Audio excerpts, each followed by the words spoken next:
Chapter 60. The line.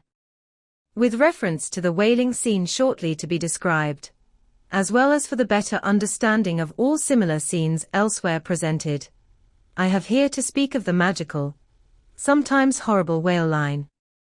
The line originally used in the fishery was of the best hemp, slightly vapored with tar, not impregnated with it, as in the case of ordinary ropes, for while tar, as ordinarily used, makes the hemp more pliable to the ropemaker, and also renders the rope itself more convenient to the sailor for common ship use, yet, not only would the ordinary quantity too much stiffen the whale line for the close coiling to which it must be subjected, but as most seamen are beginning to learn, tar in general by no means adds to the rope's durability or strength, however much it may give it compactness and gloss.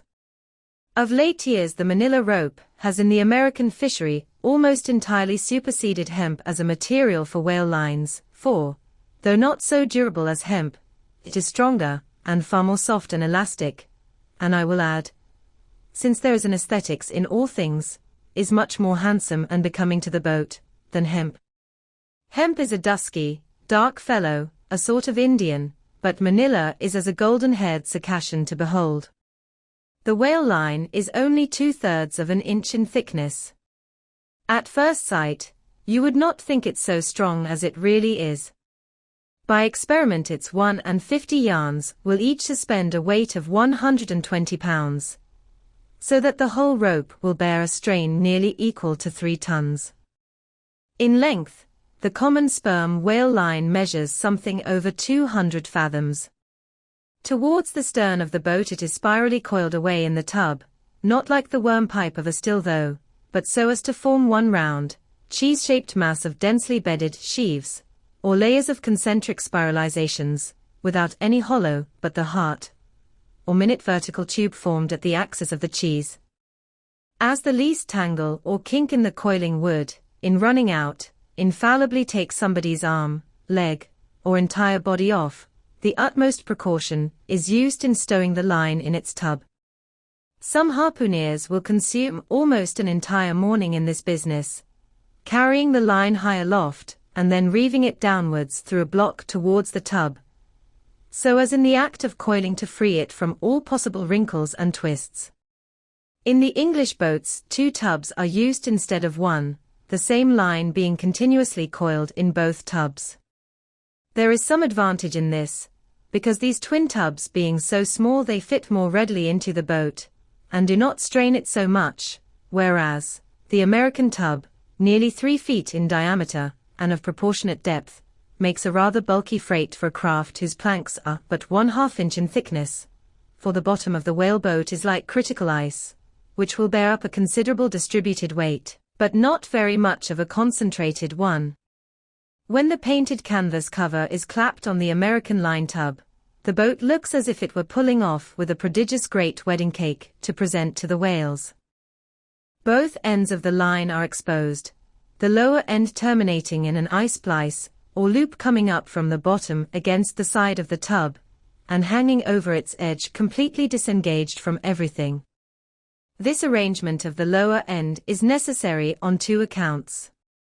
First, in order to facilitate the fastening to it of an additional line from a neighboring boat, in case the stricken whale should sound so deep as to threaten to carry off the entire line originally attached to the harpoon. In these instances, the whale of course is shifted like a mug of ale, as it were, from the one boat to the other, though the first boat always hovers at hand to assist its consort. Second, this arrangement is indispensable for common safety's sake, for were the lower end of the line in any way attached to the boat, and were the whale then to run the line out to the end almost in a single, smoking minute, as he sometimes does, he would not stop there, for the doomed boat would infallibly be dragged down after him into the profundity of the sea, and in that case no town crier would ever find her again. Before lowering the boat for the chase, the upper end of the line is taken aft from the tub, and passing round the loggerhead there, is again carried forward the entire length of the boat, resting crosswise upon the loom, or handle of every man's oar, so that it jogs against his wrist in rowing, and also passing between the men, as they alternately sit at the opposite gunwales, to the leaded chocks or grooves in the extreme pointed prow of the boat, where a wooden pin, or skewer the size of a common quill, prevents it from slipping out. From the chocks it hangs in a slight festoon over the bows, and is then passed inside the boat again, and some 10 or 20 fathoms, called boxline, being coiled upon the box in the bows, it continues its way to the gunwale still a little further aft, and is then attached to the short warp, the rope which is immediately connected with the harpoon, but previous to that connection, the short warp goes through sundry mystifications too tedious to detail. Thus the whale line folds the whole boat in its complicated coils, twisting and writhing around it in almost every direction.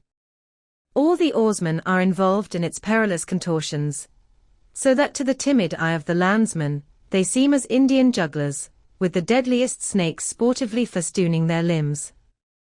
Nor can any son of mortal woman, for the first time, seat himself amid those hempen intricacies, and while straining his utmost at the oar, bethink him that at any unknown instant the harpoon may be darted, and all these horrible contortions be put in play like ringed lightnings. He cannot be thus circumstanced without a shudder that makes the very marrow in his bones to quiver in him like a shaken jelly. Yet habit, strange thing! What cannot habit accomplish? Gayer sallies, more merry mirth, better jokes, and brighter repartees, you never heard over your mahogany, than you will hear over the half-inch white cedar of the whaleboat, when thus hung in hangman's nooses, and like the 6 burghers of Calais before King Edward, the 6 men composing the crew pull into the jaws of death, with a halter round every neck, as you may say. Perhaps a very little thought will now enable you to account for those repeated whaling disasters, some few of which are casually chronicled, of this man, or that man being taken out of the boat by the line and lost. For, when the line is darting out, to be seated then in the boat, is like being seated in the midst of the manifold whizzings of a steam engine in full play, when every flying beam, and shaft, and wheel, is grazing you.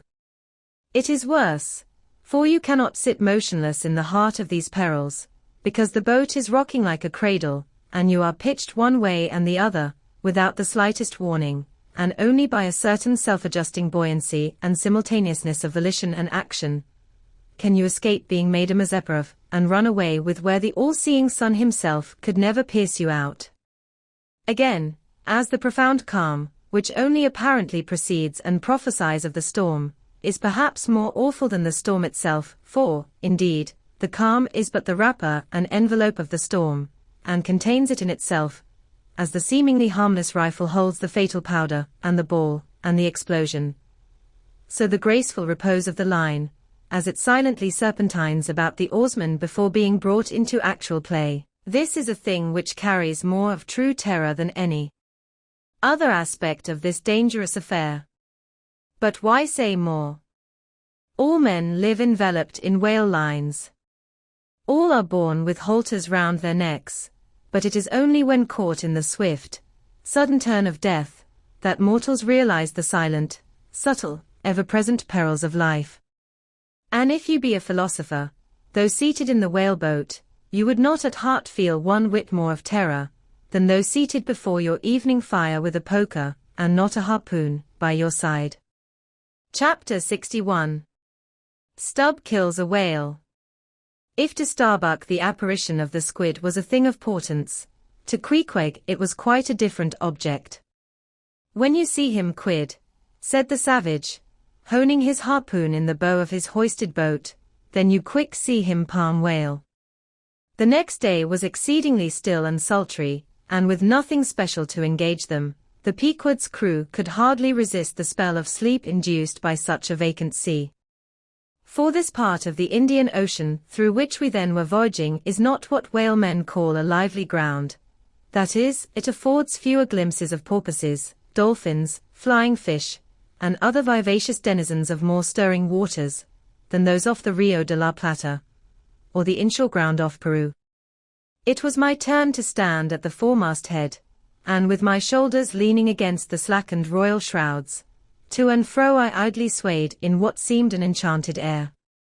No resolution could withstand it, in that dreamy mood losing all consciousness, At last my soul went out of my body, though my body still continued to sway as a pendulum will, long after the power which first moved it is withdrawn. Ere forgetfulness altogether came over me, I had noticed that the seamen at the main and mizzen mastheads were already drowsy.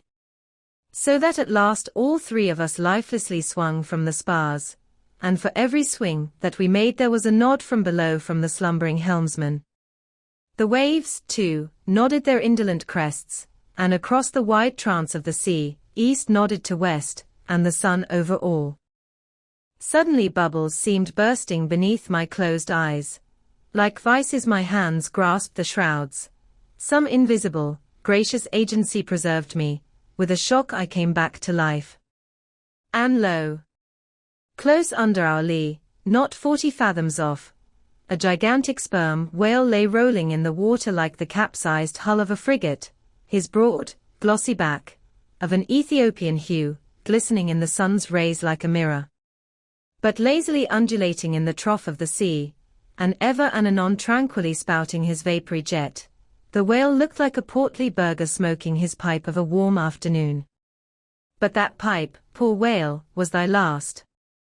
As if struck by some enchanter's wand, the sleepy ship, and every sleeper in it all at once started into wakefulness, and more than a score of voices from all parts of the vessel, simultaneously with the 3 notes from aloft, shouted forth the accustomed cry, as the great fish slowly and regularly spouted the sparkling brine into the air. "Clear away the boats!" "Luff!" cried Ahab. And obeying his own order, he dashed the helm down before the helmsman could handle the spokes. The sudden exclamations of the crew must have alarmed the whale, and ere the boats were down, majestically turning, he swam away to the leeward, but with such a steady tranquillity, and making so few ripples as he swam, that thinking after all he might not as yet be alarmed, Ahab gave orders that not an oar should be used, and no man must speak, but in whispers. So seated like Ontario Indians on the gunwales of the boats, we swiftly but silently paddled along, the calm not admitting of the noiseless sails being set. Presently, as we thus glided in chase, the monster perpendicularly flitted his tail 40 feet into the air, and then sank out of sight like a tower swallowed up. "There go flukes," was the cry, an announcement immediately followed by Stubbs producing his match and igniting his pipe, for now a respite was granted. After the full interval of his sounding had elapsed, the whale rose again, and being now in advance of the smoker's boat, and much nearer to it than to any of the others, Stubb counted upon the honor of the capture. It was obvious, now, that the whale had at length become aware of his pursuers. All silence of cautiousness was therefore no longer of use. Paddles were dropped, and oars came loudly into play. And still puffing at his pipe, Stubb cheered on his crew to the assault. Yes, a mighty change had come over the fish. All alive to his jeopardy, he was going head out, that part obliquely projecting from the mad yeast which he brewed. It will be seen in some other place of what a very light substance the entire interior of the sperm whale's enormous head consists. Though apparently the most massive, it is by far the most buoyant part about him. So that with ease he elevates it in the air, and invariably does so when going at his utmost speed. Besides, such is the breadth of the upper part of the front of his head, and such the tapering cutwater formation of the lower part, that by obliquely elevating his head, he thereby may be said to transform himself from a bluff-bowed sluggish galliot into a sharp-pointed New York pilot boat. Start her, my men. Don't hurry yourselves, take plenty of time, but start her like thunderclaps, that's all, cried Stubb, spluttering out the smoke as he spoke. Start her, now, give the long and strong stroke, Tash to go. Start her, Tash, my boy, start her, all, but keep cool, cucumbers is the word, easy, only start her like grim death, and grinning devils, and raise the buried dead perpendicular out of their graves, boys, that's all. Start her. Woohoo. screamed the gay header in reply, raising some old war whoop to the skies, as every oarsman in the strained boat involuntarily bounced forward with the one tremendous leading stroke which the eager Indian gave. But his wild screams were answered by others quite as wild. "Ki-hee! Ki-hee!" yelled Daggoo, straining forwards and backwards on his seat, like a pacing tiger in his cage. "Ka-la!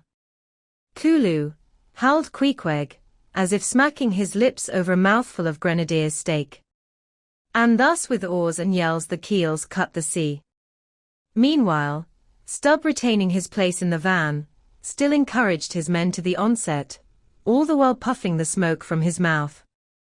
Like desperadoes they tugged and they strained, till the welcome cry was heard, "Stand up, Tashtego, give it to him." The harpoon was hurled.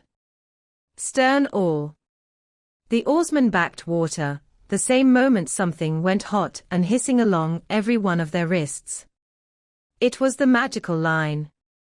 An instant before, Stubb had swiftly caught 2 additional turns with it round the loggerhead, whence, by reason of its increased rapid circlings, a hempen blue smoke now jetted up and mingled with the steady fumes from his pipe. As the line passed round and round the loggerhead, so also, just before reaching that point, it blisteringly passed through and through both of Stubb's hands, from which the handcloths, or squares of quilted canvas sometimes worn at these times, had accidentally dropped. It was like holding an enemy's sharp 2-edged sword by the blade, and that enemy all the time striving to wrest it out of your clutch. "Wet the line! Wet the line!" cried Stubb to the tub oarsman, him seated by the tub, who, snatching off his hat, dashed sea water into it. More turns were taken, so that the line began holding its place. The boat now flew through the boiling water like a shark, all fins. Stubb and Tashtego here changed places, stem for stern, a staggering business truly in that rocking commotion.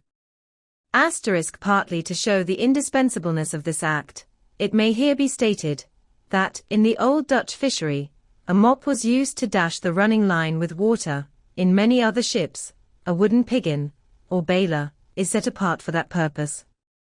Your hat, however, is the most convenient. From the vibrating line extending the entire length of the upper part of the boat, and from its now being more tight than a harp string, you would have thought the craft had 2 keels, one cleaving the water, the other the air, as the boat churned on through both opposing elements at once. A continual cascade played at the bows, a ceaseless whirling eddy in her wake, and at the slightest motion from within, even but of a little finger, the vibrating, cracking craft canted over her spasmodic gunwale into the sea. Thus they rushed, each man with might and main clinging to his seat, to prevent being tossed to the foam, and the tall form of Tashtego at the steering or crouching almost double, in order to bring down his center of gravity. Whole Atlantics and Pacifics seemed past as they shot on their way, till at length the whale somewhat slackened his flight. Haul in, cried Stubb to the bowsman. And, facing round towards the whale, all hands began pulling the boat up to him, while yet the boat was being towed on. Soon ranging up by his flank, Stubb, firmly planting his knee in the clumsy cleat, darted dart after dart into the flying fish. At the word of command, the boat alternately sterning out of the way of the whale's horrible wallow, and then ranging up for another fling. The red tide now poured from all sides of the monster like brooks down a hill. His tormented body rolled not in brine, but in blood, which bubbled and seethed for furlongs behind in their wake. The slanting sun playing upon this crimson pond in the sea, sent back its reflection into every face, so that they all glowed to each other like red men.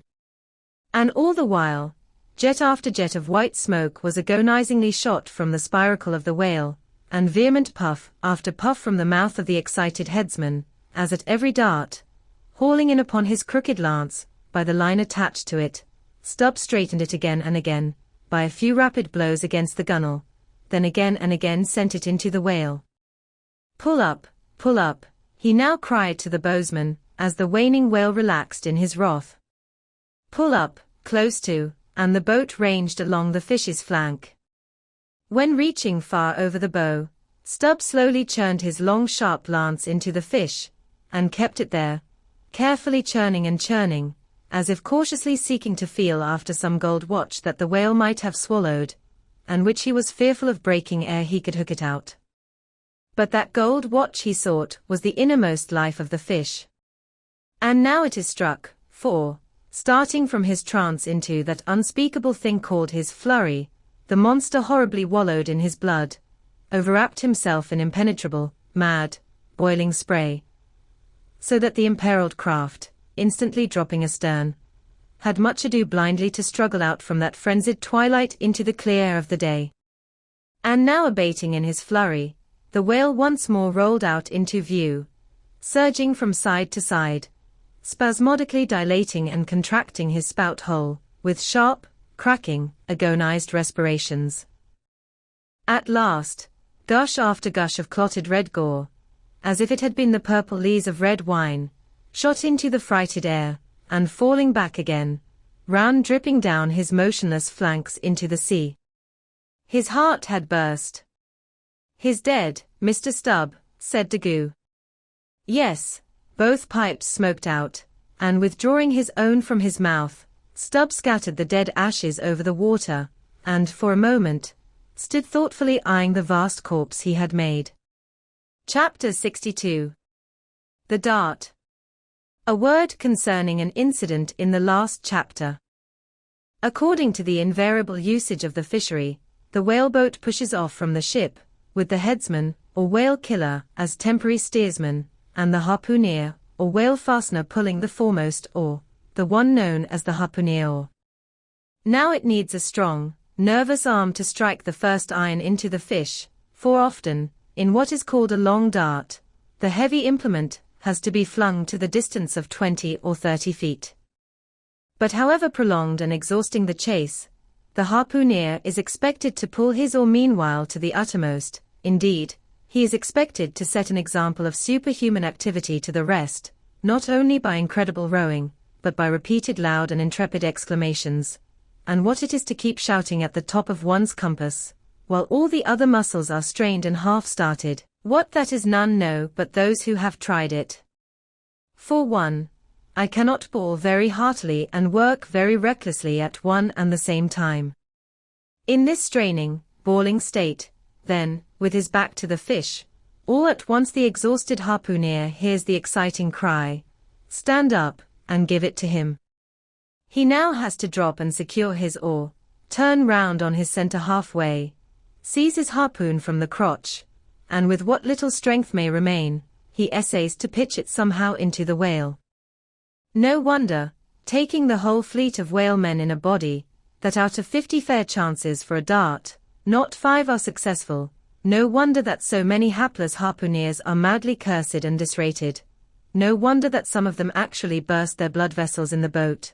No wonder that some sperm whalemen are absent 4 years with 4 barrels. No wonder that to many ship owners, whaling is but a losing concern, for it is the harpooner that makes the voyage, and if you take the breath out of his body, how can you expect to find it there when most wanted? Again, if the dart be successful, then at the second critical instant, that is, when the whale starts to run, the boat header and harpooner likewise start to running fore and aft, to the imminent jeopardy of themselves and every one else. It is then they change places, and the headsman, the chief officer of the little craft, takes his proper station in the bows of the boat. Now, I care not who maintains the contrary, but all this is both foolish and unnecessary. The headsman should stay in the bows from first to last. He should both dart the harpoon and the lance, and no rowing whatever should be expected of him, except under circumstances obvious to any fisherman. I know that this would sometimes involve a slight loss of speed in the chase, but long experience in various whalemen of more than one nation has convinced me that in the vast majority of failures in the fishery, it has not by any means been so much the speed of the whale as the before described exhaustion of the harpooner that has caused them. To ensure the greatest efficiency in the dart, The harpooneers of this world must start to their feet from out of idleness, and not from out of toil. Chapter 63. The crotch. Out of the trunk, the branches grow, out of them, the twigs. So, in productive subjects, grow the chapters. The crotch alluded to on a previous page deserves independent mention. It is a notched stick of a peculiar form, some 2 feet in length, which is perpendicularly inserted into the starboard gunwale near the bow, for the purpose of furnishing a rest for the wooden extremity of the harpoon, whose other naked, barbed end slopingly projects from the prow.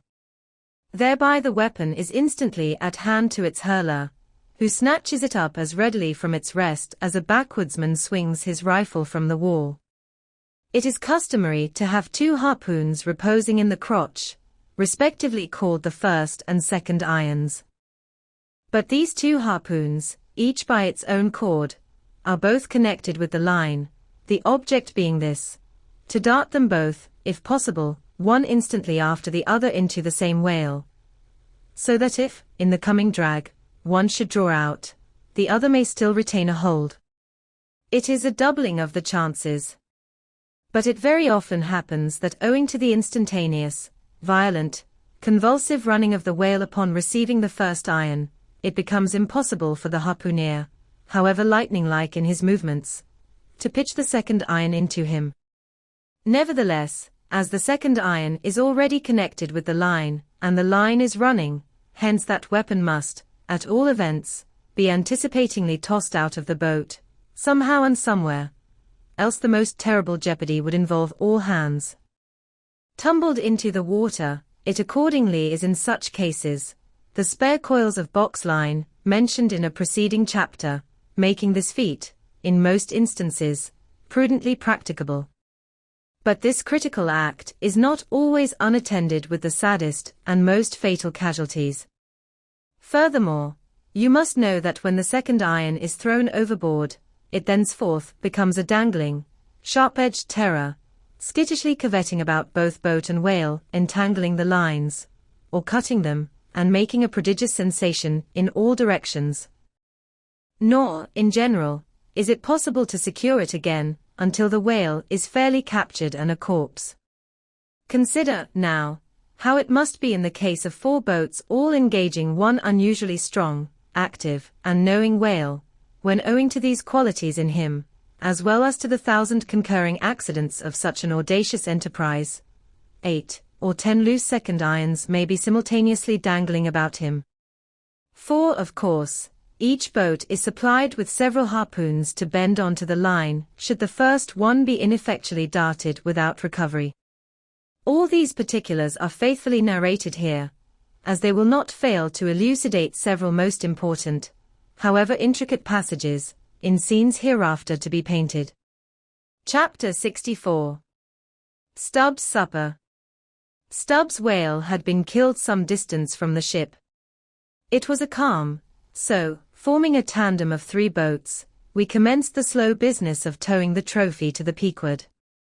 And now, as we 18 men with our 36 arms, and 180 thumbs and fingers, slowly toiled hour after hour upon that inert, sluggish corpse in the sea, and it seemed hardly to budge at all, except at long intervals, good evidence was hereby furnished of the enormousness of the mass we moved. For, upon the great canal of Hangho, or whatever they call it, in China, 4 or 5 labourers on the footpath will draw a bulky freighted junk at the rate of a mile an hour. But this grand argosy we towed heavily forged along, as if laden with pig-lead in bulk. Darkness came on, but 3 lights up and down in the Pequod's main rigging dimly guided our way, till drawing nearer we saw Ahab dropping one of several more lanterns over the bulwarks. Vacantly eyeing the heaving whale for a moment, he issued the usual orders for securing it for the night, and then handing his lantern to a seaman, went his way into the cabin, and did not come forward again until morning. Though, in overseeing the pursuit of this whale, Captain Ahab had evinced his customary activity, to call it so, yet now that the creature was dead, some vague dissatisfaction, or impatience, or despair, seemed working in him, as if the sight of that dead body reminded him that Moby Dick was yet to be slain, and though 1,000 other whales were brought to his ship, all that would not one jot advance his grand, monomaniac object. Very soon you would have thought from the sound on the Pequod's decks, that all hands were preparing to cast anchor in the deep, for heavy chains are being dragged along the deck, and thrust rattling out of the portholes. But by those clanking links, the vast corpse itself, not the ship, is to be moored. Tied by the head to the stern, and by the tail to the bows, the whale now lies with its black hull close to the vessels and seen through the darkness of the night, which obscured the spars and rigging aloft. The two, ship and whale, seemed yoked together like colossal bullocks, whereof one reclines while the other remains standing. Asterisk. A little item may as well be related here. The strongest and most reliable hold which the ship has upon the whale when moored alongside, is by the flukes or tail, and as from its greater density that part is relatively heavier than any other, excepting the side fins, its flexibility even in death, causes it to sink low beneath the surface, so that with the hand you cannot get at it from the boat, in order to put the chain round it. But this difficulty is ingeniously overcome. A small, strong line is prepared with a wooden float at its outer end and a weight in its middle, while the other end is secured to the ship. By adroit management, the wooden float is made to rise on the other side of the mass, so that now having girdled the whale, the chain is readily made to follow suit, and being slipped along the body, is at last locked fast round the smallest part of the tail, at the point of junction with its broad flukes or lobes. If Moody Ahab was now all quiescence, at least so far as could be known on deck, Stubb, his second mate, flushed with conquest, betrayed an unusual, but still good-natured excitement. Such an unwonted bustle was he in that the staid Starbuck, his official superior, quietly resigned to him for the time the sole management of affairs. One small, helping cause of all this liveliness in Stubb, was soon made strangely manifest. Stubb was a high liver. He was somewhat intemperately fond of the whale as a flavorish thing to his palate. A steak, ere I sleep. You, Daggoo. Overboard you go, and cut me one from his small. Here be it known, that though these wild fishermen do not, as a general thing, and according to the great military maxim, make the enemy defray the current expenses of the war, at least before realizing the proceeds of the voyage, yet now and then you find some of these Nantucketers, who have a genuine relish for that particular part of the sperm whale designated by Stubb, comprising the tapering extremity of the body. About midnight, that steak was cut and cooked, and lighted by 2 lanterns of sperm oil. Stubb stoutly stood up to his spermaceti supper, at the capstan head, as if that capstan were a sideboard. Nor was Stubb the only banqueter on whale's flesh that night. Mingling their mumblings with his own mastications, thousands on thousands of sharks, swarming round the dead Leviathan, smackingly feasted on its fatness. The few sleepers below in their bunks were often startled by the sharp slapping of their tails against the hull, within a few inches of the sleepers' hearts. Peering over the side you could just see them, as before you heard them, wallowing in the sullen, black waters, and turning over on their backs, as they scooped out huge globular pieces of the whale of the bigness of a human head. This particular feat of the shark seems all but miraculous. How at such an apparently unassailable surface, they contrive to gouge out such symmetrical mouthfuls, remains a part of the universal problem of all things. The mark they thus leave on the whale, may best be likened to the hollow made by a carpenter in countersinking for a screw. Though amid all the smoking horror and diabolism of a sea fight, sharks will be seen longingly gazing up to the ship's decks, like hungry dogs round a table where red meat is being carved, ready to bolt down every killed man that is tossed to them, and though, while the valiant butchers over the deck table are thus cannibally carving each other's live meat with carving knives all gilded and tasseled, the sharks, also, with their jewel-hilt mouths, are quarrelsomely carving away under the table at the dead meat, and though, were you to turn the whole affair upside down, it would still be pretty much the same thing. That is to say, a shocking sharkish business enough for all parties. And those sharks also are the invariable outriders of all slave ships crossing the Atlantic, systematically trotting alongside, to be handy in case a parcel is to be carried anywhere, or a dead slave to be decently buried. And though one or two other like instances might be set down, touching the set terms, places, and occasions, when sharks do most socially congregate, and most hilariously feast, yet is there no conceivable time, or occasion, when you will find them in such countless numbers, and in gayer or more jovial spirits, than around a dead sperm whale, moored by night to a whale ship at sea. If you have never seen that sight, then suspend your decision about the propriety of devil worship, and the expediency of conciliating the devil. But, as yet, Stubb heeded not the mumblings of the banquet that was going on so nigh him, no more than the sharks heeded the smacking of his own Epicurean lips. "Cook, cook, where's that old fleece?" he cried at length, widening his legs still further, as if to form a more secure base for his supper, and at the same time darting his fork into the dish, as if stabbing with his lance. "Cook, you cook, sail this way, cook." The old black, not in any very high glee at having been previously roused from his warm hammock at a most unseasonable hour, came shambling along from his galley, for, like many old blacks, there was something the matter with his knee pans, which he did not keep well scoured like his other pans. This old fleece, as they called him, came shuffling and limping along, assisting his step with his tongs, which, after a clumsy fashion, were made of straightened iron hoops. This old ebony floundered along, and in obedience to the word of command, came to a dead stop on the opposite side of Stubb's sideboard, when, with both hands folded before him, and resting on his two-legged cane, he bowed his arched back still further over, at the same time sideways inclining his head, so as to bring his best ear into play. "Cook," said Stubb, rapidly lifting a rather reddish morsel to his mouth, "don't you think this steak is rather overdone? You've been beating this steak too much, cook, it's too tender. Don't I always say that to be good, a whale steak must be tough? There are those sharks now over the side, don't you see they prefer it tough and rare? What a shindy they are kicking up.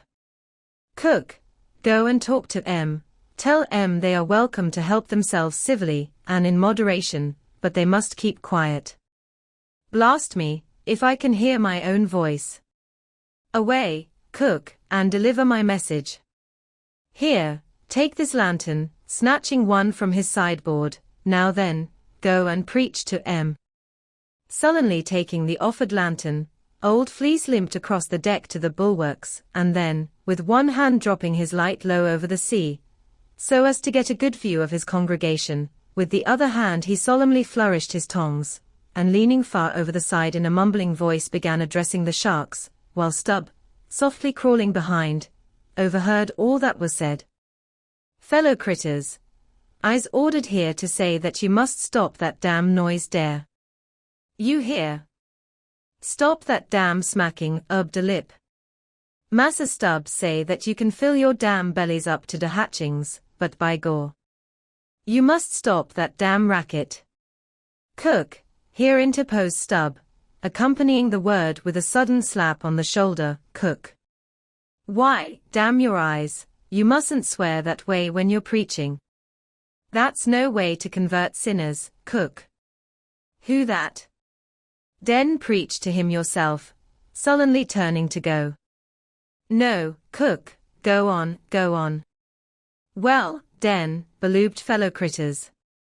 "Right," exclaimed Stubb, approvingly, "coax 'em to it, try that," and Fleece continued. "Do you is all sharks, and by nature wery voracious, yet I say to you, fellow critters, that voraciousness, top that damn slap pin ob de tail. How you tick to hear, s'pose you keep up such a damn slap pin and bit in dare." "Cook," cried Stubb, collaring him, "I won't have that swearing. Talk to 'em gentlemanly." Once more the sermon proceeded. "Your voraciousness, fellow critters, I don't blame ye so much for, that is nature, and can't be helped, but to goben that wicked nature, that is de pint. You is sharks, sartin, but if you go bend a shark in you, why den you be angel, for all angel is notting more dan de shark well gobbened. Now, look here, brethren, just try once to be civil, a-helping yourselves from that whale. Don't be tearin' de blubber out your neighbor's mout, I say. Is not one shark dude right as todder to that whale? And, by gore, none on you has de right to that whale belong to someone else. I know some o' you has berry brig mout, brigger dan odors, but den de brig mouts sometimes has de small bellies. So that de brigness of de mout is not to swallow wid, but to bit off de blubber for de small fry ob sharks, that can't get into de scrouge to help demselves. Well done, old fleece, cried Stubb, that's Christianity, go on. No use goin' on, de damn villains will keep a skoogin and slap pin each odor, Massa Stubb. Dey don't hear one word, no use a preachin' to such damn geottons as you call till their bellies is full, and their bellies is bottomless, and when dey do get full, dey won't hear you den, for den dey sink in de sea, go fast to sleep on de coral, and can't hear notting at all, no more, for eber and eber. Upon my soul, I am about of the same opinion, so give the benediction, Fleece, and I'll away to my supper. Upon this, Fleece, holding both hands over the fishy mob, raised his shrill voice and cried, "Cussed fellow critters! Kick up de damnedest row as ever you can, fill your damn bellies till day bust, and den die." "Now, cook," said Stubb, resuming his supper at the capstan, "stand just where you stood before, there, over against me, and pay particular attention." "All dention," said Fleece, again stooping over upon his tongs in the desired position. "Well," said Stubb, helping himself freely meanwhile, "I shall now go back to the subject of this steak. In the first place, how old are you, cook?" "What that do wid de teak?" said the old black, testily. Silence. "How old are you, cook?" "'Bout 90, dey say," he gloomily muttered. "An' you have lived in this world hard upon 100 years, cook, and don't know yet how to cook a whale steak," rapidly bolting another mouthful at the last word. So that morsel seemed a continuation of the question. "Where were you born, cook?" "Hind de hatchway, in ferryboat, goin' ober de Roanoke." "Born in a ferryboat? That's queer, too. But I want to know what country you were born in, cook." "Didn't I say de Roanoke country?" he cried sharply. "No, you didn't, cook, but I'll tell you what I'm coming to, cook. You must go home and be born over again. You don't know how to cook a whale steak yet." "Bress my soul, if I cook no de one," he growled, angrily, turning round to depart. "Come back, cook, here, hand me those tongs, now take that bit of steak there, and tell me if you think that steak cooked as it should be. Take it, I say, holding the tongs towards him, take it, and taste it." Faintly smacking his withered lips over it for a moment, the old negro muttered, "Best cooked teak I eber taste, juicy, very juicy." "Cook," said Stubb, squaring himself once more, "do you belong to the church?" "Passed one once in Cape Town," said the old man sullenly. "And you have once in your life passed a holy church in Cape Town, where you doubtless overheard a holy parson addressing his hearers as his beloved fellow creatures, have you, cook? And yet you come here, and tell me such a dreadful lie as you did just now, eh?" said Stubb. "Where do you expect to go to, cook?" "Go to bed very soon," he mumbled, half turning as he spoke. "Avast. Heave to. I mean when you die, cook." "It's an awful question. Now what's your answer?" "When this old brack man dies," said the negro slowly, changing his whole air and demeanor, "he hisself won't go nowhere, but some breast angel will come and fetch him." "Fetch him? How?" "In a coach and four, as they fetched Elijah." "And fetch him where?" Up, dear, said Fleece, holding his tongs straight over his head, and keeping it there very solemnly. So, then, you expect to go up into our main top, do you, Cook, when you are dead? But don't you know the higher you climb, the colder it gets? Main top, eh? Didn't say that t-all, said Fleece, again in the sulks. You said up there, didn't you? And now look yourself, and see where your tongs are pointing. But, perhaps you expect to get into heaven by crawling through the lubber's hole, Cook, but no, Cook, you don't get there, except you go the regular way, round by the rigging. It's a ticklish business, but must be done, or else it's no go. But none of us are in heaven yet. Drop your tongs, Cook, and hear my orders. Do ye hear? Hold your hat in one hand, and clap t'other atop of your heart, when I'm giving my orders, Cook. What? That your heart, there, that's your gizzard. Aloft. Aloft, that's it, now you have it. Hold it there now, and pay attention. All dentition, said the old black, with both hands placed as desired, vainly wriggling his grizzled head, as if to get both ears in front at one and the same time. Well then, Cook, you see this whale steak of yours was so very bad, that I have put it out of sight as soon as possible, you see that, don't you?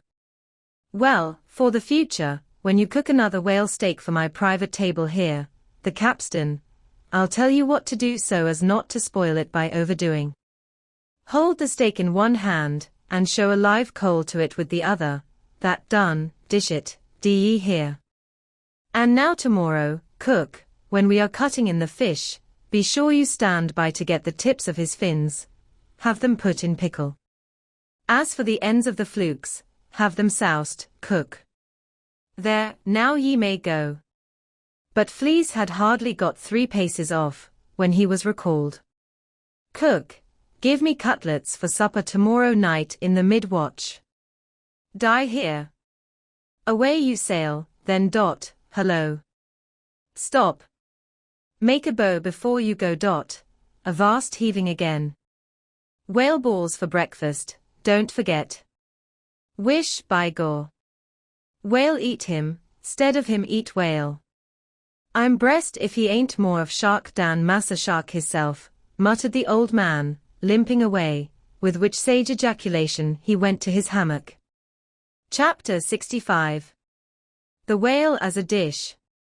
That mortal man should feed upon the creature that feeds his lamp, and like Stubb, eat him by his own light, as you may say, this seems so outlandish a thing that one must needs go a little into the history and philosophy of it. It is upon record, that 3 centuries ago the tongue of the right whale was esteemed a great delicacy in France, and commanded large prices there. Also, that in Henry VIII's time, a certain cook of the court obtained a handsome reward for inventing an admirable sauce to be eaten with barbecued porpoises, which, you remember, are a species of whale. Porpoises, indeed, are to this day considered fine eating. The meat is made into balls about the size of billiard balls, and being well seasoned and spiced might be taken for turtle balls or veal balls. The old monks of Dunfermline were very fond of them. They had a great porpoise grant from the crown. The fact is, that among his hunters at least, the whale would by all hands be considered a noble dish, were there not so much of him, but when you come to sit down before a meat pie nearly 100 feet long, it takes away your appetite. Only the most unprejudiced of men like Stubb, nowadays partake of cooked whales, but the Eskimos are not so fastidious. We all know how they live upon whales, and have rare old vintages of prime old train oil. Zagrander, one of their most famous doctors, recommends strips of blubber for infants, as being exceedingly juicy and nourishing. And this reminds me that certain Englishmen, who long ago were accidentally left in Greenland by a whaling vessel, that these men actually lived for several months on the mouldy scraps of whales, which had been left ashore after trying out the blubber. Among the Dutch whale men these scraps are called fritters, which, indeed, they greatly resemble, being brown and crisp, and smelling something like old Amsterdam housewives' donuts, or Olé cooks, when fresh. They have such an eatable look that the most self-denying stranger can hardly keep his hands off. But what further depreciates the whale as a civilized dish is his exceeding richness. He is the great prize ox of the sea, too fat to be delicately good. Look at his hump, which would be as fine eating as the buffalo's, which is esteemed a rare dish, were it not such a solid pyramid of fat. But the spermaceti itself, how bland and creamy that is, like the transparent, half-gelid, white meat of a coconut in the 3rd month of its growth, yet far too rich to supply a substitute for butter. Nevertheless, many whalemen have a method of absorbing it into some other substance, and then partaking of it. In the long try watches of the night it is a common thing for the seamen to dip their ship biscuit into the huge oil pots, and let them fry there a while. Many a good supper have I thus made. In the case of a small sperm whale the brains are accounted a fine dish. The casket of the skull is broken into with an axe, and the 2 plump, whitish lobes being withdrawn, precisely resembling 2 large puddings. They are then mixed with flour, and cooked into a most delectable mess, in flavor somewhat resembling calf's head, which is quite a dish among some epicures, and every one knows that some young bucks among the epicures, by continually dining upon calves' brains, by and by get to have a little brains of their own, so as to be able to tell a calf's head from their own heads, which, indeed, requires uncommon discrimination. And that is the reason why a young buck with an intelligent-looking calf's head before him is somehow one of the saddest sights you can see. The head looks a sort of reproachfully at him, with an et tu brute expression. It is not, perhaps, entirely because the whale is so excessively unctuous that landsmen seem to regard the eating of him with abhorrence. That appears to result, in some way, from the consideration before mentioned, i.e. that a man should eat a newly murdered thing of the sea, and eat it too by its own light. But no doubt the first man that ever murdered an ox was regarded as a murderer. Perhaps he was hung, and if he had been put on his trial by oxen, he certainly would have been, and he certainly deserved it if any murderer does. Go to the meat market of a Saturday night, and see the crowds of live bipeds staring up at the long rows of dead quadrupeds. Does not that sight take a tooth out of the cannibal's jaw? Cannibals. Who is not a cannibal? I tell you it will be more tolerable for the Fagi that salted down a lean missionary in his cellar against a coming famine. It will be more tolerable for that provident Fagi, I say, in the day of judgment, than for thee, civilized and enlightened gourmand, who nailest geese to the ground and feastest on their bloated livers in thy pate de foie gras. But Stubb, he eats the whale by its own light, does he? And that is adding insult to injury, is it? Look at your knife handle, there, my civilized and enlightened gourmand dining off that roast beef. What is that handle made of? What but the bones of the brother of the very ox you are eating? And what do you pick your teeth with, after devouring that fat goose? With a feather of the same fowl. And with what quill did the Secretary of the Society for the Suppression of Cruelty to Ganders formerly indite his circulars? It is only within the last month or 2 that society passed a resolution to patronize nothing but steel pens. Chapter 66. The Shark Massacre. When in the southern fishery, a captured sperm whale, after long and weary toil, is brought alongside late at night, it is not, as a general thing at least, customary to proceed at once to the business of cutting him in. For that business is an exceedingly laborious one, is not very soon completed, and requires all hands to set about it. Therefore, the common usage is to take in all sail, lash the helm a lee, and then send every one below to his hammock till daylight, with the reservation that, until that time, anchor watches shall be kept. That is, 2 and 2 for an hour, each couple, the crew in rotation shall mount the deck to see that all goes well.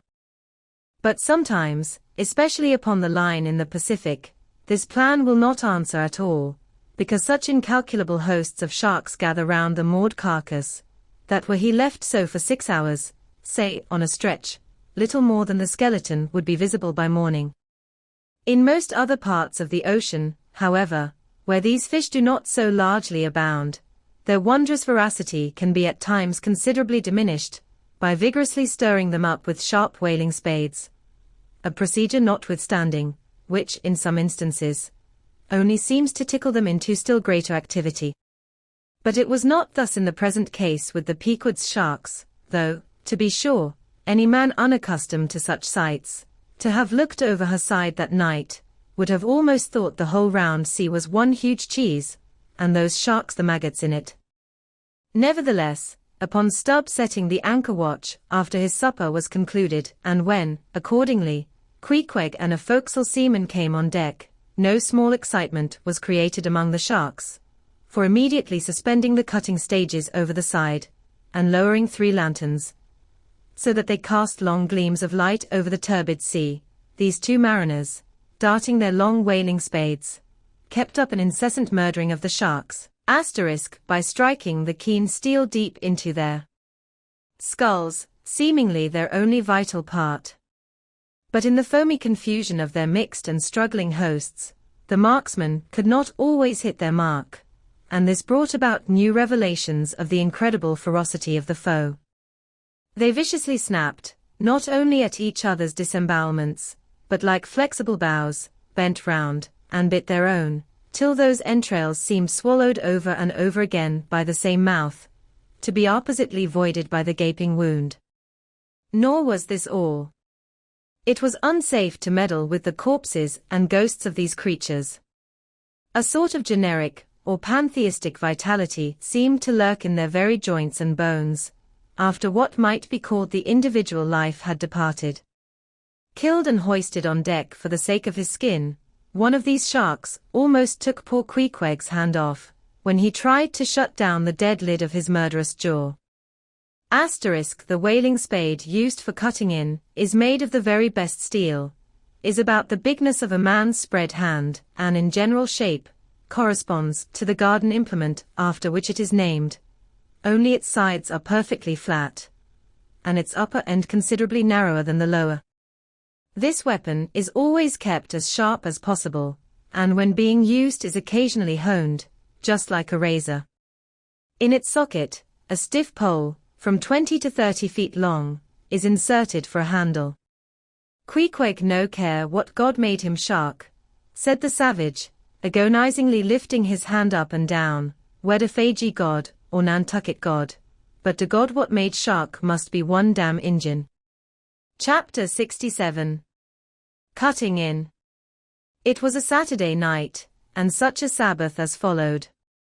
Ex officio professors of Sabbath breaking are all whalemen.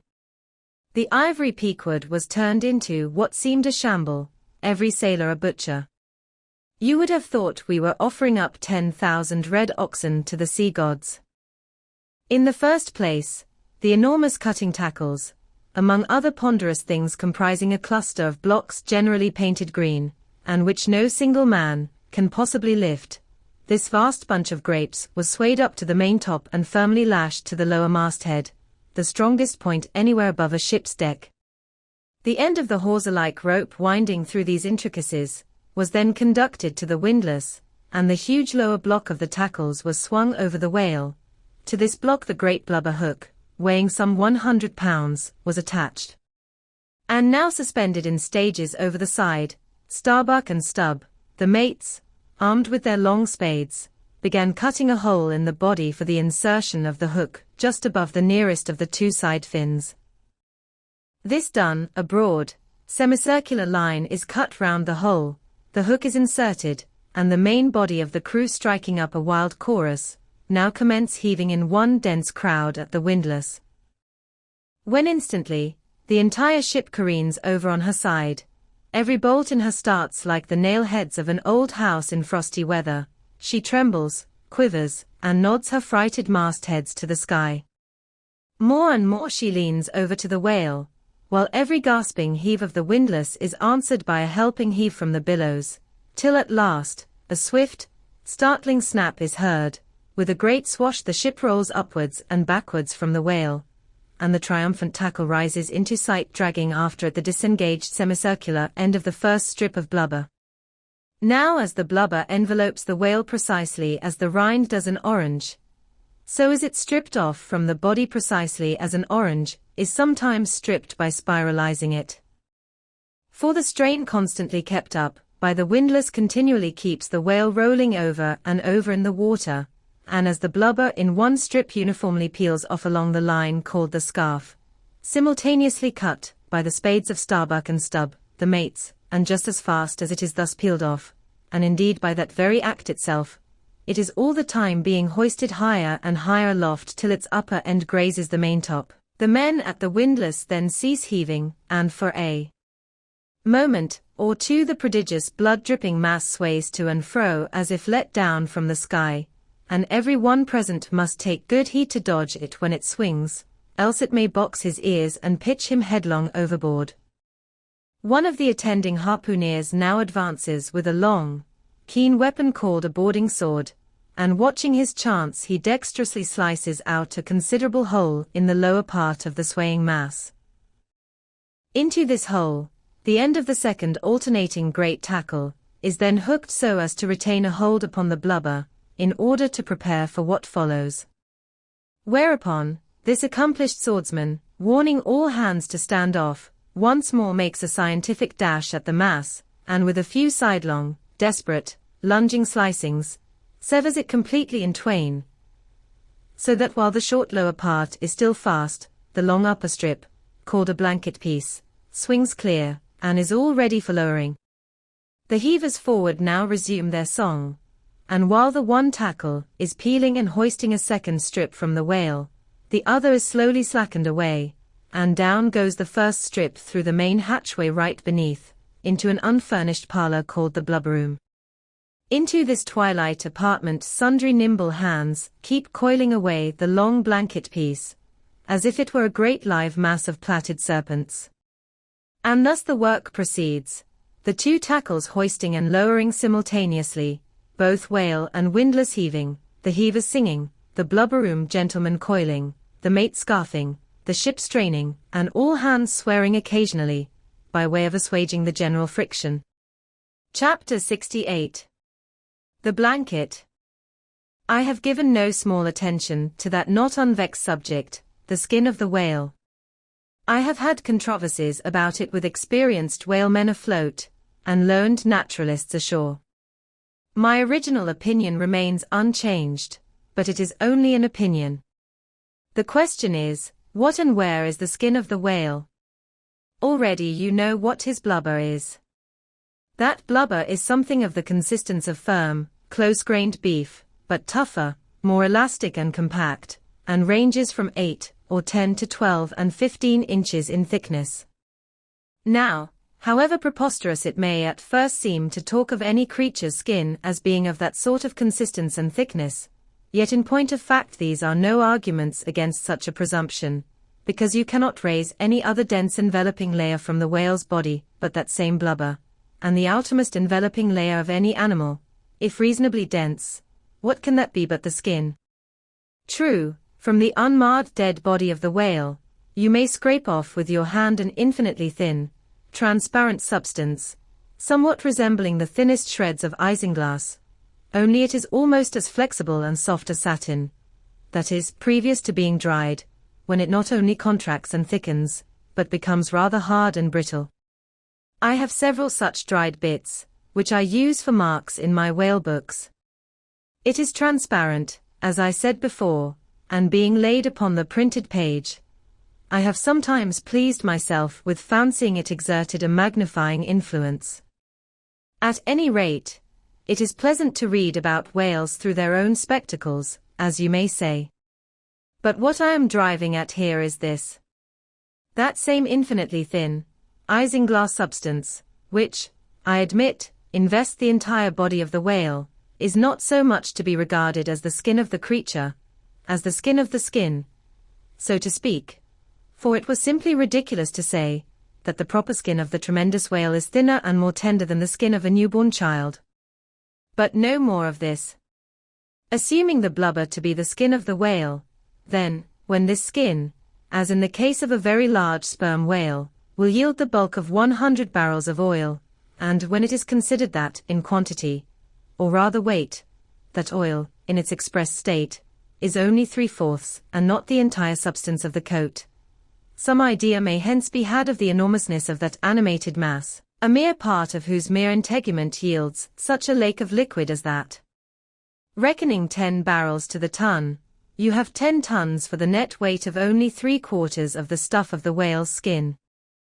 In life, the visible surface of the sperm whale is not the least among the many marvels he presents. Almost invariably it is all over obliquely crossed, and recrossed with numberless straight marks in thick array, something like those in the finest Italian line engravings. But these marks do not seem to be impressed upon the isinglass substance above mentioned, but seem to be seen through it, as if they were engraved upon the body itself. Nor is this all. In some instances, to the quick, observant eye, those linear marks, as in a veritable engraving, but afford the ground for far other delineations. These are hieroglyphical, that is, if you call those mysterious ciphers on the walls of pyramids hieroglyphics, then that is the proper word to use in the present connection. By my retentive memory of the hieroglyphics upon one sperm whale in particular, I was much struck with a plate representing the old Indian characters chiseled on the famous hieroglyphic palisades on the banks of the upper Mississippi. Like those mystic rocks, too, the mystic-marked whale remains undecipherable. This allusion to the Indian rocks reminds me of another thing. Besides all the other phenomena which the exterior of the sperm whale presents, he not seldom displays the back, and more especially his flanks, effaced in great part of the regular linear appearance, by reason of numerous rude scratches, altogether of an irregular, random aspect. I should say that those New England rocks on the sea-coast, which Agassiz imagines to bear the marks of violent scraping contact with vast floating icebergs, I should say that those rocks must not a little resemble the sperm whale in this particular. It also seems to me that such scratches in the whale are probably made by hostile contact with other whales, for I have most remarked them in the large, full-grown bulls of the species. A word or two more concerning this matter of the skin or blubber of the whale. It has already been said that it is stripped from him in long pieces, called blanket pieces. Like most sea terms, this one is very happy and significant.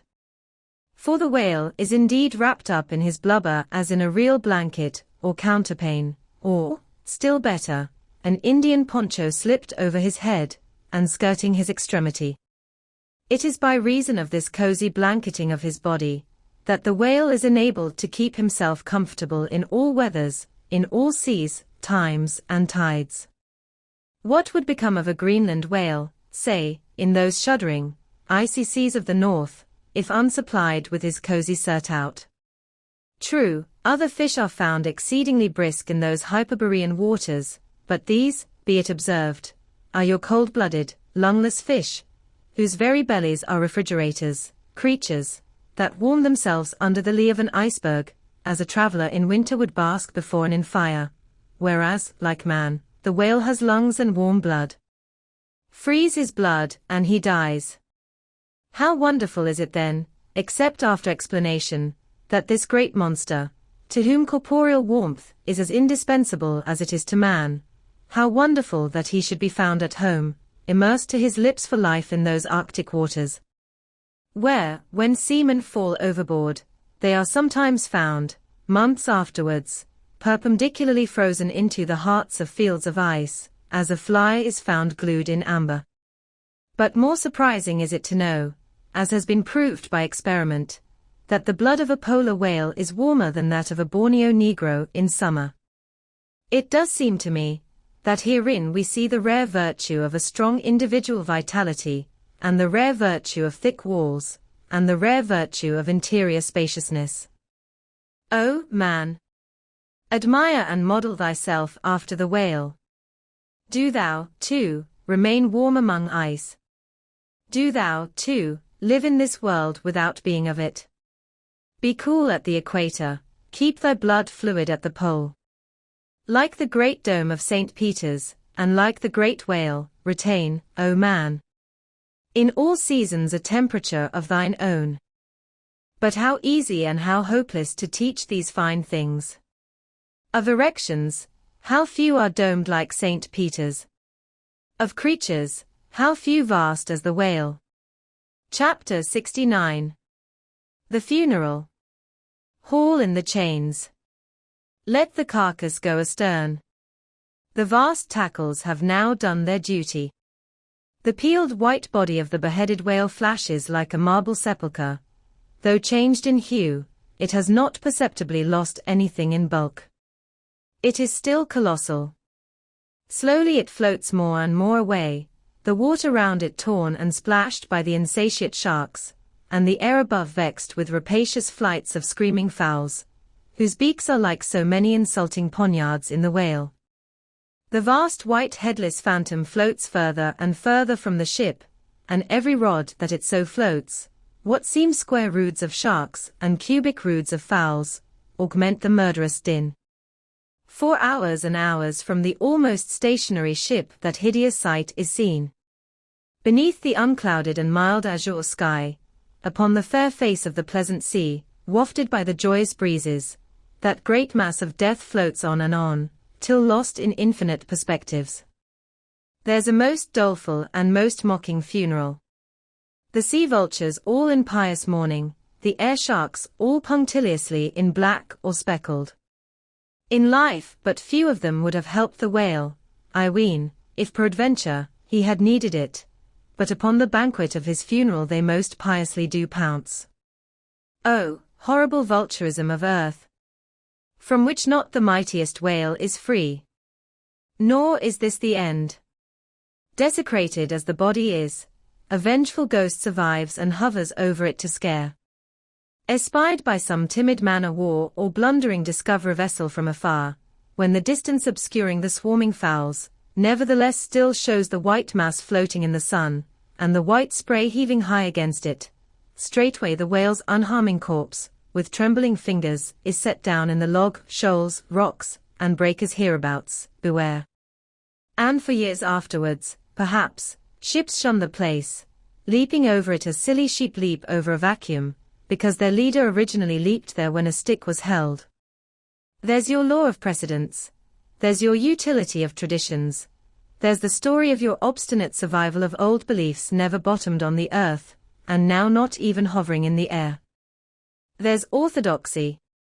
Thus, while in life the great whale's body may have been a real terror to his foes, in his death his ghost becomes a powerless panic to a world. Are you a believer in ghosts, my friend? There are other ghosts than the Cock Lane one, and far deeper men than Dr. Johnson who believe in them. Chapter 70. The SPHYNX. It should not have been omitted that previous to completely stripping the body of the Leviathan, he was beheaded.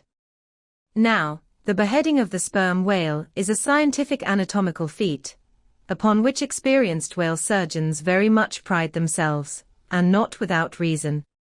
Consider that the whale has nothing that can properly be called a neck. On the contrary, where his head and body seem to join, there, in that very place, is the thickest part of him.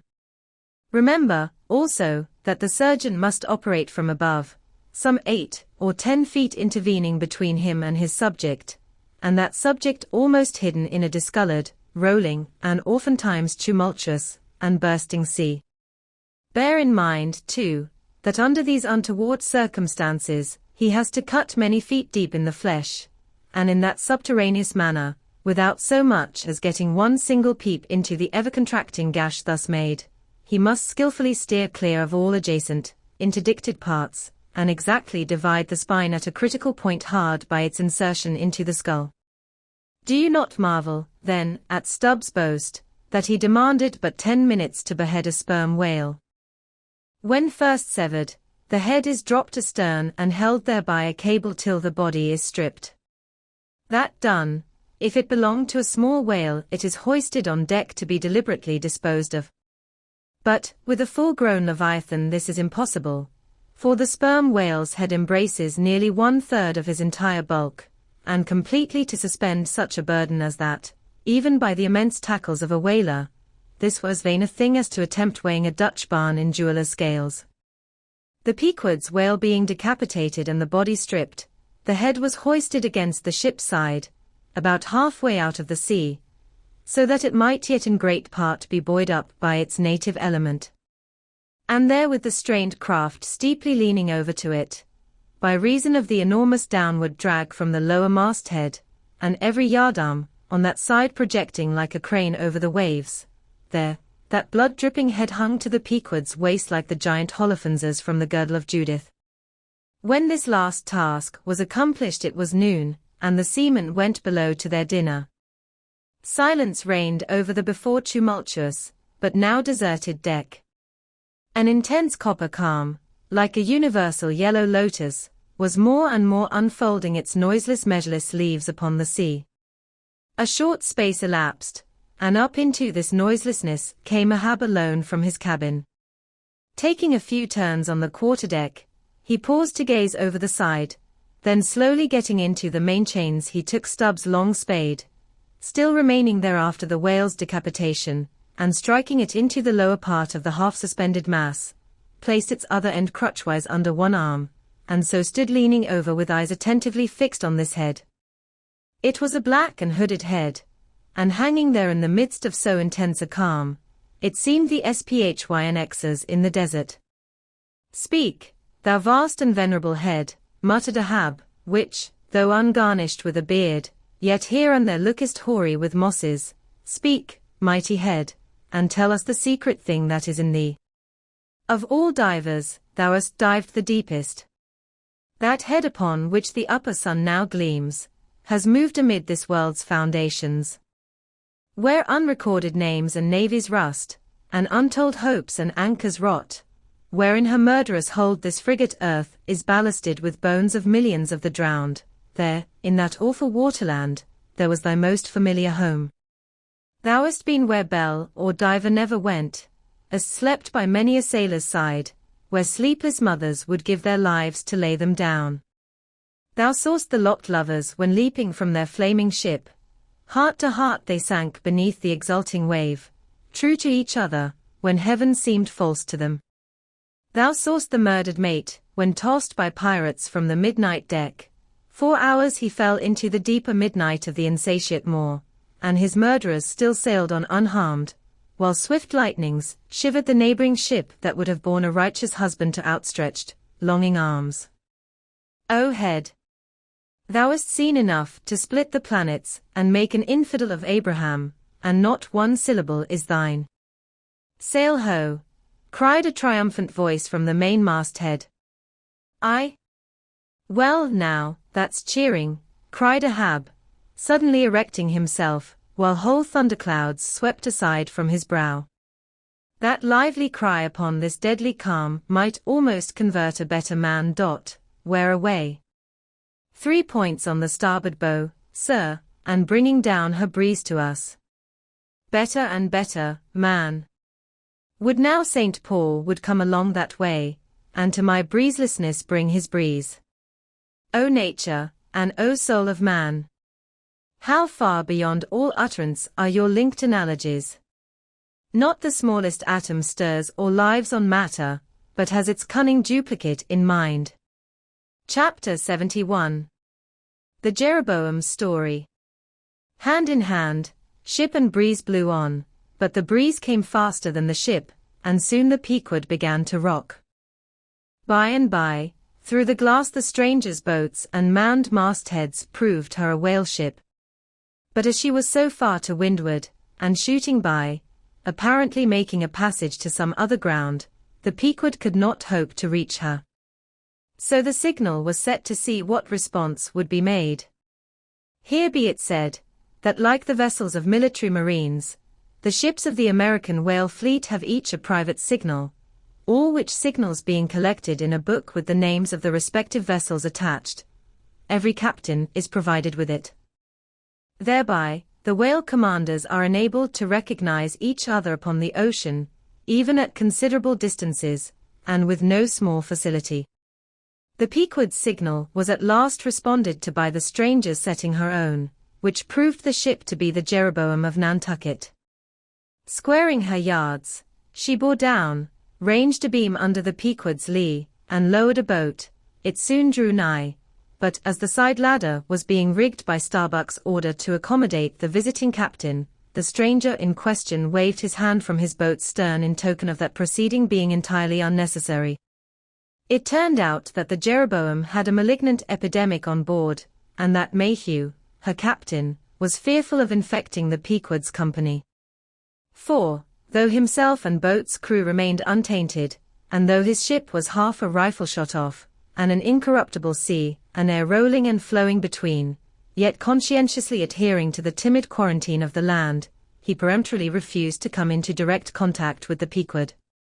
But this did by no means prevent all communications.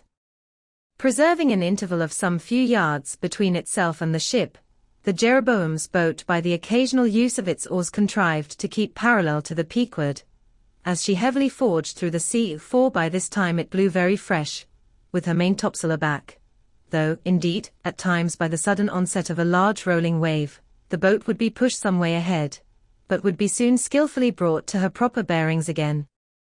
Subject to this, and other the like interruptions now and then, a conversation was sustained between the two parties, but at intervals not without still another interruption of a very different sort.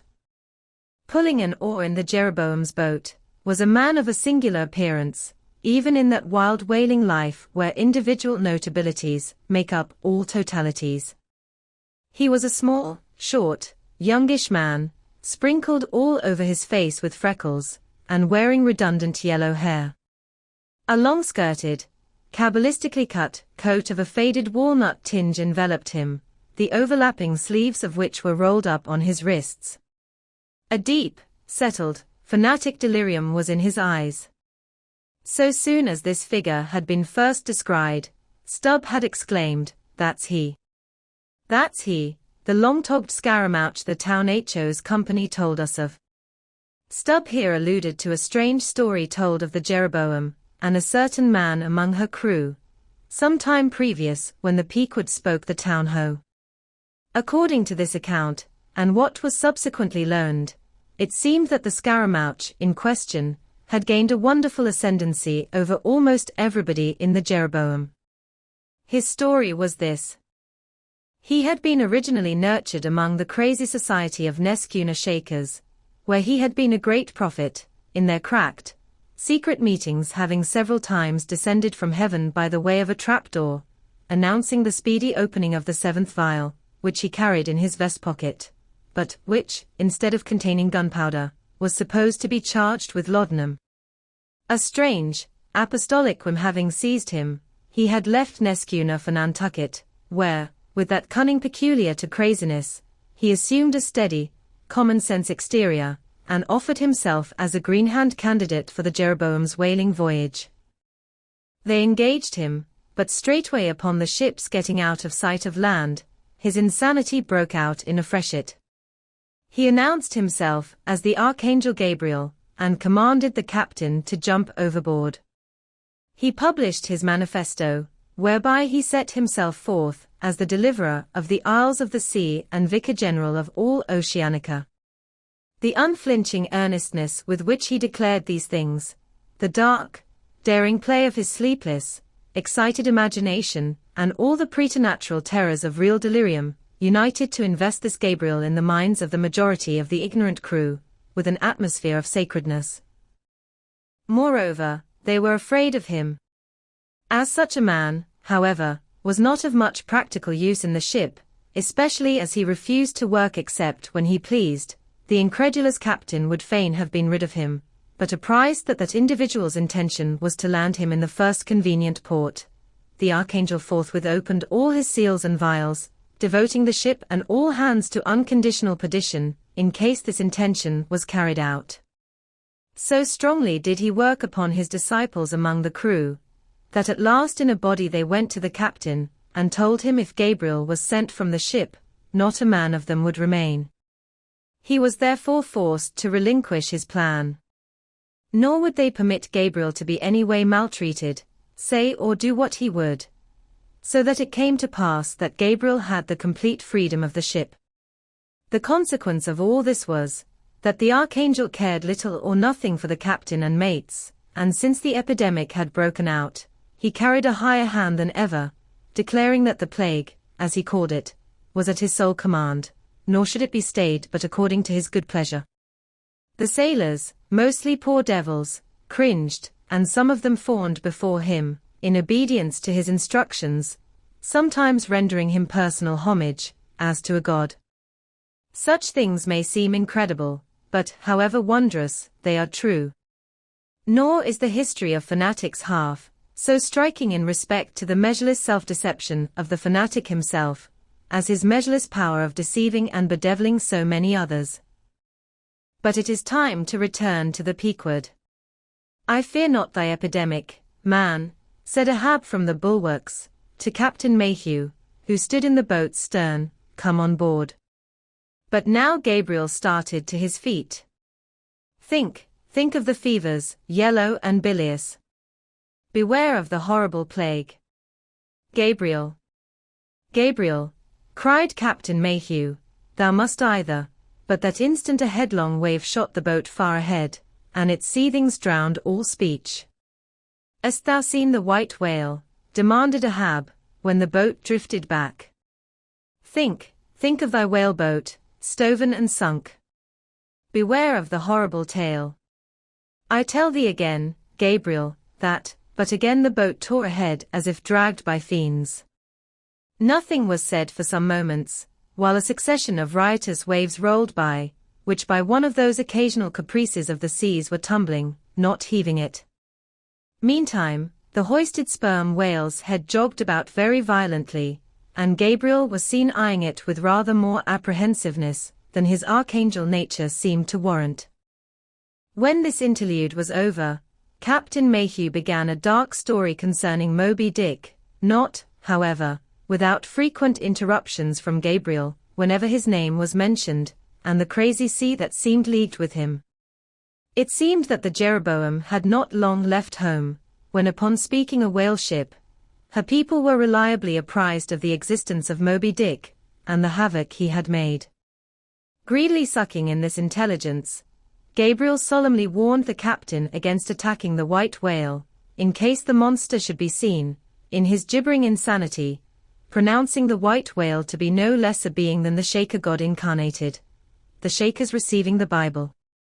But when, some year or two afterwards, Moby Dick was fairly sighted from the mastheads, Macy, the chief mate, burned with ardor to encounter him, and the captain himself being not unwilling to let him have the opportunity, despite all the archangel's denunciations and forewarnings, Macy succeeded in persuading 5 men to man his boat. With them he pushed off, and after much weary pulling, and many perilous, unsuccessful onsets, he at last succeeded in getting one iron fast. Meantime, Gabriel, ascending to the main royal masthead, was tossing one arm in frantic gestures, and hurling forth prophecies of speedy doom to the sacrilegious assailants of his divinity. Now, while Macy, the mate, was standing up in his boat's bow, and with all the reckless energy of his tribe was venting his wild exclamations upon the whale, and essaying to get a fair chance for his poised lance, lo! A broad white shadow rose from the sea, by its quick, fanning motion, temporarily taking the breath out of the bodies of the oarsmen. Next instant, the luckless mate, so full of furious life, was smitten bodily into the air, and making a long arc in his descent, fell into the sea at the distance of about 50 yards. Not a chip of the boat was harmed, nor a hair of any oarsman's head, but the mate forever sank. It is well to parenthesize here, that of the fatal accidents in the sperm whale fishery, this kind is perhaps almost as frequent as any. Sometimes, nothing is injured but the man who is thus annihilated, oftener the boat's bow is knocked off, or the thigh-board, in which the headsman stands, is torn from its place and accompanies the body. But strangest of all is the circumstance, that in more instances than one, when the body has been recovered, not a single mark of violence is discernible, the man being stark dead. The whole calamity, with the falling form of Macy, was plainly descried from the ship.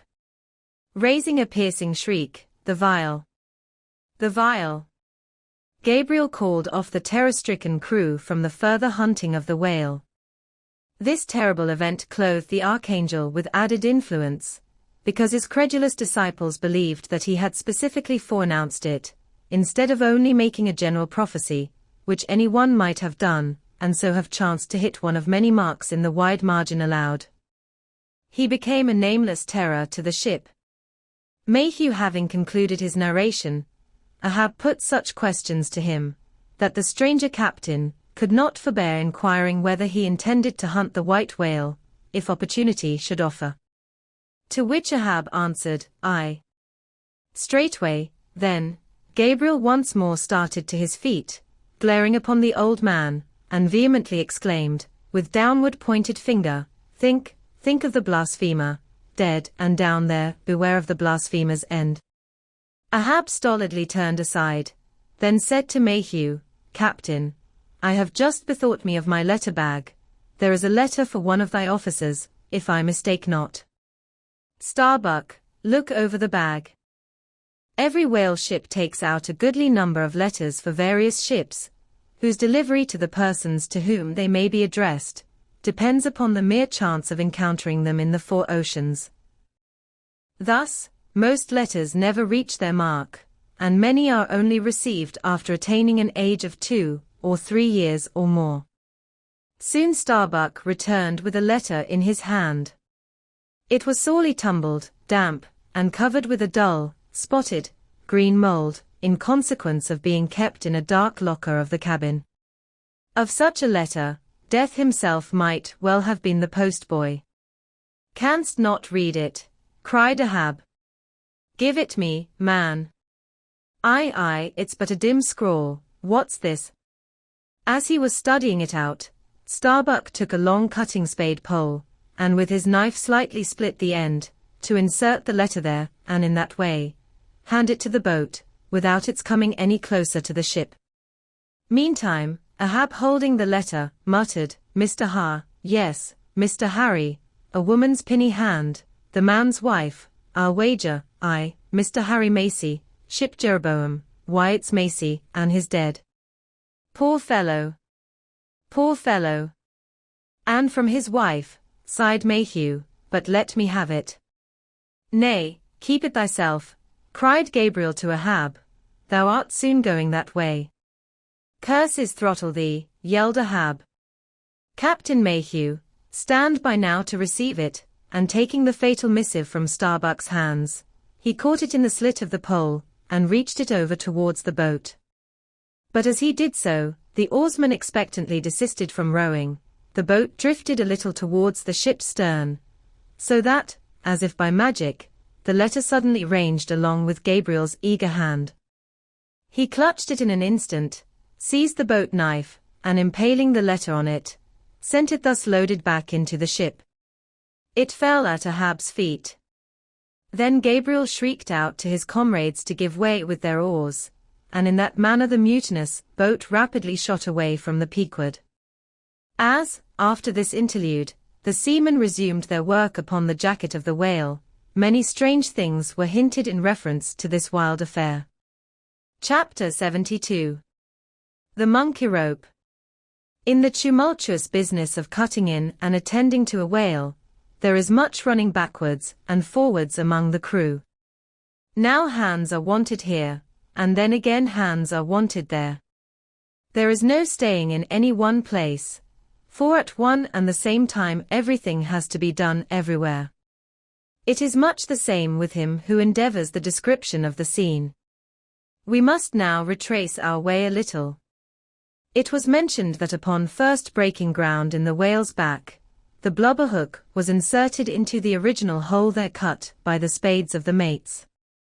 But how did so clumsy and weighty a mass as that same hook get fixed in that hole?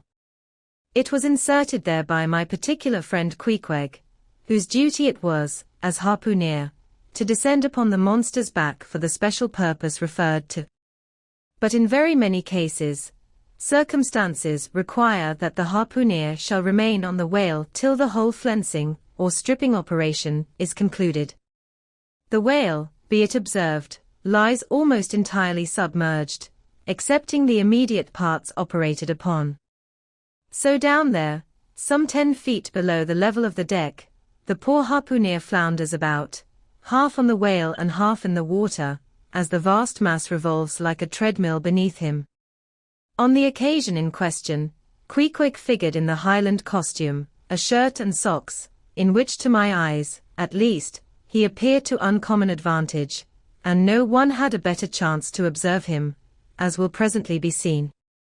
Being the savage bowsman, that is, the person who pulled the bow oar in his boat, the second one from forward, it was my cheerful duty to attend upon him while taking that hard scramble upon the dead whale's back. You have seen Italian organ boys holding a dancing ape by a long cord. Just so, from the ship's steep side, did I hold Queequeg down there in the sea, by what is technically called in the fishery a monkey rope, attached to a strong strip of canvas belted round his waist. It was a humorously perilous business for both of us. For, before we proceed further, it must be said that the monkey rope was fast at both ends, fast to Queequeg's broad canvas belt, and fast to my narrow leather one. So that for better or for worse, we two, for the time, were wedded, and should poor Queequeg sink to rise no more, then both usage and honor demanded, that instead of cutting the cord, it should drag me down in his wake. So, then, an elongated Siamese ligature united us. Queequeg was my own inseparable twin brother, nor could I any way get rid of the dangerous liabilities, which the hempen bond entailed. So strongly and metaphysically did I conceive of my situation then, that while earnestly watching his motions, I seemed distinctly to perceive that my own individuality was now merged in a joint stock company of two, that my free will had received a mortal wound, and that another's mistake or misfortune might plunge innocent me into unmerited disaster and death.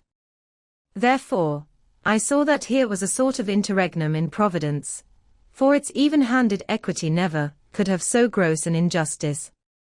And yet still further pondering, while I jerked him now and then from between the whale and ship, which would threaten to jam him, still further pondering, I saw that this situation of mine was the precise situation of every mortal that breathes, only, in most cases, he, one way or other, has this Siamese connection with a plurality of other mortals. If your banker breaks, you snap. If your apothecary by mistake sends you poison in your pills, you die. True, you may say that, by exceeding caution, you may possibly escape these and the multitudinous other evil chances of life. But handle Queequeg's monkey rope heedfully as I would, sometimes he jerked it so, that I came very near sliding overboard. Nor could I possibly forget that, do what I would, I only had the management of one end of it. Asterisk. The monkey rope is found in all whalers, but it was only in the Pequod that the monkey and his holder were ever tied together.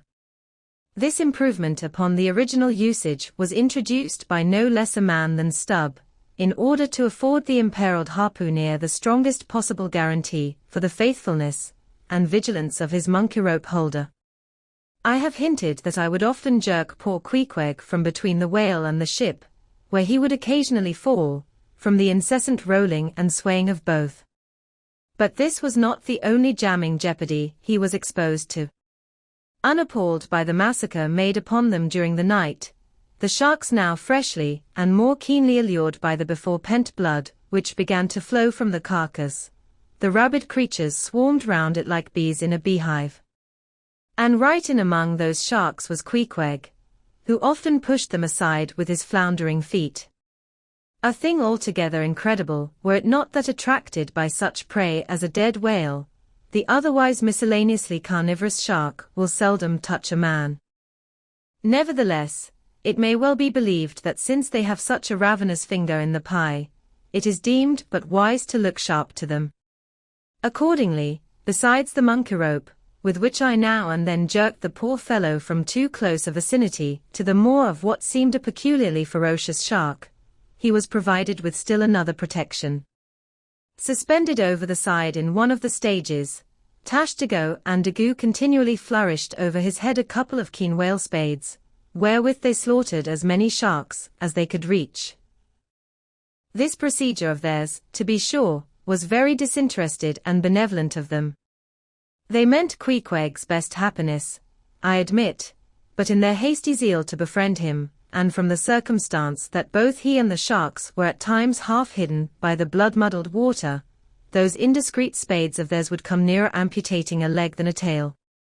But poor Queequeg, I suppose, straining and gasping there with that great iron hook, poor Queequeg, I suppose, only prayed to his Yojo, and gave up his life into the hands of his gods. Well, well, my dear comrade and twin brother, thought I, as I drew in and then slacked off the rope to every swell of the sea, what matters it, after all? Are you not the precious image of each, and all of us men in this wailing world? That ensounded ocean you gasp in, is life, those sharks, your foes, those spades, your friends, and what between sharks and spades you are in a sad pickle and peril, poor lad. But courage! There is good cheer in store for you, Queequeg. For now, as with blue lips and bloodshot eyes the exhausted savage at last climbs up the chains and stands all dripping and involuntarily trembling over the side, the steward advances, and with a benevolent, consolatory glance hands him, what? Some hot cognac? No. Hands him, ye gods. Hands him a cup of tepid ginger and water. Ginger? Do I smell ginger? Suspiciously asked Stubb, coming near. Yes, this must be ginger, peering into the as yet untasted cup. Then standing as if incredulous for a while, he calmly walked towards the astonished steward slowly saying, Ginger. Ginger. And will you have the goodness to tell me, Mr. Doughboy, where lies the virtue of ginger? Ginger. Is ginger the sort of fuel you use, Doughboy, to kindle a fire in this shivering cannibal? Ginger, what the devil is ginger? Sea coal. Firewood, lucifer matches, tinder, gunpowder, what the devil is ginger, I say, that you offer this cup to our poor Queequeg here? There is some sneaking temperance society movement about this business, he suddenly added, now approaching Starbuck, who had just come from forward. Will you look at that carnakin, sir, smell of it, if you please. Then watching the mate's countenance, he added, the steward, Mr. Starbuck, had the face to offer that calomel and jalap to Queequeg, there, this instant off the whale. Is the steward an apothecary, sir? And may I ask whether this is the sort of bitters, by which he blows back the life into a half-drowned man? I trust not, said Starbuck, it is poor stuff enough. Aye, steward, cried Stubb, we'll teach you to drug a harpooner. None of your apothecary's medicine here, you want to poison us, do ye? You have got out insurances on our lives and want to murder us all, and pocket the proceeds, do ye? It was not me, cried Doughboy, it was Aunt Charity that brought the ginger on board, and bade me never give the harpooneers any spirits, but only this ginger jub. So she called it. Ginger jub. You gingerly rascal. Take that. And run along with ye to the lockers, and get something better. I hope I do no wrong, Mr. Starbuck. It is the captain's orders, grog for the harpooner on a whale. Enough, replied Starbuck, only don't hit him again, but. Oh, I never hurt when I hit, except when I hit a whale or something of that sort, and this fellow's a weasel. What were you about saying, sir? Only this. Go down with him, and get what thou wantest thyself. When Stubb reappeared, he came with a dark flask in one hand and a sort of tea-caddy in the other. The first contained strong spirits, and was handed to Queequeg, the second was Aunt Charity's gift, and that was freely given to the waves. Chapter 73. Stub and Flask kill a right whale, and then have a talk over him. It must be borne in mind that all this time, we have a sperm whale's prodigious head hanging to the Pequod's side. But we must let it continue hanging there a while till we can get a chance to attend to it. For the present other matters press, and the best we can do now for the head, is to pray heaven the tackles may hold. Now, during the past night and forenoon, the Pequod had gradually drifted into a sea, which, by its occasional patches of yellow brit, gave unusual tokens of the vicinity of right whales, the species of the Leviathan that but few supposed to be at this particular time lurking anywhere near. And though all hands commonly disdained the capture of those inferior creatures, and though the Pequod was not commissioned to cruise for them at all, and though she had passed numbers of them near the Crozettes without lowering a boat, yet now that a sperm whale had been brought alongside and beheaded, to the surprise of all, the announcement was made that a right whale should be captured that day, if opportunity offered. Nor was this long wanting. Tall spouts were seen to leeward, and 2 boats, Stubs and Flasks, were detached in pursuit. Pulling further and further away, they at last became almost invisible to the men at the masthead. But suddenly in the distance, they saw a great heap of tumultuous white water, and soon after news came from aloft that one or both the boats must be fast. An interval passed and the boats were in plain sight, in the act of being dragged right towards the ship by the towing whale. So close did the monster come to the hull, that at first it seemed as if he meant it malice, but suddenly going down in a maelstrom, within 3 rods of the planks, he wholly disappeared from view, as if diving under the keel. "Cut, cut," was the cry from the ship to the boats, which, for one instant, seemed on the point of being brought with a deadly dash against the vessel's side. But having plenty of line yet in the tubs, and the whale not sounding very rapidly, they paid out abundance of rope, and at the same time pulled with all their might so as to get ahead of the ship. For a few minutes the struggle was intensely critical, for while they still slacked out the tightened line in one direction, and still plied their oars in another, the contending strain threatened to take them under. But it was only a few feet advance they sought to gain. And they stuck to it till they did gain it, when instantly, a swift tremor was felt running like lightning along the keel, as the strained line, scraping beneath the ship, suddenly rose to view under her bows, snapping and quivering, and so flinging off its drippings, that the drops fell like bits of broken glass on the water, while the whale beyond also rose to sight, and once more the boats were free to fly. But the fagged whale abated his speed, and blindly altering his course, went round the stern of the ship towing the 2 boats after him, so that they performed a complete circuit. Meantime, they hauled more and more upon their lines, till close flanking him on both sides, Stub answered Flask with lance for lance, and thus round and round the Pequod the battle went, while the multitudes of sharks that had before swum round the sperm whale's body, rushed to the fresh blood that was spilled, thirstily drinking at every new gash, as the eager Israelites did at the new bursting fountains that poured from the smitten rock. At last his spout grew thick, and with a frightful roll and vomit, he turned upon his back a corpse. While the 2 headsmen were engaged in making fast cords to his flukes, and in other ways getting the mass in readiness for towing, some conversation ensued between them. "I wonder what the old man wants with this lump of foul lard," said Stub, not without some disgust at the thought of having to do with so ignoble a Leviathan. "Wants with it," said Flask, coiling some spare line in the boat's bow. "Did you never hear that the ship which but once has a sperm whale's head hoisted on her starboard side, and at the same time a right whale's on the larboard, did you never hear, Stub, that that ship can never afterwards capsize?" "Why not?" "I don't know, but I heard that Gamboge ghost of a Fedallah saying so, and he seems to know all about ship's charms. But I sometimes think he'll charm the ship to no good at last. I don't half like that chap, Stub.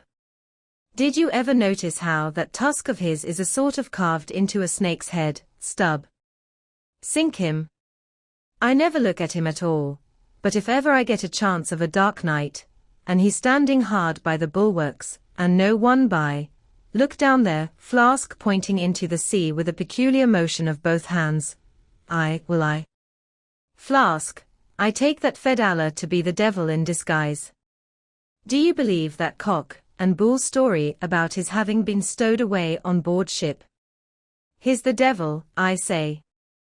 The reason why you don't see his tail is because he tucks it up out of sight.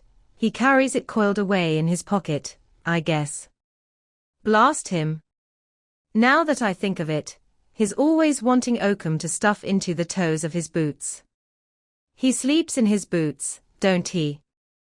He hasn't got any hammock, but I've seen him lay of nights in a coil of rigging.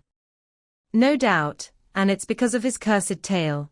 He coils it down, do ye see, in the eye of the rigging. What's the old man have so much to do with him for? Striking up a swap or a bargain, I suppose.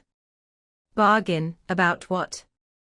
Why, do ye see, the old man is hard bent after that white whale, and the devil there is trying to come round him, and get him to swap away his silver watch, or his soul, or something of that sort, and then he'll surrender Moby Dick. Pooh. Stub, you are skylarking. How can Fedallah do that? I don't know, Flask, but the devil is a curious chap, and a wicked one, I tell ye. Why, they say as how he went a-sauntering into the old flagship once, switching his tail about devilish easy and gentlemanlike, and inquiring if the old governor was at home. Well, he was at home, and asked the devil what he wanted. The devil, switching his hoofs up and says, I want John. What for? Says the old governor. What business is that of yours? Says the devil, getting mad. I want to use him. Take him, says the governor, and by the Lord, Flask, if the devil didn't give John the Asiatic cholera before he got through with him, I'll eat this whale in one mouthful. But look sharp, ain't you all ready there? Well, then, pull ahead, and let's get the whale alongside. I think I remember some such story as you were telling, said Flask, when at last the two boats were slowly advancing with their burden towards the ship, but I can't remember where. 3 Spaniards. Adventures of those 3 blood-minded soldados. Did ye read it there, Flask? I guess ye did. No, never saw such a book, heard of it, though. But now, tell me, Stub, do you suppose that that devil you were speaking of just now was the same you say is now on board the Pequod? Am I the same man that helped kill this whale? Doesn't the devil live forever? Who ever heard that the devil was dead? Did you ever see any parson a-wearing mourning for the devil? And if the devil has a latchkey to get into the admiral's cabin, don't you suppose he can crawl into a porthole? Tell me that, Mr. Flask. How old do you suppose Fedallah is, Stub? Do you see that mainmast there, pointing to the ship? Well, that's the figure 1. Now take all the hoops in the Pequod's hold, and string along in a row with that mast, 4 oughts. Do you see? Well, that wouldn't begin to be Fedallah's age. Nor all the coopers in creation couldn't show hoops enough to make oughts enough. But see here, Stub, I thought you a little boasted just now, that you meant to give Fedallah a sea toss, if you got a good chance. Now, if he's so old as all those hoops of yours come to, and if he is going to live forever, what good will it do to pitch him overboard, tell me that? Give him a good ducking, anyhow. But he'd crawl back. Duck him again, and keep ducking him. Suppose he should take it into his head to duck you, though, yes, and drown you, what then?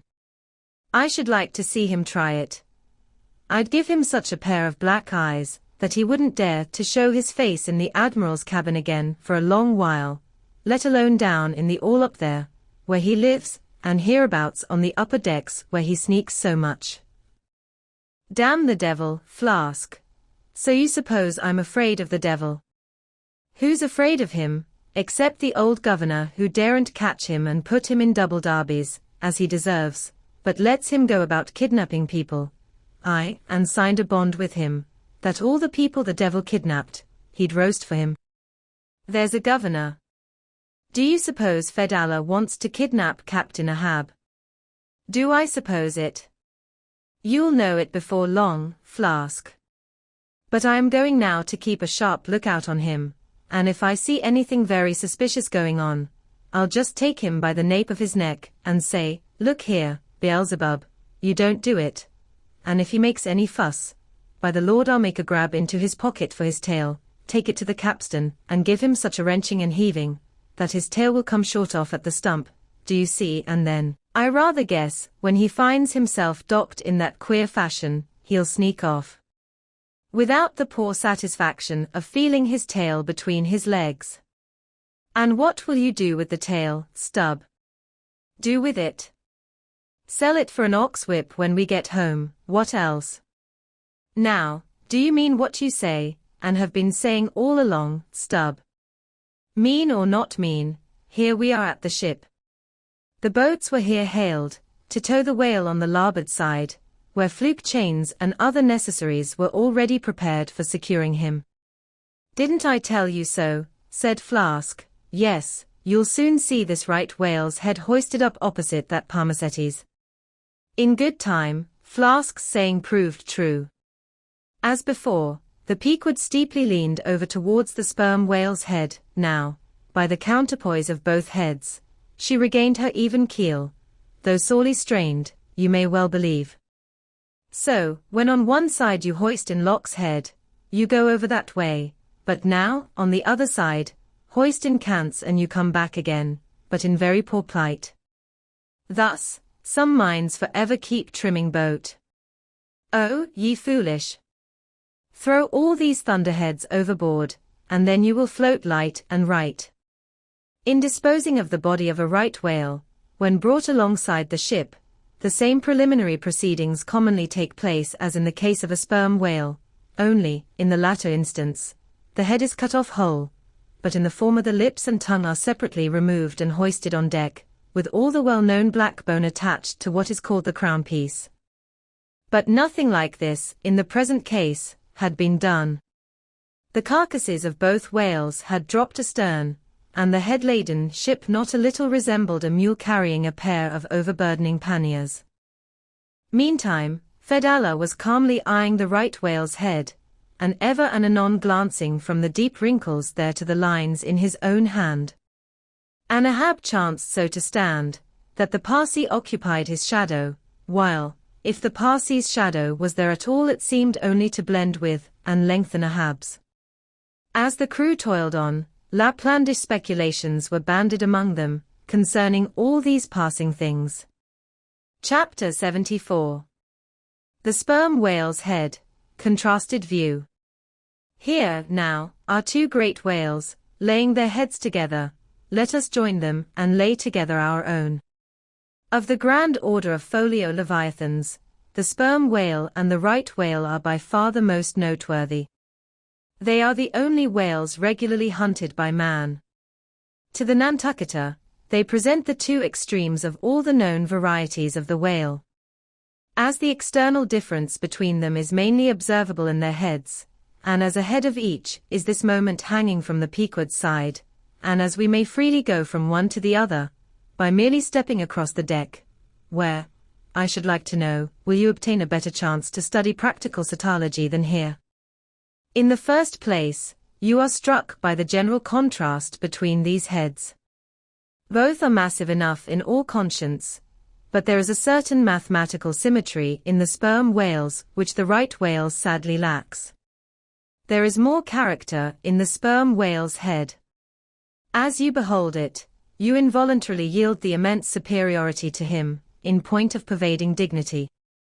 In the present instance, too, this dignity is heightened by the pepper and salt color of his head at the summit, giving token of advanced age and large experience. In short, he is what the fishermen technically call a gray-headed whale. Let us now note what is least dissimilar in these heads, namely, the two most important organs, the eye and the ear.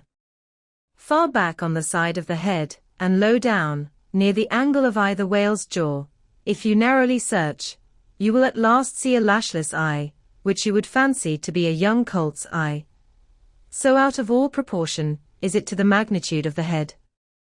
Now, from this peculiar sideway position of the whale's eyes, it is plain that he can never see an object which is exactly ahead, no more than he can one exactly astern. In a word, the position of the whale's eyes corresponds to that of a man's ears, and you may fancy, for yourself, how it would fare with you, did you sideways survey objects through your ears. You would find that you could only command some 30 degrees of vision in advance of the straight side line of sight, and about 30 more behind it. If your bitterest foe were walking straight towards you, with dagger uplifted in broad day, you would not be able to see him, any more than if he were stealing upon you from behind.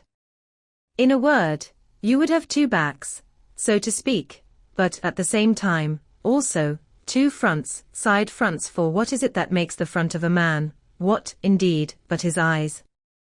Moreover, while in most other animals that I can now think of, the eyes are so planted as imperceptibly to blend their visual power, so as to produce one picture, and not two to the brain, the peculiar position of the whale's eyes, effectually divided as they are by many cubic feet of solid head, which towers between them like a great mountain separating two lakes in valleys, this, of course, must wholly separate the impressions which each independent organ imparts. The whale, therefore, must see one distinct picture on this side, and another distinct picture on that side, while all between must be profound darkness, and nothingness to him.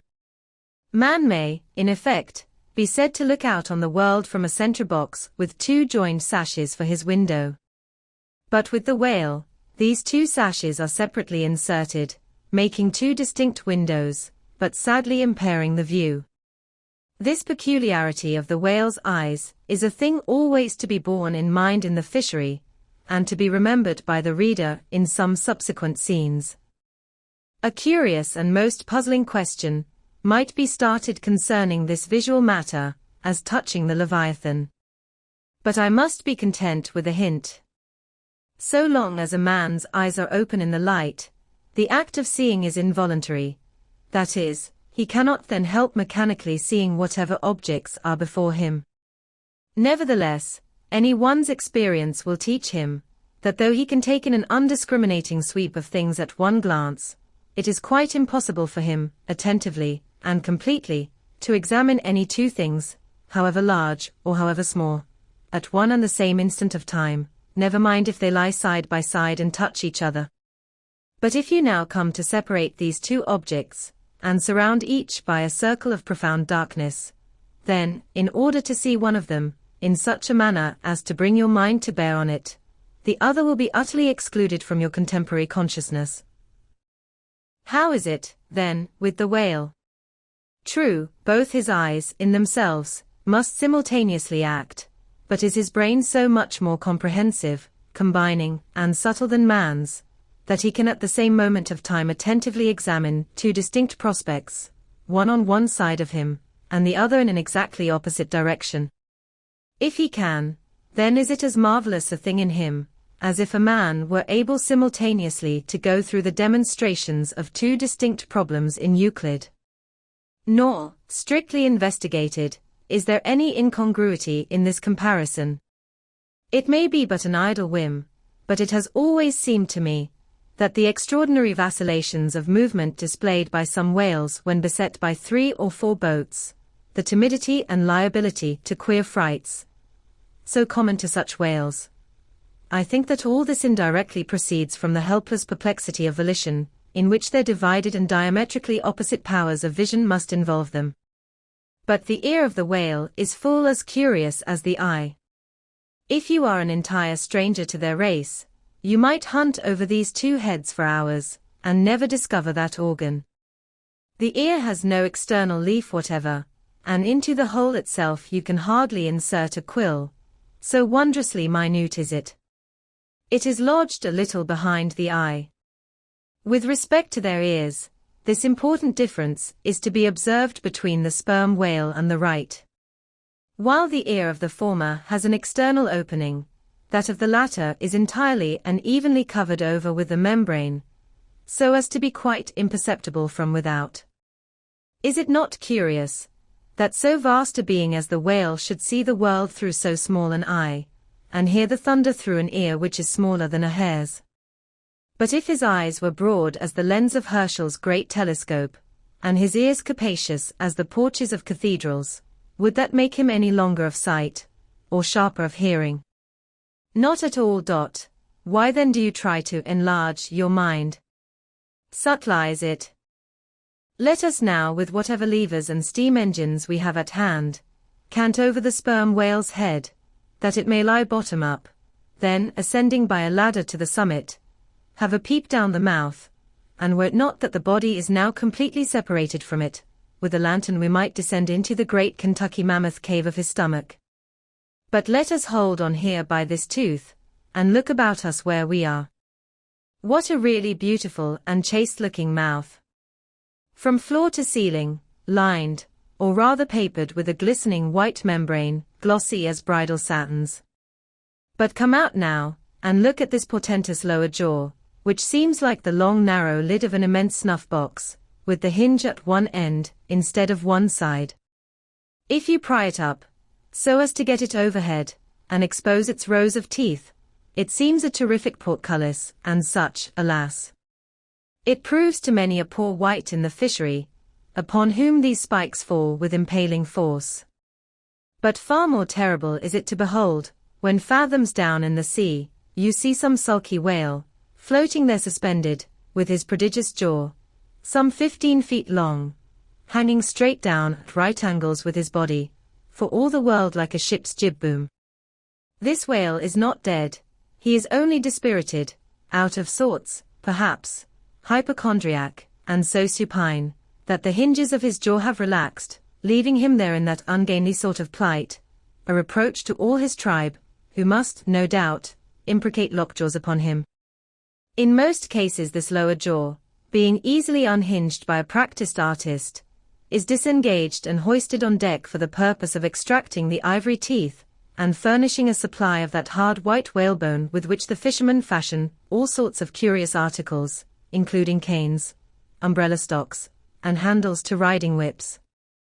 With a long, weary hoist the jaw is dragged on board, as if it were an anchor, and when the proper time comes, some few days after the other work, Queequeg, Daggoo, and Tashtago, being all accomplished dentists, are set to drawing teeth. With a keen cutting spade, Queequeg lances the gums. Then the jaw is lashed down to ring bolts, and a tackle being rigged from aloft, they drag out these teeth, as Michigan oxen drag stumps of old oaks out of wildwood lands.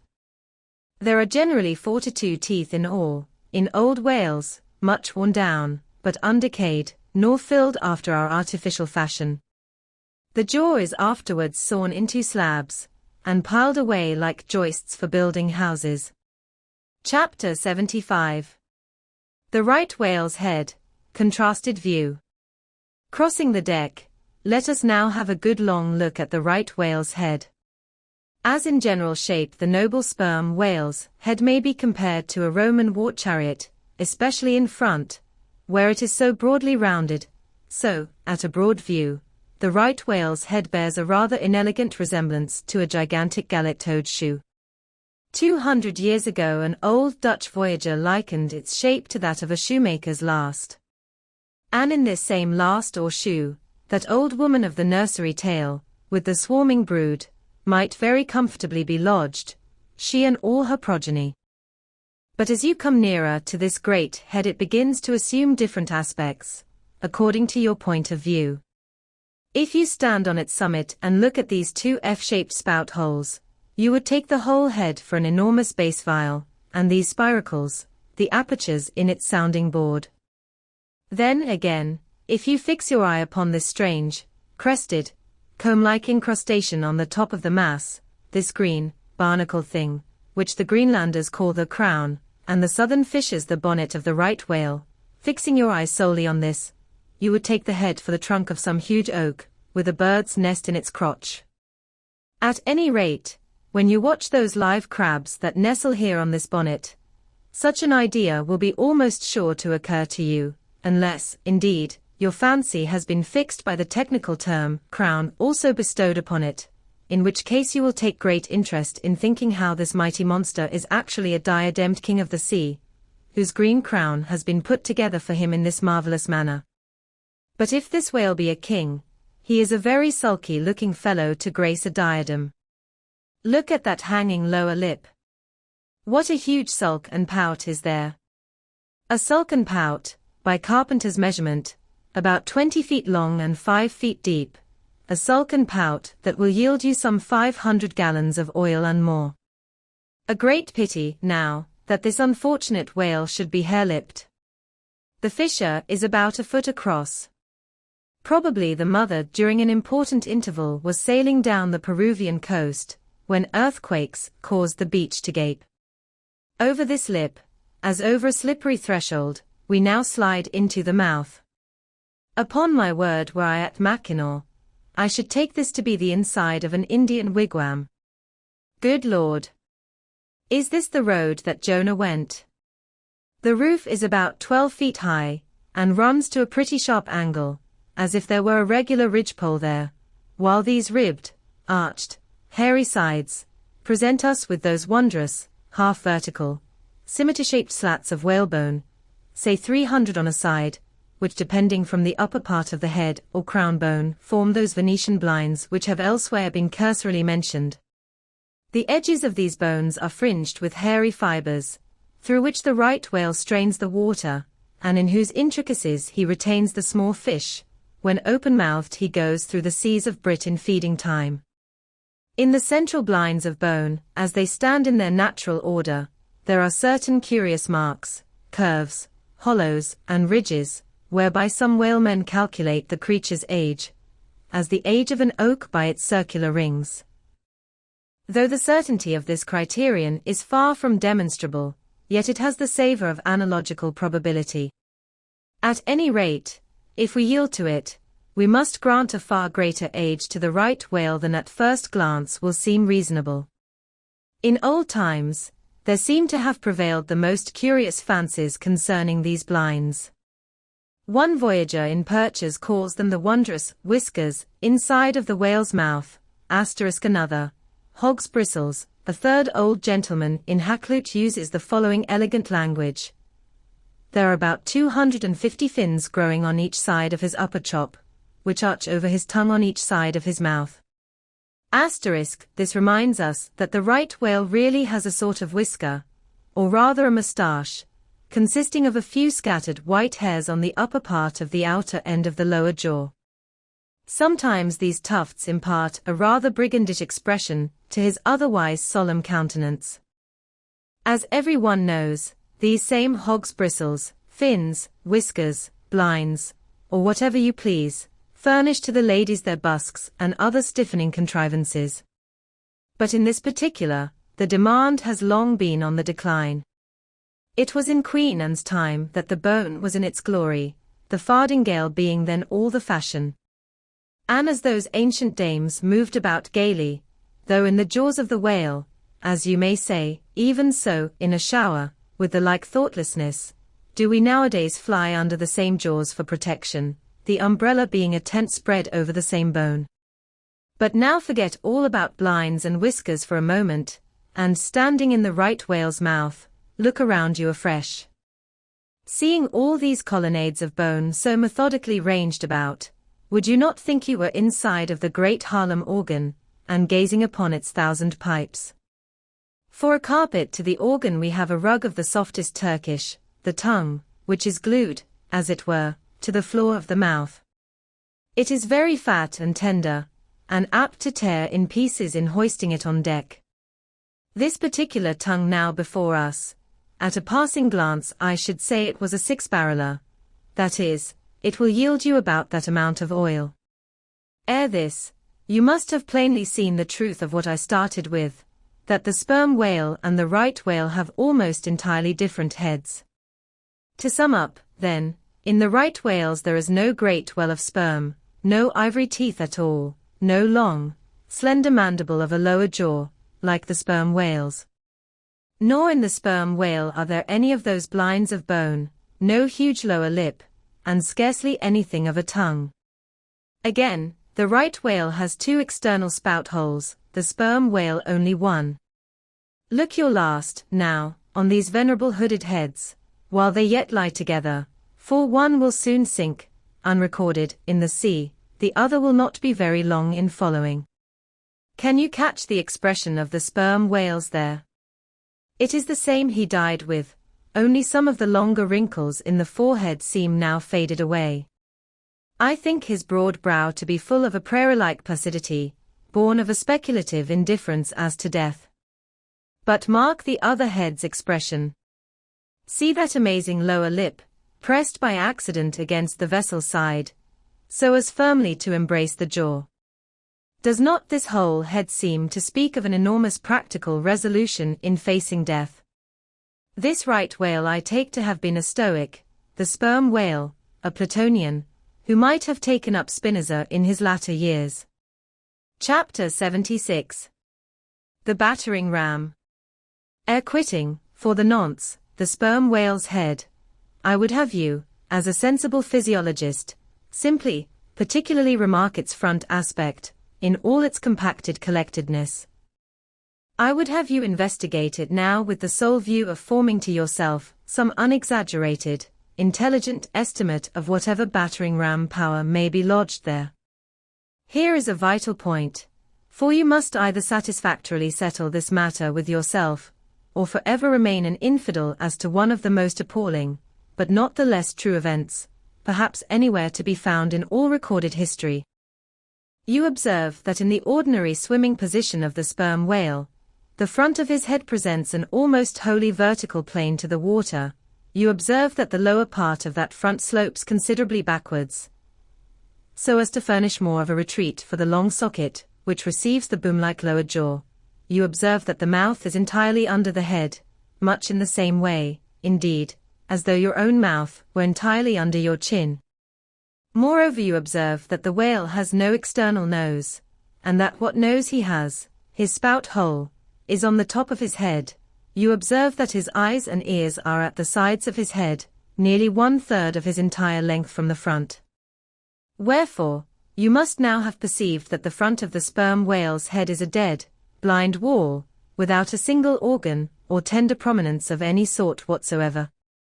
Furthermore, you are now to consider that only in the extreme, lower, backward sloping part of the front of the head, is there the slightest vestige of bone, and not till you get near 20 feet from the forehead, do you come to the full cranial development. So that this whole enormous boneless mass is as one wad. Finally, though, as will soon be revealed, its contents partly comprise the most delicate oil, yet, you are now to be apprised of the nature of the substance, which so impregnably invests all that apparent effeminacy. In some previous place, I have described to you how the blubber wraps the body of the whale, as the rind wraps an orange. Just so with the head, but with this difference. About the head this envelope, though not so thick, is of a boneless toughness, inestimable by any man who has not handled it. The severest pointed harpoon, the sharpest lance darted by the strongest human arm, impotently rebounds from it. It is as though the forehead of the sperm whale were paved with horses' hoofs. I do not think that any sensation lurks in it. Bethink yourself also of another thing. When two large, loaded Indiamen chance to crowd and crush towards each other in the docks, what do the sailors do?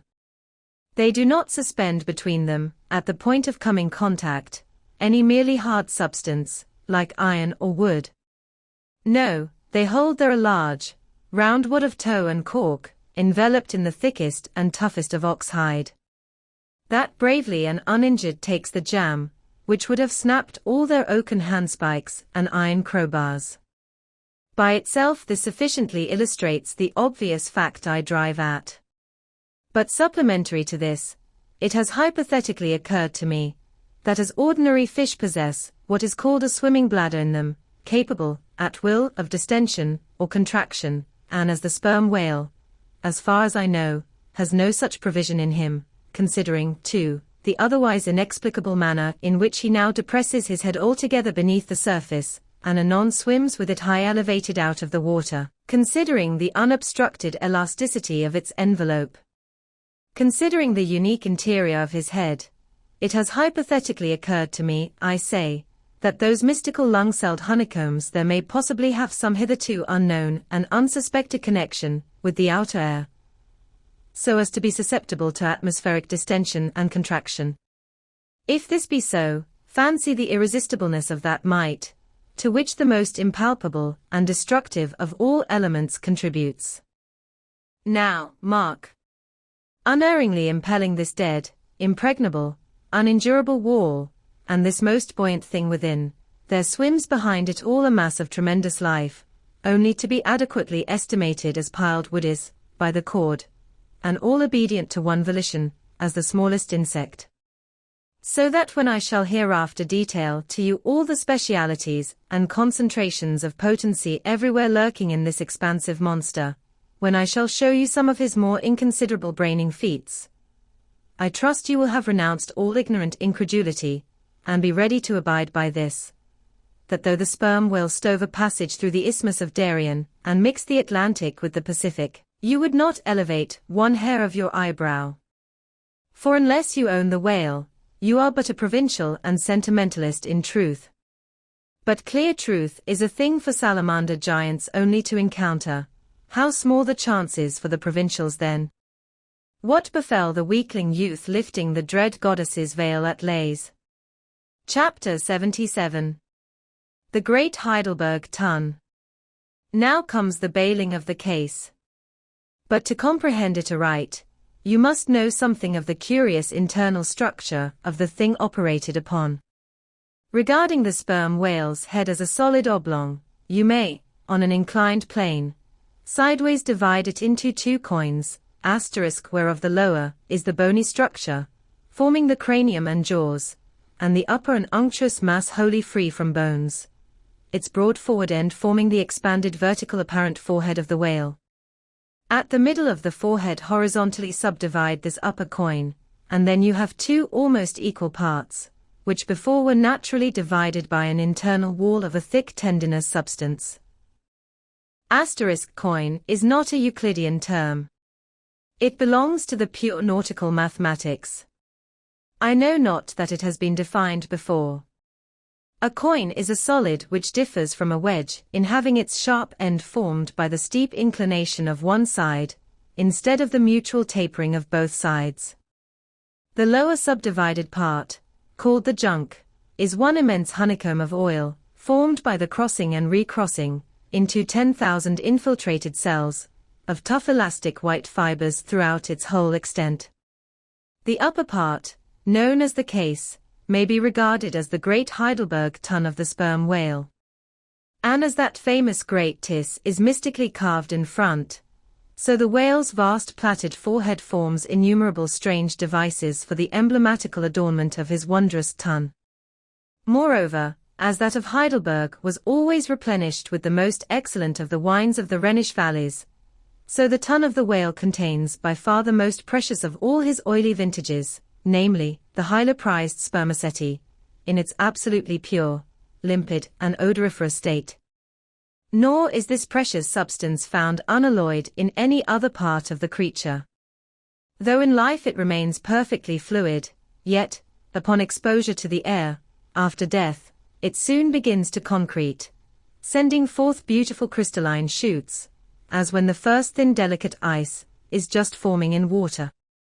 A large whale's case generally yields about 500 gallons of sperm, though from unavoidable circumstances, considerable of it is spilled, leaks, and dribbles away, or is otherwise irrevocably lost in the ticklish business of securing what you can. I know not with what fine and costly material the Heidelberg tun was coated within, but in superlative richness, that coating could not possibly have compared with the silken pearl-colored membrane, like the lining of a fine pelisse, forming the inner surface of the sperm whale's case. It will have been seen that the Heidelberg tun of the sperm whale embraces the entire length of the entire top of the head, and since, as has been elsewhere set forth, the head embraces 1/3 of the whole length of the creature, then setting that length down at 80 feet for a good-sized whale, you have more than 26 feet for the depth of the ton, when it is lengthwise hoisted up and down against a ship's side. As in decapitating the whale, the operator's instrument is brought close to the spot where an entrance is subsequently forced into the spermaceti magazine. He has, therefore, to be uncommonly heedful, lest a careless, untimely stroke should invade the sanctuary and wastingly let out its invaluable contents. It is this decapitated end of the head, also, which is at last elevated out of the water, and retained in that position by the enormous cutting tackles, whose hempen combinations, on one side, make quite a wilderness of ropes in that quarter. Thus much being said, attend now, I pray you, to that marvelous and, in this particular instance, almost fatal operation whereby the sperm whale's great Heidelberg tun is tapped. Chapter 78. Cistern and Buckets. Nimble as a cat, Tashtigo mounts aloft, and without altering his erect posture, runs straight out upon the overhanging mainyard arm, to the part where it exactly projects over the hoisted tun. He has carried with him a light tackle called a whip, consisting of only 2 parts, traveling through a single sheaved block. Securing this block, so that it hangs down from the yardarm, he swings one end of the rope, till it is caught and firmly held by a hand on deck. Then, hand over hand, down the other part, the Indian drops through the air, till dexterously he lands on the summit of the head. There, still high elevated above the rest of the company, to whom he vivaciously cries, he seems some Turkish muezzin calling the good people to prayers from the top of a tower. A short-handled sharp spade being sent up to him, he diligently searches for the proper place to begin breaking into the tun. In this business he proceeds very heedfully, like a treasure hunter in some old house, sounding the walls to find where the gold is masoned in. By the time this cautious search is over, a stout iron-bound bucket, precisely like a well bucket, has been attached to one end of the whip, while the other end, being stretched across the deck, is there held by 2 or 3 alert hands. These last now hoist the bucket within grasp of the Indian, to whom another person has reached up a very long pole. Inserting this pole into the bucket, Tashtigo downward guides the bucket into the tun, till it entirely disappears. Then giving the word to the seaman at the whip, up comes the bucket again, all bubbling like a dairymaid's pail of new milk. Carefully lowered from its height, the full-freighted vessel is caught by an appointed hand, and quickly emptied into a large tub. Then remounting aloft, it again goes through the same round until the deep cistern will yield no more. Towards the end, Tashtigo has to ram his long pole harder and deeper into the tun, until some 20 feet of the pole have gone down. Now, the people of the Pequod had been bailing some time in this way. Several tubs had been filled with the fragrant sperm, when all at once a queer accident happened. Whether it was that Tashtigo, that wild Indian, was so heedless and reckless as to let go for a moment his one-handed hold on the great cable tackles suspending the head, or whether the place where he stood was so treacherous and oozy, or whether the evil one himself would have it to fall out so, without stating his particular reasons. How it was exactly, there is no telling now, but on a sudden, as the 80th or 90th bucket came suckingly up, my God! Poor Tashtigo, like the twin reciprocating bucket in a veritable well, dropped head foremost down into this great tun of Heidelberg, and with a horrible oily gurgling, went clean out of sight. Man overboard! Cried Daggoo, who amid the general consternation first came to his senses.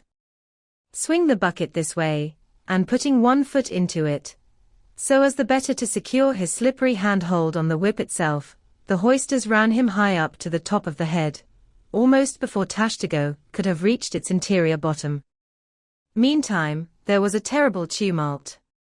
Looking over the side, they saw the before lifeless head throbbing and heaving just below the surface of the sea, as if that moment seized with some momentous idea, whereas it was only the poor Indian unconsciously revealing by those struggles the perilous depth to which he had sunk. At this instant, while Daggoo, on the summit of the head, was clearing the whip, which had somehow got foul of the great cutting tackles. A sharp cracking noise was heard, and to the unspeakable horror of all, one of the two enormous hooks suspending the head tore out, and with a vast vibration the enormous mass sideways swung, till the drunk ship reeled and shook as if smitten by an iceberg. The one remaining hook, upon which the entire strain now depended, seemed every instant to be on the point of giving way, an event still more likely from the violent motions of the head. Come down," yelled the seaman to Daggoo, but with one hand holding on to the heavy tackles, so that if the head should drop, he would still remain suspended. The negro, having cleared the foul line, rammed down the bucket into the now collapsed well, meaning that the buried harpooner should grasp it, and so be hoisted out. "In heaven's name, man," cried Stubb, "are you ramming home a cartridge there, avast? How will that help him, jamming that iron-bound bucket on top of his head? Avast, will ye? Stand clear of the tackle," cried a voice like the bursting of a rocket. Almost in the same instant, with a thunderboom, the enormous mass dropped into the sea, like Niagara's Table Rock into the whirlpool. The suddenly relieved hull rolled away from it, to far down her glittering copper, and all caught their breath, as half swinging, now over the sailors' heads, and now over the water, Daggoo, through a thick mist of spray, was dimly beheld clinging to the pendulous tackles, while poor, buried alive Tashtego was sinking utterly down to the bottom of the sea. But hardly had the blinding vapor cleared away, when a naked figure with a boarding sword in his hand, was for one swift moment seen hovering over the bulwarks. The next, a loud splash announced that my brave Queequeg had dived to the rescue. One packed rush was made to the side, and every eye counted every ripple, as moment followed moment, and no sign of either the sinker or the diver could be seen. Some hands now jumped into a boat alongside, and pushed a little off from the ship. "Ha! Ha!" cried Daggoo, all at once, from his now quiet, swinging perch overhead, and looking further off from the side, we saw an arm thrust upright from the blue waves, a sight strange to see, as an arm thrust forth from the grass over a grave. "Both! Both, it is both!" cried Daggoo again with a joyful shout, and soon after, Queequeg was seen boldly striking out with one hand, and with the other clutching the long hair of the Indian. Drawn into the waiting boat, they were quickly brought to the deck, but Tashtego was long in coming to, and Queequeg did not look very brisk. Now, how had this noble rescue been accomplished? Why, diving after the slowly descending head, Queequeg with his keen sword had made side lunges near its bottom, so as to scuttle a large hole there, then dropping his sword, had thrust his long arm far inwards and upwards, and so hauled out poor Tash by the head.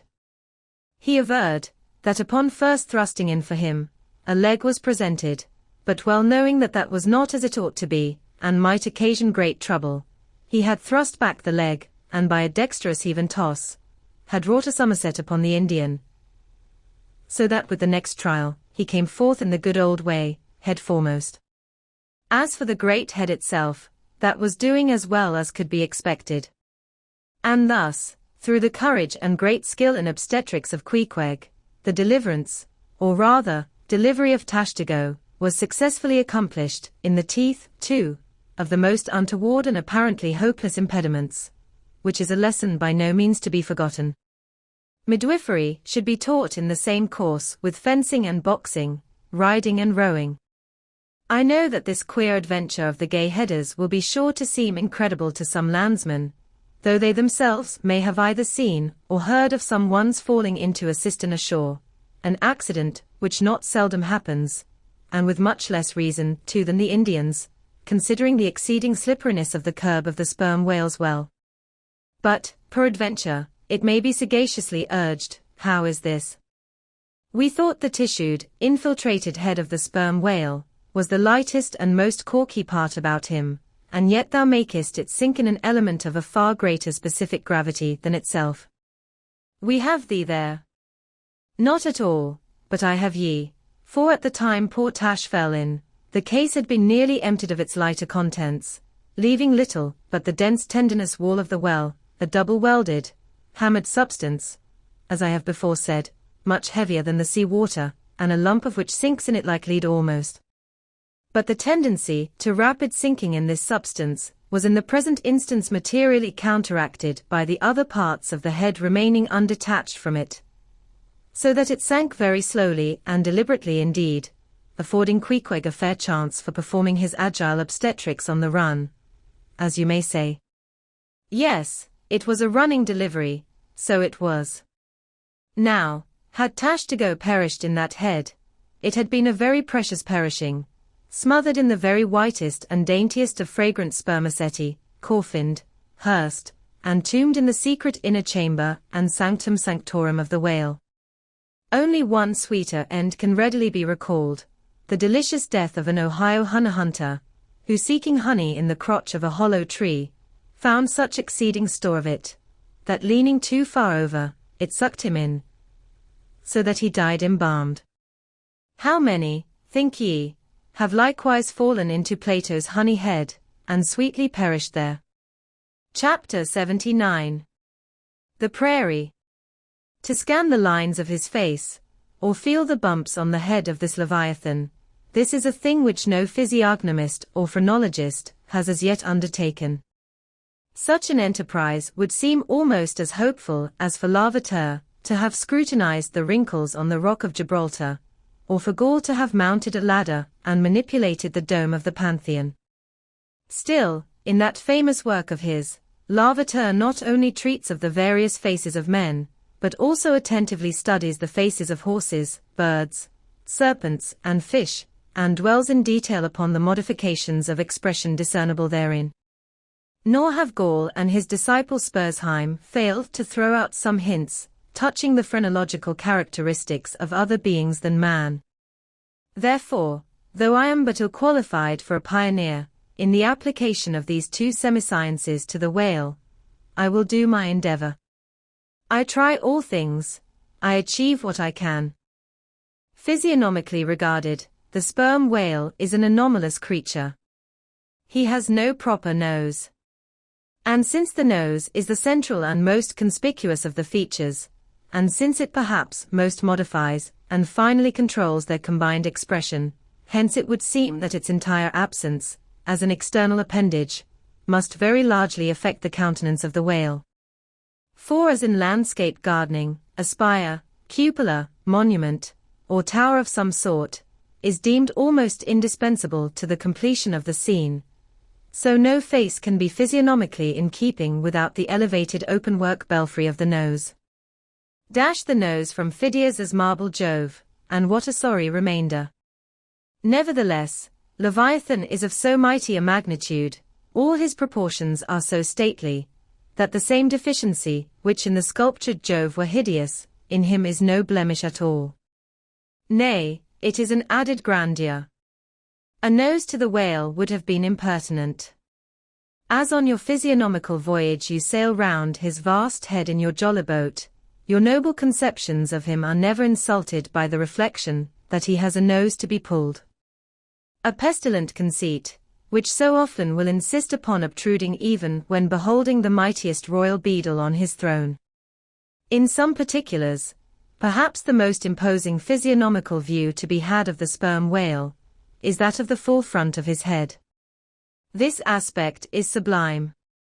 In thought, a fine human brow is like the east when troubled with the morning. In the repose of the pasture, the curled brow of the bull has a touch of the grand in it. Pushing heavy cannon up mountain defiles, the elephant's brow is majestic. Human or animal, the mystical brow is as that great golden seal affixed by the German emperors to their decrees. It signifies, God, done this day by my hand. But in most creatures, nay in man himself, very often the brow is but a mere strip of alpine land lying along the snow line. Few are the foreheads which like Shakespeare's or Melanchthon's rise so high, and descend so low, that the eyes themselves seem clear, eternal, tideless mountain lakes, and all above them in the forehead's wrinkles, you seem to track the antlered thoughts descending there to drink, as the Highland hunters track the snow prints of the deer. But in the great sperm whale, this high and mighty godlike dignity inherent in the brow is so immensely amplified, that gazing on it, in that full front view, you feel the deity and the dread powers more forcibly than in beholding any other object in living nature. For you see no one point precisely, not one distinct feature is revealed, no nose, eyes, ears, or mouth, no face, he has none, proper, nothing but that one broad firmament of a forehead, pleated with riddles, dumbly lowering with the doom of boats, and ships and men. Nor, in profile, does this wondrous brow diminish, though that way viewed its grandeur does not domineer upon you so. In profile, you plainly perceive that horizontal, semicrescentic depression in the forehead's middle, which, in man, is Lavater's mark of genius. But how? Genius in the sperm whale. Has the sperm whale ever written a book, spoken a speech? No, his great genius is declared in his doing nothing particular to prove it. It is moreover declared in his pyramidical silence. And this reminds me that had the great sperm whale been known to the young Orient world, he would have been deified by their child Magian thoughts. They deified the crocodile of the Nile, because the crocodile is tongueless, and the sperm whale has no tongue, or at least it is so exceedingly small, as to be incapable of protrusion. If hereafter any highly cultured, poetical nation shall lure back to their birthright the merry May-Day gods of old, and livingly enthrone them again in the now egotistical sky, in the now unhaunted hill, then be sure, exalted to Jove's high seat, the great sperm whale shall lord it. Champollion deciphered the wrinkled granite hieroglyphics. But there is no Champollion to decipher the Egypt of every man's and every being's face. Physiognomy, like every other human science, is but a passing fable. If then, Sir William Jones, who read in 30 languages, could not read the simplest peasant's face in its profounder and more subtle meanings, how may unlettered Ishmael hope to read the awful Chaldee of the sperm whale's brow? I but put that brow before you. Read it if you can. Chapter 80. The Nut. If the sperm whale be physiognomically a sphinx, to the phrenologist his brain seems that geometrical circle which it is impossible to square. In the full-grown creature the skull will measure at least 20 feet in length. Unhinge the lower jaw, and the side view of this skull is as the side of a moderately inclined plane resting throughout on a level base. But in life, as we have elsewhere seen, this inclined plane is angularly filled up, and almost squared by the enormous superincumbent mass of the junk and sperm. At the high end the skull forms a crater to bed that part of the mass, while under the long floor of this crater, in another cavity seldom exceeding 10 inches in length and as many in depth, reposes the mere handful of this monster's brain. The brain is at least 20 feet from his apparent forehead in life. It is hidden away behind its vast outworks, like the innermost citadel within the amplified fortifications of Quebec. So like a choice casket is it secreted in him, that I have known some whalemen who peremptorily deny that the sperm whale has any other brain than that palpable semblance of one formed by the cubic yards of his sperm magazine. Lying in strange folds, courses, and convolutions, to their apprehensions, it seems more in keeping with the idea of his general might to regard that mystic part of him as the seat of his intelligence. It is plain, then, that phrenologically the head of this Leviathan, in the creature's living intact state, is an entire delusion. As for his true brain, you can then see no indications of it, nor feel any. The whale, like all things that are mighty, wears a false brow to the common world. If you unload his skull of its spermy heaps and then take a rear view of its rear end, which is the high end, you will be struck by its resemblance to the human skull, beheld in the same situation, and from the same point of view. Indeed, place this reversed skull, scaled down to the human magnitude, among a plate of men's skulls, and you would involuntarily confound it with them, and remarking the depressions on one part of its summit, in phrenological phrase you would say, this man had no self-esteem, and no veneration.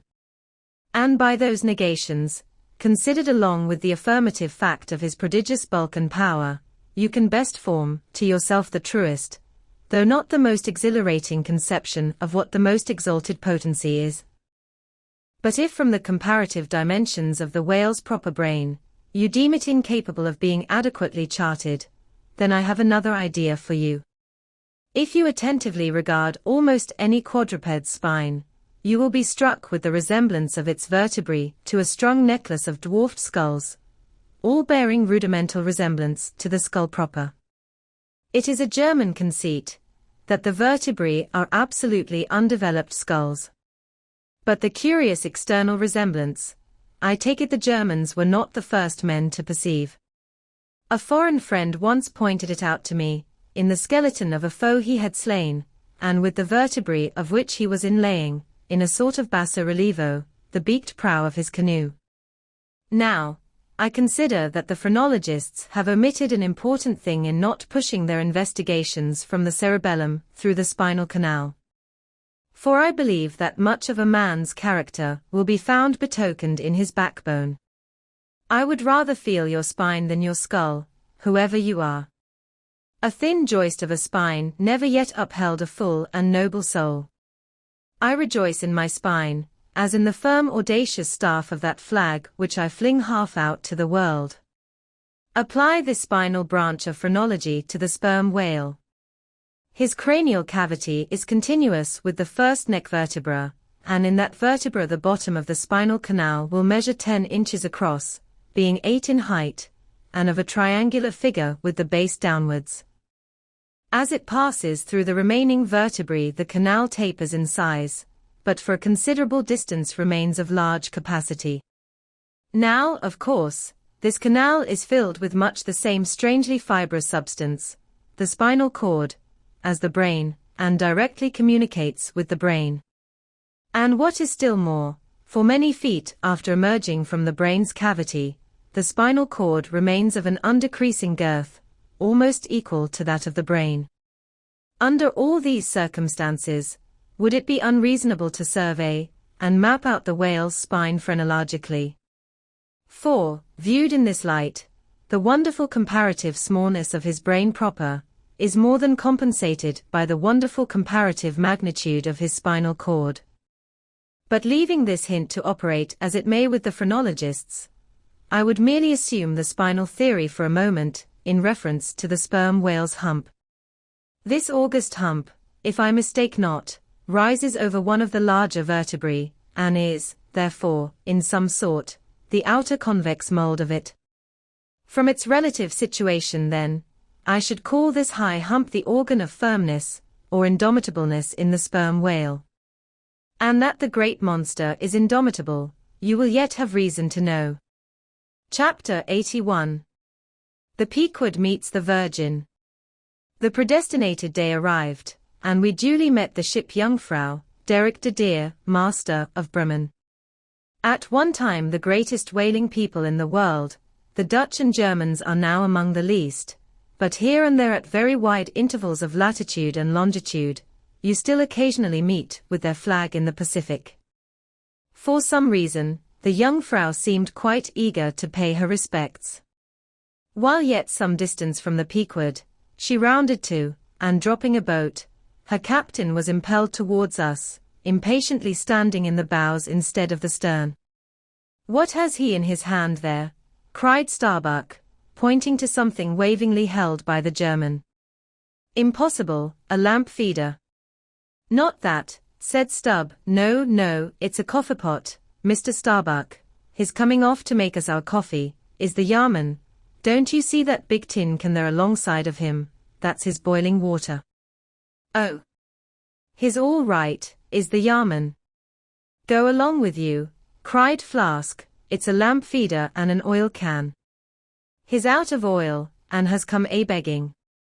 However curious it may seem for an oil ship to be borrowing oil on the whale ground, and however much it may invertedly contradict the old proverb about carrying coals to Newcastle, yet sometimes such a thing really happens, and in the present case Captain Derrick de Deer did indubitably conduct a lamp feeder as Flask did declare. As he mounted the deck, Ahab abruptly accosted him, without at all heeding what he had in his hand. But in his broken lingo, the German soon evinced his complete ignorance of the white whale, immediately turning the conversation to his lamp feeder and oil can, with some remarks touching his having to turn into his hammock at night in profound darkness, his last drop of Bremen oil being gone, and not a single flying fish yet captured to supply the deficiency, concluding by hinting that his ship was indeed what in the fishery is technically called a clean one, that is, an empty one, well deserving the name of Jungfrau, or the Virgin.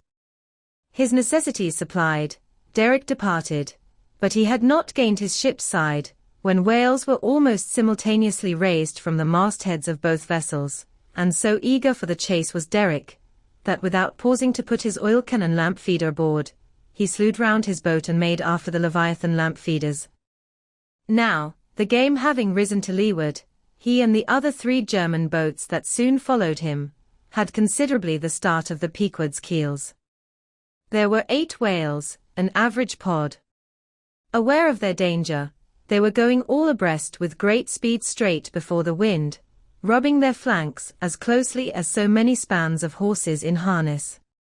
They left a great, wide wake, as though continually unrolling a great wide parchment upon the sea.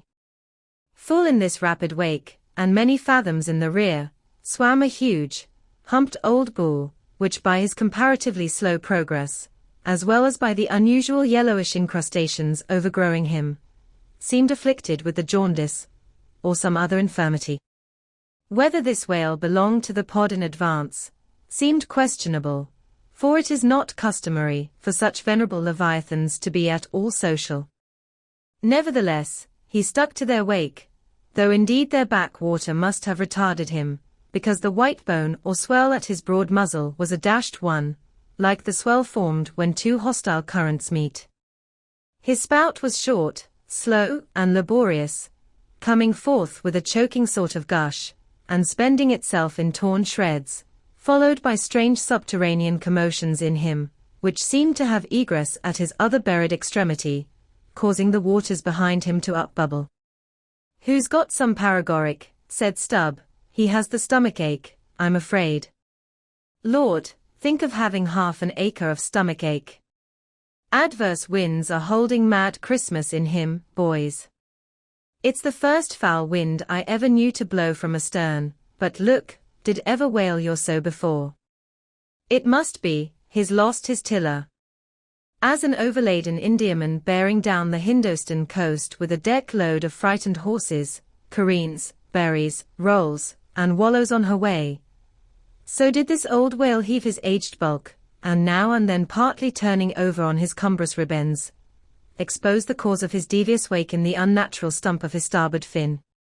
Whether he had lost that fin in battle, or had been born without it, it were hard to say. "Only wait a bit, old chap, and I'll give ye a sling for that wounded arm," cried Cruel Flask, pointing to the whale line near him. "Mind he don't sling thee with it," cried Starbuck. "Give way, or the German will have him." With one intent all the combined rival boats were pointed for this one fish, because not only was he the largest, and therefore the most valuable whale, but he was nearest to them, and the other whales were going with such great velocity, moreover, as almost to defy pursuit for the time. At this juncture the Pequod's keels had shot by the 3 German boats last lowered, but from the great start he had had, Derrick's boat still led the chase, though every moment neared by his foreign rivals. The only thing they feared was that from being already so nigh to his mark, he would be enabled to dart his iron before they could completely overtake and pass him. As for Derrick, he seemed quite confident that this would be the case, and occasionally, with a deriding gesture, shook his lamp feeder at the other boats. "The ungracious and ungrateful dog," cried Starbuck.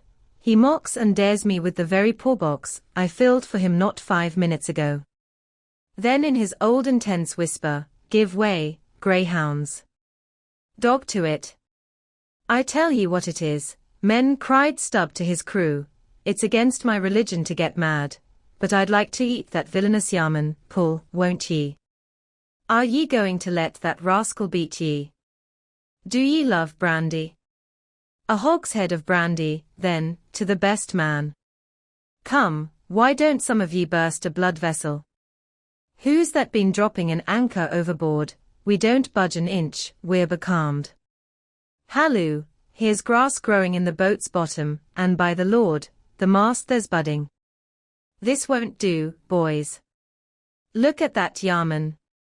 The short and long of it is, men, will ye spit fire or not? Oh! See the suds he makes, cried Flask, dancing up and down. What a hump! Oh, do pile on the beef, lays like a log. Oh! My lads, do spring, slapjacks and quahawks for supper, you know, my lads, baked clams and muffins. Oh, do, spring, here's 100-barreler. Don't lose him now. Don't, oh, don't, see that yarman. Oh, won't he pull for your duff, my lads, such a sog. Such a sauger.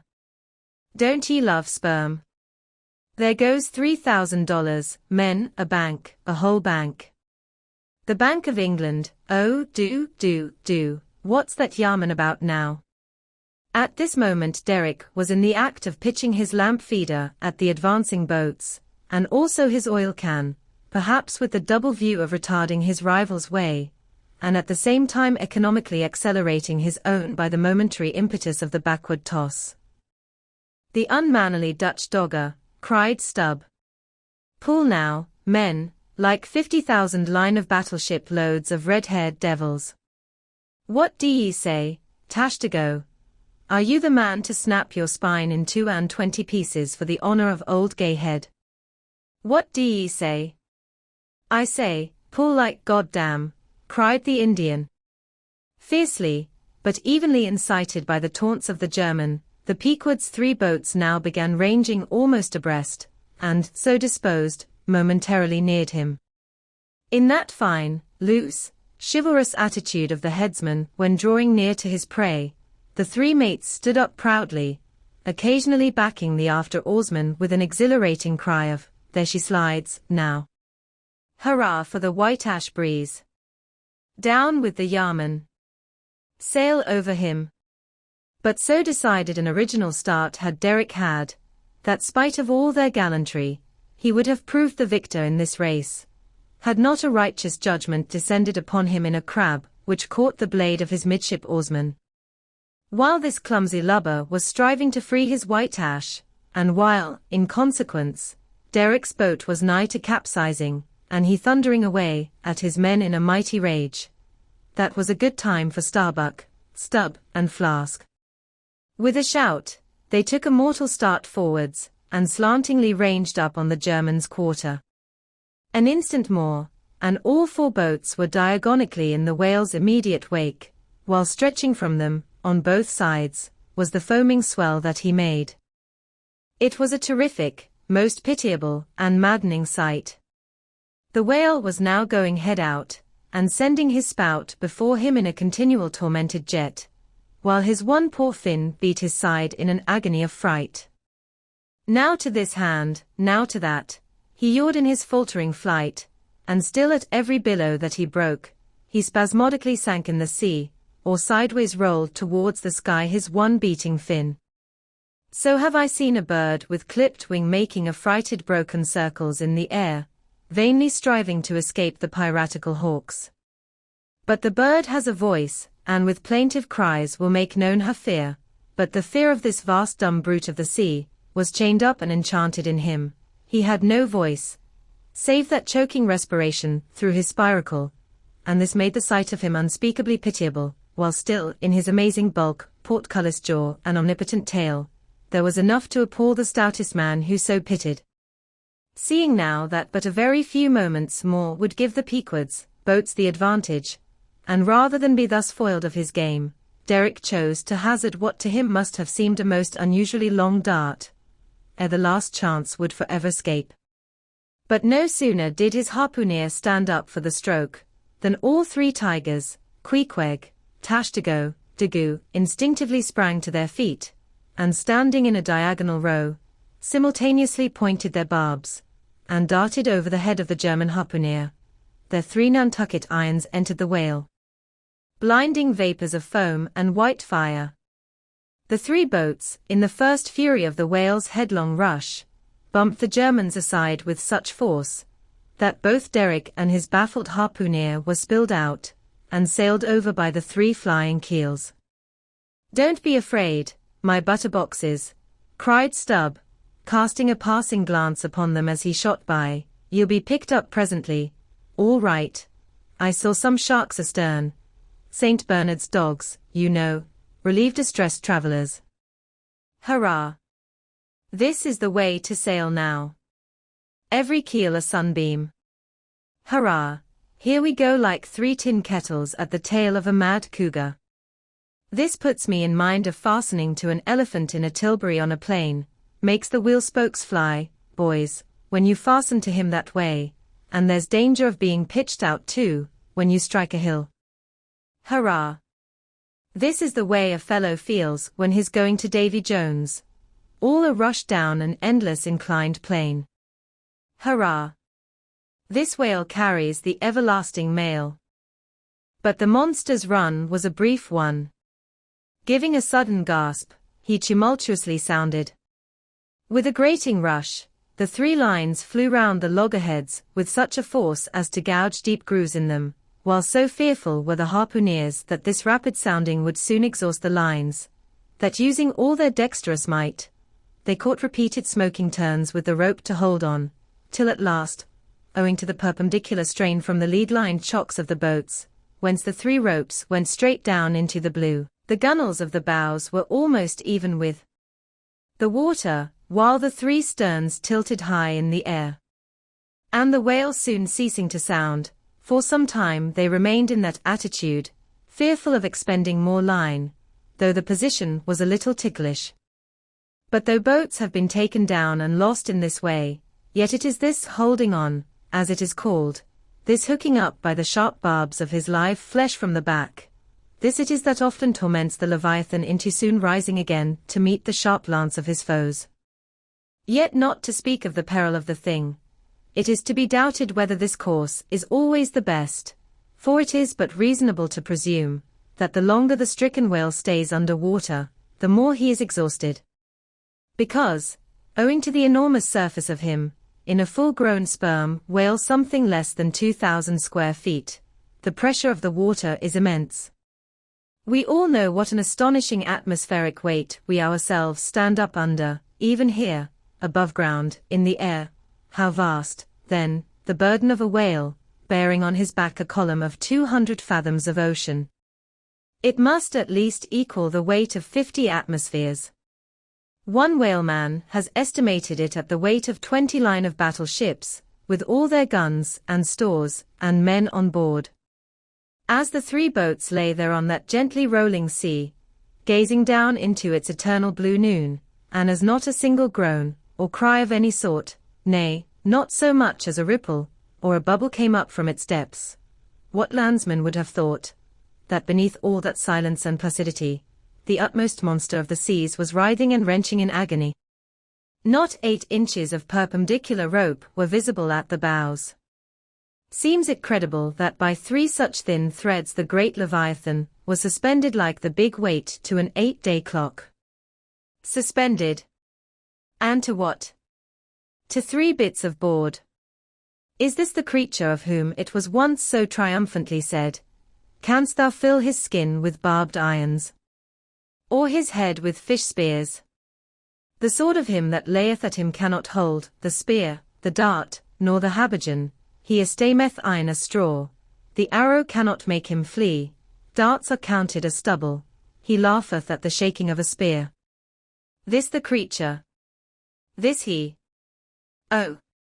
That unfulfillments should follow the prophets. For with the strength of 1,000 thighs in his tail, Leviathan had run his head under the mountains of the sea, to hide him from the Pequod's fish spears. In that sloping afternoon sunlight, the shadows that the 3 boats sent down beneath the surface, must have been long enough and broad enough to shade half Xerxes' army. Who can tell how appalling to the wounded whale must have been such huge phantoms flitting over his head? "Stand by, men, he stirs," cried Starbuck, as the 3 lines suddenly vibrated in the water, distinctly conducting upwards to them, as by magnetic wires, the life and death throbs of the whale, so that every oarsman felt them in his seat. The next moment, relieved in great part from the downward strain at the bows, the boats gave a sudden bounce upwards, as a small icefield will, when a dense herd of white bears are scared from it into the sea. "Haul in! Haul in!" cried Starbuck again, his rising. The lines of which, hardly an instant before, not 1 hand's breadth could have been gained, were now in long quick coils flung back, all dripping into the boats, and soon the whale broke water within 2 ships' lengths of the hunters. His motions plainly denoted his extreme exhaustion. In most land animals there are certain valves, or floodgates in many of their veins, whereby when wounded, the blood is in some degree, at least instantly shut off in certain directions. Not so with the whale, one of whose peculiarities it is to have an entire non-valvular structure of the blood vessels, so that when pierced even by so small a point as a harpoon, a deadly drain is at once begun upon his whole arterial system, and when this is heightened by the extraordinary pressure of water at a great distance below the surface, his life may be said to pour from him in incessant streams. Yet so vast is the quantity of blood in him, and so distant and numerous its interior fountains, that he will keep thus bleeding and bleeding for a considerable period, even as in a drought a river will flow, whose source is in the well-springs of far-off and undiscernible hills. Even now, when the boats pulled upon this whale, and perilously drew over his swaying flukes, and the lances were darted into him, they were followed by steady jets from the new-made wound, which kept continually playing, while the natural spout-hole in his head was only at intervals, however rapid, sending its affrighted moisture into the air. From this last vent no blood yet came, because no vital part of him had thus far been struck. His life, as they significantly call it, was untouched. As the boats now more closely surrounded him, the whole upper part of his form, with much of it that is ordinarily submerged, was plainly revealed. His eyes, or rather the places where his eyes had been, were beheld. As strange misgrown masses gather in the knot-holes of the noblest oaks when prostrate, so from the points which the whale's eyes had once occupied, now protruded blind bulbs, horribly pitiable to see. But pity there was none. For all his old age, and his 1 arm, and his blind eyes, he must die the death and be murdered, in order to light the gay bridals and other merrymakings of men, and also to illuminate the solemn churches that preach unconditional inoffensiveness by all to all. Still rolling in his blood, at last he partially disclosed a strangely discolored bunch, or protuberance, the size of a bushel, low down on the flank. "A nice spot," cried Flask, "just let me prick him there once." "Avast," cried Starbuck, "there's no need of that." But humane Starbuck was too late. At the instant of the dart an ulcerous jet shot from this cruel wound, and goaded by it into more than sufferable anguish, the whale now spouting thick blood, with swift fury blindly darted at the craft, bespattering them and their glorying crews all over with showers of gore, capsizing Flask's boat and marring the bows. It was his death stroke. For, by this time, so spent was he by loss of blood, that he helplessly rolled away from the wreck he had made, lay panting on his side, impotently flapped with his stumped fin, then over and over slowly revolved like a waning world, turned up the white secrets of his belly, lay like a log, and died. It was most piteous, that last expiring spout. As when by unseen hands the water is gradually drawn off from some mighty fountain, and with half-stifled melancholy gurglings the spray column lowers and lowers to the ground, so the last long dying spout of the whale. Soon, while the crews were awaiting the arrival of the ship, the body showed symptoms of sinking with all its treasures unrifled. Immediately, by Starbuck's orders, lines were secured to it at different points, so that ere long every boat was a buoy, the sunken whale being suspended a few inches beneath them by the cords. By very heedful management, when the ship drew nigh, the whale was transferred to her side, and was strongly secured there by the stiffest fluke chains, for it was plain that unless artificially upheld, the body would at once sink to the bottom. It so chanced that almost upon first cutting into him with the spade, the entire length of a corroded harpoon was found embedded in his flesh, on the lower part of the bunch before described. But as the stumps of harpoons are frequently found in the dead bodies of captured whales, with the flesh perfectly healed around them, and no prominence of any kind to denote their place, therefore, there must needs have been some other unknown reason in the present case fully to account for the ulceration alluded to. But still more curious was the fact of a lance head of stone being found in him, not far from the buried iron, the flesh perfectly firm about it. Who had darted that stone lance? And when? It might have been darted by some Nor-West Indian long before America was discovered. What other marvels might have been rummaged out of this monstrous cabinet there is no telling. But a sudden stop was put to further discoveries, by the ship's being unprecedentedly dragged over sideways to the sea, owing to the body's immensely increasing tendency to sink. However, Starbuck, who had the ordering of affairs, hung on to it to the last, hung on to it so resolutely, indeed, that when at length the ship would have been capsized, if still persisting in locking arms with the body, then, when the command was given to break clear from it, such was the immovable strain upon the timber heads to which the fluke chains and cables were fastened, that it was impossible to cast them off. Meantime everything in the Pequod was aslant. To cross to the other side of the deck was like walking up the steep gabled roof of a house. The ship groaned and gasped. Many of the ivory inlayings of her bulwarks and cabins were started from their places, by the unnatural dislocation. In vain handspikes and crows were brought to bear upon the immovable fluke chains, to pry them adrift from the timber heads, and so low had the whale now settled that the submerged ends could not be at all approached, while every moment whole tons of ponderosity seemed added to the sinking bulk, and the ship seemed on the point of going over. Hold on, won't ye?" cried Stubb to the body, "don't be in such a devil of a hurry to sink. By thunder, men, we must do something or go for it. No use prying there, avast, I say with your handspikes, and run one of ye for a prayer book and a penknife, and cut the big chains." "Knife? Aye," cried Queequeg, and seizing the carpenter's heavy hatchet, he leaned out of a porthole, and steel to iron, began slashing at the largest fluke chains. But a few strokes, full of sparks, were given, when the exceeding strain affected the rest. With a terrific snap, every fastening went adrift, the ship righted, the carcass sank. Now, this occasional inevitable sinking of the recently killed sperm whale is a very curious thing, nor has any fisherman yet adequately accounted for it. Usually the dead sperm whale floats with great buoyancy, with its side or belly considerably elevated above the surface. If the only whales that thus sank were old, meager, and broken-hearted creatures, their pads of lard diminished and all their bones heavy and rheumatic, then you might with some reason assert that this sinking is caused by an uncommon specific gravity in the fish so sinking, consequent upon this absence of buoyant matter in him. But it is not so.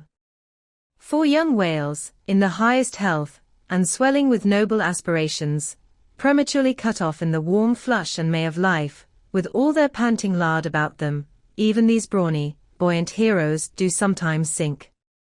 Be it said, however, that the sperm whale is far less liable to this accident than any other species. Where one of that sort go down, 20 right whales do. This difference in the species is no doubt imputable in no small degree to the greater quantity of bone in the right whale, his Venetian blinds alone sometimes weighing more than a ton. From this encumbrance the sperm whale is wholly free. But there are instances where, after the lapse of many hours or several days, the sunken whale again rises, more buoyant than in life. But the reason of this is obvious. Gases are generated in him, he swells to a prodigious magnitude, becomes a sort of animal balloon. A line of battle ship could hardly keep him under then. In the shore whaling, on soundings, among the bays of New Zealand, when a right whale gives token of sinking, they fasten buoys to him, with plenty of rope, so that when the body has gone down, they know where to look for it when it shall have ascended again. It was not long after the sinking of the body that a cry was heard from the Pequod's mastheads, announcing that the Jungfrau was again lowering her boats, though the only spout in sight was that of a finback, belonging to the species of uncapturable whales, because of its incredible power of swimming. Nevertheless, the finback's spout is so similar to the sperm whale's, that by unskillful fishermen it is often mistaken for it. And consequently Derrick and all his host were now in valiant chase of this unnearable brute. The Virgin, crowding all sail, made after her 4 young keels, and thus they all disappeared far to leeward, still in bold, hopeful chase. Oh! Many are the finbacks, and many are the derricks, my friend. Chapter 82. The Honor and Glory of Whaling.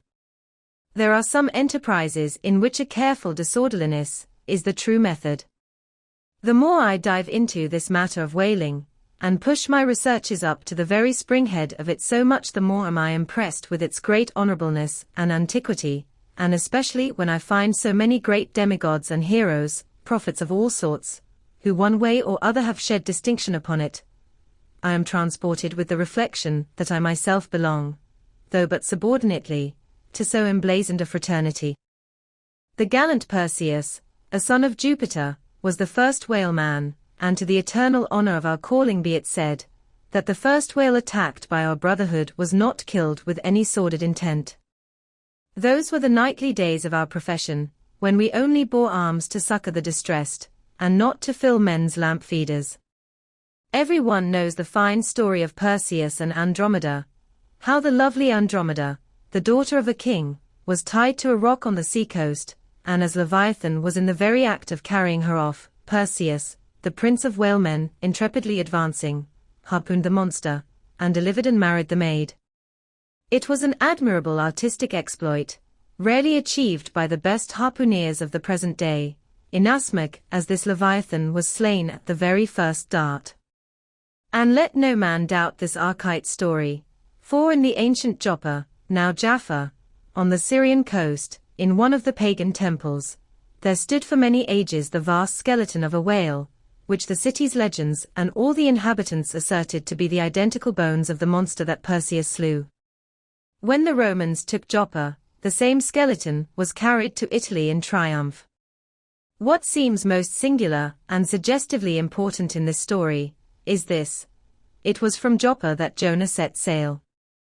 Akin to the adventure of Perseus and Andromeda, indeed, by some supposed to be indirectly derived from it, is that famous story of St. George and the dragon, which dragon I maintain to have been a whale, for in many old chronicles whales and dragons are strangely jumbled together, and often stand for each other. Thou art as a lion of the waters, and as a dragon of the sea, saith Ezekiel, hereby, plainly meaning a whale. In truth, some versions of the Bible use that word itself. Besides, it would much subtract from the glory of the exploit had St. George but encountered a crawling reptile of the land, instead of doing battle with the great monster of the deep. Any man may kill a snake, but only a Perseus, a St. George, a coffin, have the heart in them to march boldly up to a whale.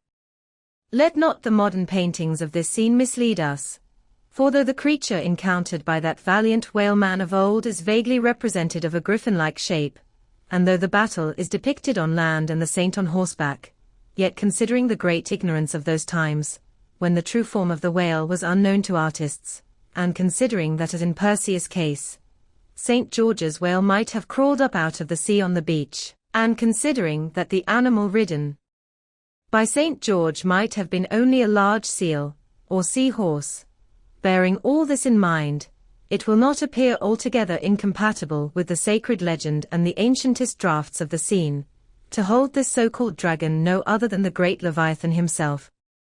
In fact, placed before the strict and piercing truth, this whole story will fare like that fish, flesh, and fowl idol of the Philistines, Dagon by name, who being planted before the ark of Israel, his horse's head and both the palms of his hands fell off from him, and only the stump or fishy part of him remained. Thus, then, one of our own noble stamp, even a whaleman, is the tutelary guardian of England, and by good rights, we harpooneers of Nantucket should be enrolled in the most noble order of St. George. And therefore, let not the knights of that honourable company, none of whom, I venture to say, have ever had to do with a whale like their great patron, let them never eye a Nantucketer with disdain, since even in our woolen frocks and tarred trousers we are much better entitled to St. George's decoration than they. Whether to admit Hercules among us or not, concerning this I long remained dubious, for though according to the Greek mythologies, that antique Crockett and Kit Carson, that brawny door of rejoicing good deeds, was swallowed down and thrown up by a whale, still, whether that strictly makes a whaleman of him, that might be mooted. It nowhere appears that he ever actually harpooned his fish, unless, indeed, from the inside. Nevertheless, he may be deemed a sort of involuntary whaleman, at any rate the whale caught him, if he did not the whale. I claim him for one of our clan. But, by the best contradictory authorities, this Grecian story of Hercules and the whale is considered to be derived from the still more ancient Hebrew story of Jonah and the whale, and vice versa. Certainly they are very similar. If I claim the demigod then, why not the prophet? Nor do heroes, saints, demigods, and prophets alone comprise the whole roll of our order. Our Grand Master is still to be named, for like royal kings of old times, we find the head waters of our fraternity in nothing short of the great gods themselves. That wondrous oriental story is now to be rehearsed from the Shastra, which gives us the dread Vishnu, one of the three persons in the Godhead of the Hindus, gives us this divine Vishnu himself for our Lord, Vishnu, who, by the first of his 10 earthly incarnations, has forever set apart and sanctified the whale. When Brahma, or the god of gods, saith the Shastra, resolved to recreate the world after one of its periodical dissolutions, he gave birth to Vishnu, to preside over the work, but the Vedas, or mystical books, whose perusal would seem to have been indispensable to Vishnu before beginning the creation, and which therefore must have contained something in the shape of practical hints to young architects. These Vedas were lying at the bottom of the waters, so Vishnu became incarnate in a whale. And sounding down in him to the uttermost depths, rescued the sacred volumes. Was not this Vishnu a whaleman, then? Even as a man who rides a horse is called a horseman. Perseus, St. George, Hercules, Jonah, and Vishnu. There's a member roll for you. What club but the whaleman's can head off like that? Chapter 83. Jonah historically regarded. Reference was made to the historical story of Jonah and the whale in the preceding chapter. Now some Nantucketers rather distrust this historical story of Jonah and the whale. But then there were some skeptical Greeks and Romans, who, standing out from the orthodox pagans of their times, equally doubted the story of Hercules and the whale, and Aeon and the dolphin, and yet their doubting those traditions did not make those traditions one whit the less facts, for all that. One old Sag Harbor whaleman's chief reason for questioning the Hebrew story was this.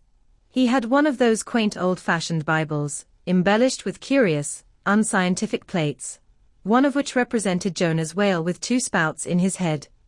Peculiarity only true with respect to a species of the Leviathan, the right whale, and the varieties of that order, concerning which the fishermen have this saying, a penny roll would choke him, his swallow is so very small. But, to this, Bishop Jebb's anticipative answer is ready. It is not necessary, hints the bishop, that we consider Jonah as tombed in the whale's belly, but as temporarily lodged in some part of his mouth. And this seems reasonable enough in the good bishop. For truly, the right whale's mouth would accommodate a couple of whist tables, and comfortably seat all the players. Possibly, too, Jonah might have ensconced himself in a hollow tooth, but, on second thoughts, the right whale is toothless.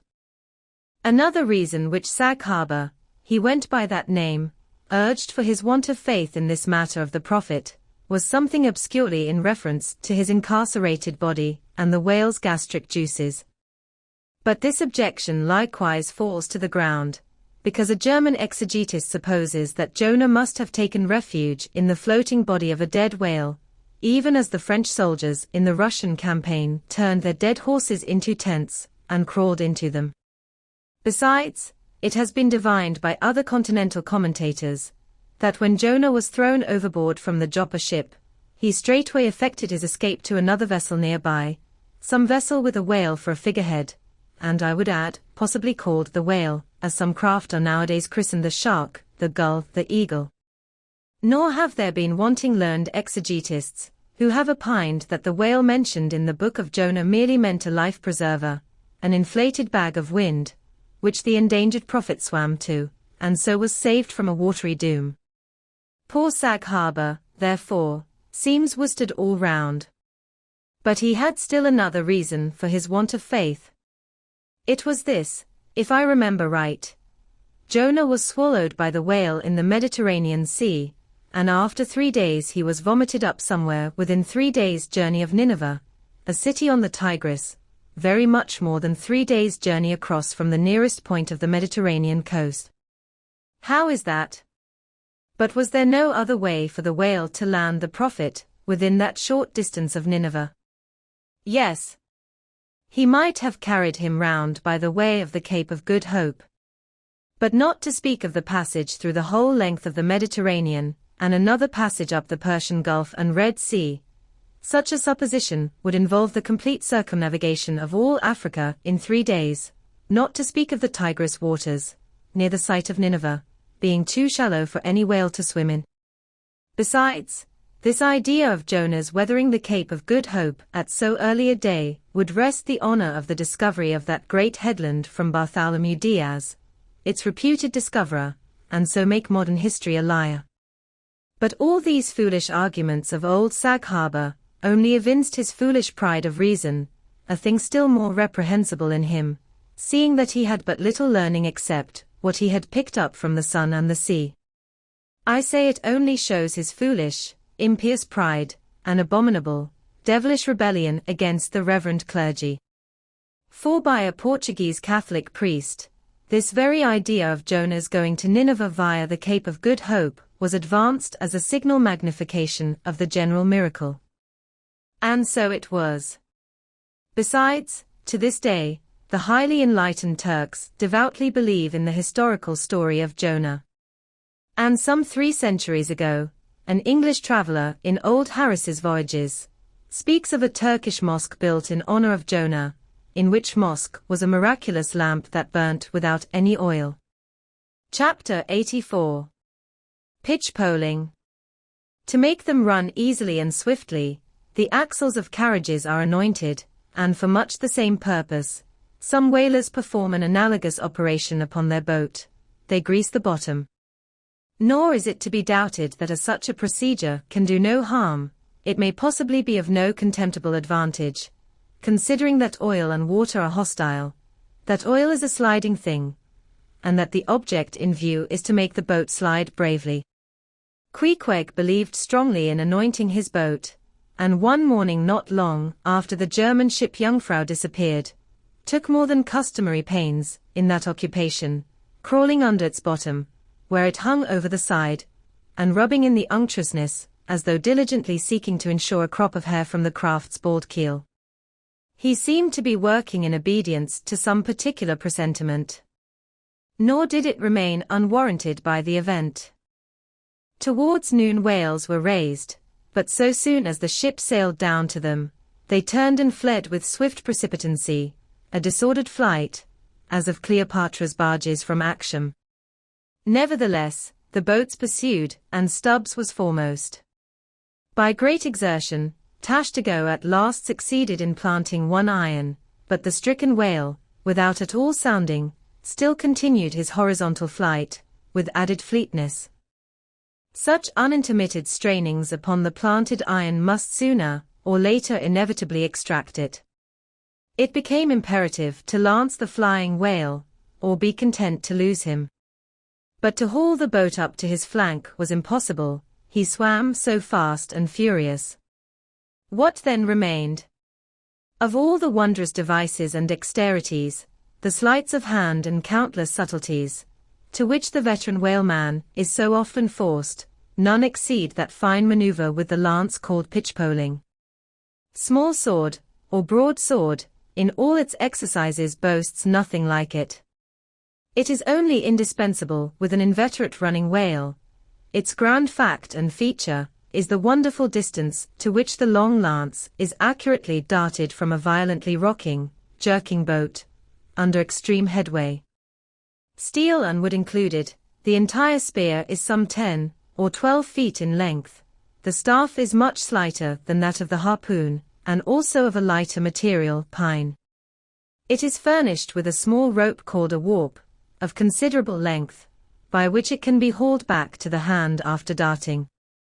But before going further, it is important to mention here, that though the harpoon may be pitchpoled in the same way with the lance, yet it is seldom done, and when done, is still less frequently successful, on account of the greater weight and inferior length of the harpoon as compared with the lance, which in effect become serious drawbacks. As a general thing, therefore, you must first get fast to a whale, before any pitchpoling comes into play. Look now at Stubb, a man who from his humorous, deliberate coolness and equanimity in the direst emergencies, was specially qualified to excel in pitchpoling. Look at him, he stands upright in the tossed bow of the flying boat, wrapped in fleecy foam, the towing whale is 40 feet ahead. Handling the long lance lightly, glancing twice, or thrice along its length to see if it be exactly straight, Stubb whistlingly gathers up the coil of the warp in one hand, so as to secure its free end in his grasp, leaving the rest unobstructed. Then holding the lance full before his waistband's middle, he levels it at the whale, when, covering him with it, he steadily depresses the butt end in his hand, thereby elevating the point till the weapon stands fairly balanced upon his palm, 15 feet in the air. He minds you somewhat of a juggler, balancing a long staff on his chin. Next moment with a rapid, nameless impulse, in a superb lofty arch the bright steel spans the foaming distance, and quivers in the life spot of the whale. Instead of sparkling water, he now spouts red blood. That drove the spigot out of him, cried Stubb. 'Tis July's immortal 4th, all fountains must run wine today. Would now, it were Old Orleans whiskey, or Old Ohio, or unspeakable Old Monongahela. Then, tash to go, lad, I'd have ye hold a cannikin to the jet, and we'd drink round it. Yea, verily, hearts alive, we'd brew choice punch in the spread of his spout hole there, and from that live punch bowl quaff the living stuff. Again and again to such gamesome talk, the dexterous dart is repeated, the spear returning to its master like a greyhound held in skillful leash. The agonized whale goes into his flurry, the tow line is slackened, and the pitch poler dropping astern, folds his hands, and mutely watches the monster die. Chapter 85. The Fountain. That for 6,000 years, and no one knows how many millions of ages before, the great whales should have been spouting all over the sea, and sprinkling and mystifying the gardens of the deep, as with so many sprinkling or mystifying pots, and that for some centuries back, thousands of hunters should have been close by the fountain of the whale, watching these sprinklings and spoutings. That all this should be, and yet, that down to this blessed minute, 15¼ minutes past 1 o'clock p.m. of this 16th day of December, A.D. 1851, it should still remain a problem, whether these spoutings are, after all, really water, or nothing but vapor. This is surely a noteworthy thing. Let us, then, look at this matter, along with some interesting items contingent. Every one knows that by the peculiar cunning of their gills, the finny tribes in general breathe the air which at all times is combined with the element in which they swim, hence, a herring or a cod might live a century, and never once raise its head above the surface. But owing to his marked internal structure, which gives him regular lungs, like a human being's, the whale can only live by inhaling the disengaged air in the open atmosphere. Wherefore the necessity for his periodical visits to the upper world. But he cannot in any degree breathe through his mouth, for, in his ordinary attitude, the sperm whale's mouth is buried at least 8 feet beneath the surface, and what is still more, his windpipe has no connection with his mouth. No, he breathes through his spiracle alone, and this is on the top of his head. If I say that in any creature breathing is only a function indispensable to vitality, inasmuch as it withdraws from the air a certain element, which being subsequently brought into contact with the blood imparts to the blood its vivifying principle, I do not think I shall err, though I may possibly use some superfluous scientific words. Assume it, and it follows that if all the blood in a man could be aerated with one breath, he might then seal up his nostrils and not fetch another for a considerable time. That is to say, he would then live without breathing. Anomalous as it may seem, this is precisely the case with the whale, who systematically lives, by intervals, his full hour and more, when at the bottom, without drawing a single breath, or so much as in any way inhaling a particle of air, for, remember, he has no gills. How is this? Between his ribs and on each side of his spine he is supplied with a remarkable involved cretin labyrinth of vermicelli-like vessels, which vessels, when he quits the surface, are completely distended with oxygenated blood. So that for an hour or more, 1,000 fathoms in the sea, he carries a surplus stock of vitality in him, just as the camel crossing the waterless desert carries a surplus supply of drink for future use in its 4 supplementary stomachs. The anatomical fact of this labyrinth is indisputable, and that the supposition founded upon it is reasonable and true, seems the more cogent to me, when I consider the otherwise inexplicable obstinacy of that Leviathan in having his spoutings out, as the fishermen phrase it. This is what I mean. If unmolested, upon rising to the surface, the sperm whale will continue there for a period of time exactly uniform with all his other unmolested risings. Say he stays 11 minutes, and jets 70 times, that is, respires 70 breaths, then whenever he rises again, he will be sure to have his 70 breaths over again, to a minute. Now, if after he fetches a few breaths you alarm him, so that he sounds, he will be always dodging up again to make good his regular allowance of air. And not till those 70 breaths are told, will he finally go down to stay out his full term below. Remark, however, that in different individuals these rates are different, but in any one they are alike. Now, why should the whale thus insist upon having his spoutings out, unless it be to replenish his reservoir of air descending for good? How obvious is it, too, that this necessity for the whale's rising exposes him to all the fatal hazards of the chase. For not by hook or by net could this vast Leviathan be caught, when sailing 1,000 fathoms beneath the sunlight. Not so much thy skill, then, O hunter, as the great necessities that strike the victory to thee. In man, breathing is incessantly going on, one breath only serving for 2 or 3 pulsations, so that whatever other business he has to attend to, waking or sleeping, breathe he must, or die he will. But the sperm whale only breathes about 1/7 or Sunday of his time. It has been said that the whale only breathes through his spout hole.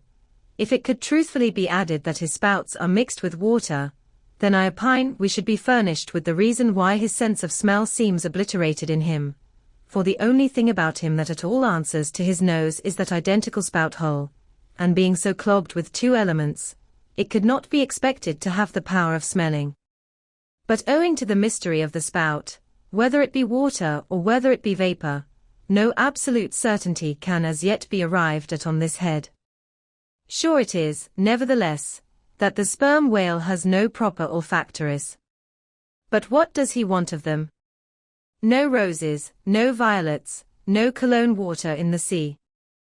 Furthermore, as his windpipe solely opens into the tube of his spouting canal, and as that long canal, like the Grand Erie Canal, is furnished with a sort of locks, that open and shut, for the downward retention of air, or the upward exclusion of water.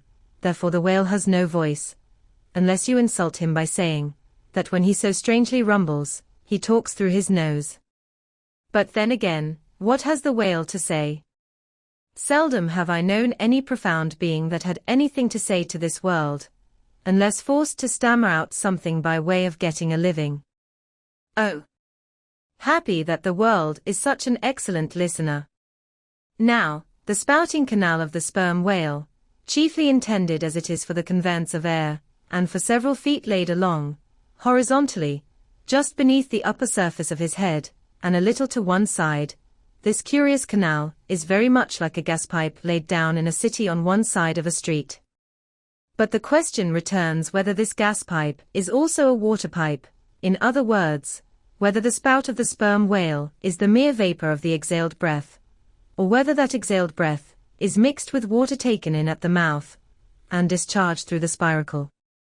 It is certain that the mouth indirectly communicates with the spouting canal, but it cannot be proved that this is for the purpose of discharging water through the spiracle, because the greatest necessity for so doing would seem to be, when in feeding he accidentally takes in water. But the sperm whale's food is far beneath the surface, and there he cannot spout even if he would. Besides, if you regard him very closely, and time him with your watch, you will find that when unmolested, there is an undeviating rhyme between the periods of his jets and the ordinary periods of respiration. But why pester one with all this reasoning on the subject? Speak out. You have seen him spout, then declare what the spout is. Can you not tell water from air? My dear sir, in this world it is not so easy to settle these plain things. I have ever found your plain things the knottiest of all. And as for this whale spout, you might almost stand in it, and yet be undecided as to what it is precisely. The central body of it is hidden in the snowy sparkling mist enveloping it, and how can you certainly tell whether any water falls from it, when, always, when you are close enough to a whale to get a close view of his spout, he is in a prodigious commotion, the water cascading all around him. And if at such times you should think that you really perceive drops of moisture in the spout, how do you know that they are not merely condensed from its vapor? Or how do you know that they are not those identical drops superficially lodged in the spout hole fissure, which is countersunk into the summit of the whale's head? For even when tranquilly swimming through the midday sea in a calm, with his elevated hump sun-dried as a dromedary's in the desert, even then, the whale always carries a small basin of water on his head, as under a blazing sun you will sometimes see a cavity in a rock filled up with rain. Nor is it at all prudent for the hunter to be over-curious touching the precise nature of the whale spout. It will not do for him to be peering into it, and putting his face in it.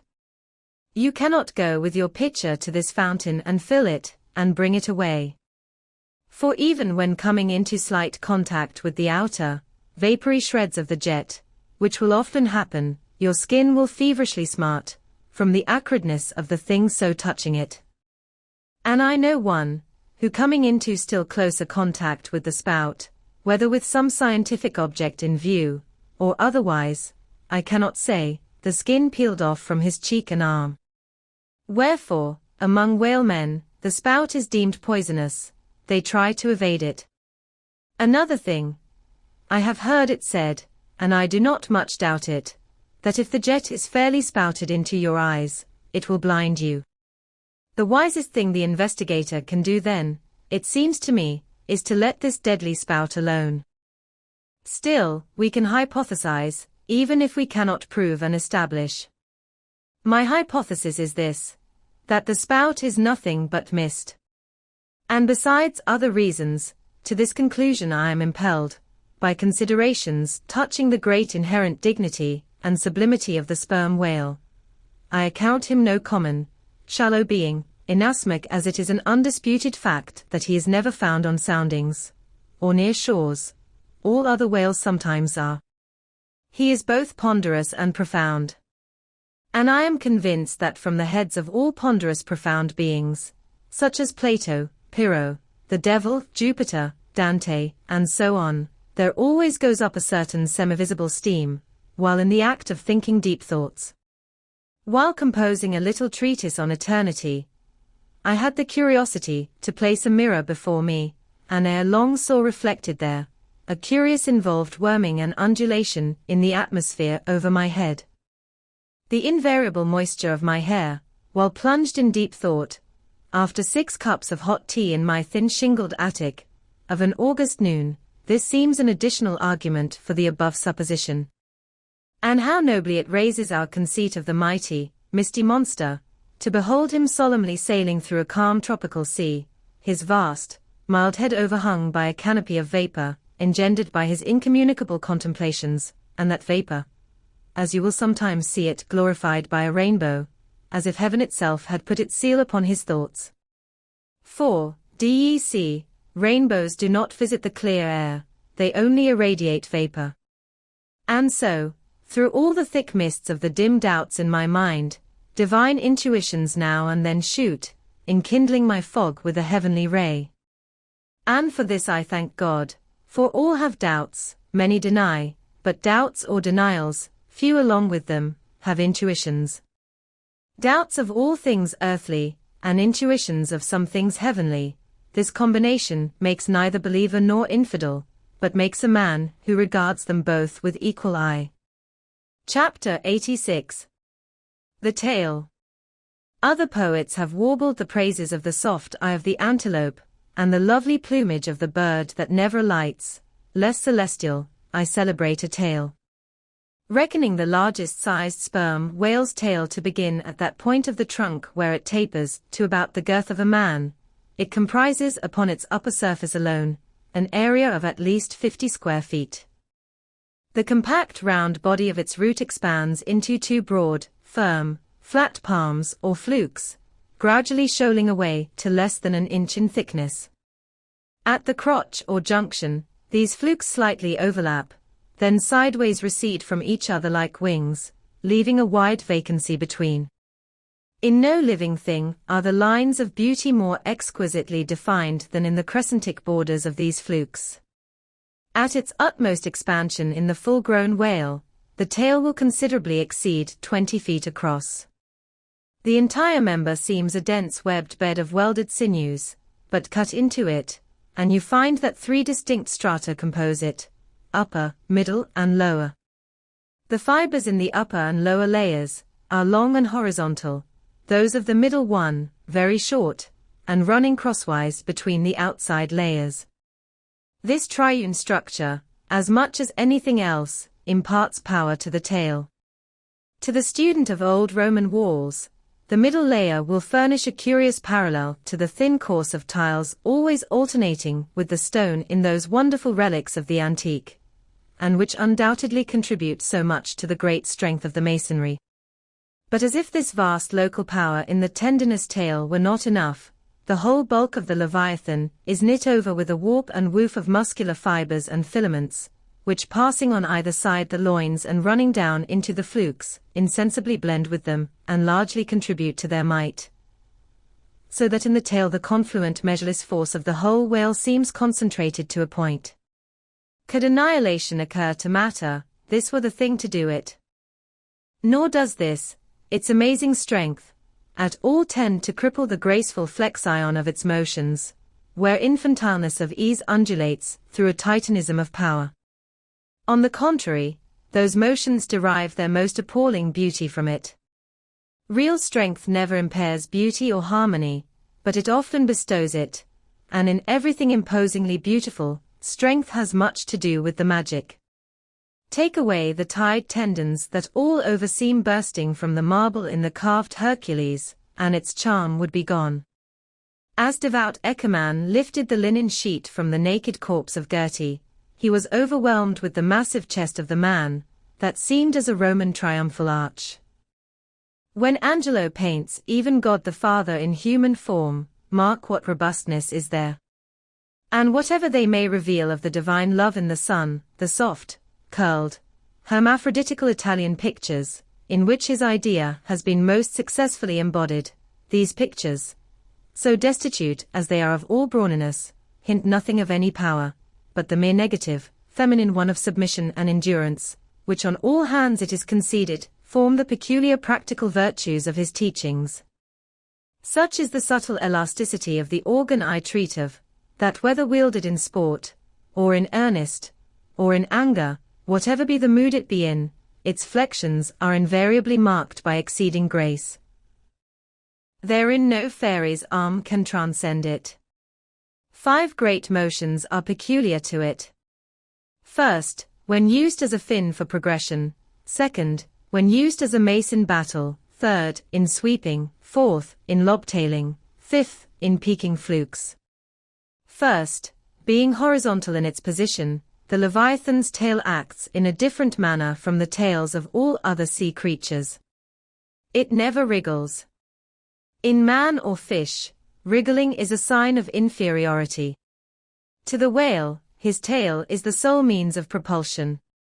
Scrollwise coiled forwards beneath the body, and then rapidly sprung backwards, it is this which gives that singular darting, leaping motion to the monster when furiously swimming. His side fins only serve to steer by. Second, it is a little significant that while one sperm whale only fights another sperm whale with his head and jaw, nevertheless, in his conflicts with man, he chiefly and contemptuously uses his tail. In striking at a boat, he swiftly curves away his flukes from it, and the blow is only inflicted by the recoil. If it be made in the unobstructed air, especially if it descend to its mark, the stroke is then simply irresistible. No ribs of man or boat can withstand it. Your only salvation lies in eluding it, but if it comes sideways through the opposing water, then partly owing to the light buoyancy of the whaleboat, and the elasticity of its materials, a cracked rib, or a dashed plank or two, a sort of stitch in the side, is generally the most serious result. These submerged side blows are so often received in the fishery, that they are accounted mere child's play. Some one strips off a frock, and the whole is stopped. Third, I cannot demonstrate it, but it seems to me, that in the whale the sense of touch is concentrated in the tail, for in this respect there is a delicacy in it only equalled by the daintiness of the elephant's trunk. This delicacy is chiefly evinced in the action of sweeping, when in maidenly gentleness the whale with a certain soft slowness moves his immense flukes from side to side upon the surface of the sea, and if he feel but a sailor's whisker, woe to that sailor, whiskers and all. What tenderness there is in that preliminary touch! Had this tale any prehensile power, I should straightway bethink me of Darmanode's elephant that so frequented the flower market, and with low salutations presented nosegays to damsels, and then caressed their zones. On more accounts than one, a pity it is that the whale does not possess this prehensile virtue in his tail, for I have heard of yet another elephant, that when wounded in the fight, curved round his trunk and extracted the dart. Fourth, stealing unawares upon the whale in the fancied security of the middle of solitary seas, you find him unbent from the vast corpulence of his dignity, and kitten-like, he plays on the ocean, as if it were a hearth. But still you see his power in his play. The broad palms of his tail are flirted high into the air, then smiting the surface, the thunderous concussion resounds for miles. You would almost think a great gun had been discharged, and if you notice the light wreath of vapor from the spiracle at his other extremity, you would think that that was the smoke from the touch-hole. Fifth, as in the ordinary floating posture of the Leviathan the flukes lie considerably below the level of his back, they are then completely out of sight beneath the surface, but when he is about to plunge into the deeps, his entire flukes with at least 30 feet of his body are tossed erect in the air, and so remain vibrating a moment, till they downwards shoot out of view. Excepting the sublime breach, somewhere else to be described, this peaking of the whale's flukes is perhaps the grandest sight to be seen in all animated nature. Out of the bottomless profundities the gigantic tail seems spasmodically snatching at the highest heaven. So in dreams, have I seen majestic Satan thrusting forth his tormented colossal claw from the flame Baltic of hell. But in gazing at such scenes, it is all in all what mood you are in. If in the Dantean, the devils will occur to you, if in that of Isaiah, the archangels. Standing at the masthead of my ship during a sunrise that crimsoned sky and sea, I once saw a large herd of whales in the east, all heading towards the sun, and for a moment vibrating in concert with peaked flukes. As it seemed to me at the time, such a grand embodiment of adoration of the gods was never beheld, even in Persia, the home of the fire worshippers. As Ptolemy Philopater testified of the African elephant, I then testified of the whale, pronouncing him the most devout of all beings. For according to King Juba, the military elephants of antiquity often hailed the morning with their trunks uplifted in the profoundest silence. The chance comparison in this chapter, between the whale and the elephant, so far as some aspects of the tail of the one and the trunk of the other are concerned, should not tend to place those two opposite organs on an equality, much less the creatures to which they respectively belong. For as the mightiest elephant is but a terrier to Leviathan, so, compared with Leviathan's tail, his trunk is but the stalk of a lily. The most direful blow from the elephant's trunk, whereas the playful tap of a fan, compared with the measureless crush and crash of the sperm whale's ponderous flukes, which in repeated instances have one after the other hurled entire boats with all their oars and crews into the air, very much as an Indian juggler tosses his balls. Though all comparison in the way of general bulk between the whale and the elephant is preposterous, inasmuch as in that particular the elephant stands in much the same respect to the whale that a dog does to the elephant, nevertheless, there are not wanting some points of curious similitude. Among these is the spout. It is well known that the elephant will often draw up water or dust in his trunk, and then elevating it, jet it forth in a stream. The more I consider this mighty tail, the more do I deplore my inability to express it. At times there are gestures in it, which, though they would well grace the hand of man, remain wholly inexplicable. In an extensive herd, so remarkable, occasionally, are these mystic gestures, that I have heard hunters who have declared them akin to Freemason signs and symbols, that the whale, indeed, by these methods intelligently conversed with the world. Nor are there wanting other motions of the whale in his general body, full of strangeness, and unaccountable to his most experienced assailant. Dissect him how I may, then, I but go skin deep, I know him not, and never will. But if I know not even the tail of this whale, how understand his head? Much more, how comprehend his face, when face he has none? Thou shalt see my back parts, my tail, he seems to say, but my face shall not be seen. But I cannot completely make out his back parts, and hint what he will about his face, I say again he has no face. Chapter 87. The Grand Armada. The long and narrow peninsula of Malacca, extending southeastward from the territories of Burma, forms the most southerly point of all Asia. In a continuous line from that peninsula stretch the long islands of Sumatra, Java, Bali, and Timor, which, with many others, form a vast mole, or rampart, lengthwise connecting Asia with Australia, and dividing the long unbroken Indian Ocean from the thickly studded Oriental archipelagos. This rampart is pierced by several salliports for the convenience of ships and whales, conspicuous among which are the Straits of Sunda and Malacca. By the Straits of Sunda, chiefly, vessels bound to China from the west, emerge into the China Seas. Those narrow straits of Sunda divide Sumatra from Java, and standing midway in that vast rampart of islands, buttressed by that bold green promontory, known to seamen as Java Head, they not a little correspond to the central gateway opening into some vast walled empire.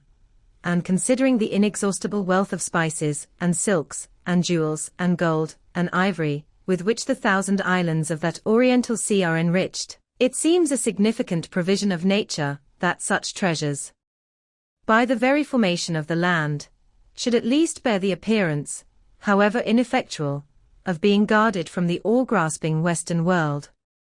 The shores of the Straits of Sunda are unsupplied with those domineering fortresses, which guard the entrances to the Mediterranean, the Baltic, and the Propontis.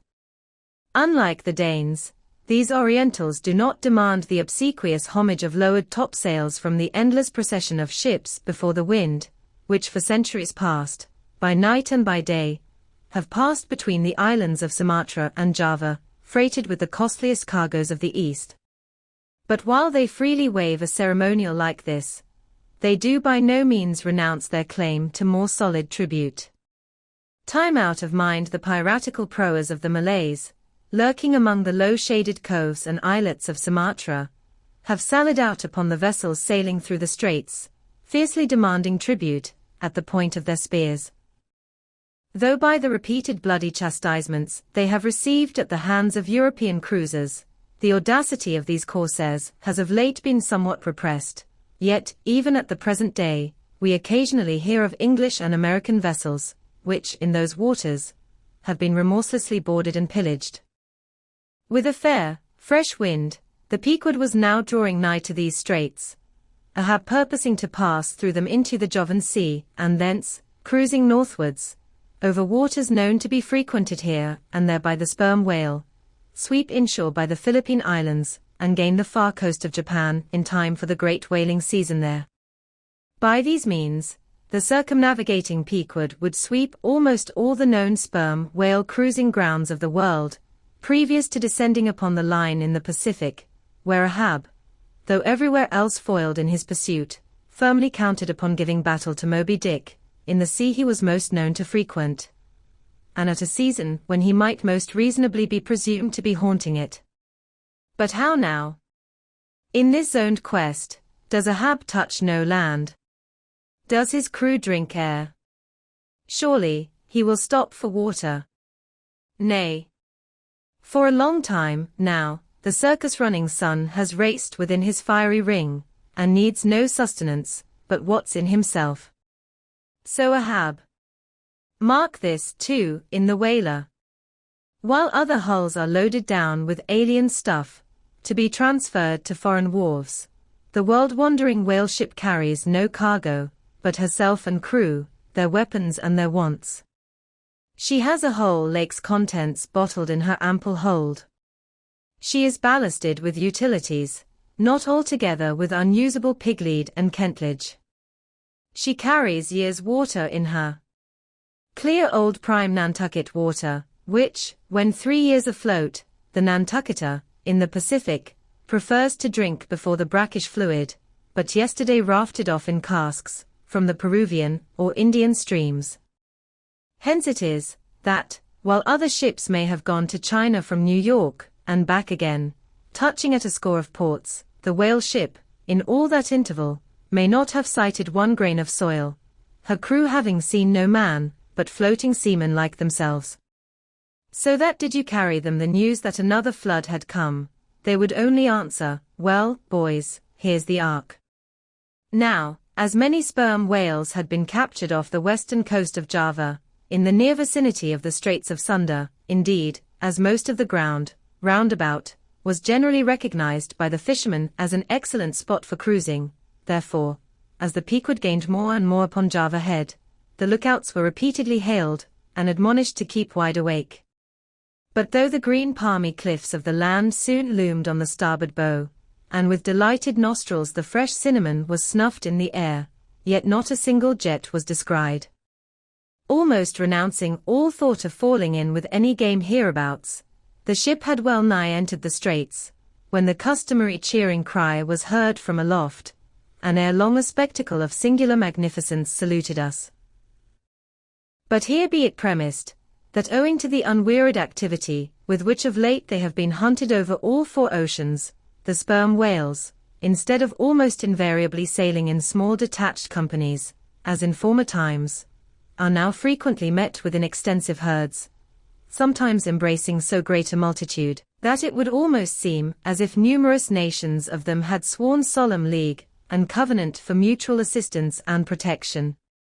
To this aggregation of the sperm whale into such immense caravans, may be imputed the circumstance that even in the best cruising grounds, you may now sometimes sail for weeks and months together, without being greeted by a single spout, and then be suddenly saluted by what sometimes seems thousands on thousands. Broad on both bows, at the distance of some 2 or 3 miles, and forming a great semicircle, embracing one half of the level horizon. A continuous chain of whale jets were up-playing and sparkling in the noonday air. Unlike the straight perpendicular twin jets of the right whale, which, dividing at top, fall over in 2 branches, like the cleft drooping boughs of a willow, the single forward slanting spout of the sperm whale presents a thick curled bush of white mist, continually rising and falling away to leeward. Seen from the Pequod's deck, then, as she would rise on a high hill of the sea, this host of vapory spouts, individually curling up into the air, and beheld through a blending atmosphere of bluish haze, showed like the 1,000 cheerful chimneys of some dense metropolis, descried of a balmy autumnal morning, by some horseman on a height. As marching armies approaching an unfriendly defile in the mountains, accelerate their march, all eagerness to place that perilous passage in their rear, and once more expand in comparative security upon the plain, even so did this vast fleet of whales now seem hurrying forward through the straits, gradually contracting the wings of their semicircle, and swimming on, in one solid, but still crescentic center. Crowding all sail, the Pequod pressed after them, the harpooneers handling their weapons, and loudly cheering from the heads of their yet suspended boats.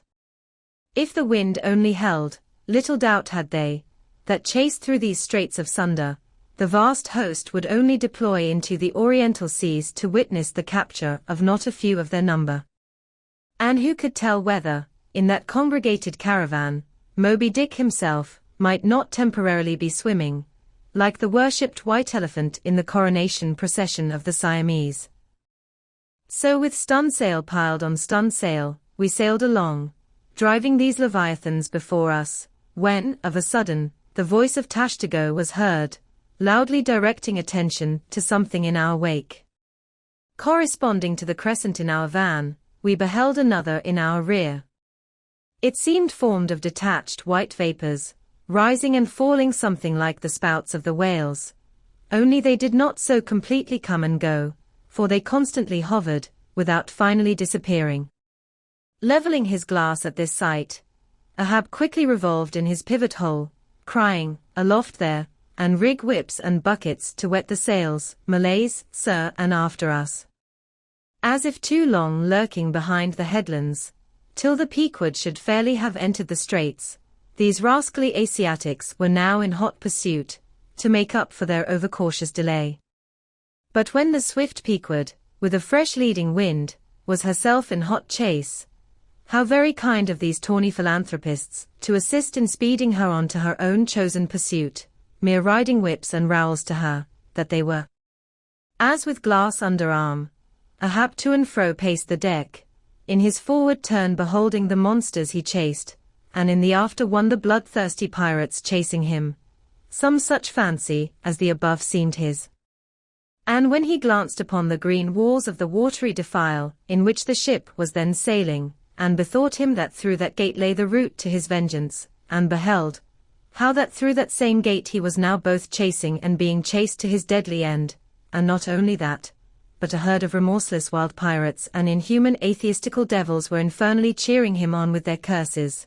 When all these conceits had passed through his brain, Ahab's brow was left gaunt and ribbed, like the black sand beach after some stormy tide has been gnawing it, without being able to drag the firm thing from its place.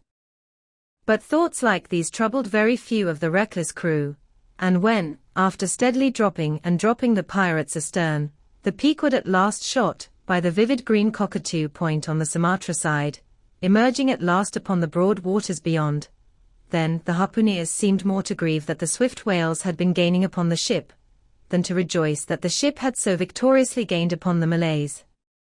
But still driving on in the wake of the whales, at length they seemed abating their speed. Gradually the ship neared them, and the wind now dying away, word was passed to spring to the boats.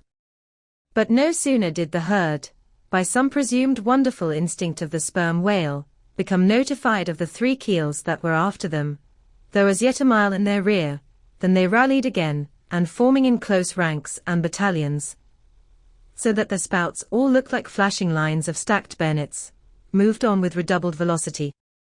Stripped to our shirts and drawers, We sprang to the white ash, and after several hours pulling were almost disposed to renounce the chase, when a general pausing commotion among the whales gave animating token that they were now at last under the influence of that strange perplexity of inert irresolution, which, when the fishermen perceive it in the whale, they say he is golid.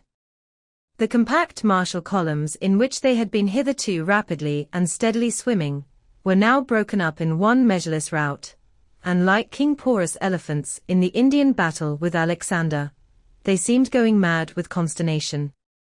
In all directions expanding in vast irregular circles, and aimlessly swimming hither and thither, by their short thick spoutings, they plainly betrayed their distraction of panic. This was still more strangely evinced by those of their number, who, completely paralyzed as it were, helplessly floated like waterlogged dismantled ships on the sea. Had these leviathans been but a flock of simple sheep, pursued over the pasture by 3 fierce wolves, they could not possibly have evinced such excessive dismay. But this occasional timidity is characteristic of almost all herding creatures. Though banding together in tens of thousands, the lion-maned buffaloes of the West have fled before a solitary horseman. Witness, too, all human beings, how when herded together in the sheepfold of a theatre's pit, they will, at the slightest alarm of fire, rush helter-skelter for the outlets, crowding, trampling, jamming, and remorselessly dashing each other to death. Best, therefore, withhold any amazement at the strangely golid whales before us, for there is no folly of the beasts of the earth, which is not infinitely outdone by the madness of men. Though many of the whales, as has been said, were in violent motion, yet it is to be observed that as a whole the herd neither advanced nor retreated, but collectively remained in one place. As is customary in those cases, the boats at once separated, each making for some one lone whale on the outskirts of the shoal. In about 3 minutes' time, Queequeg's harpoon was flung, the stricken fish darted blinding spray in our faces, and then running away with us like light, steered straight for the heart of the herd. Though such a movement on the part of the whale struck under such circumstances, is in no wise unprecedented, and indeed is almost always more or less anticipated, yet does it present one of the more perilous vicissitudes of the fishery. For as the swift monster drags you deeper and deeper into the frantic shoal, you bid adieu to circumspect life, and only exist in a delirious throb.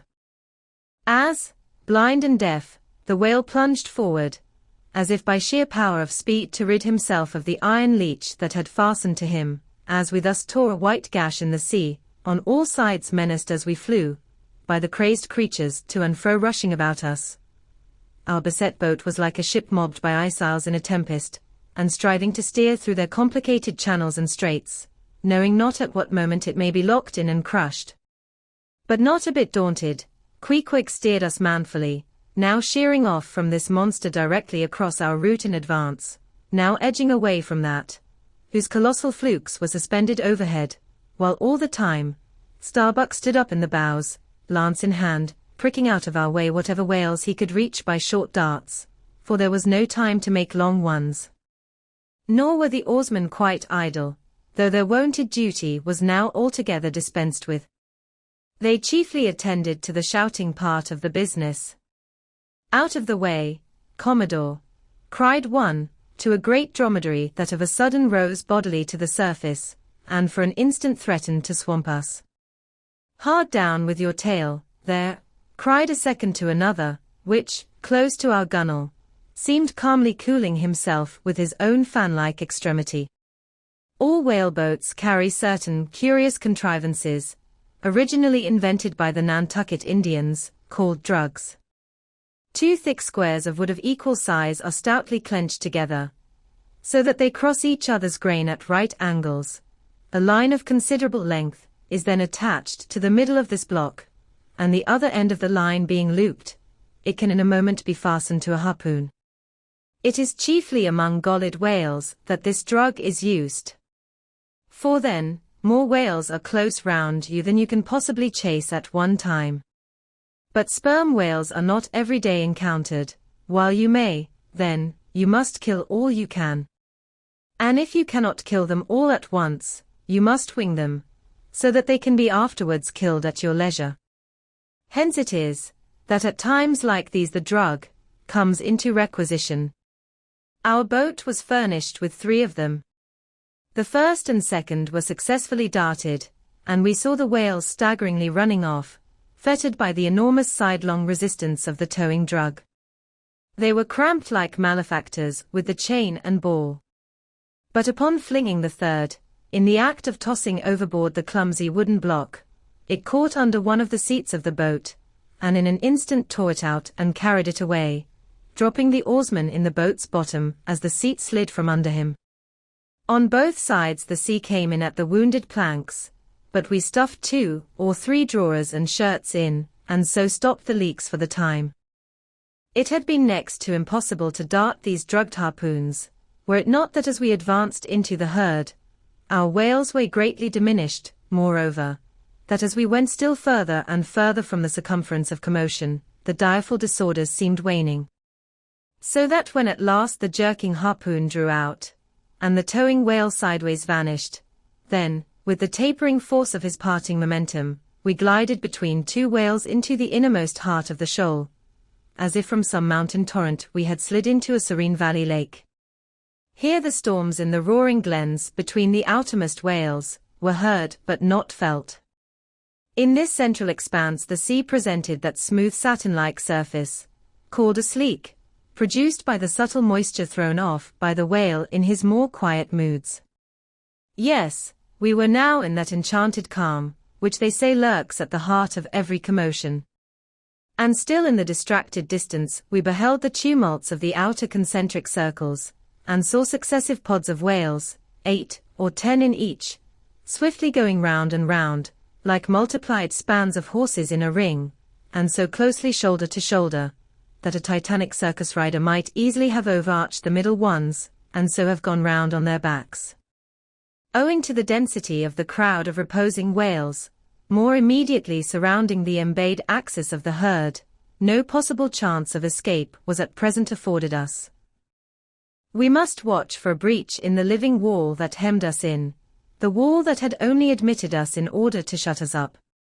Keeping at the center of the lake, we were occasionally visited by small tame cows and calves, the women and children of this routed host. Now, inclusive of the occasional wide intervals between the revolving outer circles, and inclusive of the spaces between the various pods in any one of those circles, the entire area at this juncture, embraced by the whole multitude, must have contained at least 2 or 3 square miles. At any rate, though indeed such a test at such a time might be deceptive, spoutings might be discovered from our low boat that seemed playing up almost from the rim of the horizon.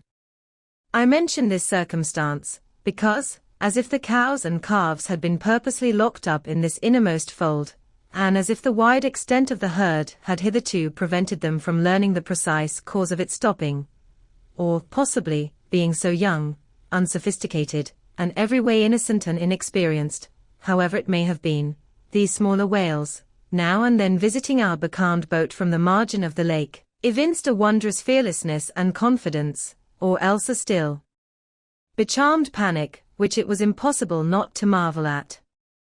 Like household dogs they came snuffling round us, right up to our gunwales, and touching them, till it almost seemed that some spell had suddenly domesticated them. Queequeg patted their foreheads, Starbuck scratched their backs with his lance, but fearful of the consequences, for the time refrained from darting it. But far beneath this wondrous world upon the surface, another and still stranger world met our eyes, as we gazed over the side. For, suspended in those watery vaults, floated the forms of the nursing mothers of the whales, and those that by their enormous girth seemed shortly to become mothers.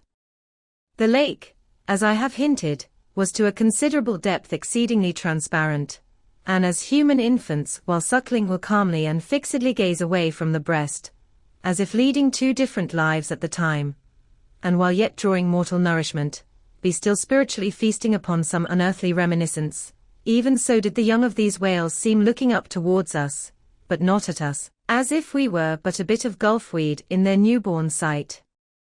Floating on their sides, The mothers also seemed quietly eyeing us.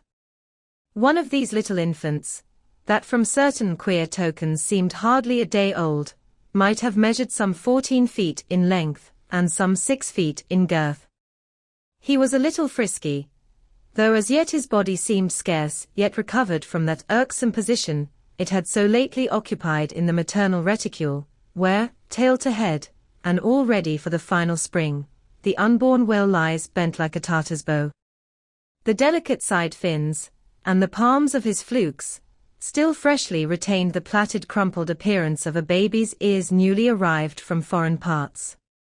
"Line! Line!" cried Queequeg, looking over the gunwale. "Him fast! Him fast! Who line him? Who struck? 2 whale, 1 big, 1 little." "What ails ye, man?" cried Starbuck. "Look ye here," said Queequeg, pointing down. As when the stricken whale, that from the tub has reeled out hundreds of fathoms of rope, as, after deep sounding, he floats up again, and shows the slackened curling line buoyantly rising and spiraling towards the air. So now, Starbuck saw long coils of the umbilical cord of Madame Leviathan, by which the young cub seemed still tethered to its dam. Not seldom in the rapid vicissitudes of the chase, this natural line, with the maternal end loose, becomes entangled with the hempen one, so that the cub is thereby trapped. Some of the subtlest secrets of the sea seemed divulged to us in this enchanted pond. We saw young Leviathan amours in the deep. The sperm whale, as with all other species of the Leviathan, but unlike most other fish, breeds indifferently at all seasons, after a gestation, which may probably be set down at 9 months, producing but one at a time, though in some few known instances giving birth to an Esau and Jacob. A contingency provided for in suckling by 2 teats, curiously situated, one on each side of the anus, but the breasts themselves extend upwards from that. When by chance these precious parts in a nursing whale are cut by the hunter's lance, the mother's pouring milk and blood rivalingly discolor the sea for rods. The milk is very sweet and rich. It has been tasted by man. It might do well with strawberries. When overflowing with mutual esteem, the whales salute more hominum. And thus, though surrounded by circle upon circle of consternations and of frights, did these inscrutable creatures, at the center freely and fearlessly indulge in all peaceful concernments, yea, serenely revelled in dalliance and delight. But even so, amid the tornadoed Atlantic of my being, do I myself still for ever centrally disport in mute calm, and while ponderous planets of unwaning woe revolve round me, deep down and deep inland, there I still bathe me in eternal mildness of joy.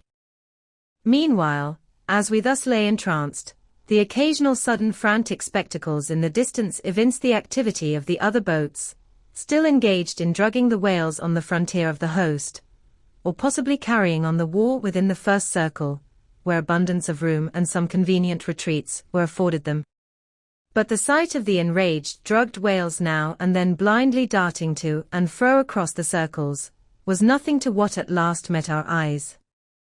It is sometimes the custom, when fast to a whale more than commonly powerful and alert, to seek to hamstring him, as it were, by sundering or maiming his gigantic tail tendon.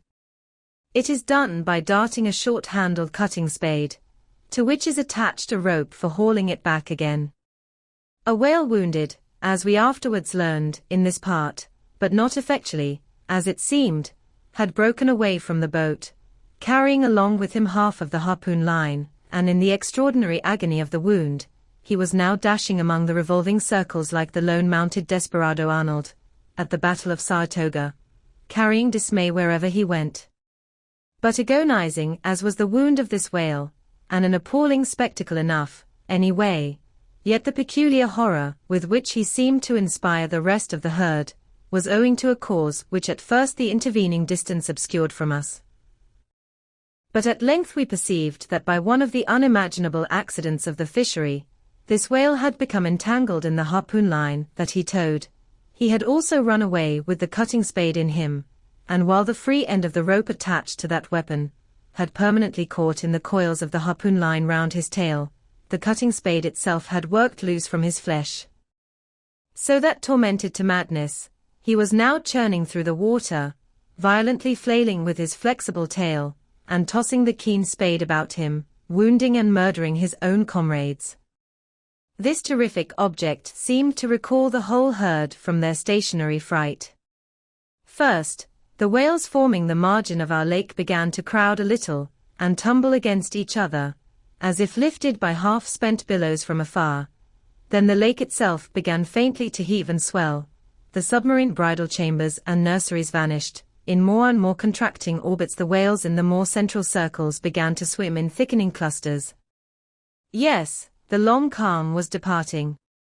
A low advancing hum was soon heard, and then, like to the tumultuous masses of block ice, when the great river Hudson breaks up in spring, the entire host of whales came tumbling upon their inner center, as if to pile themselves up in one common mountain. Instantly Starbuck and Queequeg changed places, Starbuck taking the stern. "Oars? Oars," he intensely whispered, seizing the helm, "gripe your oars, and clutch your souls, now. My God, men, stand by. Shove him off, you Queequeg, the whale there, prick him, hit him. Stand up, and stay so. Spring, men, pull, men, never mind their backs, scrape them, scrape away."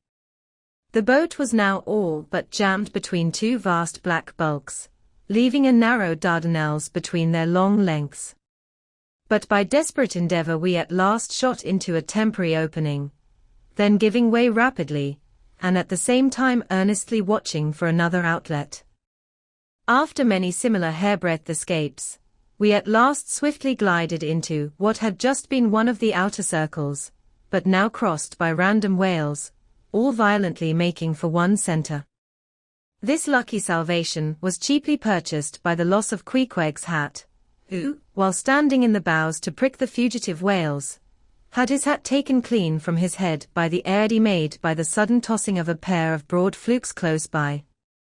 Riotous and disordered as the universal commotion now was, it soon resolved itself into what seemed a systematic movement, for having clumped together at last in one dense body, they then renewed their onward flight with augmented fleetness. Further pursuit was useless, but the boats still lingered in their wake to pick up what drugged whales might be dropped astern, and likewise to secure one which Flask had killed and waifed.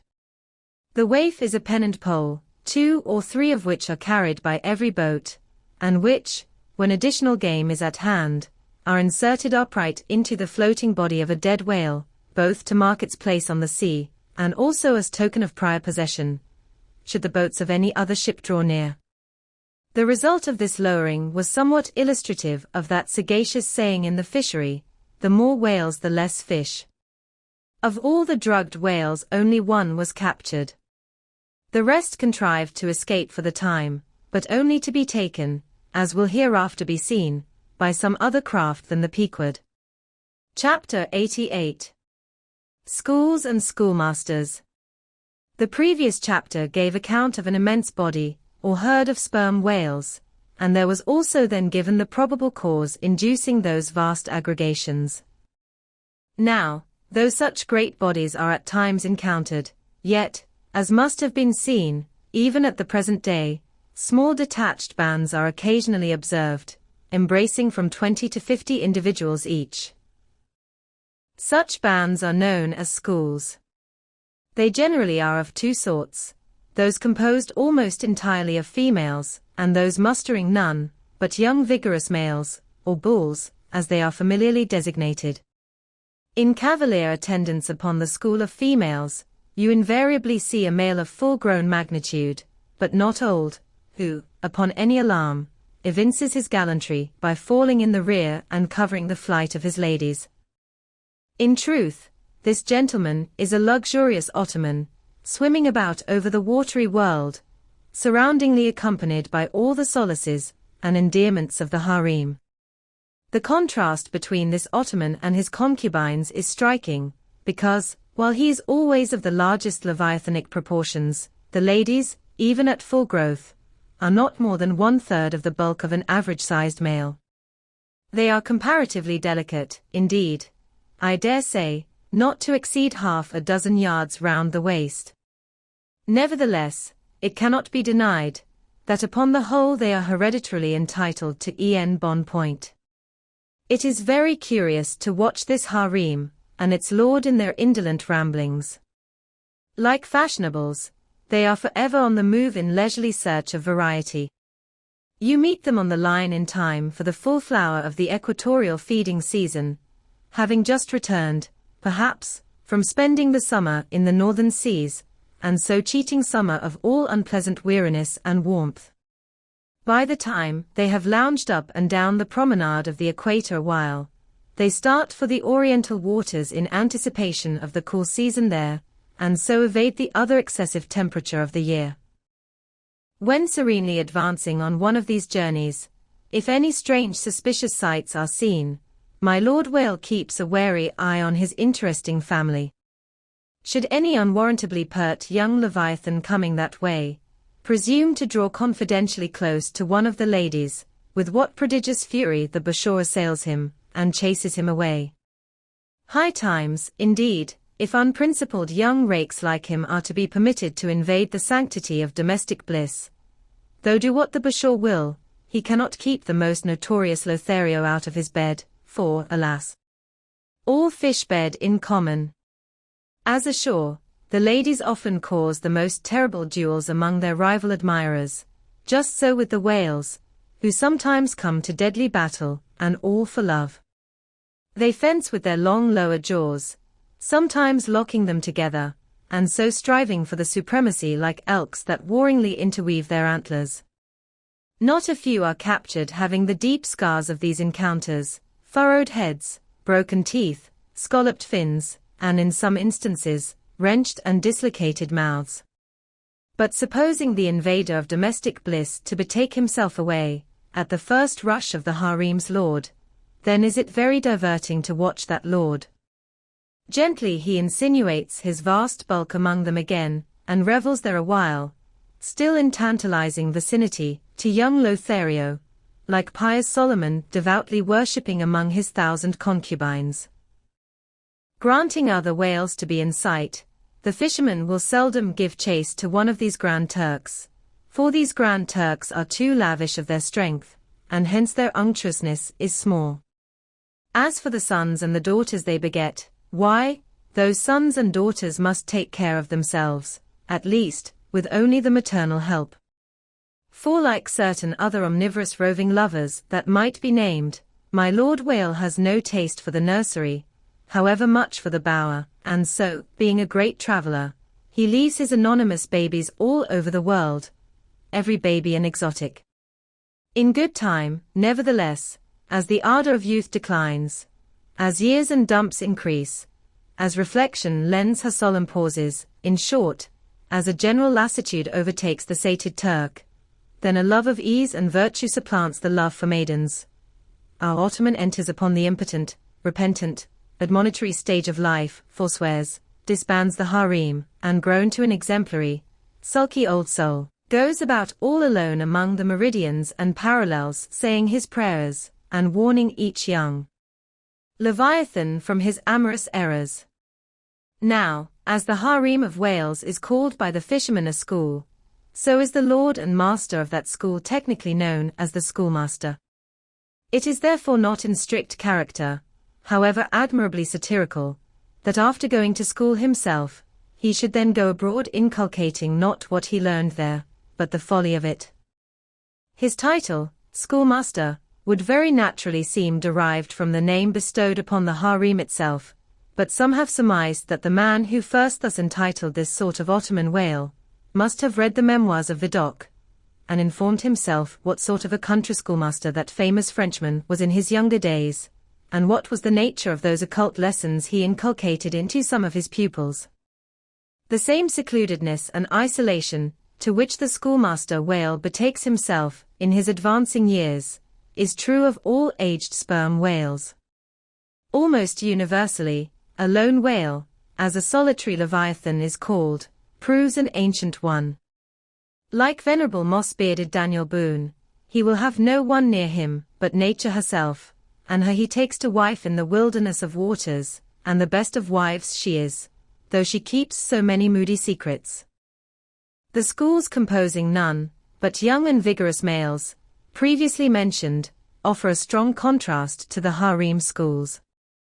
For while those female whales are characteristically timid, the young males, or forty-barrel bulls, as they call them, are by far the most pugnacious of all leviathans, and proverbially the most dangerous to encounter, excepting those wondrous grey-headed, grizzled whales, sometimes met, and these will fight you like grim fiends exasperated by a penal gout.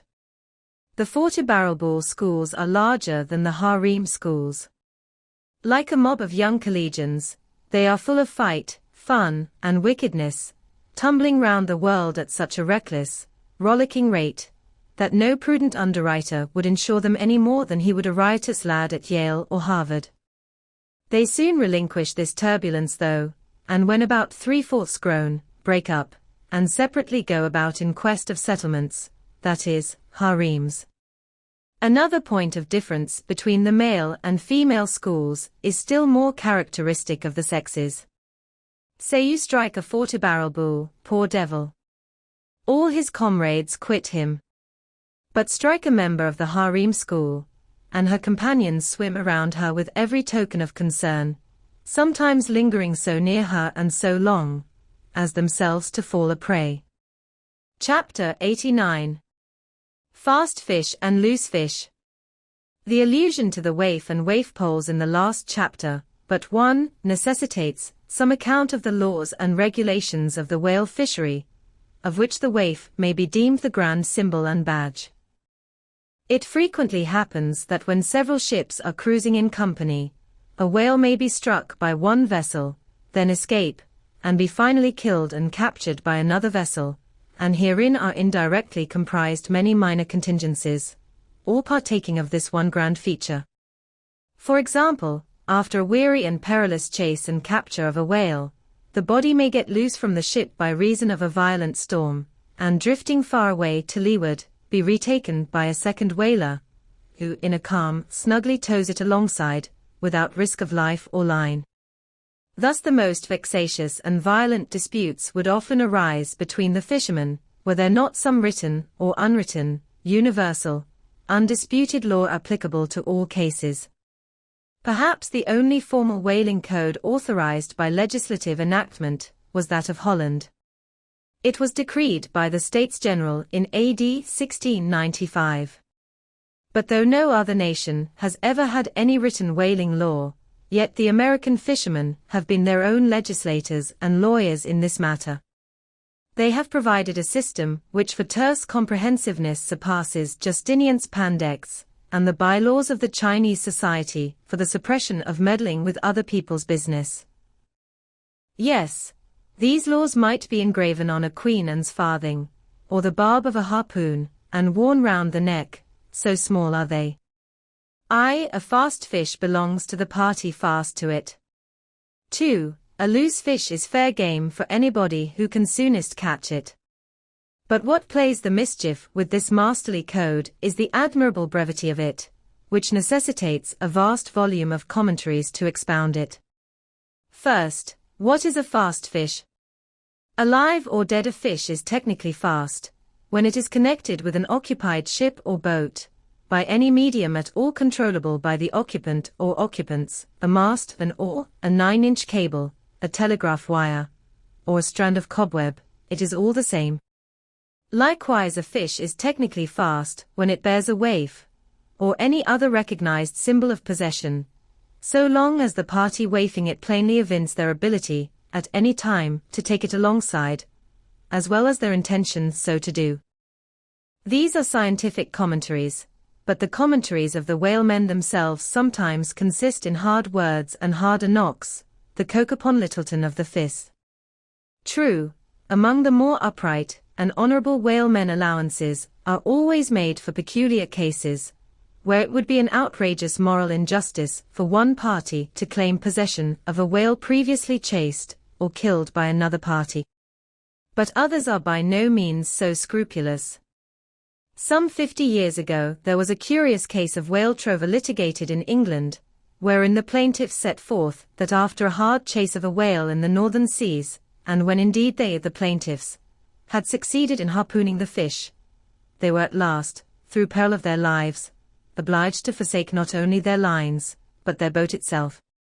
Ultimately the defendants, the crew of another ship, came up with the whale, struck, killed, seized, and finally appropriated it before the very eyes of the plaintiffs. And when those defendants were remonstrated with, their captain snapped his fingers in the plaintiffs' teeth, and assured them that by way of doxology to the deed he had done, he would now retain their line, harpoons, and boat, which had remained attached to the whale at the time of the seizure. Wherefore the plaintiffs now sued for the recovery of the value of their whale, line, harpoons, and boat. Mr. Erskine was counsel for the defendants, Lord Ellenborough was the judge. In the course of the defense, the witty Erskine went on to illustrate his position, by alluding to a recent con.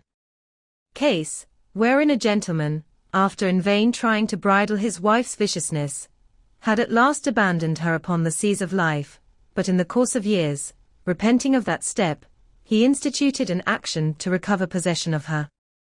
Erskine was on the other side, and he then supported it by saying, that though the gentleman had originally harpooned the lady, and had once had her fast, and only by reason of the great stress of her plunging viciousness, had at last abandoned her, yet abandon her he did, so that she became a loose fish, and therefore when a subsequent gentleman re-harpooned her, the lady then became that subsequent gentleman's property, along with whatever harpoon might have been found sticking in her.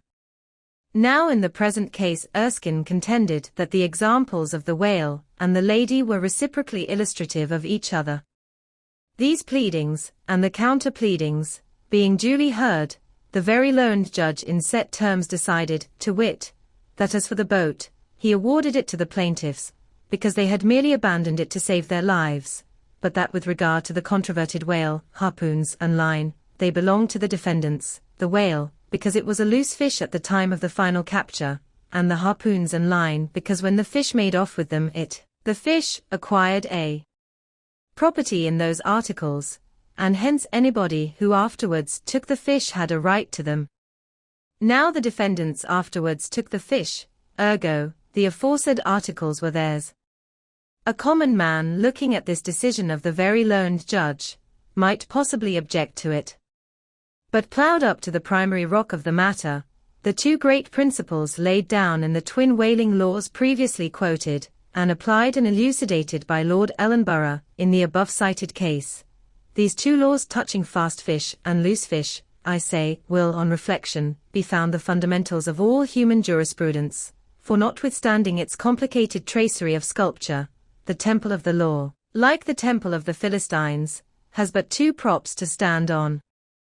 Is it not a saying in every one's mouth, possession is half of the law, that is, regardless of how the thing came into possession?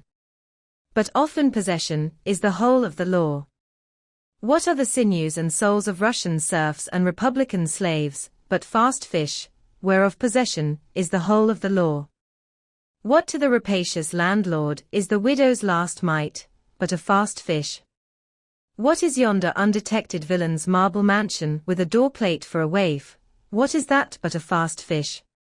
What is the ruinous discount which Mordecai, the broker, gets from poor Woebegone, the bankrupt, on a loan to keep Woebegone's family from starvation?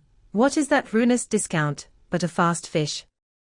What is the Archbishop of Savesel's income of £100,000 seized from the scant bread and cheese of hundreds of thousands of broken-backed labourers, all sure of heaven, without any of Savesel's help? What is that globular £100,000 but a fast fish? What are the Duke of Dunder's hereditary towns and hamlets but fast fish?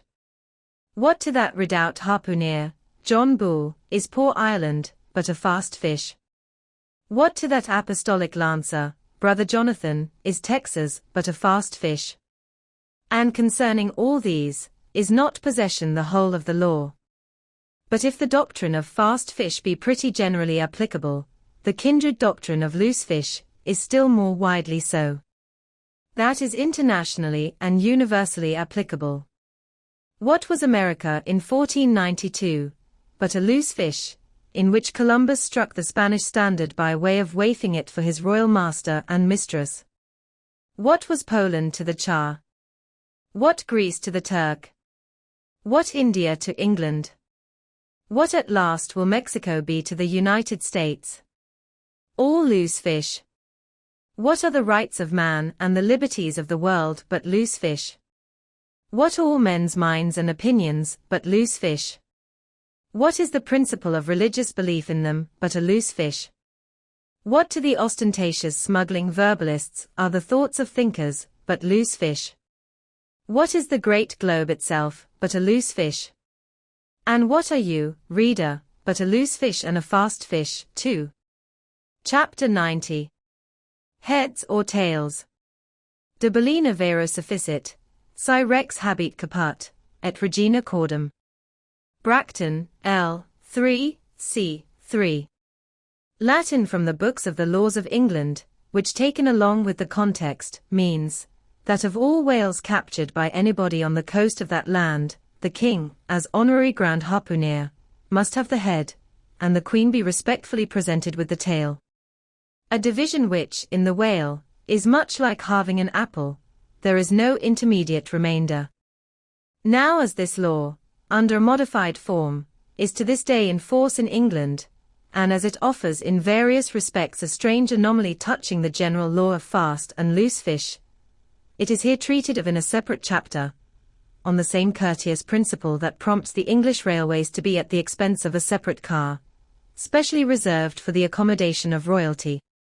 In the first place, in curious proof of the fact that the above-mentioned law is still in force, I proceed to lay before you a circumstance that happened within the last 2 years.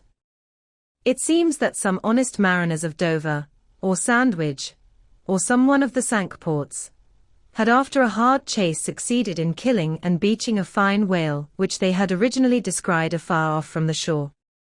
Now the Cinque Ports are partially, or somehow under the jurisdiction, of a sort of policeman, or beadle, called a Lord Warden. Holding the office directly from the Crown, I believe, all the royal emoluments incident to the Cinque Port territories become by assignment his. By some writers this office is called a sinecure. But not so. Because the Lord Warden is busily employed at times in fobbing his perquisites, which are his chiefly by virtue of that same fobbing of them. Now when these poor sunburnt mariners, barefooted, and with their trousers rolled high up on their eely legs, had wearily hauled their fat fish high and dry, promising themselves a good £150 from the precious oil and bone, and in fantasy sipping rare tea with their wives, and good ale with their cronies, upon the strength of their respective shares, up steps a very learned and most Christian and charitable gentleman, with a copy of Blackstone under his arm, and laying it upon the whale's head. He says, hands off. This fish, my master's, is a fast fish.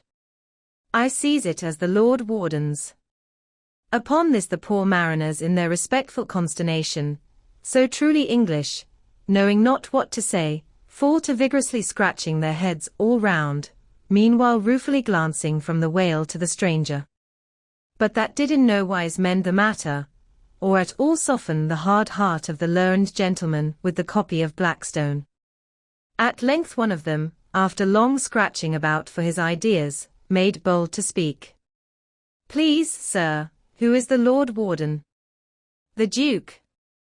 But the Duke had nothing to do with taking this fish. It is his. We have been at great trouble, and peril, and some expense, and is all that to go to the Duke's benefit, we getting nothing at all for our pains, but our blisters. It is his. Is the Duke so very poor, as to be forced to this desperate mode of getting a livelihood? It is his. I thought to relieve my old bedridden mother by part of my share of this whale. It is his. Won't the Duke be content with a quarter, or a half? It is his. In a word, the whale was seized and sold, and His Grace the Duke of Wellington received the money. Thinking that viewed in some particular lights, the case might by a bare possibility in some small degree be deemed, under the circumstances, a rather hard one. An honest clergyman of the town respectfully addressed a note to his Grace, begging him to take the case of those unfortunate mariners into full consideration. To which my Lord Duke in substance replied, both letters were published, that he had already done so, and received the money, and would be obliged to the reverend gentleman if for the future he, the reverend gentleman, would decline meddling with other people's business. Is this the still militant old man, standing at the corners of the three kingdoms, on all hands coercing alms of beggars? It will readily be seen that in this case the alleged right of the Duke to the whale was a delegated one from the sovereign. We must needs inquire, then, on what principle the sovereign is originally invested with that right. The law itself has already been set forth. But Plowden gives us the reason for it. Says Plowden, the whale so caught belongs to the king and queen, because of its superior excellence. And by the soundest commentators, this has ever been held a cogent argument in such matters. But why should the king have the head, and the queen the tail? A reason for that, ye lawyers. In his treatise on Queen Gold, or Queen Pinmoney, an old King's Bench author, one William Prynne, thus discourseth, ye tail is ye queen's, that ye queen's wardrobe may be supplied with ye whalebone. Now this was written at a time, when the black limber bone of the Greenland, or right whale was largely used in ladies' bodices. But this same bone is not in the tail, it is in the head, which is a sad mistake for a sagacious lawyer like Prynne. But is the queen a mermaid, to be presented with a tail? An allegorical meaning may lurk here. There are two royal fish so styled by the English law writers, the whale and the sturgeon, both royal property under certain limitations, and nominally supplying the 10th branch of the Crown's ordinary revenue. I know not that any other author has hinted of the matter, but by inference it seems to me that the sturgeon must be divided in the same way as the whale, the king receiving the highly dense and elastic head peculiar to that fish, which, symbolically regarded, may possibly be humorously grounded upon some presumed congeniality. And thus there seems a reason in all things, even in law. Chapter 91. The pequod meets the rosebud. In vain it was to rake for ambergris in the paunch of this leviathan, insufferable fata denying not inquiry. Sir T. Brown, V.E. It was a week or two after the last whaling scene recounted, and when we were slowly sailing over a sleepy, vapory, midday sea, that the many noses on the Pequod's deck proved more vigilant discoverers than the 3 pairs of eyes aloft. A peculiar, and not very pleasant smell was smelt in the sea. I will bet something now, said Stubb, that somewhere hereabouts are some of those drugged whales we tickled the other day. I thought they would keel up before long. Presently, the vapors in advance slid aside, and there in the distance lay a ship, whose furled sails betokened that some sort of whale must be alongside. As we glided nearer, the stranger showed French colors from his peak, and by the eddying cloud of vulture seafowl that circled, and hovered, and swooped around him, it was plain that the whale alongside must be what the fishermen call a blasted whale, that is, a whale that has died unmolested on the sea, and so floated an unappropriated corpse. It may well be conceived, what an unsavory odor such a mass must exhale, worse than an Assyrian city in the plague, when the living are incompetent to bury the departed.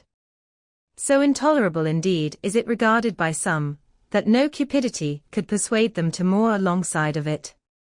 Yet are there those who will still do it, notwithstanding the fact that the oil obtained from such subjects is of a very inferior quality, and by no means of the nature of attar of rose. Coming still nearer with the expiring breeze, we saw that the Frenchman had a second whale alongside, and this second whale seemed even more of a nosegay than the first. In truth, it turned out to be one of those problematical whales that seem to dry up and die with a sort of prodigious dyspepsia, or indigestion, leaving their defunct bodies almost entirely bankrupt of anything like oil.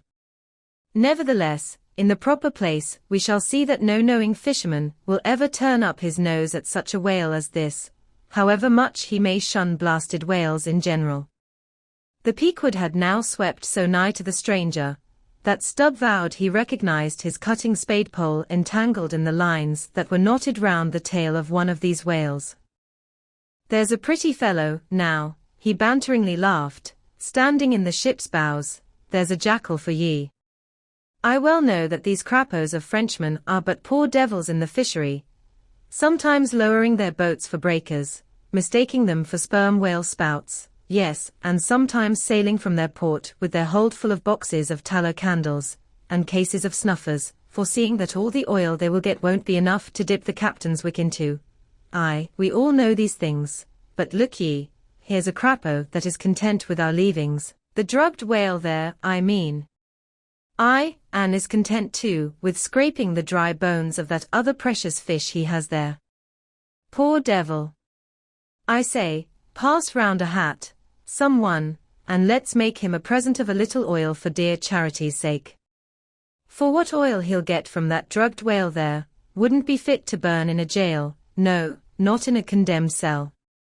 And as for the other whale, why, I'll agree to get more oil by chopping up and trying out these 3 masts of ours, than he'll get from that bundle of bones, though, now that I think of it, it may contain something worth a good deal more than oil, yes, ambergris. I wonder now if our old man has thought of that. It's worth trying. Yes, I'm for it, and so saying he started for the quarterdeck. By this time the faint air had become a complete calm, so that whether or no, the Pequod was now fairly entrapped in the smell, with no hope of escaping except by its breezing up again.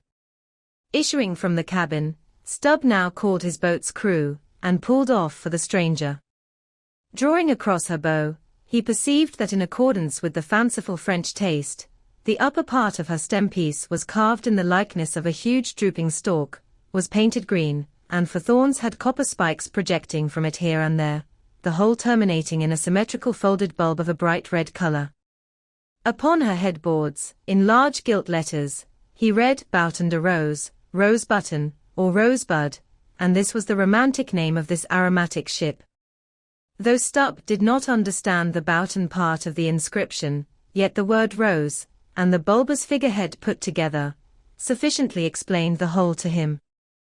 A wooden rosebud, eh? He cried with his hand to his nose, that will do very well, but how like all creation it smells. Now in order to hold direct communication with the people on deck, he had to pull round the bows to the starboard side, and thus come close to the blasted whale, and so talk over it. Arrived then at this spot, with one hand still to his nose, he bawled, Boughton de Rose, ahoy! Are there any of you Boughton de Roses that speak English?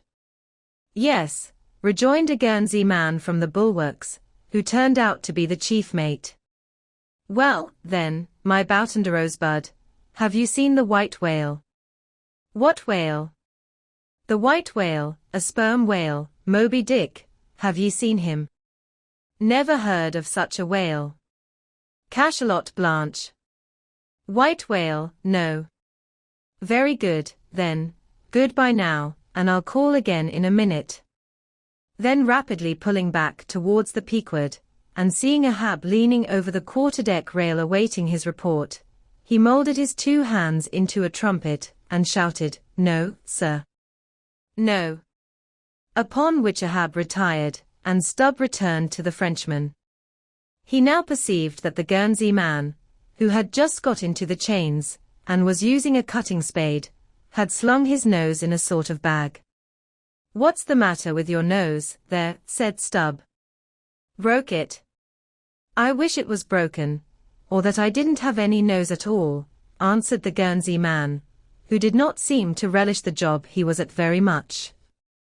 But what are you holding yours for? Oh, nothing. It's a wax nose. I have to hold it on. Fine day, ain't it? Rather gardeny, I should say. Throw us a bunch of posies, will ye, Boughton de Rose? What in the devil's name do you want here? Roared the Guernsey man, flying into a sudden passion. Oh. Keep cool, cool. Yes, that's the word. Why don't you pack those whales in ice while you're working at M? But joking aside, though, do you know, Rosebud, that it's all nonsense trying to get any oil out of such whales? As for that dried-up one, there, he hasn't a gill in his whole carcass. I know that well enough, but, d'ye see, the captain here won't believe it. This is his first voyage. He was a cologne manufacturer before. But come aboard, and mayhap he'll believe you, if he won't me, and so I'll get out of this dirty scrape. Anything to oblige ye, my sweet and pleasant fellow, rejoined Stubb, and with that he soon mounted to the deck. There a queer scene presented itself. The sailors, in tasseled caps of red worsted, were getting the heavy tackles in readiness for the whales. But they worked rather slow and talked very fast, and seemed in anything but a good humor. All their noses upwardly projected from their faces like so many jib booms. Now and then pairs of them would drop their work, and run up to the masthead to get some fresh air. Some thinking they would catch the plague, dipped oakum in coal tar, and at intervals held it to their nostrils. Others, having broken the stems of their pipes almost short off at the bowl, were vigorously puffing tobacco smoke, so that it constantly filled their olfactories. Stubb was struck by a shower of outcries and anathemas proceeding from the captain's roundhouse abaft, and looking in that direction, saw a fiery face thrust from behind the door, which was held ajar from within. This was the tormented surgeon, who, after in vain remonstrating against the proceedings of the day, had betaken himself to the captain's roundhouse, cabinet he called it, to avoid the pest, but still could not help yelling out his entreaties and indignations at times. Marking all this, Stubb argued well for his scheme, and turning to the Guernsey man, had a little chat with him, during which the stranger mate expressed his detestation of his captain as a conceited ignoramus, who had brought them all into so unsavory and unprofitable a pickle. Sounding him carefully, Stubb further perceived that the Guernsey man had not the slightest suspicion concerning the ambergris. He therefore held his peace on that head, but otherwise was quite frank and confidential with him, so that the two quickly concocted a little plan for both circumventing and satirizing the captain, without his at all dreaming of distrusting their sincerity. According to this little plan of theirs, the Guernsey man, under cover of an interpreter's office, was to tell the captain what he pleased, but as coming from Stubb, and as for Stubb, he was to utter any nonsense that should come uppermost in him during the interview. By this time, their destined victim appeared from his cabin. He was a small and dark, but rather delicate-looking man for a sea captain, with large whiskers and moustache, however, and wore a red cotton velvet vest with watch seals at his side. To this gentleman, Stubb was now politely introduced by the Guernsey man, who at once ostentatiously put on the aspect of interpreting between them. "What shall I say to him first?" said he. "Why," said Stubb, eyeing the velvet vest and the watch and seals, "you may as well begin by telling him that he looks a sort of babyish to me, though I don't pretend to be a judge. He says, Monsieur," said the Guernsey man, in French, turning to his captain, "that only yesterday his ship spoke a vessel, whose captain and chief mate, with 6 sailors, had all died of a fever caught from a blasted whale they had brought alongside." Upon this the captain started, and eagerly desired to know more. "What now?" said the Guernsey man to Stubb.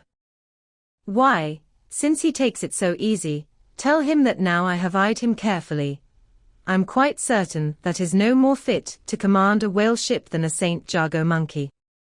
In fact, tell him from me he's a baboon. He vows and declares, Monsieur, that the other whale, the dried one, is far more deadly than the blasted one. In fine, Monsieur, he conjures us, as we value our lives, to cut loose from these fish." Instantly the captain ran forward, and in a loud voice commanded his crew to desist from hoisting the cutting tackles, and at once cast loose the cables and chains confining the whales to the ship. "What now?" said the Guernsey man, when the captain had returned to them. Why, let me see, yes, you may as well tell him now that, in fact, tell him I've diddled him, and aside to himself, perhaps somebody else. He says, Monsieur, that is very happy to have been of any service to us. Hearing this, the captain vowed that they were the grateful parties, meaning himself and mate, and concluded by inviting Stubb down into his cabin to drink a bottle of Bordeaux. He wants you to take a glass of wine with him, said the interpreter. Thank him heartily, but tell him it's against my principles to drink with the man I've diddled. In fact, tell him I must go. He says, Monsieur, that his principles won't admit of his drinking, but that if Monsieur wants to live another day to drink, then Monsieur had best drop all 4 boats, and pull the ship away from these whales, for it's so calm they won't drift. By this time Stubb was over the side, and getting into his boat, hailed the Guernsey man to this effect, that having a long tow line in his boat, he would do what he could to help them, by pulling out the lighter whale of the 2 from the ship's side. While the Frenchmen's boats, then, were engaged in towing the ship one way, Stubb benevolently towed away, at his whale the other way, ostentatiously slacking out a most unusually long tow line. Presently a breeze sprang up. Stubb feigned to cast off from the whale, hoisting his boats. The Frenchman soon increased his distance, while the Pequod slid in between him and Stubb's whale. Whereupon Stubb quickly pulled to the floating body, and hailing the Pequod to give notice of his intentions, at once proceeded to reap the fruit of his unrighteous cunning. Seizing his sharp boat spade, he commenced an excavation in the body, a little behind the side fin. You would almost have thought he was digging a cellar there in the sea, and when at length his spade struck against the gaunt ribs, it was like turning up old Roman tiles and pottery buried in fat English loam. His boat's crew were all in high excitement, eagerly helping their chief, and looking as anxious as gold hunters. And all the time numberless fowls were diving, and ducking, and screaming, and yelling, and fighting around them. Stubb was beginning to look disappointed, especially as the horrible nosegay increased, when suddenly from out the very heart of this plague, there stole a faint stream of perfume, which flowed through the tide of bad smells without being absorbed by it, as one river will flow into, and then along with another, without at all blending with it for a time. I have it, cried Stubb, with delight, striking something in the subterranean regions, a purse. A purse. Dropping his spade, he thrust both hands in, and drew out handfuls of something that looked like ripe Windsor soap, or rich mottled old cheese, very unctuous, and savory withal. You might easily dent it with your thumb. It is of a hue between yellow and ash color. And this, good friends, is ambergris, worth a gold guinea an ounce to any druggist. Some 6 handfuls were obtained, but more was unavoidably lost in the sea, and still more, perhaps, might have been secured were it not for impatient Ahab's loud command to Stubb to desist, and come on board, else the ship would bid them goodbye. Chapter 92. Ambergris. Now this ambergris is a very curious substance, and so important as an article of commerce, that in 1791 a certain Nantucket-born Captain Coffin was examined at the bar of the English House of Commons on that subject. For at that time, and indeed until a comparatively late day, the precise origin of ambergris remained, like amber itself, a problem to the learned. Though the word ambergris is but the French compound for grey amber, yet the 2 substances are quite distinct. For amber, though at times found on the sea-coast, is also dug up in some far inland soils, whereas ambergris is never found except upon the sea. Besides, amber is a hard, transparent, brittle, odorless substance, used for mouthpieces to pipes, for beads and ornaments, but ambergris is soft, waxy, and so highly fragrant and spicy, that it is largely used in perfumery, in pastils, precious candles, hair powders and pomatum. The Turks use it in cooking, and also carry it to Mecca, for the same purpose that frankincense is carried to St. Peter's in Rome. Some wine merchants drop a few grains into claret, to flavor it. Who would think, then, that such fine ladies and gentlemen should regale themselves with an essence found in the inglorious bowels of a sick whale? Yet so it is. By some, ambergris is supposed to be the cause, and by others the effect, of the dyspepsia in the whale. How to cure such a dyspepsia it were hard to say, unless by administering 3 or 4 boat loads of Brandreth's pills, and then running out of harm's way, as labours do in blasting rocks. I have forgotten to say that there were found in this ambergris certain hard, round, bony plates, which at first Stubb thought might be sailors' trousers buttons, but it afterwards turned out that they were nothing more than pieces of small squid bones embalmed in that manner. Now that the incorruption of this most fragrant ambergris should be found in the heart of such decay, is this nothing? Bethink thee of that saying of St. Paul in Corinthians, about corruption and incorruption, how that we are sown in dishonor, but raised in glory. And likewise call to mind that saying of Paracelsus about what it is that maketh the best musk. Also forget not the strange fact that of all things of ill savour, cologne water, in its rudimental manufacturing stages, is the worst. I should like to conclude the chapter with the above appeal, but cannot, owing to my anxiety to repel a charge often made against whalemen, and which, in the estimation of some already biased minds, might be considered as indirectly substantiated by what has been said of the Frenchman's 2 whales. Elsewhere in this volume the slanderous aspersion has been disproved, that the vocation of whaling is throughout a slatternly, untidy business. But there is another thing to rebut. They hint that all whales always smell bad. Now how did this odious stigma originate?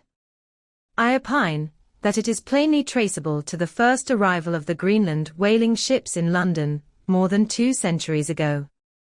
Because those whalemen did not then, and do not now, try out their oil at sea as the southern ships have always done, but cutting up the fresh blubber in small bits, thrust it through the bung-holes of large casks, and carry it home in that manner. The shortness of the season in those icy seas, and the sudden and violent storms to which they are exposed, forbidding any other course. The consequence is, that upon breaking into the hold, and unloading one of these whale cemeteries, in the Greenland dock, a savour is given forth somewhat similar to that arising from excavating an old city graveyard, for the foundations of a lying-in hospital. I partly surmise also, that this wicked charge against whalers may be likewise imputed to the existence on the coast of Greenland, in former times, of a Dutch village called Schmerenberg or Smeerenberg, which latter name is the one used by the learned Fogo von Slack, in his great work on smells, the textbook on that subject. As its name imports smear, fat, berg, to put up, this village was founded in order to afford a place for the blubber of the Dutch whale fleet to be tried out, without being taken home to Holland for that purpose. It was a collection of furnaces, fat kettles, and oil sheds, and when the works were in full operation certainly gave forth no very pleasant savour.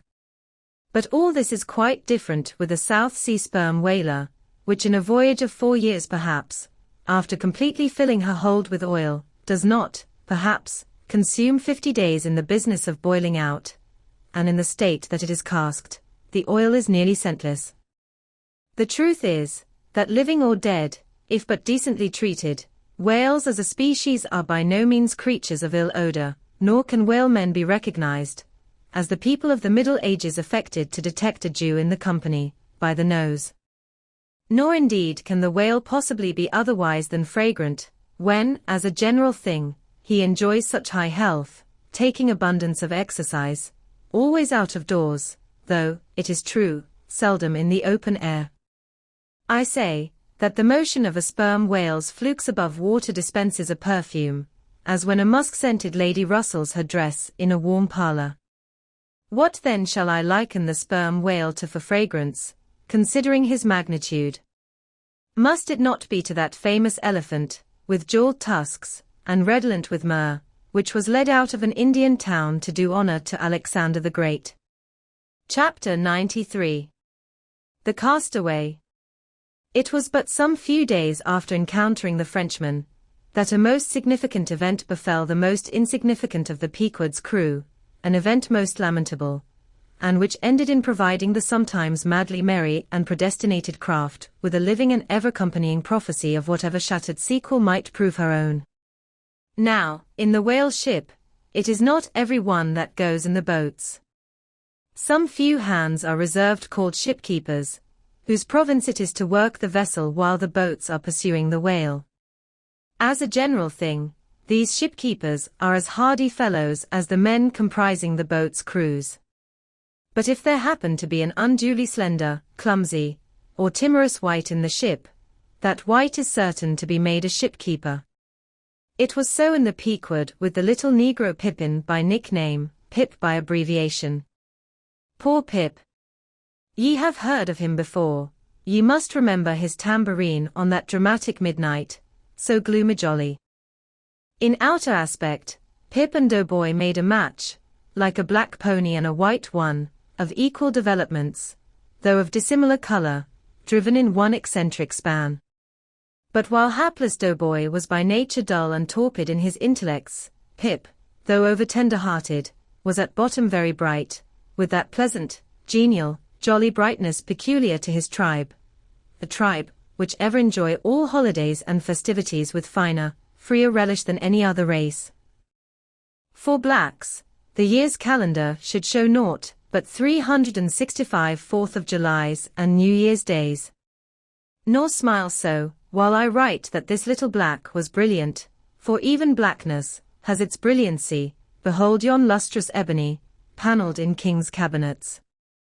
But Pip loved life, and all life's peaceable securities, so that the panic-striking business, in which he had somehow unaccountably become entrapped, had most sadly blurred his brightness, though, as ere long will be seen, what was thus temporarily subdued in him, in the end was destined to be luridly illumined by strange wildfires, that fictitiously showed him off to 10 times the natural luster with which in his native Toland County in Connecticut, he had once enlivened many a fiddler's frolic on the green, and at melodious eventide, with his gay ha-ha, had turned the round horizon into one star-belled tambourine.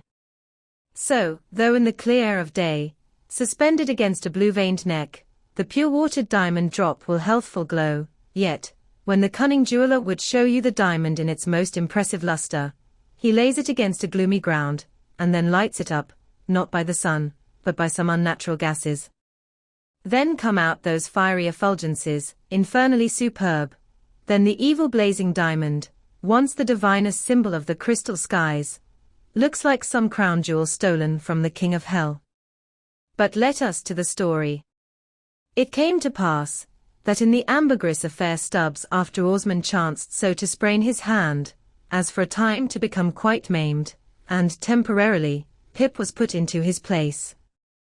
The first time Stubb lowered with him, Pip evinced much nervousness, but happily, for that time, escaped close contact with the whale, and therefore came off not altogether discreditably, though Stubb observing him, took care, afterwards, to exhort him to cherish his courageousness to the utmost, for he might often find it needful.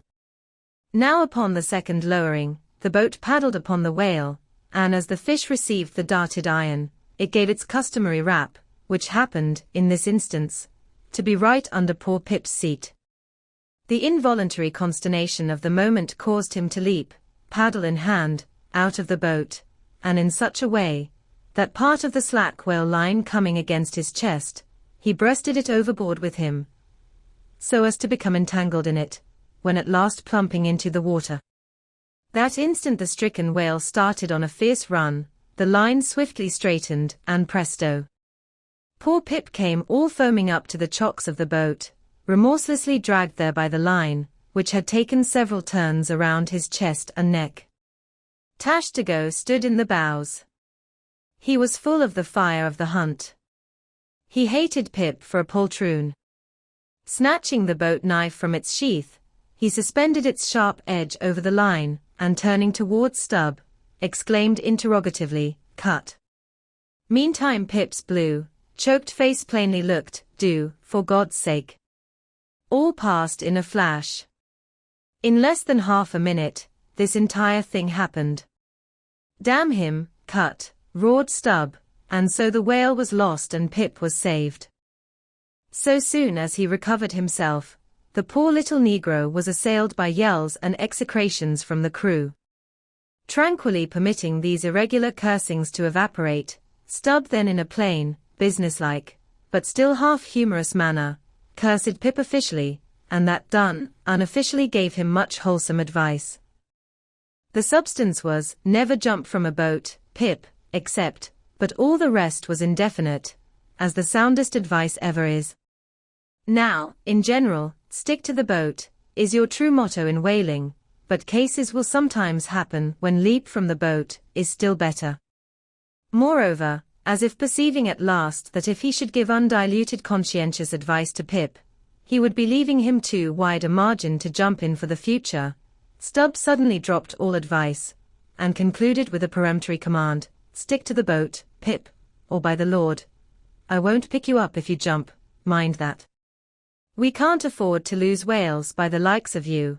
A whale would sell for 30 times what you would, Pip, in Alabama. Bear that in mind, and don't jump any more. Hereby perhaps Stubb indirectly hinted, that though man loved his fellow, yet man is a money-making animal, which propensity too often interferes with his benevolence. But we are all in the hands of the gods, and Pip jumped again. It was under very similar circumstances to the first performance, but this time he did not breast out the line, and hence, when the whale started to run, Pip was left behind on the sea, like a hurried traveller's trunk. Alas! Stubb was but too true to his word. It was a beautiful, bounteous, blue day, the spangled sea calm and cool, and flatly stretching away, all round, to the horizon, like gold beaters' skin hammered out to the extremist. Bobbing up and down in that sea, Pip's ebon head showed like a head of cloves. No boat knife was lifted when he fell so rapidly astern. Stubb's inexorable back was turned upon him, and the whale was winged. In 3 minutes, a whole mile of shoreless ocean was between Pip and Stubb.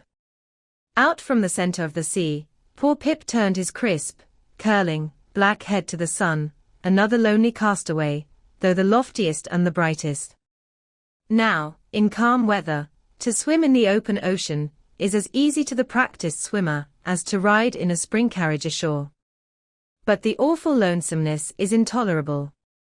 The intense concentration of self in the middle of such a heartless immensity, my God! Who can tell it? Mark, how when sailors in a dead calm bathe in the open sea, mark how closely they hug their ship, and only coast along her sides. But had Stubb really abandoned the poor little Negro to his fate? No, he did not mean to, at least. Because there were 2 boats in his wake, and he supposed, no doubt, that they would of course come up to Pip very quickly, and pick him up, though, indeed, such considerations towards oarsmen jeopardized through their own timidity, is not always manifested by the hunters in all similar instances, and such instances not infrequently occur. Almost invariably in the fishery, a coward, so called, is marked with the same ruthless detestation peculiar to military navies and armies. But it so happened, that those boats, without seeing Pip, suddenly spying whales close to them on one side, turned and gave chase, and Stubb's boat was now so far away, and he and all his crew so intent upon his fish, that Pip's ringed horizon began to expand around him miserably. By the merest chance the ship itself at last rescued him, but from that hour the little Negro went about the deck an idiot, such, at least, they said he was. The sea had jeeringly kept his finite body up, but drowned the infinite of his soul. Not drowned entirely, though. Rather carried down alive to wondrous depths, where strange shapes of the unwalked primal world glided to and fro before his passive eyes, and the miser merman, wisdom, revealed his hoarded heaps, and among the joyous, heartless, ever-juvenile eternities, Pip saw the multitudinous, God omnipresent, coral insects, that out of the firmament of waters heaved the colossal orbs. He saw God's foot upon the treadle of the loom, and spoke it, and therefore his shipmates called him mad. So man's insanity is heaven's sense, and wandering from all mortal reason, man comes at last to that celestial thought, which, to reason, is absurd and frantic, and weal or woe, feels then uncompromised, indifferent as his God. For the rest, blame not Stubb too hardly. The thing is common in that fishery, and in the sequel of the narrative, it will then be seen what like abandonment befell myself. Chapter 94. A squeeze of the hand. That whale of Stubb's, so dearly purchased, was duly brought to the Pequod's side, where all those cutting and hoisting operations previously detailed, were regularly gone through, even to the bailing of the Heidelberg tun, or case. While some were occupied with this latter duty, others were employed in dragging away the larger tubs, so soon as filled with the sperm, and when the proper time arrived, this same sperm was carefully manipulated ere going to the try-works, of which anon. It had cooled and crystallized to such a degree, that when, with several others, I sat down before a large Constantine's bath of it, I found it strangely concreted into lumps, here and there rolling about in the liquid part. It was our business to squeeze these lumps back into fluid. A sweet and unctuous duty. No wonder that in old times this sperm was such a favorite cosmetic. Such a clearer. Such a sweetener. Such a softener. Such a delicious mollifier. After having my hands in it for only a few minutes, my fingers felt like eels, and began, as it were, to serpentine and spiralize. As I sat there at my ease, cross-legged on the deck, after the bitter exertion at the windlass, under a blue tranquil sky, the ship under indolent sail, and gliding so serenely along, as I bathed my hands among those soft, gentle globules of infiltrated tissues, woven almost within the hour, as they richly broke to my fingers, and discharged all their opulence, like fully ripe grapes their wine, as I snuffed up that uncontaminated aroma, literally and truly, like the smell of spring violets, I declare to you, that for the time I lived as in a musky meadow. I forgot all about our horrible oath. In that inexpressible sperm, I washed my hands and my heart of it. I almost began to credit the old Paracelsian superstition that sperm is of rare virtue in allaying the heat of anger. While bathing in that bath, I felt divinely free from all ill will, or petulance, or malice, of any sort whatsoever. Squeeze. Squeeze. Squeeze. All the morning long, I squeezed that sperm till I myself almost melted into it. I squeezed that sperm till a strange sort of insanity came over me, and I found myself unwittingly squeezing my collabora's hands in it, mistaking their hands for the gentle globules. Such an abounding, affectionate, friendly, loving feeling did this avocation beget, that at last I was continually squeezing their hands, and looking up into their eyes sentimentally, as much as to say, oh, my dear fellow beings, why should we longer cherish any social acerbities, or know the slightest ill humor, or envy? Come, let us squeeze hands all round, nay, let us all squeeze ourselves into each other. Let us squeeze ourselves universally into the very milk and sperm of kindness. Would that I could keep squeezing that sperm forever.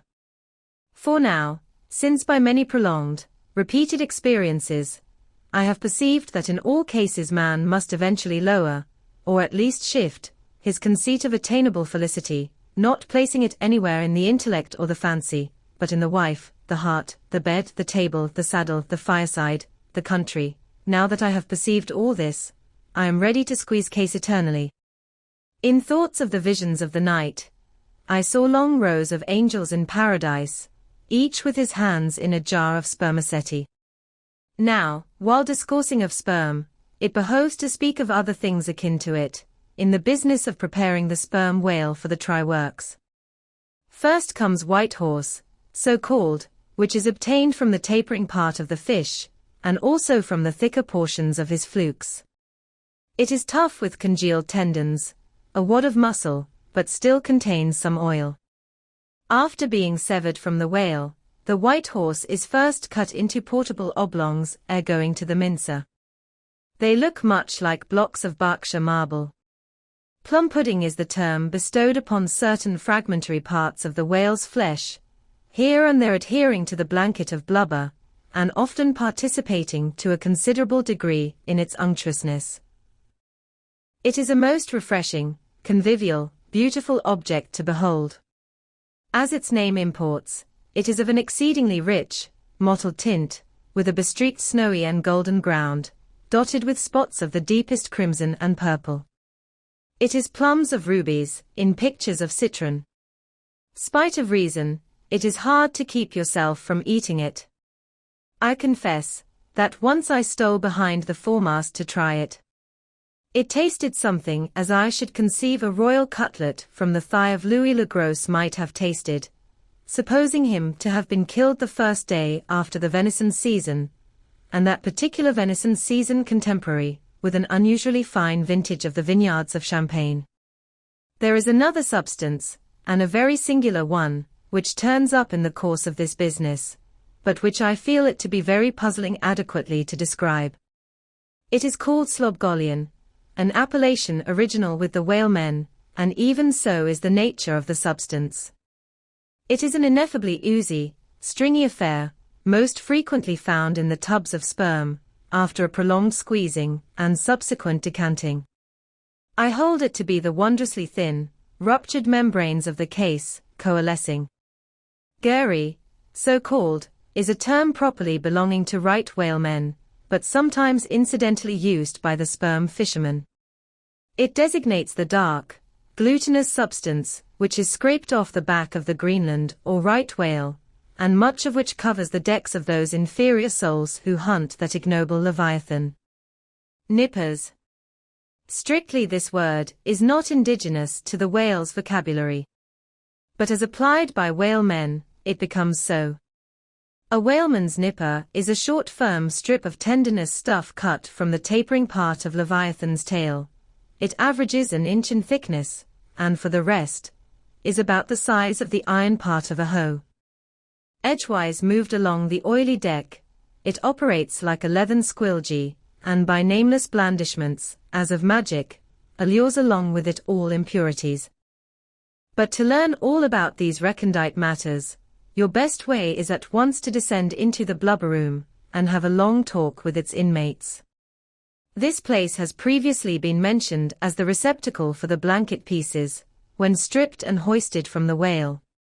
When the proper time arrives for cutting up its contents, this apartment is a scene of terror to all tyros, especially by night. On one side, lit by a dull lantern, a space has been left clear for the workmen. They generally go in pairs, a pike-hand gaffman and a spademan. The whaling pike is similar to a frigate's boarding weapon of the same name. The gaff is something like a boat hook. With his gaff, the gaffman hooks onto a sheet of blubber, and strives to hold it from slipping, as the ship pitches and lurches about. Meanwhile, the spademan stands on the sheet itself, perpendicularly chopping it into the portable horse pieces. This spade is sharp as hone can make it. The spademan's feet are shoeless. The thing he stands on will sometimes irresistibly slide away from him, like a sledge. If he cuts off one of his own toes, or one of his assistants, would you be very much astonished? Toes are scarce among veteran blubber-room men. Chapter 95. The Cassock. Had you stepped on board the Pequod at a certain juncture of this postmortemizing of the whale, and had you strolled forward neither windlass, pretty sure am I that you would have scanned with no small curiosity a very strange, enigmatical object, which you would have seen there, lying along lengthwise in the lee scuppers. Not the wondrous cistern in the whale's huge head, not the prodigy of his unhinged lower jaw, not the miracle of his symmetrical tail, none of these would so surprise you, as half a glimpse of that unaccountable cone, longer than a Kentuckian is tall, nigh a foot in diameter at the base, and jet black as Yojo, the ebony idol of Queequeg. And an idol, indeed, it is, or, rather, in old times, its likeness was. Such an idol as that found in the secret groves of Queen Marcha in Judea, and for worshipping which, King Asa, her son, did depose her, and destroyed the idol, and burnt it for an abomination, at the brook Kedron, as darkly set forth in the 15th chapter of the first book of Kings. Look at the sailor, called the mincer, who now comes along, and assisted by 2 allies, heavily backs the grandissimus, as the mariners call it, and with bowed shoulders, staggers off with it as if he were a grenadier carrying a dead comrade from the field. Extending it upon the forecastle deck, he now proceeds cylindrically to remove its dark pelt, as an African hunter the pelt of a boa. This done, he turns the pelt inside out, like a pantaloon leg, gives it a good stretching, so as almost to double its diameter, and at last hangs it, well spread, in the rigging, to dry. Ere long, it is taken down, when removing some 3 feet of it, towards the pointed extremity, and then cutting 2 slits for armholes at the other end, he lengthwise slips himself bodily into it. The mincer now stands before you invested in the full canonicals of his calling.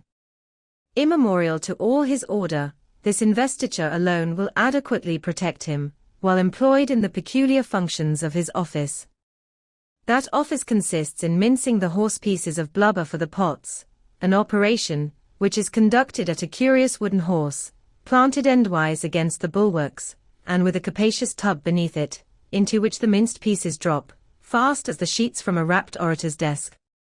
Arrayed in decent black, occupying a conspicuous pulpit, intent on Bible leaves, what a candidate for an archbishopric, what a lad for a pope were this mincer, asterisk. Asterisk Bible leaves. Bible leaves. This is the invariable cry from the mates to the mincer. It enjoins him to be careful, and cut his work into as thin slices as possible, inasmuch as by so doing the business of boiling out the oil is much accelerated, and its quantity considerably increased, besides perhaps improving it in quality. Chapter 96. The Try-Works. Besides her hoisted boats, an American whaler is outwardly distinguished by her try-works. She presents the curious anomaly of the most solid masonry joining with oak and hemp in constituting the completed ship. It is as if from the open field a brick kiln were transported to her planks. The try-works are planted between the foremast and mainmast, the most roomy part of the deck. The timbers beneath are of a peculiar strength, fitted to sustain the weight of an almost solid mass of brick and mortar, some 10 feet by 8 square and 5 in height. The foundation does not penetrate the deck, but the masonry is firmly secured to the surface by ponderous knees of iron bracing it on all sides, and screwing it down to the timbers. On the flanks it is cased with wood, and at top completely covered by a large, sloping, battened hatchway. Removing this hatch we expose the great trypots, 2 in number, and each of several barrels capacity. When not in use, they are kept remarkably clean. Sometimes they are polished with soapstone and sand, till they shine within like silver punch bowls. During the night watches some cynical old sailors will crawl into them and coil themselves away there for a nap. While employed in polishing them, 1 man in each pot, side by side, many confidential communications are carried on, over the iron lips. It is a place also for profound mathematical meditation. It was in the left-hand tripod of the Pequod, with the soapstone diligently circling round me, that I was first indirectly struck by the remarkable fact, that in geometry, all bodies gliding along the cycloid, my soapstone for example, will descend from any point in precisely the same time. Removing the fireboard from the front of the try-works, the bare masonry of that side is exposed, penetrated by the 2 iron mouths of the furnaces, directly underneath the pots. These mouths are fitted with heavy doors of iron. The intense heat of the fire is prevented from communicating itself to the deck, by means of a shallow reservoir extending under the entire enclosed surface of the works. By a tunnel inserted at the rear, this reservoir is kept replenished with water as fast as it evaporates. There are no external chimneys, they open direct from the rear wall. And here let us go back for a moment. It was about 9 o'clock at night that the Pequod's try-works were first started on this present voyage. It belonged to Stubb to oversee the business. All ready there. Off hatch, then, and start her. You cook, fire the works. This was an easy thing, for the carpenter had been thrusting his shavings into the furnace throughout the passage. Here be it said that in a whaling voyage the first fire in the try-works has to be fed for a time with wood. After that no wood is used, except as a means of quick ignition to the staple fuel. In a word, after being tried out, the crisp, shriveled blubber, now called scraps or fritters, still contains considerable of its unctuous properties. These fritters feed the flames. Like a plethoric burning martyr, or a self-consuming misanthrope, once ignited, the whale supplies his own fuel and burns by his own body. Would that he consumed his own smoke. For his smoke is horrible to inhale, and inhale it you must, and not only that, but you must live in it for the time. It has an unspeakable, wild, Hindu odor about it, such as may lurk in the vicinity of funereal pyres. It smells like the left wing of the Day of Judgment. It is an argument for the pit. By midnight the works were in full operation. We were clear from the carcass, sail had been made, the wind was freshening, the wild ocean darkness was intense. But that darkness was licked up by the fierce flames, which at intervals forked forth from the sooty flues, and illuminated every lofty rope in the rigging, as with the famed Greek fire. The burning ship drove on, as if remorselessly commissioned to some vengeful deed.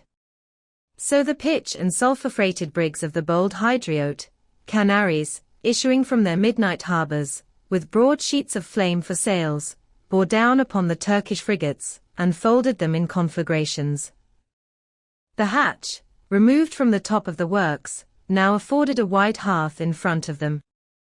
Standing on this were the Tartarian shapes of the pagan harpooneers, always the whale ship's stokers. With huge pronged poles they pitched hissing masses of blubber into the scalding pots, or stirred up the fires beneath, till the snaky flames darted, curling, out of the doors to catch them by the feet. The smoke rolled away in sullen heaps. To every pitch of the ship there was a pitch of the boiling oil, which seemed all eagerness to leap into their faces. Opposite the mouth of the works, on the further side of the wide wooden hearth, was the windlass. This served for a sea sofa. Here lounged the watch, when not otherwise employed, looking into the red heat of the fire, till their eyes felt scorched in their heads. Their tawny features, now all begrimed with smoke and sweat, their matted beards, and the contrasting barbaric brilliancy of their teeth, all these were strangely revealed in the capricious emblazonings of the works. As they narrated to each other their unholy adventures, their tales of terror told in words of mirth, as their uncivilized laughter forked upwards out of them, like the flames from the furnace, as to and fro, in their front, the harpooneers wildly gesticulated with their huge pronged forks and dippers, as the wind howled on, and the sea leaped, and the ship groaned and dived, and yet steadfastly shot her red hell further and further into the blackness of the sea and the night, and scornfully champed the white bone in her mouth, and viciously spat round her on all sides. Then the rushing Pequod, freighted with savages, and laden with fire, and burning a corpse, and plunging into that blackness of darkness, seemed the material counterpart of her monomaniac commander's soul. So seemed it to me, as I stood at her helm, and for long hours silently guided the way of this ship on the sea. Wrapped, for that interval, in darkness myself, I but the better saw the redness, the madness, the ghastliness of others. The continual sight of the fiend shapes before me, capering half in smoke and half in fire, these at last begat kindred visions in my soul, so soon as I began to yield to that unaccountable drowsiness, which ever would come over me at a midnight helm. But that night, in particular, a strange, and ever since inexplicable, thing occurred to me. Starting from a brief standing sleep, I was horribly conscious of something fatally wrong. The jawbone tiller smote my side, which leaned against it, In my ears was the low hum of sails, just beginning to shake in the wind. I thought my eyes were open. I was half conscious of putting my fingers to the lids and mechanically stretching them still further apart. But, spite of all this, I could see no compass before me to steer by, though it seemed but a minute since I had been watching the card, by the steady binnacle lamp illuminating it. Nothing seemed before me but a jet gloom, now and then made ghastly by flashes of redness. Uppermost was the impression that whatever swift, rushing thing I stood on was not so much bound to any haven ahead as rushing from all havens astern. A stark, bewildered feeling, as of death, came over me. Convulsively my hands grasped the tiller, but with the crazy conceit that the tiller was, somehow, in some enchanted way, inverted. My God! What is the matter with me? Thought I, lo. In my brief sleep I had turned myself about, and was fronting the ship's stern, with my back to her prow and the compass. In an instant I faced back, just in time to prevent the vessel from flying up into the wind, and very probably capsizing her. How glad and how grateful the relief from this unnatural hallucination of the night, and the fatal contingency of being brought by the lee. Look not too long in the face of the fire, O man. Never dream with thy hand on the helm. Turn not thy back to the compass. Accept the first hint of the hitching tiller, believe not the artificial fire, when its redness makes all things look ghastly. Tomorrow, in the natural sun, the skies will be bright. Those who glared like devils in the forking flames, the morn will show in far other, at least gentler, relief, the glorious, golden, glad sun, the only true lamp, all others but liars. Nevertheless the sun hides not Virginia's dismal swamp, nor Rome's accursed Campania, nor white Sahara, nor all the millions of miles of deserts and of griefs beneath the moon. The sun hides not the ocean, which is the dark side of this earth, and which is 2/3 of this earth. So, therefore, that mortal man who hath more of joy than sorrow in him, that mortal man cannot be true, not true, or undeveloped. With books the same. The truest of all men was the man of sorrows, and the truest of all books is Solomon's, and Ecclesiastes is the fine hammered steel of woe.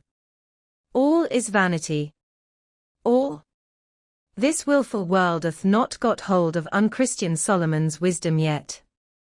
But he who dodges hospitals and jails, and walks fast crossing graveyards, and would rather talk of operas than hell, calls Cowper, Young, Pascal, Rousseau, poor devils all of sick men, and throughout a carefree lifetime swears by Rabelais as passing wise, and therefore jolly.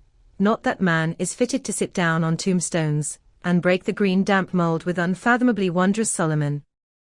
But even Solomon, he says, the man that wandereth out of the way of understanding shall remain, i.e., even while living, in the congregation of the dead. Give not thyself up, then, to fire, lest it invert thee, deaden thee, as for the time it did me. There is a wisdom that is woe, but there is a woe that is madness. And there is a Catskill eagle in some souls that can alike dive down into the blackest gorges, and soar out of them again, and become invisible in the sunny spaces. And even if he forever flies within the gorge, that gorge is in the mountains, so that even in his lowest swoop the mountain eagle is still higher than other birds upon the plain, even though they soar. Chapter 97. The Lamp. Had you descended from the Pequod's try-works to the Pequod's forecastle, where the off-duty watch was sleeping, for one single moment you would have almost thought you were standing in some illuminated shrine of canonized kings and counsellors. There they lay in their triangular oaken vaults, each mariner a chiseled muteness, a score of lamps flashing upon his hooded eyes. In merchantmen, oil for the sailor is more scarce than the milk of queens. To dress in the dark, and eat in the dark, and stumble in darkness to his pallet, this is his usual lot. But the whaleman, as he seeks the food of light, so he lives in light. He makes his berth in Aladdin's lamp, and lays him down in it. so that in the pitchiest night the ship's black hull still houses an illumination. See with what entire freedom the whaleman takes his handful of lamps, often but old bottles and vials, though, to the copper cooler at the try-works, and replenishes them there, as mugs of ale at a vat.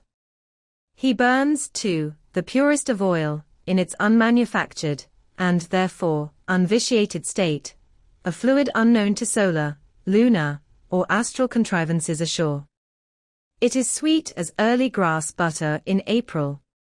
He goes and hunts for his oil, so as to be sure of its freshness and genuineness, even as the traveler on the prairie hunts up his own supper of game.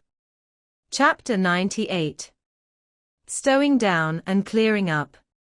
Already has it been related how the great Leviathan is afar off descried from the masthead, how he is chased over the watery moors, and slaughtered in the valleys of the deep, how he is then towed alongside and beheaded, and how on the principle which entitled the headsman of old to the garments in which the beheaded was killed, his great padded surtout becomes the property of his executioner, how, in due time, he is condemned to the pots, and, like Shadrach, Meshach, and Abednego, his spermaceti, oil, and bone pass unscathed through the fire. But now it remains to conclude the last chapter of this part of the description by rehearsing, singing, if I may, the romantic proceeding of decanting off his oil into the casks and striking them down into the hold, where once again Leviathan returns to his native profundities, sliding along beneath the surface as before, but, alas, never more to rise and blow. While still warm, the oil, like hot punch, is received into the 6-barrel casks, and while, perhaps, the ship is pitching and rolling this way, and that in the midnight sea, the enormous casks are slewed round and headed over, end for end, and sometimes perilously scoot across the slippery deck, like so many landslides, till at last manhandled and stayed in their course, and all round the hoops, rap, rap, go as many hammers as can play upon them, for now, ex officio, every sailor is a cooper. At length, when the last pint is casked, and all is cool, then the great hatchways are unsealed, the bowels of the ship are thrown open, and down go the casks to their final rest in the sea. This done, the hatches are replaced, and hermetically closed, like a closet walled up. In the sperm fishery, this is perhaps one of the most remarkable incidents in all the business of whaling. One day the planks stream with freshets of blood and oil. On the sacred quarterdeck enormous masses of the whale's head are profanely piled. Great rusty casks lie about, as in a brewery yard. The smoke from the try-works has besooted all the bulwarks. The mariners go about suffused with unctuousness. The entire ship seems great Leviathan himself, while on all hands the din is deafening. But a day or two after, you look about you, and prick your ears in this selfsame ship, and were it not for the telltale boats and try-works, you would all but swear you trot some silent merchant vessel, with a most scrupulously neat commander. The unmanufactured sperm oil possesses a singularly cleansing virtue. This is the reason why the decks never look so white, as just after what they call an affair of oil. Besides, from the ashes of the burned scraps of the whale, a potent lye is readily made, and whenever any adhesiveness from the back of the whale remains clinging to the side, that lye quickly exterminates it. Hands go diligently along the bulwarks, and with buckets of water and rags restore them to their full tidiness. The soot is brushed from the lower rigging. All the numerous implements, which have been in use are likewise faithfully cleansed and put away. The great hatch is scrubbed and placed upon the try-works, completely hiding the pots. Every cask is out of sight.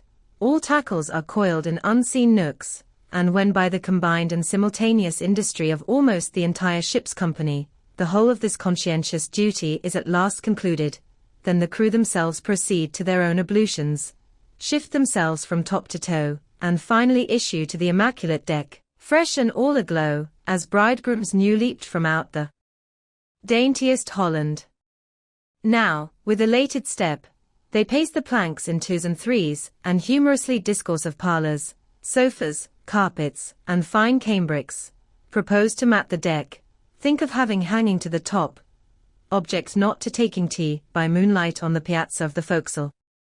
To hint to such masked mariners of oil, and bone, and blubber, were little short of audacity. They know not the thing you distantly allude to. Away, and bring us napkins. But mark, aloft there, at the three mast-heads, stand three men intent on spying out more whales, which, if caught, infallibly will again soil the old oaken furniture, and drop at least one small grease spot somewhere. Yes, and many is the time, when, after the severest uninterrupted labors, which know no night, continuing straight through for 96 hours, when from the boat, where they have swelled their wrists with all day rowing on the line, they only step to the deck to carry vast chains, and heave the heavy windlass, and cut and slash, and in their very sweatings to be smoked and burned anew by the combined fires of the equatorial sun, and the equatorial try-works, when, on the heel of all this, they have finally bestirred themselves to cleanse the ship, and make a spotless dairy room of it. Many is the time the poor fellows, just buttoning the necks of their clean frocks, are startled by the cry of "there she blows," and away they fly to fight another whale, and go through the whole weary thing again. Oh, my friends, but this is man-killing. Yet this is life. For hardly have we mortals by long toilings extracted from this world's vast bulk its small, but valuable sperm, and then, with weary patience, cleansed ourselves from its defilements, and learned to live here in clean tabernacles of the soul. Hardly is this done, when, there she blows, the ghost is spouted up, and away we sail to fight some other world, and go through young life's old routine again.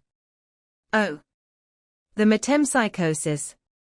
Oh, Pythagoras, that in bright Greece, 2000 years ago, did die, so good, so wise, so mild.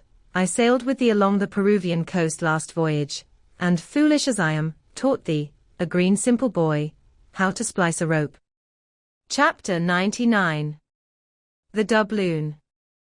Ere now it has been related how Ahab was wont to pace his quarterdeck, taking regular turns at either limit, the binnacle and mainmast, but in the multiplicity of other things requiring narration, it has not been added how that sometimes in these walks, when most plunged in his mood, he was wont to pause in turn at each spot, and stand there strangely eyeing the particular object before him.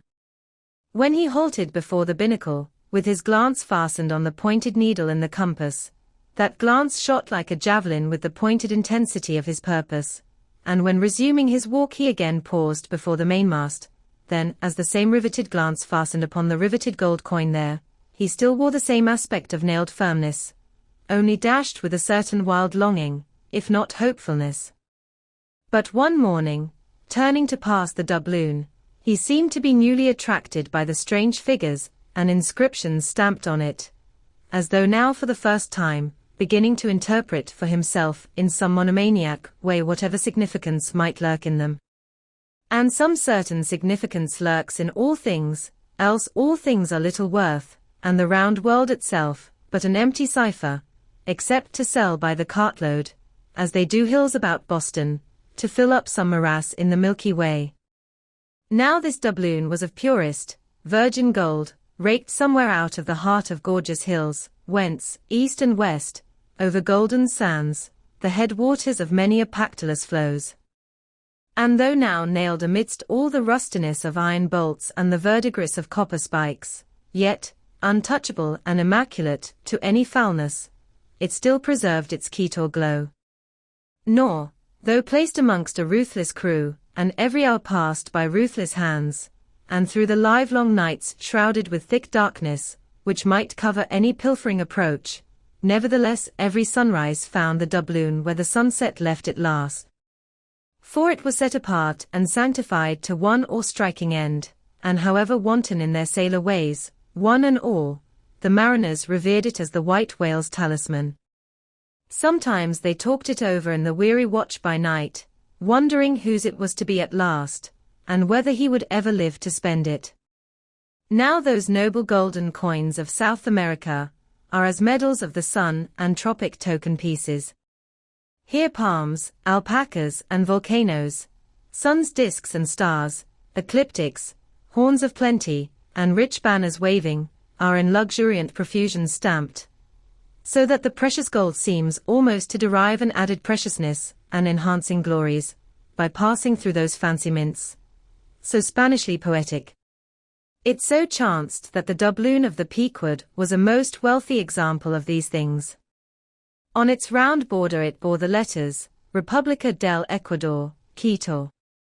So this bright coin came from a country planted in the middle of the world, and beneath the great equator, and named after it, and it had been cast midway up the Andes, in the unwaning clime that knows no autumn.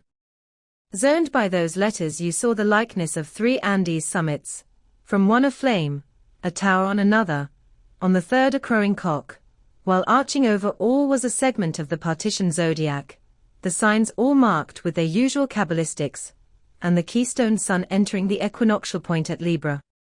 Before this equatorial coin, Ahab, not unobserved by others, was now pausing. There's something ever egotistical in mountain tops and towers, and all other grand and lofty things. Look here, 3 peaks as proud as Lucifer. The firm tower, that is Ahab, the volcano, that is Ahab, the courageous, the undaunted and victorious fowl, that, too, is Ahab, all are Ahab, and this round gold is but the image of the rounder globe, which, like a magician's glass, to each and every man in turn but mirrors back his own mysterious self. Great pains, small gains for those who ask the world to solve them, it cannot solve itself.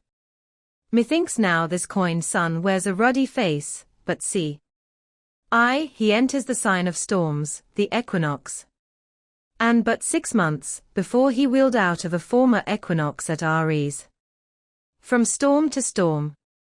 So be it, then. Worn in throes, 'tis fit that man should live in pains and die in pangs. So be it, then. Here's stout stuff for woe to work on. So be it, then. No fairy fingers can have pressed the gold, but devil's claws must have left their mouldings there since yesterday, murmured Starbuck to himself, leaning against the bulwarks. The old man seems to read Belshazzar's awful writing. I have never marked the coin inspectingly. He goes below, let me read. A dark valley between 3 mighty, heaven-abiding peaks, that almost seem the Trinity, in some faint earthly symbol. So in this vale of death, God girds us round, and over all our gloom, the sun of righteousness still shines a beacon and a hope. If we bend down our eyes, the dark veil shows her mouldy soil, but if we lift them, the bright sun meets our glance halfway, to cheer. Yet, oh, the great sun is no fixture, and if, at midnight, we would fain snatch some sweet solace from him, we gaze for him in vain. This coin speaks wisely, mildly, truly, but still sadly to me. I will quit it, lest truth shake me falsely. There now's the old mogul, soliloquized Stubb by the try-works, he's been twigging it, and there goes Starbuck from the same, and both with faces which I should say might be somewhere within 9 fathoms long. And all from looking at a piece of gold, which did I have it now on Negro Hill, or in Corlaer's Hook, I'd not look at it very long ere spending it. Humph! In my poor, insignificant opinion, I regard this as queer. I have seen doubloons before now in my voyagings, your doubloons of old Spain, your doubloons of Peru, your doubloons of Chile, your doubloons of Bolivia, your doubloons of Papen, with plenty of gold moidors and pistoles, and joes, and half-joes, and quarter-joes. What then should there be in this doubloon of the equator that is so killing wonderful? By Golconda. Let me read it once. Hello. Here's signs and wonders truly. That, now, is what old Bowditch in his epitome calls the zodiac, and what my almanac below calls ditto. I'll get the almanac, and as I have heard devils can be raised with Dabble's arithmetic, I'll try my hand at raising a meaning out of these queer curvicues here with the Massachusetts calendar. Here's the book. Let's see now. Signs and wonders, and the sun, he's always among 'em. Hem, here they are, here they go, all alive, Aries, or the ram, Taurus, or the bull and Jiminy. Here's Gemini himself, or the twins. Well, the sun he wheels among I, here on the coin he's just crossing the threshold between 2 of 12 sitting rooms all in a ring. Book. You lie there, the fact is, you books must know your places. You'll do to give us the bare words and facts, but we come in to supply the thoughts. That's my small experience, so far as the Massachusetts calendar, and Bowditch's Navigator, and Dabble's arithmetic go. Signs and wonders, eh? Pity if there is nothing wonderful in signs, and significant in wonders. There's a clue somewhere, wait a bit, hissed, hark. By Jove, I have it. Look you, doubloon, your zodiac here is the life of man in one round chapter, and now I'll read it off, straight out of the book. Come, almanac. To begin, there's Aries, or the ram, lecherous dog, he begets us, then, Taurus, or the bull, he bumps us the first thing, then Gemini, or the twins, that is, virtue and vice, we try to reach virtue, when lo comes Cancer the crab, and drags us back, and here, going from virtue, Leo, a roaring lion, lies in the path, he gives a few fierce bites and surly dabs with his paw, we escape, and hail Virgo, the virgin. That's our first love, we marry and think to be happy for when pop comes Libra, or the scales, happiness weighed and found wanting, and while we are very sad about that, Lord, how we suddenly jump, as Scorpio, or the scorpion, stings us in the rear, we are curing the wound, when whang come the arrows all round, Sagittarius, or the archer, is amusing himself. As we pluck out the shafts, stand aside. Here's the battering ram, Capricornus, or the goat, full tilt, he comes rushing, and headlong we are tossed, when Aquarius, or the water-bearer, pours out his whole deluge and drowns us, and to wind up with Pisces, or the fishes, we sleep. There's a sermon now, writ in high heaven, and the sun goes through it every year, and yet comes out of it all alive and hearty. Jollily he, aloft there, wheels through toil and trouble, and so, alow here, does jolly stub. Oh, jolly's the word for Adieu, doubloon. But stop, here comes little King Post, dodge round the try-works, now, and let's hear what he'll have to say. There, he's before it, he'll out with something presently. So, his beginning. I see nothing here, but a round thing made of gold, and whoever raises a certain whale, this round thing belongs to him. So, what's all this staring been about? It is worth $16, that's true, and at 2 cents the cigar, that's 960 cigars. I won't smoke dirty pipes like Stubb, but I like cigars, and here's 960 of them, so here goes flask aloft to spy 'em out. Shall I call that wise or foolish, now? If it be really wise it has a foolish look to it, yet, if it be really foolish, then has it a sort of wiseish look to it. But avast, here comes our old Manxman, the old hearse driver, he must have been, that is, before he took to the sea. He luffs up before the doubloon, hello, and goes round on the other side of the mast, why, there's a horseshoe nailed on that side, and now he's back again, what does that mean? Hark! His muttering, voice like an old worn-out coffee mill. Prick ears, and listen.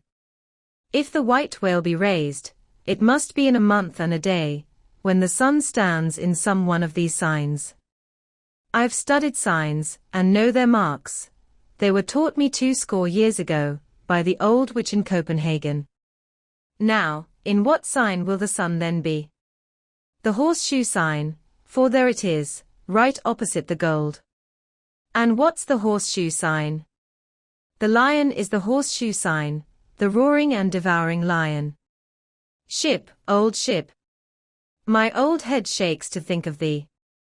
There's another rendering now, but still one text. All sorts of men in one kind of world, you see. Dodge again. Here comes Queequeg, all tattooing, Looks like the signs of the zodiac himself. What says the cannibal? As I live his comparing notes, looking at his thigh bone, thinks the sun is in the thigh, or in the calf, or in the bowels, I suppose, as the old women talk surgeon's astronomy in the back country. And by Jove, he's found something there in the vicinity of his thigh. I guess it's Sagittarius, or the archer. No, he don't know what to make of the doubloon, he takes it for an old button off some king's trousers. But, aside again. Here comes that ghost devil, Fedallah, tail coiled out of sight as usual, oakum in the toes of his pumps as usual. What does he say, with that look of his? Only makes a sign to the sign and bows himself. There is a sun on the coin, fire worshipper, depend upon it. Ho! More and more. This way comes Pip, poor boy. Would he had died, or I, his half horrible to me.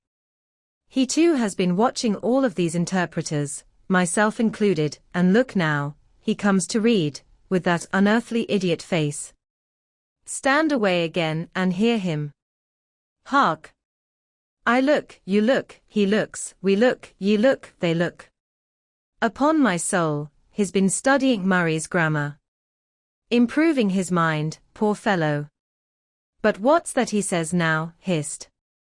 I look, you look, he looks, we look, ye look, they look. Why, he's getting it by heart, hissed. Again. I look, you look, he looks, we look, ye look, they look. Well, that's funny. And I, you, and he, and we, ye, and they, are all bats, and I'm a crow, especially when I stand atop of this pine tree here. Caw. Caw. Caw. Caw. Caw. Caw. Ain't I a crow? And where's the scarecrow? There he stands, 2 bones stuck into a pair of old trousers, and 2 more poked into the sleeves of an old jacket. Wonder if he means me, complimentary, poor lad. I could go hang myself. Anyway, for the present, I'll quit Pip's vicinity. I can stand the rest, for they have plain wits, but he's too crazy witty for my sanity. So, I leave him muttering. Here's the ship's navel, this doubloon here, and they are all on fire to unscrew it. But, unscrew your navel, and what's the consequence? Then again, if it stays here, that is ugly, too, for when aught's nailed to the mast it's a sign that things grow desperate. Ha ha. Old Ahab. The white whale, he'll nail ye. This is a pine tree. My father, in old Toland County, cut down a pine tree once, and found a silver ring grown over in it. Some old darkie's wedding ring. How did it get there? And so they'll say in the resurrection, when they come to fish up this old mast, and find a doubloon lodged in it, with bedded oysters for the shaggy bark. Oh, the gold. The precious, precious gold. The green mise'll hoard ye soon. Hish. Hish. God goes 'mong the world's blackberrying. Cook. Ho, cook. And cook us. Jenny. Hey, hey, hey, hey, hey, Jenny, Jenny. And get your hoe cake done. Chapter 100. Leg and arm. The Pequod of Nantucket meets the Samuel Enderby of London. Ship, ahoy! Hast seen the white whale? So cried Ahab, once more hailing a ship showing English colors, bearing down under the stern. Trumpet to mouth, the old man was standing in his hoisted quarterboat, his ivory leg plainly revealed to the stranger captain, who was carelessly reclining in his own boat's bow. He was a dark-tanned, burly, good-natured, fine-looking man, of 60 or thereabouts, dressed in a spacious roundabout, that hung round him in festoons of blue pilot cloth, and one empty arm of this jacket streamed behind him like the broidered arm of a hussar surcoat. Hast seen the white whale? See you this, and withdrawing it from the folds that had hidden it, He held up a white arm of sperm whale bone, terminating in a wooden head like a mallet. "Man my boat!" cried Ahab, impetuously, and tossing about the oars near him. "Stand by to lower." In less than a minute, without quitting his little craft, he and his crew were dropped to the water, and was soon alongside of the stranger. But here a curious difficulty presented itself. In the excitement of the moment, Ahab had forgotten that since the loss of his leg he had never once stepped on board of any vessel at sea but his own, and then it was always by an ingenious and very handy mechanical contrivance peculiar to the Pequod, and a thing not to be rigged and shipped in any other vessel at a moment's warning. Now, it is no very easy matter for anybody, except those who are almost hourly used to it, like whalemen, to clamber up a ship's side from a boat on the open sea, for the great swells now lift the boat high up towards the bulwarks, and then instantaneously drop it halfway down to the kelson.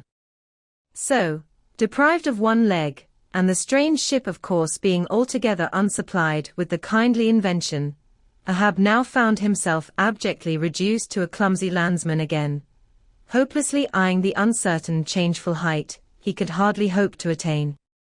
It has before been hinted, perhaps, that every little untoward circumstance that befell him, and which indirectly sprang from his luckless mishap, almost invariably irritated or exasperated Ahab. And in the present instance, all this was heightened by the sight of the two officers of the strange ship, leaning over the side, by the perpendicular ladder of nailed cleats there, and swinging towards him a pair of tastefully ornamented man-ropes. For at first they did not seem to bethink them that a one-legged man must be too much of a cripple to use the sea banisters. But this awkwardness only lasted a minute, because the strange captain, observing at a glance how affairs stood, cried out, I see, avast heaving there.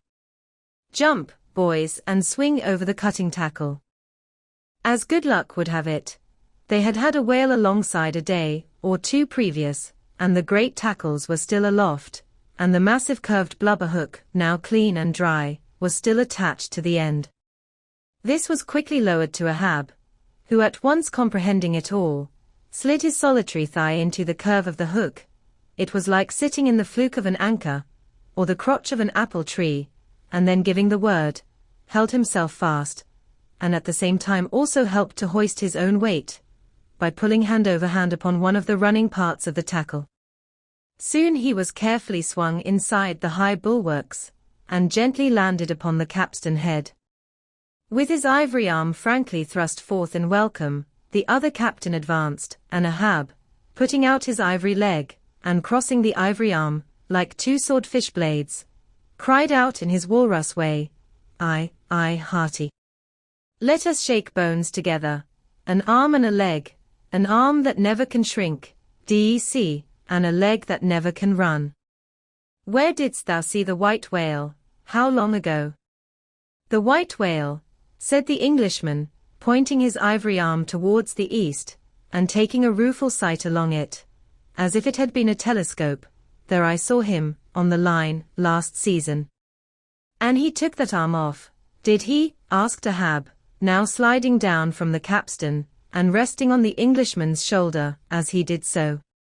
Aye, he was the cause of it, at least, and that leg, too.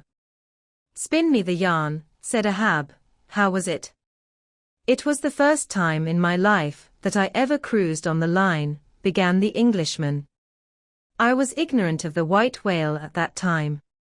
Well, one day we lowered for a pod of 4 or 5 whales, and my boat fastened to one of them, a regular circus horse he was, too, that went milling and milling round so, that my boat's crew could only trim dish, by sitting all their sterns on the outer gunwale.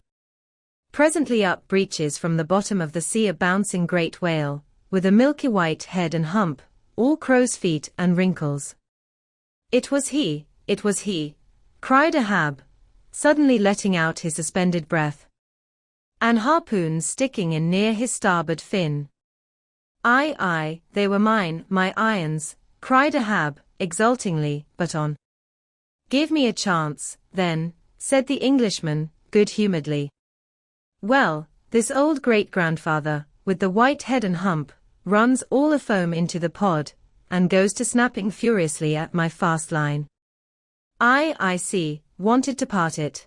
Free the fast fish, an old trick, I know him.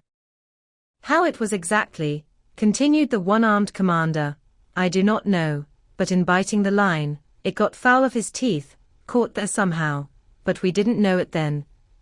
So that when we afterwards pulled on the line, bounce we came plump onto his hump. Instead of the other whales, that went off to windward, all fluking. Seeing how matters stood, and what a noble great whale it was, the noblest and biggest I ever saw, sir, in my life, I resolved to capture him, spite of the boiling rage he seemed to be in.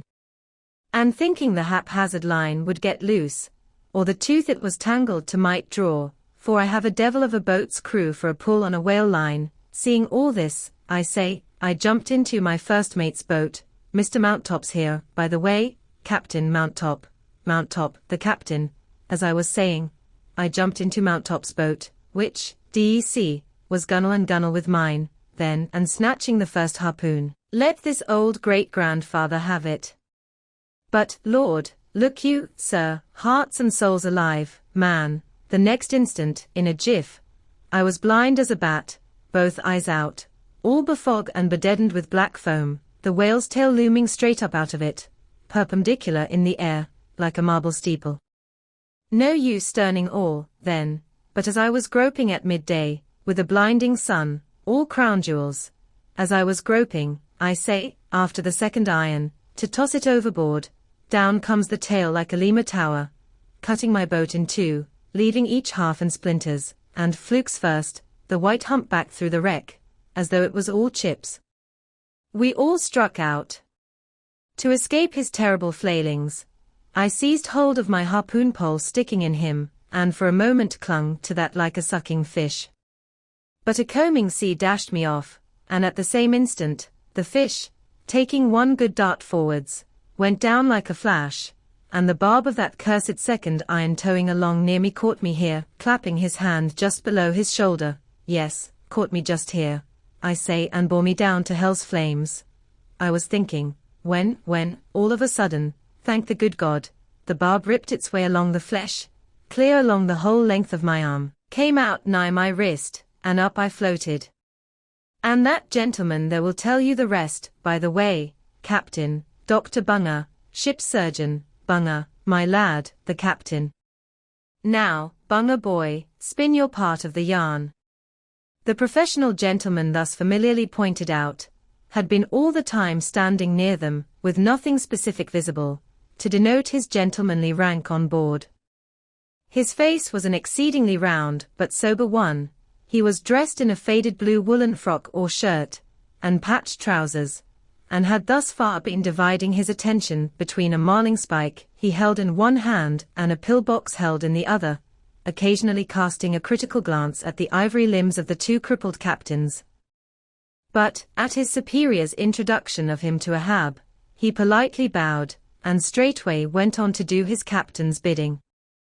It was a shocking bad wound, began the whale surgeon, and taking my advice, Captain Boomer here, stood our old Sammy. Samuel Enderby is the name of my ship, interrupted the one-armed captain, addressing Ahab, go on, boy.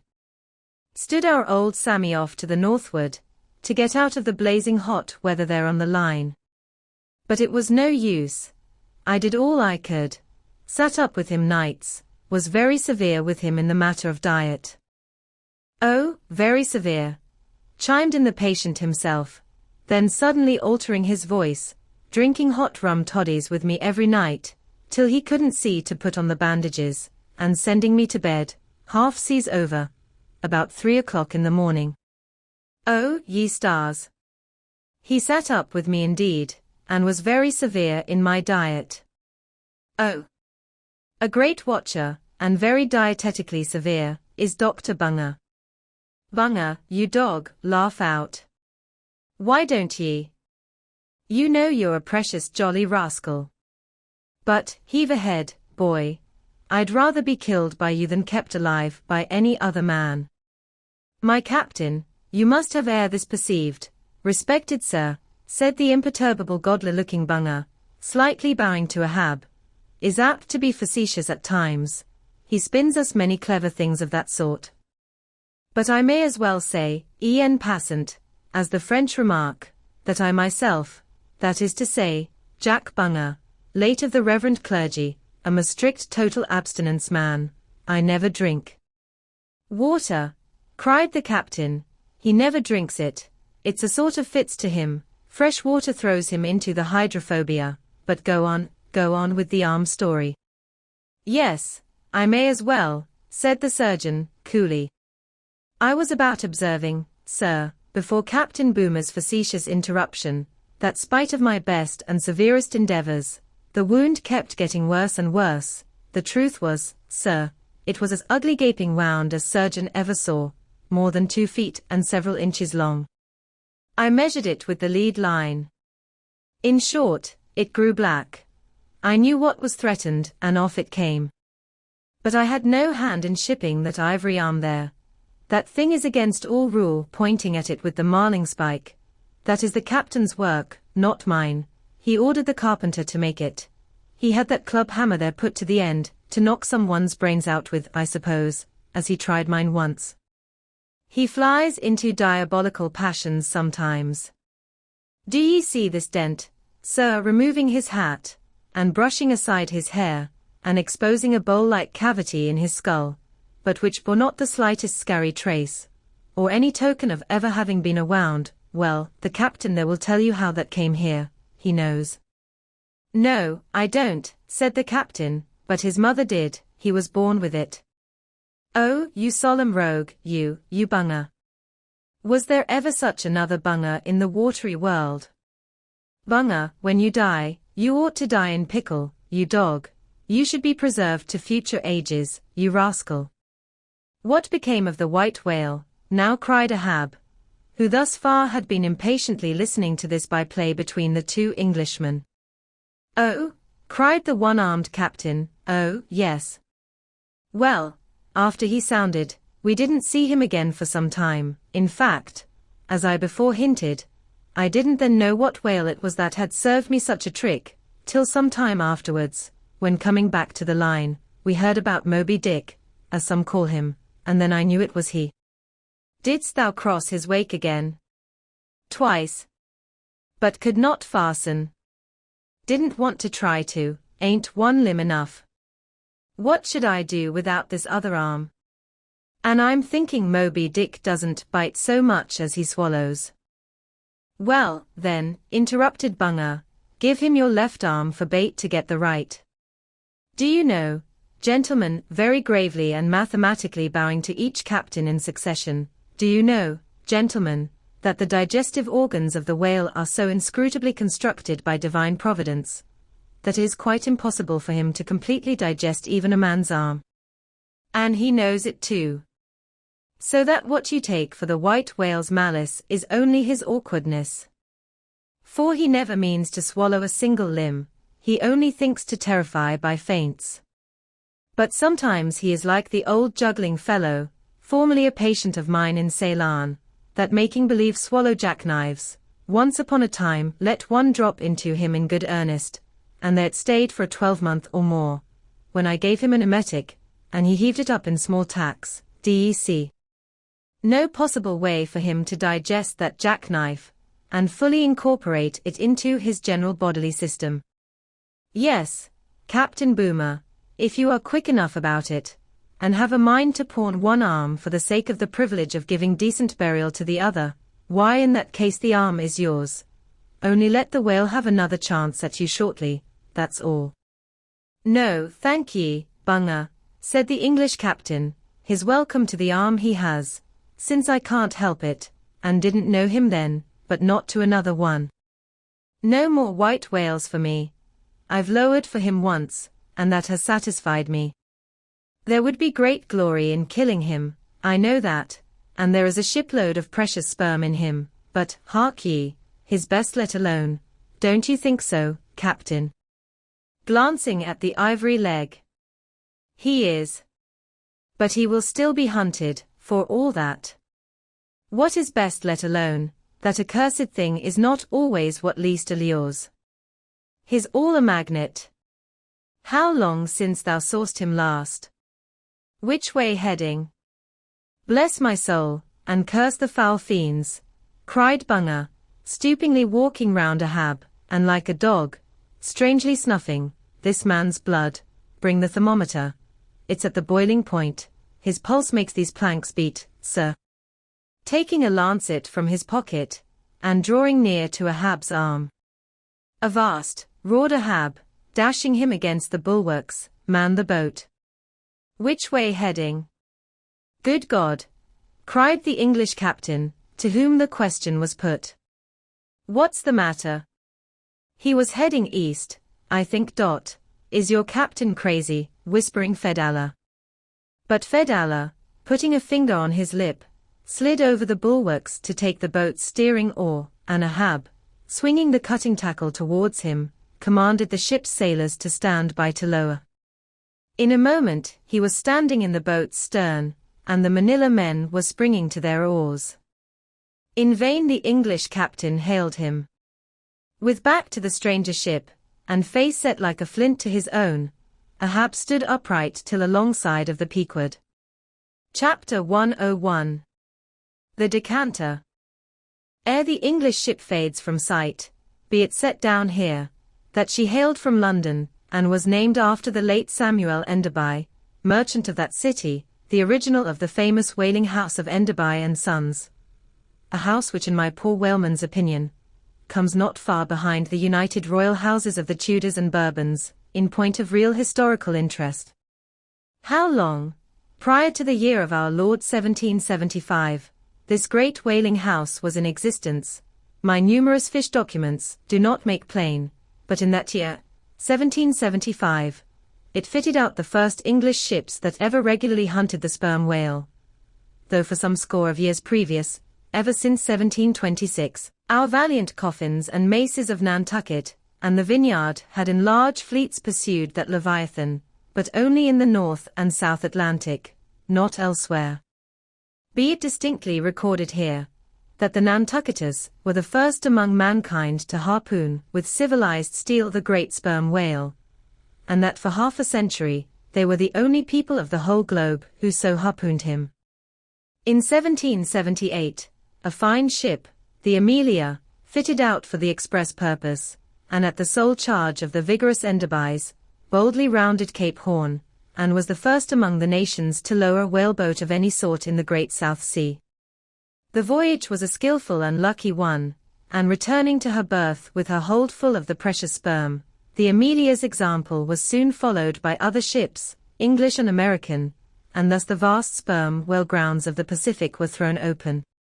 But not content with this good deed, the indefatigable house again bestirred itself, Samuel and all his sons, how many, their mother only knows, and under their immediate auspices, and partly, I think, at their expense, the British government was induced to send the sloop of war Rattler on a whaling voyage of discovery into the South Sea. Commanded by a naval post captain, the Rattler made a rattling voyage of it, and did some service, how much does not appear. But this is not all. In 1819, the same house fitted out a discovery whale ship of their own, to go on a tasting cruise to the remote waters of Japan. That ship, well called the Siren, made a noble experimental cruise, and it was thus that the great Japanese whaling ground first became generally known.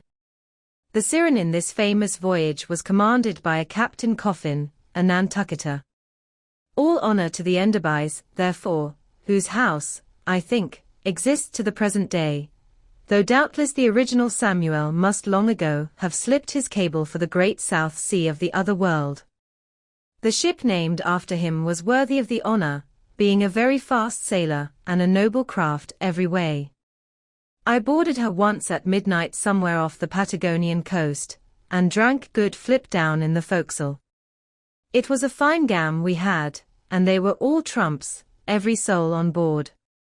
A short life to them, and a jolly death. And that fine gam I had, long, very long after old Ahab touched her planks with his ivory heel, it minds me of the noble, solid, Saxon hospitality of that ship, and may my parson forget me, and the devil remember me, if I ever lose sight of it. Flip. Did I say we had flip? Yes, and we flipped it at the rate of 10 gallons the hour, and when the squall came, for it's squally off there by Patagonia, and all hands, visitors and all, were called to reef topsails, we were so top-heavy that we had to swing each other aloft in bowlines, and we ignorantly furled the skirts of our jackets into the sails, so that we hung there, reefed fast in the howling gale, a warning example to all drunken tars. However, the masts did not go overboard, and by we scrambled down, so sober, that we had to pass the flip again, though the savage salt spray bursting down the forecastle scuttle, rather too much diluted and pickled it to my taste. The beef was fine, tough, but with body in it. They said it was bull beef, others, that it was dromedary beef, but I do not know, for certain, how that was. They had dumplings too, small, but substantial, symmetrically globular, and indestructible dumplings. I fancied that you could feel them, and roll them about in you after they were swallowed. If you stooped over too far forward, you risked their pitching out of you like billiard balls. The bread, but that couldn't be helped, besides, it was an antiscorbutic, in short, the bread contained the only fresh fare they had. But the forecastle was not very light, and it was very easy to step over into a dark corner when you ate it. But all in all, taking her from truck to helm, considering the dimensions of the cook's boilers, including his own live parchment boilers, fore and aft, I say, the Samuel Enderby was a jolly ship, of good fare and plenty, fine flip and strong, crack fellows all, and capital from boot heels to hatband. But why was it, think ye, that the Samuel Enderby, and some other English whalers I know of, not all though, were such famous, hospitable ships, that passed round the beef, and the bread, and the can, and the joke, and were not soon weary of eating, and drinking, and laughing? I will tell you. The abounding good cheer of these English whalers is matter for historical research. Nor have I been at all sparing of historical whale research, when it has seemed needed. The English were preceded in the whale fishery by the Hollanders, Zealanders, and Danes, from whom they derived many terms still extant in the fishery, and what is yet more, their fat old fashions, touching plenty to eat and drink. For, as a general thing, the English merchant ship scrimps her crew, but not so the English whaler. Hence, in the English, this thing of whaling good cheer is not normal and natural, but incidental and particular, and, therefore, must have some special origin, which is here pointed out, and will be still further elucidated. During my researches in the Leviathanic histories, I stumbled upon an ancient Dutch volume, which, by the musty whaling smell of it, I knew must be about whalers. The title was, Dan Koopman, wherefore I concluded that this must be the invaluable memoirs of some Amsterdam cooper in the fishery, as every whale ship must carry its cooper. I was reinforced in this opinion by seeing that it was the production of one Fitz Swackhammer. But my friend Dr. Snodhead, a very learned man, professor of Low Dutch and High German in the College of Santa Claus and St. Potts, to whom I handed the work for translation, giving him a box of sperm candles for his trouble, this same Dr. Snodhead, so soon as he spied the book, assured me that Dan Koopman did not mean the cooper, but the merchant. In short, this ancient and learned Low Dutch book treated of the commerce of Holland, and, among other subjects, contained a very interesting account of its whale fishery. And in this chapter it was, headed Smear, or Fat, that I found a long detailed list of the outfits for the larders and cellars of 180 sail of Dutch whalemen, from which list, as translated by Dr. Snodhead, I transcribe the following. 400,000 pounds of beef. 60,000 pounds. Friesland pork. 150,000 pounds of stock fish. 550,000 pounds of biscuit.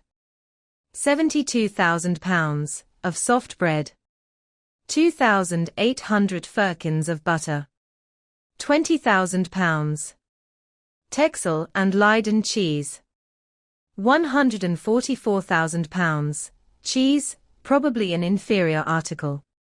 550 anchors of Geneva. 10,800 barrels of beer. Most statistical tables are parchingly dry in the reading, not so in the present case, however, where the reader is flooded with whole pipes, barrels, quarts, and gills of good gin and good cheer.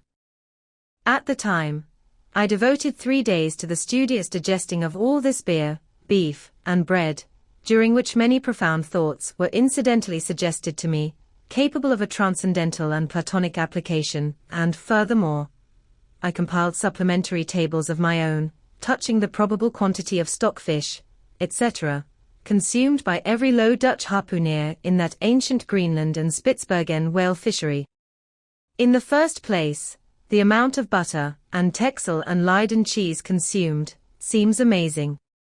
I impute it, though, to their naturally unctuous natures, being rendered still more unctuous by the nature of their vocation, and especially by their pursuing their game in those frigid polar seas, on the very coasts of that Eskimos country where the convivial natives pledge each other in bumpers of train oil. The quantity of beer, too, is very large, 10,800 barrels. Now, as those polar fisheries could only be prosecuted in the short summer of that climate, so that the whole cruise of one of these Dutch whalemen, including the short voyage to and from the Spitzbergen Sea, did not much exceed 3 months, say, and reckoning 30 men to each of their fleet of 180 sail, we have 5,400 Low Dutch seamen in all. Therefore, I say, we have precisely 2 barrels of beer per man, for a 12 weeks' allowance, exclusive of his fair proportion of that 550 anchors of gin. Now, whether these gin and beer harpooneers, so fuddled as one might fancy them to have been, were the right sort of men to stand up in a boat's head, and take good aim at flying whales, this would seem somewhat improbable. Yet they did aim at them, and hit them too. But this was very far north, be it remembered, where beer agrees well with the constitution. Upon the equator, in our southern fishery, beer would be apt to make the harpooner sleepy at the masthead and boozy in his boat, and grievous loss might ensue to Nantucket and New Bedford. But no more.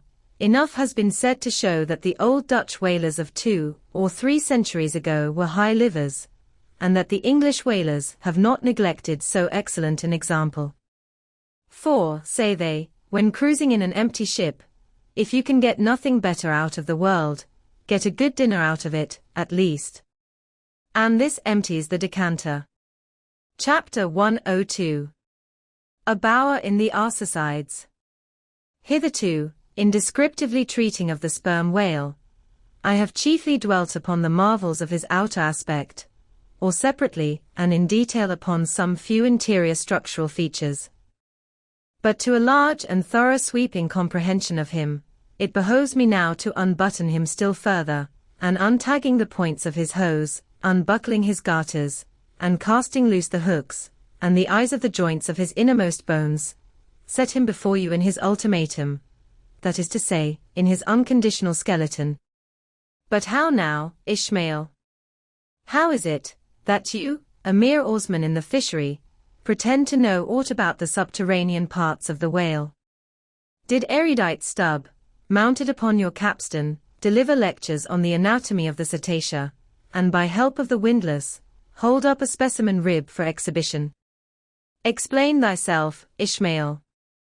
Can you land a full-grown whale on your deck for examination, as a cook dishes a roast pig? Surely not.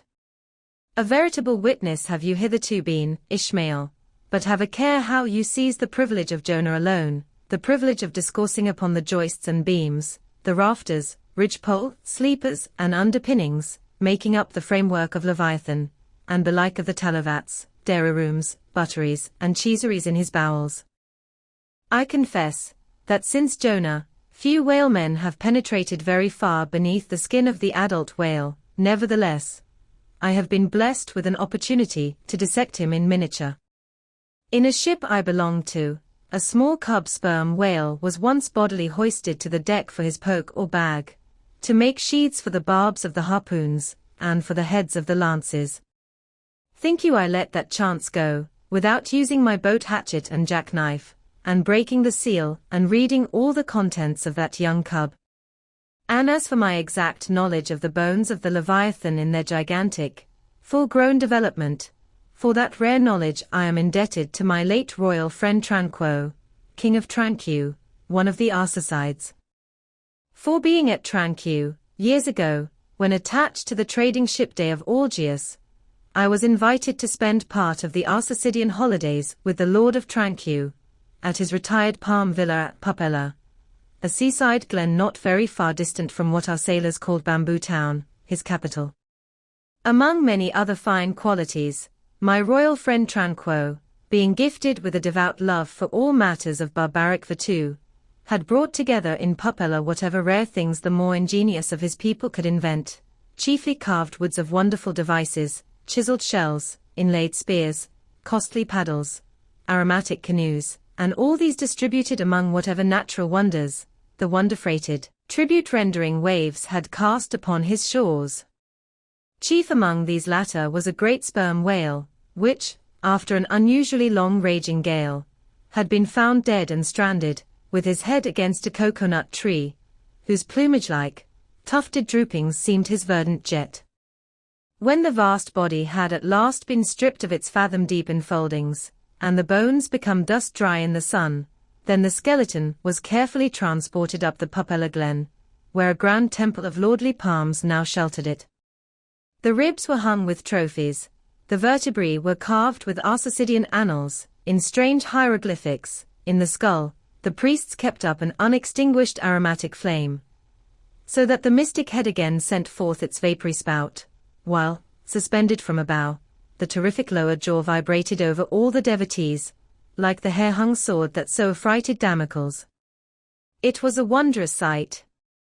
The wood was green as mosses of the icy glen, the trees stood high and haughty, feeling their living sap, the industrious earth beneath was as a weaver's loom, with a gorgeous carpet on it, whereof the ground vine tendrils formed the warp and woof, and the living flowers the figures.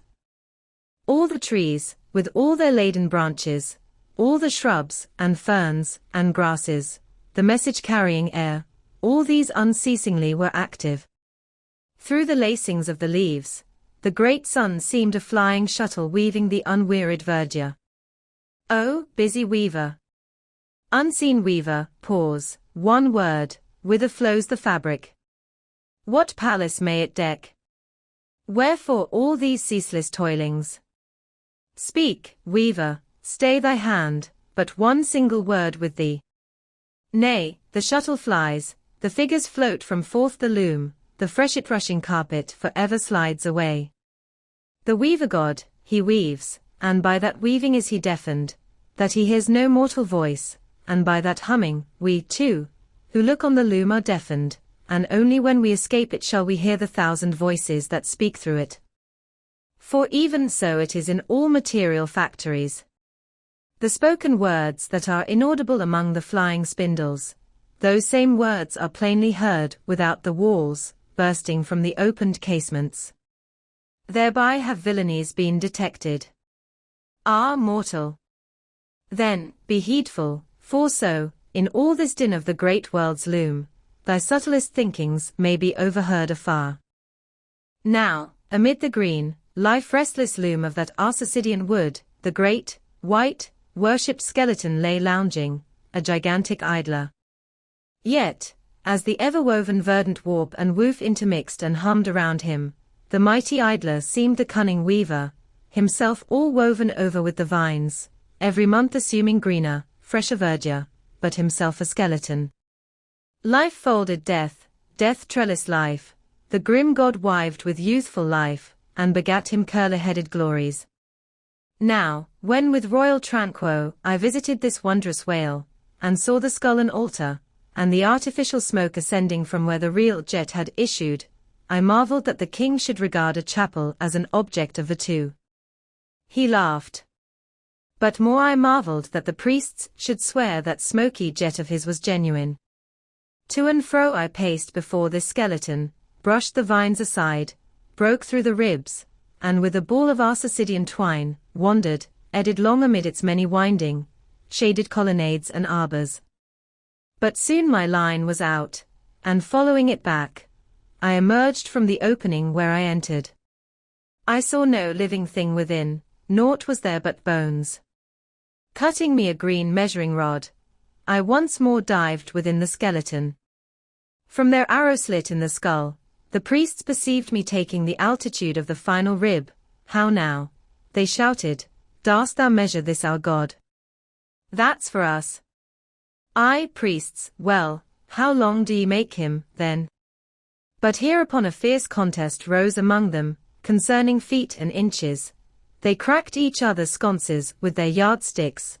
The great skull echoed, and seizing that lucky chance, I quickly concluded my own admeasurements. These admeasurements I now propose to set before you. But first, be it recorded, that, in this matter, I am not free to utter any fancied measurement I please. Because there are skeleton authorities you can refer to test my accuracy. There is a Leviathanic museum, they tell me, in Hull, England, one of the whaling ports of that country, where they have some fine specimens of finbacks and other whales. Likewise, I have heard that in the Museum of Manchester, in New Hampshire, they have what the proprietors call the only perfect specimen of a Greenland or river whale in the United States.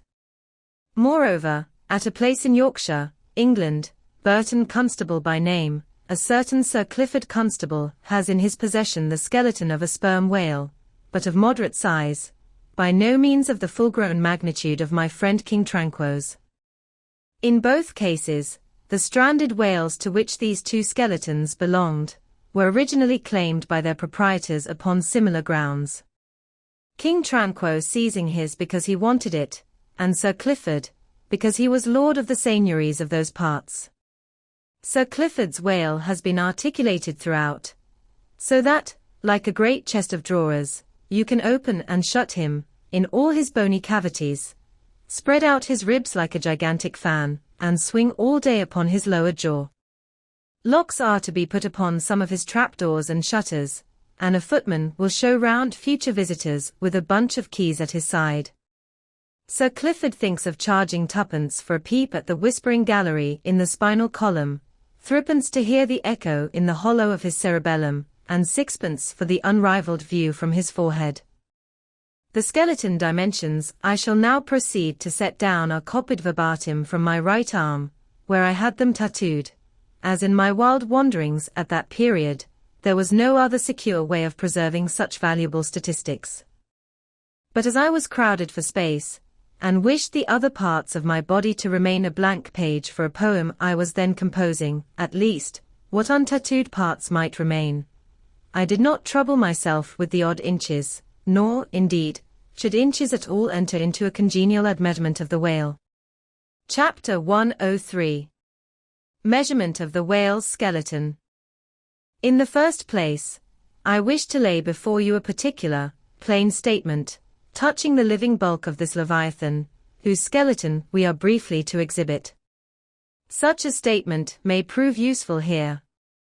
According to a careful calculation I have made, and which I partly base upon Captain Scoresby's estimate, of 70 tons for the largest sized Greenland whale of 60 feet in length, according to my careful calculation, I say the sperm whale of the largest magnitude, between 85 and 90 feet in length, and something less than 40 feet in its fullest circumference.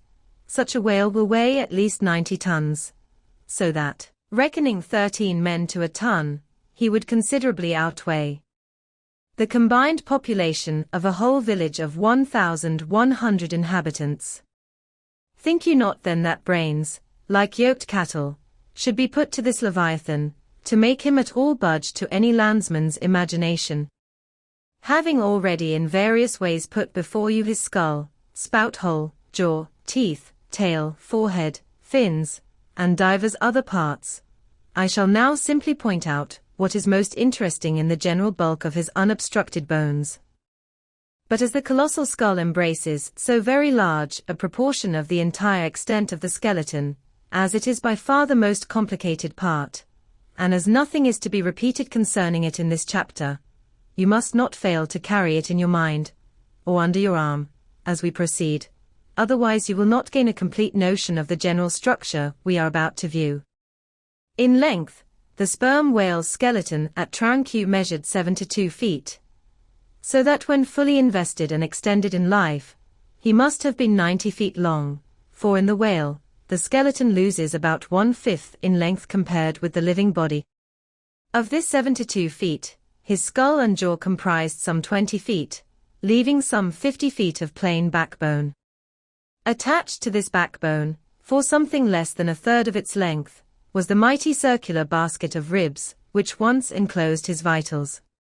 To me this vast ivory-ribbed chest, with the long, unrelieved spine, extending far away from it in a straight line, not a little resembled the hull of a great ship new laid upon the stocks, when only some 20 of her naked bow ribs are inserted, and the keel is otherwise, for the time, but a long, disconnected timber. The ribs were 10 on a side. The first, to begin from the neck, was nearly 6 feet long, the second, third, and fourth were each successively longer, till you came to the climax of the fifth, or one of the middle ribs, which measured 8 feet and some inches. From that part, the remaining ribs diminished, till the 10th and last only spanned 5 feet and some inches. In general thickness, they all bore a seemly correspondence to their length. The middle ribs were the most arched. In some of the arser sides, they are used for beams whereon to lay footpath bridges over small streams. In considering these ribs, I could not but be struck anew with the circumstance, so variously repeated in this book, that the skeleton of the whale is by no means the mold of his invested form. The largest of the Tranqueue ribs, one of the middle ones, occupied that part of the fish which, in life, is greatest in depth.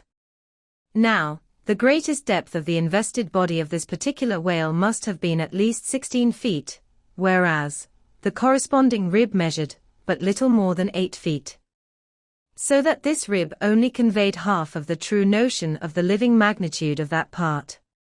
Besides, for some way, where I now saw but a naked spine, all that had been once wrapped round with tons of added bulk in flesh, muscle, blood, and bowels.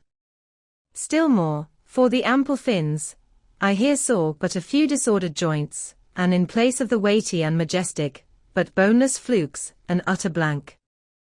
How vain and foolish, then, thought I, for timid untravelled man to try to comprehend aright this wondrous whale, by merely poring over his dead attenuated skeleton, stretched in this peaceful wood. No.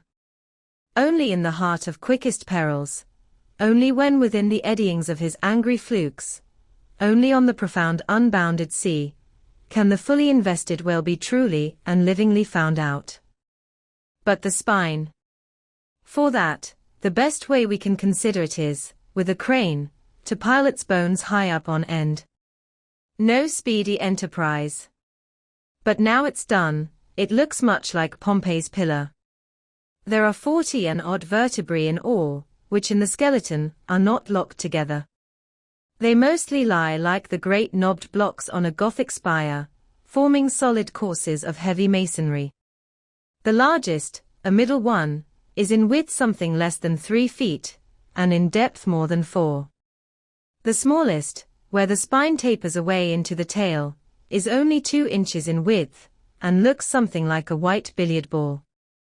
I was told that there were still smaller ones, but they had been lost by some little cannibal urchins, the priest's children, who had stolen them to play marbles with.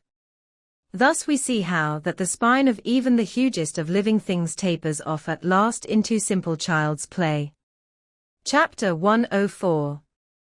The Fossil Whale. From his mighty bulk the whale affords a most congenial theme whereon to enlarge, amplify, and generally expatiate. Would you could not compress him. By good rights, he should only be treated of an imperial folio. Not to tell over again his furlongs from spiracle to tail, and the yards he measures about the waist, only think of the gigantic involutions of his intestines, where they lie in him like great cables and hawsers coiled away in the subterranean all-up deck of a line of battleship. Since I have undertaken to manhandle this Leviathan, it behoves me to approve myself omnisciently exhaustive in the enterprise, not overlooking the minutest seminal germs of his blood, and spinning him out to the uttermost coil of his bowels. Having already described him in most of his present habitatory and anatomical peculiarities, it now remains to magnify him in an archaeological, fossiliferous, and antediluvian point of view. Applied to any other creature than the Leviathan, to an ant or a flea, such portly terms might justly be deemed unwarrantably grandiloquent. But when Leviathan is the text, the case is altered. Fain am I to stagger to this emprise under the weightiest words of the dictionary. And here be it said, that whenever it has been convenient to consult one in the course of these dissertations, I have invariably used a huge quarto edition of Johnson, expressly purchased for that purpose, because that famous lexicographer's uncommon personal bulk more fitted him to compile a lexicon to be used by a whale author like me. One often hears of writers that rise and swell with their subject, though it may seem but an ordinary one. How, then, with me, writing of this Leviathan? Unconsciously my chirography expands into placard capitals. Give me a condor's quill. Give me Vesuvius crater for an inkstand. Friends, hold my arms. For in the mere act of penning my thoughts of this Leviathan, they weary me, and make me faint with their outreaching comprehensiveness of sweep, as if to include the whole circle of the sciences, and all the generations of whales and men and mastodons, past, present, and to come, with all the revolving panoramas of empire on earth, and throughout the whole universe, not excluding its suburbs. Such, and so magnifying, is the virtue of a large and liberal theme. We expand to its bulk. To produce a mighty book, you must choose a mighty theme. No great and enduring volume can ever be written on the flea, though many there be who have tried it. Ere entering upon the subject of fossil whales, I present my credentials as a geologist, by stating that in my miscellaneous time I have been a stonemason, and also a great digger of ditches, canals and wells, wine vaults, cellars, and cisterns of all sorts. Likewise, by way of preliminary, I desire to remind the reader, that while in the earlier geological strata there are found the fossils of monsters now almost completely extinct, the subsequent relics discovered in what are called the tertiary formations seem the connecting, or at any rate intercepted links, between the antichronical creatures, and those whose remote posterity are said to have entered the ark. All the fossil whales hitherto discovered belong to the tertiary period, which is the last preceding the superficial formations. And though none of them precisely answer to any known species of the present time, they are yet sufficiently akin to them in general respects, to justify their taking rank as cetacean fossils. Detached broken fossils of pre-Adamite whales, fragments of their bones and skeletons, have within 30 years past, at various intervals, been found at the base of the Alps, in Lombardy, in France, in England, in Scotland, and in the states of Louisiana, Mississippi, and Alabama. Among the more curious of such remains is part of a skull, which in the year 1779 was disinterred in the Rue Dauphine in Paris, a short street opening almost directly upon the Palace of the Tuileries, and bones disinterred in excavating the great docks of Antwerp, in Napoleon's time. Cuvier pronounced these fragments to have belonged to some utterly unknown leviathanic species. But by far the most wonderful of all cetacean relics was the almost complete vast skeleton of an extinct monster, found in the year 1842, on the plantation of Judge Cree, in Alabama. The awe-stricken credulous slaves in the vicinity took it for the bones of one of the fallen angels. The Alabama doctors declared it a huge reptile, and bestowed upon it the name of Basilosaurus. But some specimen bones of it being taken across the sea to Owen, the English anatomist, it turned out that this alleged reptile was a whale, though of a departed species. A significant illustration of the fact, again and again repeated in this book, that the skeleton of the whale furnishes, but little clue to the shape of his fully invested body. So Owen rechristened the monster Zeuglodon, and in his paper read before the London Geological Society, pronounced it, in substance, one of the most extraordinary creatures, which the mutations of the globe have blotted out of existence. When I stand among these mighty Leviathan skeletons, skulls, tusks, jaws, ribs, and vertebrae, all characterized by partial resemblances to the existing breeds of sea monsters, but at the same time bearing on the other hand similar affinities to the annihilated antichronical Leviathans, their incalculable seniors, I am, by a flood, borne back to that wondrous period, ere time itself can be said to have begun, for time began with man. Here Saturn's grey chaos rolls over me, and I obtain dim, shuddering glimpses into those polar eternities, when wedged bastions of ice pressed hard upon what are now the tropics, and in all the 25,000 miles of this world's circumference, not an inhabitable hand's breadth of land was visible. Then the whole world was the whale's, and, king of creation, he left his wake along the present lines of the Andes and the Himalayas. Who can show a pedigree like Leviathan? Ahab's harpoon had shed older blood than the pharaohs. Methuselah seems a schoolboy. I look round to shake hands with Shem. I am horror-struck at this anti-Mosaic, unsourced existence of the unspeakable terrors of the whale, which, having been before all time, must needs exist, after all humane ages are over.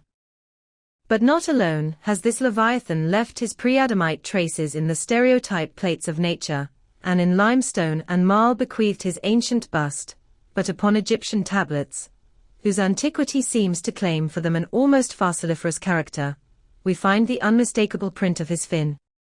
In an apartment of the great temple of Dendera, some 50 years ago, there was discovered upon the granite ceiling a sculptured and painted planisphere, abounding in centaurs, griffins, and dolphins, similar to the grotesque figures on the celestial globe of the moderns.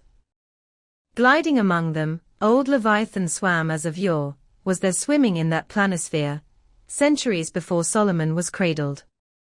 Nor must there be omitted another strange attestation of the antiquity of the whale, in his own osseous post-diluvian reality, as set down by the Venerable John Leo, the old Barbary traveller. Not far from the seaside, they have a temple, the rafters and beams of which are made of whale bones, for whales of a monstrous size are oftentimes cast up dead upon that shore. The common people imagine that by a secret power bestowed by God upon the temple, no whale can pass it without immediate death. But the truth of the matter is that on either side of the temple, there are rocks that shoot 2 miles into the sea, and wound the whales when they light upon M. They keep a whale's rib of an incredible length for a miracle, which lying upon the ground with its convex part uppermost, makes an arch, the head of which cannot be reached by a man upon a camel's back. This rib, says John Leo, is said to have lain there 100 years before I saw it. Their historians affirm that a prophet who prophesied of Mahomet came from this temple, and some do not stand to assert that the prophet Jonas was cast forth by the whale at the base of the temple. In this Afric temple of the whale I leave you, reader, and if you be a Nantucketer and a whale man, you will silently worship there. Chapter 105. Does the whale's magnitude diminish, will he perish? Inasmuch, then, as this Leviathan comes floundering down upon us from the headwaters of the eternities, it may be fitly inquired, whether, in the long course of his generations, he has not degenerated from the original bulk of his sires. But upon investigation we find that not only are the whales of the present day superior in magnitude to those whose fossil remains are found in the tertiary system embracing a distinct geological period prior to man, but of the whales found in that tertiary system, those belonging to its latter formations exceed in size those of its earlier ones. Of all the pre-Adamite whales yet exhumed, by far the largest is the Alabama one mentioned in the last chapter, and that was less than 70 feet in length in the skeleton. Whereas, we have already seen that the tape measure gives 72 feet for the skeleton of a large-sized modern whale. And I have heard, on whaleman's authority, that sperm whales have been captured near 100 feet long at the time of capture. But may it not be, that while the whales of the present hour are an advance in magnitude upon those of all previous geological periods, may it not be, that since Adam's time they have degenerated? Assuredly, we must conclude so, if we are to credit the accounts of such gentlemen as Pliny, and the ancient naturalists generally. For Pliny tells us of whales that embraced acres of living bulk, and Aldrovandus of others which measured 800 feet in length, rope walks and Thames tunnels of whales. And even in the days of Banks and Solander, Cook's naturalists, we find a Danish member of the Academy of Sciences setting down certain Iceland whales, Radensiska, or wrinkled bellies, at 120 yards. That is, 360 feet. And Lacépède, the French naturalist, in his elaborate history of whales, in the very beginning of his work, page 3, sets down the right whale at 100 meters, 328 feet. And this work was published so late as AD 1825. But will any whaleman believe these stories? No. The whale of today is as big as his ancestors in Pliny's time. And if ever I go where Pliny is, I, a whaleman, more than he was, will make bold to tell him so. Because I cannot understand how it is, that while the Egyptian mummies that were buried thousands of years before even Pliny was born, do not measure so much in their coffins as a modern Kentuckian in his socks, and while the cattle and other animals sculptured on the oldest Egyptian and Nineveh tablets, by the relative proportions in which they are drawn, just as plainly prove that the high-bred, stall-fed, prize cattle of Smithfield, not only equal, but far exceed in magnitude the fattest of Pharaoh's fat kine. In the face of all this, I will not admit that of all animals the whale alone should have degenerated. But still another inquiry remains, one often agitated by the more recondite Nantucketus.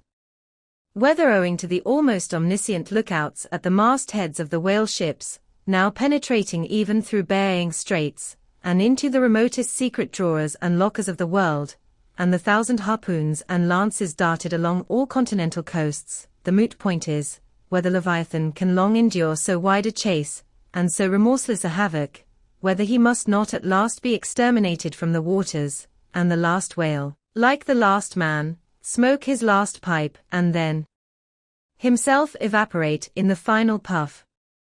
Comparing the humped herds of whales with the humped herds of buffalo, which, not 40 years ago, overspread by tens of thousands the prairies of Illinois and Missouri, and shook their iron manes and scowled with their thunder-clotted brows upon the sites of populous river capitals, where now the polite broker sells you land at $1 an inch, in such a comparison an irresistible argument would seem furnished, to show that the hunted whale cannot now escape speedy extinction.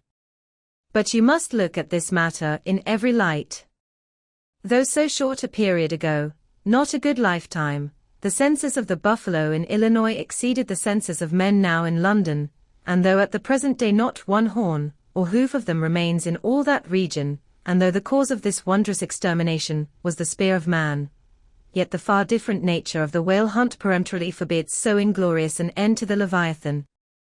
40 men in one ship hunting the sperm whales for 48 months think they have done extremely well, and thank God, if at last they carry home the oil of 40 fish.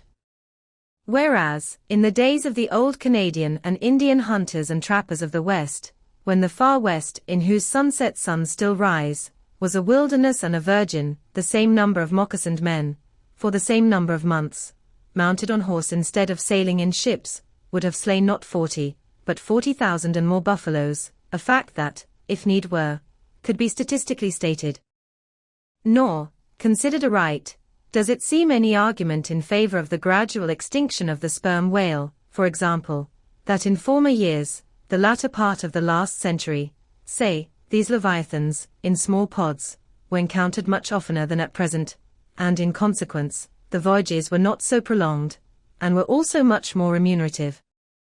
Because, as has been elsewhere noticed, those whales, influenced by some views to safety, now swim the seas in immense caravans, so that to a large degree the scattered solitaries, yolks, and pods, and schools of other days are now aggregated into vast, but widely separated, unfrequent armies. That is all.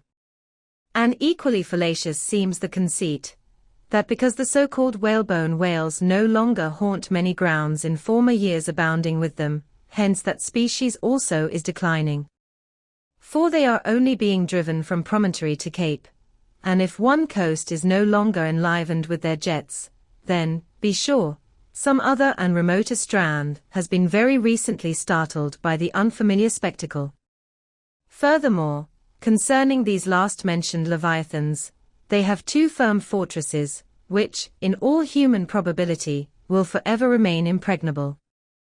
And as upon the invasion of their valleys, the frosty Swiss have retreated to their mountains, so, hunted from the savannas and glades of the middle seas, the whalebone whales can at last resort to their polar citadels, and diving under the ultimate glassy barriers and walls there, come up among icy fields and floes, and in a charmed circle of everlasting December, bid defiance to all pursuit from man.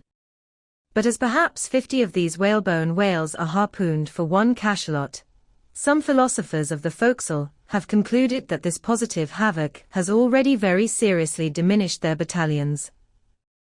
But though for some time past a number of these whales, not less than 13,000, have been annually slain on the nor-west coast by the Americans alone, yet there are considerations which render even this circumstance of little or no account as an opposing argument in this matter. Natural as it is to be somewhat incredulous concerning the populousness of the more enormous creatures of the globe, yet what shall we say to Harto, the historian of Goa, when he tells us that at one hunting the king of Siam took 4,000 elephants? That in those regions elephants are numerous as droves of cattle in the temperate climes.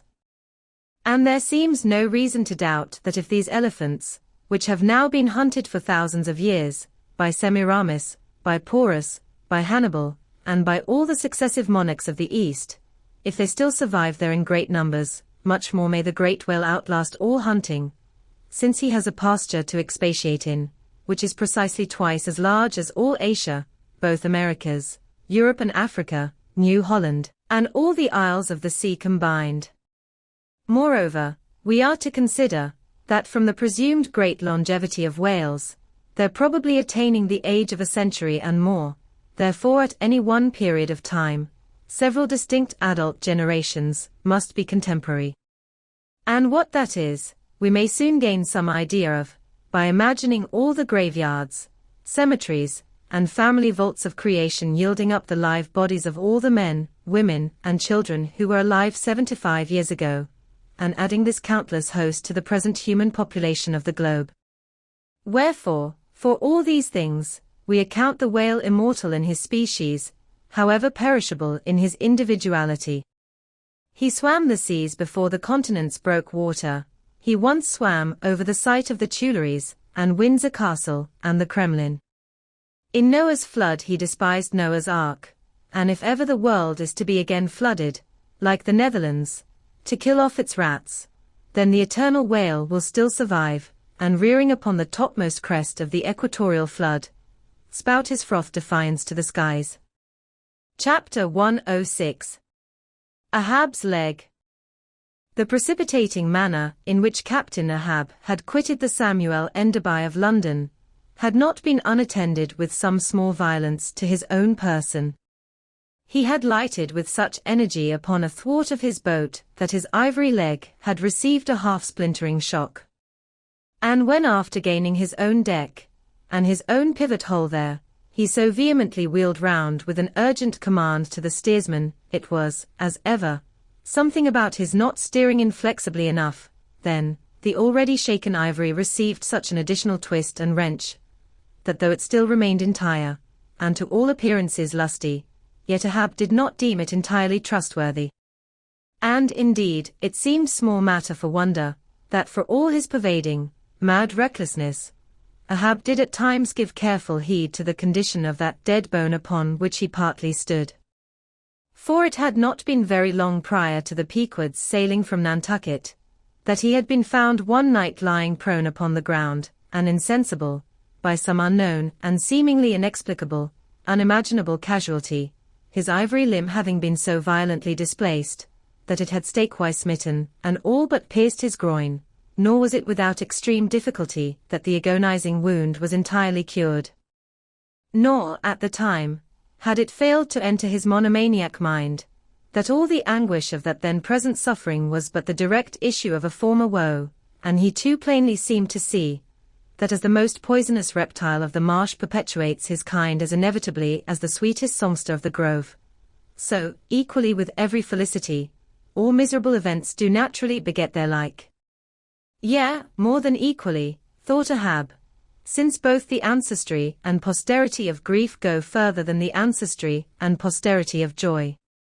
For, not to hint of this, that it is an inference from certain canonic teachings, that while some natural enjoyments here shall have no children born to them for the other world, but, on the contrary, shall be followed by the joy-childlessness of all hell's despair, whereas, some guilty mortal miseries shall still fertilely beget to themselves an eternally progressive progeny of griefs beyond the grave.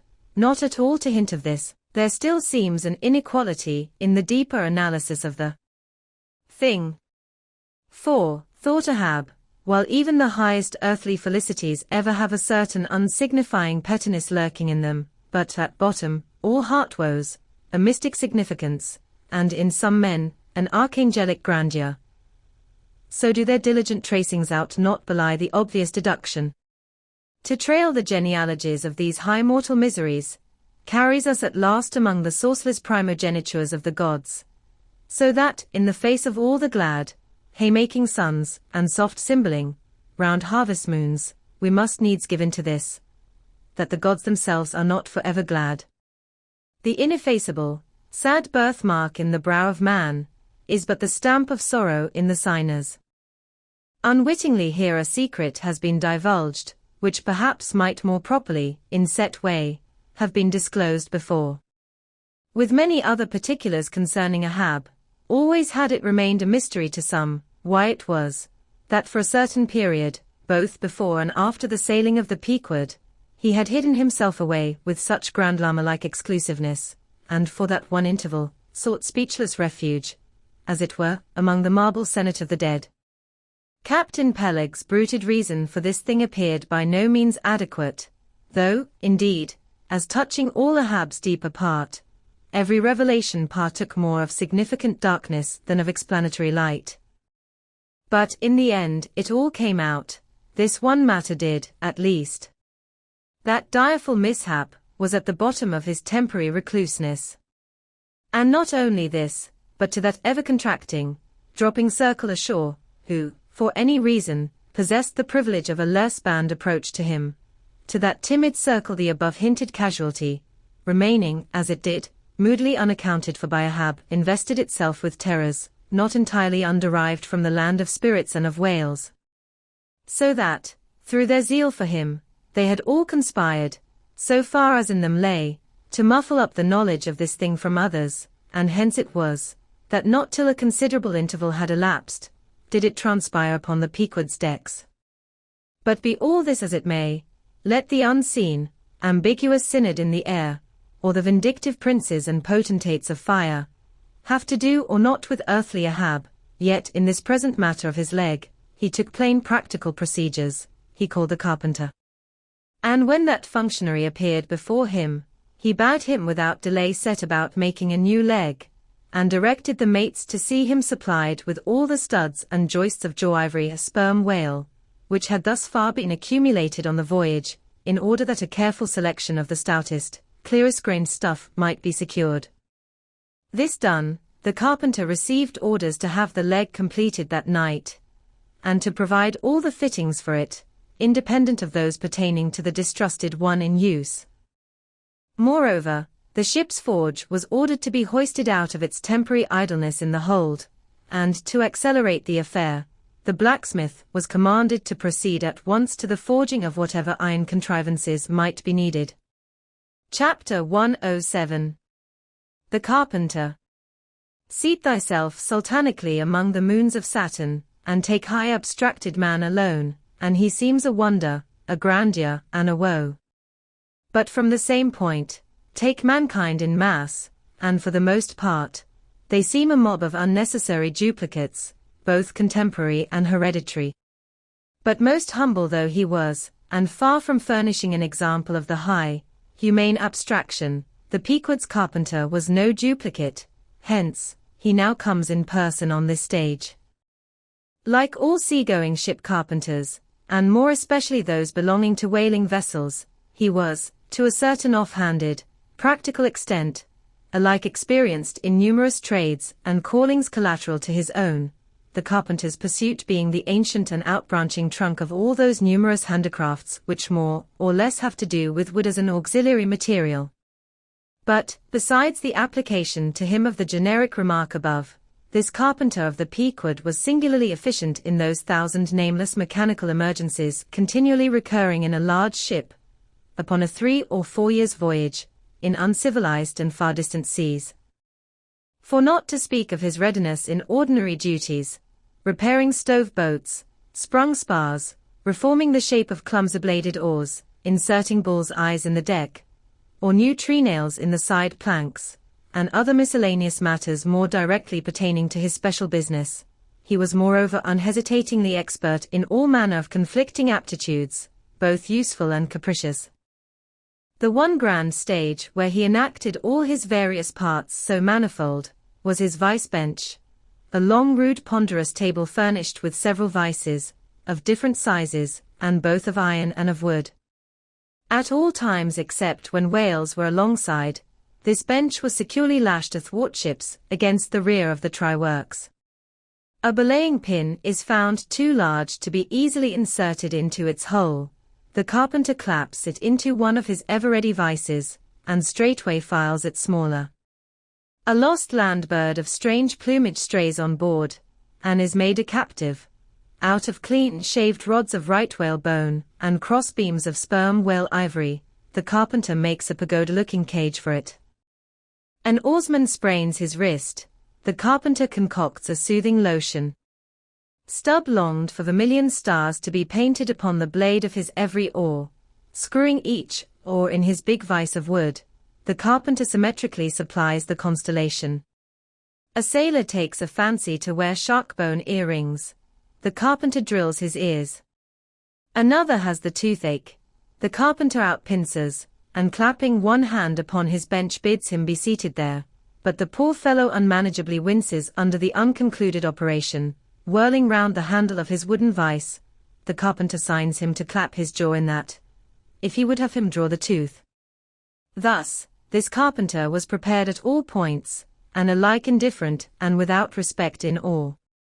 Teeth he accounted bits of ivory, heads he deemed but top blocks, men themselves he lightly held for capstans. But while now upon so wide a field thus variously accomplished, and with such liveliness of expertness in him, too, all this would seem to argue some uncommon vivacity of intelligence. But not precisely so. For nothing was this man more remarkable, than for a certain impersonal stolidity as it were, impersonal, I say, for it so shaded off into the surrounding infinite of things, that it seemed one with the general stolidity discernible in the whole visible world, which while pauselessly active in uncounted modes, still eternally holds its peace, and ignores you, though you dig foundations for cathedrals. Yet was this half-horrible stolidity in him, involving, too, as it appeared, an all-ramifying heartlessness, yet was it oddly dashed at times, with an old, crutch-like, antediluvian, wheezing humorousness, not unstreaked now and then with a certain grizzled wittiness, such as might have served to pass the time during the midnight watch on the bearded forecastle of Noah's Ark. Was it that this old carpenter had been a lifelong wanderer, whose much rolling, to and fro, not only had gathered no moss, but what is more, had rubbed off whatever small outward clingings might have originally pertained to him? He was a stripped abstract, an unfractioned integral, uncompromised as a newborn babe, living without premeditated reference to this world or the next. You might almost say that this strange uncompromisedness in him involved a sort of unintelligence, for in his numerous trades, he did not seem to work so much by reason or by instinct, or simply because he had been tutored to it, or by any intermixture of all these, even or uneven, but merely by a kind of deaf and dumb, spontaneous literal process. He was a pure manipulator. His brain, if he had ever had one, must have early oozed along into the muscles of his fingers. He was like one of those unreasoning but still highly useful, multum in parvo, Sheffield contrivances, assuming the exterior, though a little swelled, of a common pocket knife, but containing, not only blades of various sizes, but also screwdrivers, corkscrews, tweezers, awls, pens, rulers, nail filers, countersinkers. So, if his superiors wanted to use the carpenter for a screwdriver, all they had to do was to open that part of him, and the screw was fast. Or if for tweezers, take him up by the legs, and there they were. Yet, as previously hinted, this omnitooled, open and shut carpenter, was, after all, no mere machine of an automaton. If he did not have a common soul in him, he had a subtle something that somehow anomalously did its duty.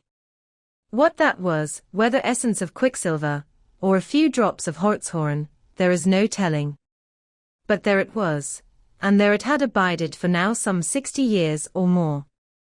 And this it was, this same unaccountable, cunning life principle in him, this it was, that kept him a great part of the time soliloquizing, but only like an unreasoning wheel, which also hummingly soliloquizes, or rather, his body was a center box and this soliloquizer on guard there, and talking all the time to keep himself awake. Chapter 108. Ahab and the Carpenter. The deck, first night watch. Carpenter standing before his vice bench, and by the light of 2 lanterns busily filing the ivory joist for the leg, which joist is firmly fixed in the vice.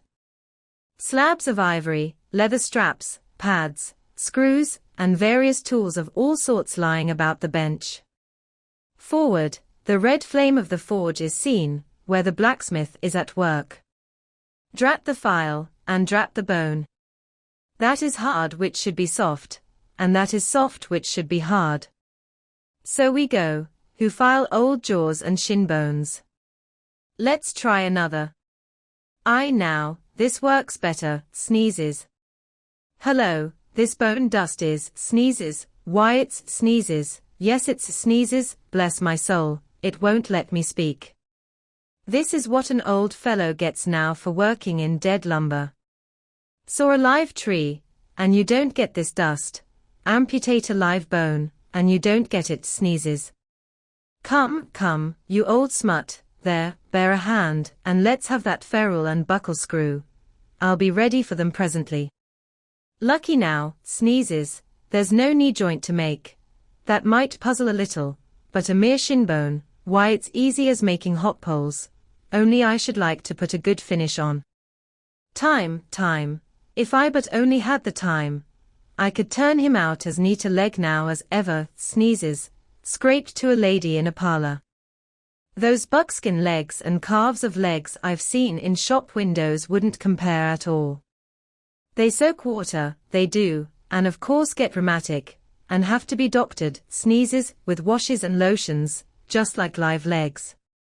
There, before I saw it off, now, I must call his old mogulship, and see whether the length will be all right, too short, if anything, I guess. Ha! That's the heel, we are in luck, here he comes, or it's somebody else, that's certain. Ahab, advancing. During the ensuing scene, the carpenter continues sneezing at times. Well, man-maker. Just in time, sir. If the captain pleases, I will now mark the length. Let me measure, sir. Measured for a leg. Good. Well, it's not the first time. About it. There, keep thy finger on it. This is a cogent vice thou'st here, carpenter, let me feel its grip once. So, it does pinch some. Oh, sir, it will break bones, beware, beware. No fear. I like a good grip. I like to feel something in this slippery world that can hold, man. What's Prometheus about there, the blacksmith, I mean, what's he about? He must be forging the buckle screw, sir, now. Right? It's a partnership, he supplies the muscle part. He makes a fierce red flame there. Aye, sir, he must have the white heat for this kind of fine work. So he must. I do deem it now a most meaning thing, that old Greek, Prometheus, who made men, they say, should have been a blacksmith, and animated them with fire, for what's made in fire must properly belong to fire, and so hell's probable. How the soot flies! This must be the remainder the Greek made the Africans of. Carpenter, when he's through with that buckle, tell him to forge a pair of steel shoulder blades. There's a peddler aboard with a crushing pack. Sir. Hold, while Prometheus is about it, I'll order a complete man after a desirable pattern. Imprimis, 50 feet high in his socks. Then, chest modeled after the Thames Tunnel. Then, legs with roots to stay in one place. Then, arms 3 feet through the wrist, no heart at all, brass forehead, and about 1/4 of an acre of fine brains. And let me see. Shall I order eyes to see outwards? No, but put a skylight on top of his head to illuminate inwards. There, take the order, and away. Now, what's he speaking about, and who's he speaking to, I should like to know. Shall I keep standing here? Aside. 'Tis but indifferent architecture, to make a blind dome, here's one. No, I must have a lantern. Ho ho. That's it, hey. Here are 2, sir, one will serve my turn. What art thou thrusting that thief-catcher into my face for, man? Thrusted light is worse than presented pistols. I thought, sir, that you spoke to Carpenter. Carpenter. Why that's, but no, a very tidy, and I may say, an extremely gentlemanlike sort of business thou art in here, Carpenter. Or wouldst thou rather work in clay? Sir, clay. Clay, sir. That's mud, we leave clay to ditchers, sir. The fellow's impious. What art thou sneezing about?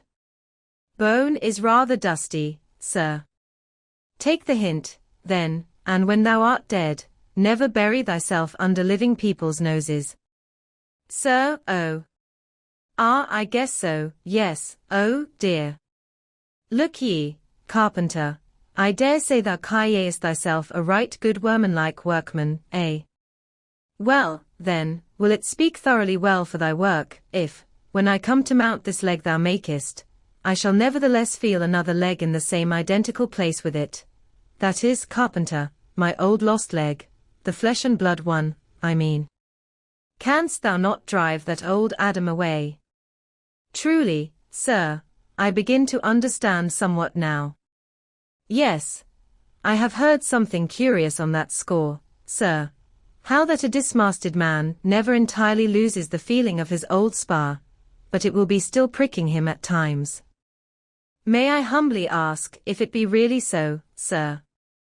It is, man.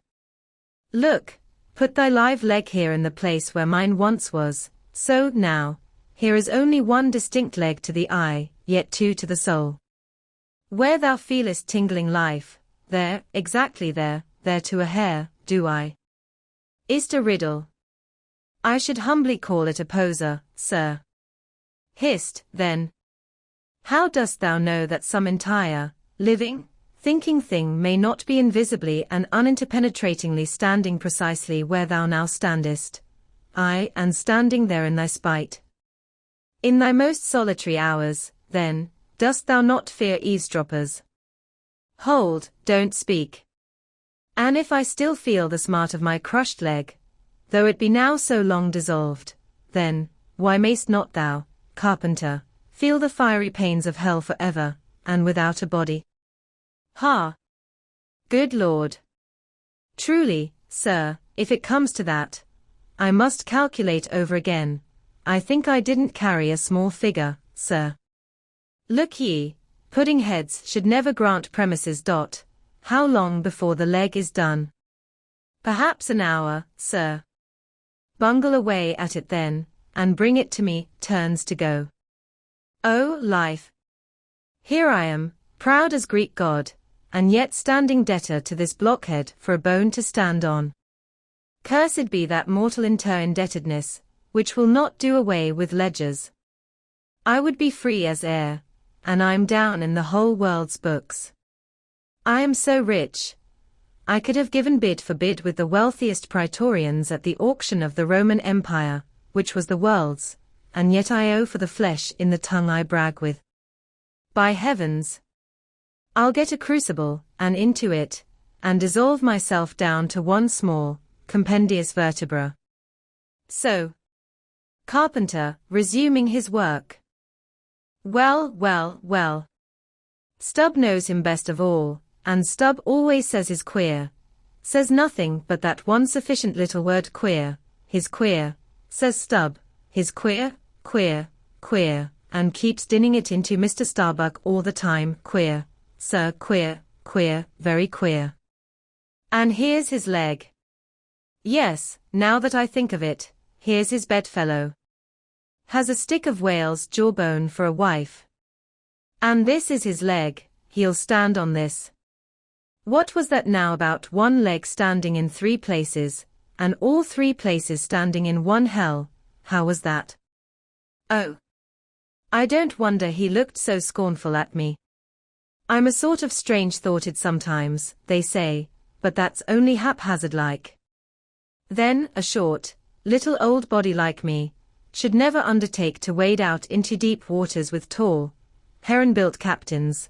The water chucks you under the chin pretty quick, and there's a great cry for lifeboats. And here's the heron's leg. Long and slim, sure enough. Now, for most folks one pair of legs lasts a lifetime, and that must be because they use them mercifully, as a tender-hearted old lady uses her roly-poly old coach horses. But Ahab, oh, he's a hard driver. Look, driven one leg to death, and spavined the other for life, and now wears out bone legs by the cord. Hello, there, you smut. Bear a hand there with those screws, and let's finish it before the resurrection fellow comes a-calling with his horn for all legs, true or false, as brewermen go round collecting old beer barrels, to fill 'em up again. What a leg this is! It looks like a real live leg, filed down to nothing but the core.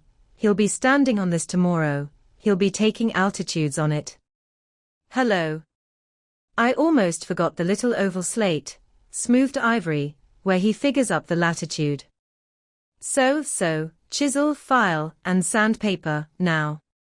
Chapter 109. Ahab and Starbuck in the cabin. According to usage they were pumping the ship next morning, and lo!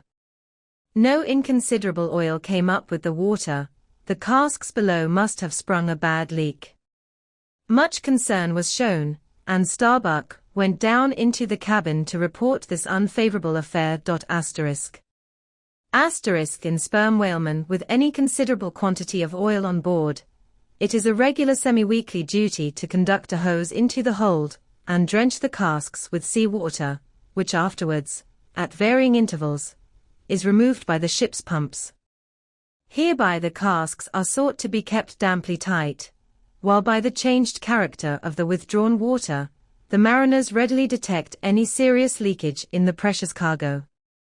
Now, from the south and west the Pequod was drawing nigh to Formosa and the Bassi Isles, between which lies one of the tropical outlets from the China waters into the Pacific. And so Starbuck found Ahab, with a general chart of the Oriental archipelagos spread before him, and another separate one representing the long eastern coasts of the Japanese islands, Nippon, Matsumae, and Shikoku. With his snow-white new ivory leg braced against the screwed leg of his table, and with a long pruning hook of a jackknife in his hand, the wondrous old man, with his back to the gangway door, was wrinkling his brow, and tracing his old courses again. Who's there? Hearing the footstep at the door, but not turning round to it. On deck. Begone. Captain Ahab mistakes, it is I. The oil in the hold is leaking, sir. We must up Burtons and break out. Up Burtons and break out. Now that we are nearing Japan, heave to here for a week to tinker a parcel of old hoops. Either do that, sir, or waste in one day more oil than we may make good in a year. What we come 20,000 miles to get is worth saving, sir. So it is, if we get it.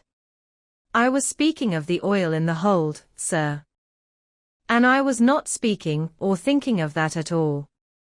Begone. Let it leak. I'm all a leak myself.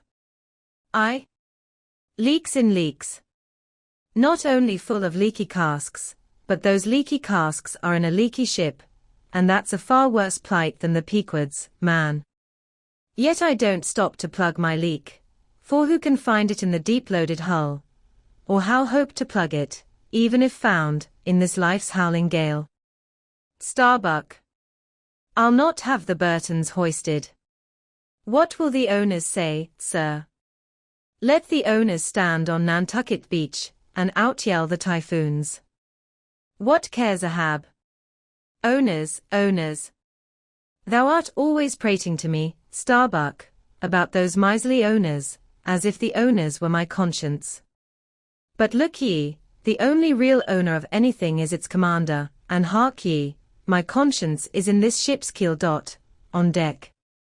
Captain Ahab, said the reddening mate, moving further into the cabin, with a daring so strangely respectful and cautious that it almost seemed not only every way seeking to avoid the slightest outward manifestation of itself, but within also seemed more than half distrustful of itself, a better man than I might well pass over in thee what he would quickly enough resent in a younger man, and in a happier, Captain Ahab.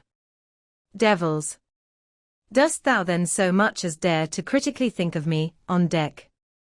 Nay, sir, not yet, I do entreat.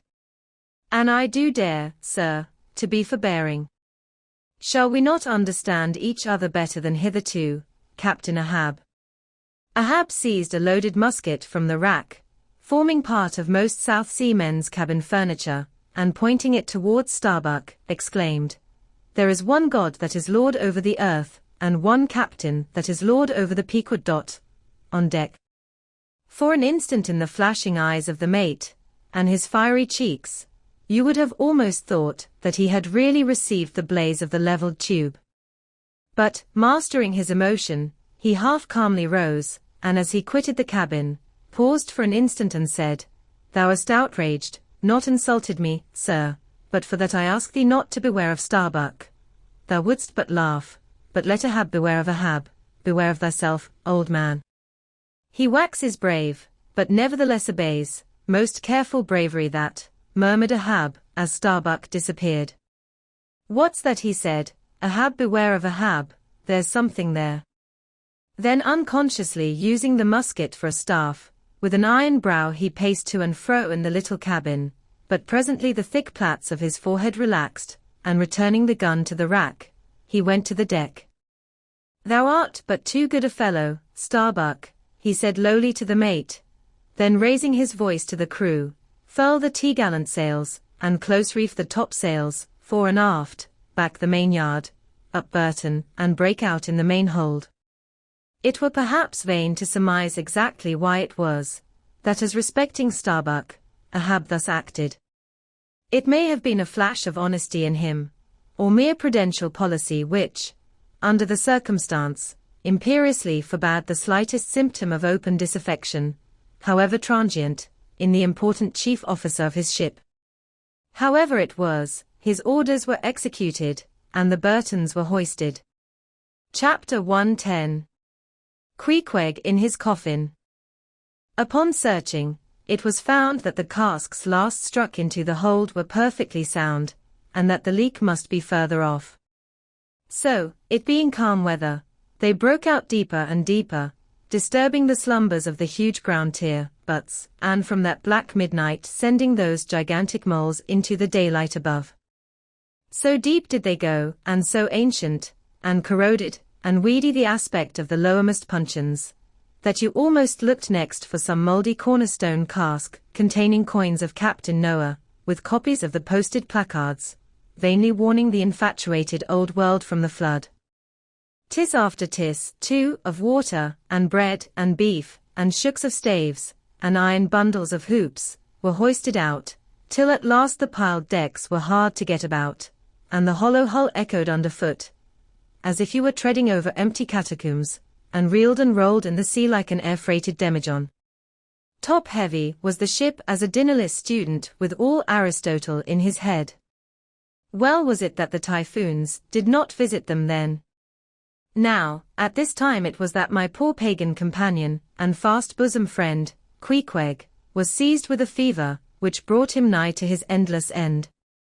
Be it said, that in this vocation of whaling, sinecures are unknown, dignity and danger go hand in hand, till you get to be captain, the higher you rise the harder you toil. So with poor Queequeg, who, as harpooner, must not only face all the rage of the living whale, but, as we have elsewhere seen, mount his dead back in a rolling sea, and finally descend into the gloom of the hold, and bitterly sweating all day in that subterraneous confinement, resolutely manhandle the clumsiest casks, and see to their stowage. To be short, among whalemen, the harpooneers are the holders, so called. Poor Queequeg. When the ship was about half disemboweled, you should have stooped over the hatchway, and peered down upon him there, where, stripped to his woolen drawers, the tattooed savage was crawling about amid that dampness and slime, like a green-spotted lizard at the bottom of a well. And a well, or an ice-house, it somehow proved to him, poor pagan, where, strange to say, for all the heat of his sweatings, he caught a terrible chill which lapsed into a fever, and at last, after some days' suffering, laid him in his hammock, close to the very sill of the door of death. How he wasted and wasted away in those few long lingering days, till there seemed but little left of him, but his frame and tattooing. But as all else in him thinned, and his cheekbones grew sharper, his eyes, nevertheless, seemed growing fuller and fuller. They became of a strange softness of luster, and mildly but deeply looked out at you there from his sickness, a wondrous testimony to that immortal health in him which could not die, or be weakened. And like circles on the water, which, as they grow fainter, expand, so his eyes seemed rounding and rounding, like the rings of eternity. And all that cannot be named would steal over you as you sat by the side of this waning savage, and saw as strange things in his face, as any beheld who were bystanders when Zoroaster died. For whatever is truly wondrous and fearful in man, never yet was put into words or books. And the drawing near of death, which alike levels all, alike impresses all with a last revelation, which only an author from the dead could adequately tell. So that, let us say it again, no dying Chaldee or Greek had higher and holier thoughts than those, whose mysterious shades you saw creeping over the face of poor Queequeg, as he quietly lay in his swaying hammock, and the rolling sea seemed gently rocking him to his final rest, and the ocean's invisible flood tide lifted him higher and higher towards his destined heaven. Not a man of the crew but gave him up, and as for Queequeg himself, what he thought of his case was forcibly shown by a curious favor he asked. He called one to him in the grey morning watch, when the day was just breaking, and taking his hand, said that while in Nantucket he had chanced to see certain little canoes of dark wood, like the rich wood of his native isle, and upon inquiry, he had learned that all whalemen who died in Nantucket were laid in those same dark canoes, and that the fancy of being so laid had much pleased him, for it was not unlike the custom of his own race who, after embalming a dead warrior, stretched him out in his canoe, and so left him to be floated away to the starry archipelagos. For not only do they believe that the stars are isles, but that far beyond all visible horizons, their own mild, uncontinented seas, interflow with the blue heavens, and so form the white breakers of the Milky Way. He added, that he shuddered at the thought of being buried in his hammock, according to the usual sea custom, tossed like something vile to the death-devouring sharks. No, he desired a canoe like those of Nantucket, all the more congenial to him, being a whaleman, that like a whaleboat these coffin canoes were without a keel, though that involved but uncertain steering, and much leeway down the dim ages. Now, when this strange circumstance was made known aft, the carpenter was at once commanded to do Queequeg's bidding, whatever it might include.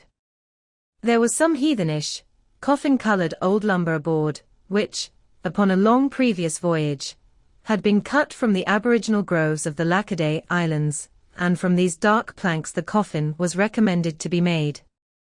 No sooner was the carpenter apprised of the order, than taking his rule, he forthwith with all the indifferent promptitude of his character, proceeded into the forecastle and took Queequeg's measure with great accuracy, regularly chalking Queequeg's person as he shifted the rule. "Ah! Poor fellow! He'll have to die now," ejaculated the Long Island sailor. Going to his vice-bench, the carpenter for convenience sake and general reference, now transferringly measured on it the exact length the coffin was to be, and then made the transfer permanent, by cutting 2 notches, at its extremities. This done, he marshalled the planks and his tools, and to work. When the last nail was driven, and the lid duly planed and fitted, he lightly shouldered the coffin, and went forward with it, inquiring whether they were ready for it yet in that direction. Overhearing the indignant, but half-humorous cries with which the people on deck began to drive the coffin away, Queequeg, to every one's consternation, commanded that the thing should be instantly brought to him, nor was there any denying him, seeing that, of all mortals, some dying men are the most tyrannical, and certainly, since they will shortly trouble us so little for evermore, the poor fellows ought to be indulged. Leaning over in his hammock, Queequeg long regarded the coffin with an attentive eye. He then called for his harpoon, had the wooden stock drawn from it, and then had the iron part placed in the coffin along with one of the paddles of his boat. All by his own request. Also, biscuits were then ranged round the sides within, a flask of fresh water was placed at the head, and a small bag of woody earth scraped up in the hold at the foot, and a piece of sailcloth being rolled up for a pillow. Queequeg now entreated to be lifted into his final bed, that he might make trial of its comforts, if any it had. He lay without moving a few minutes, then told one to go to his bag and bring out his little god, Yojo. Then crossing his arms on his breast with Yojo between, he called for the coffin lid, hatch he called it, to be placed over him. The head part turned over with a leather hinge, and there lay Queequeg in his coffin with little but his composed countenance in view. "Ramai, it will do, it is easy," he murmured at last, and signed to be replaced in his hammock.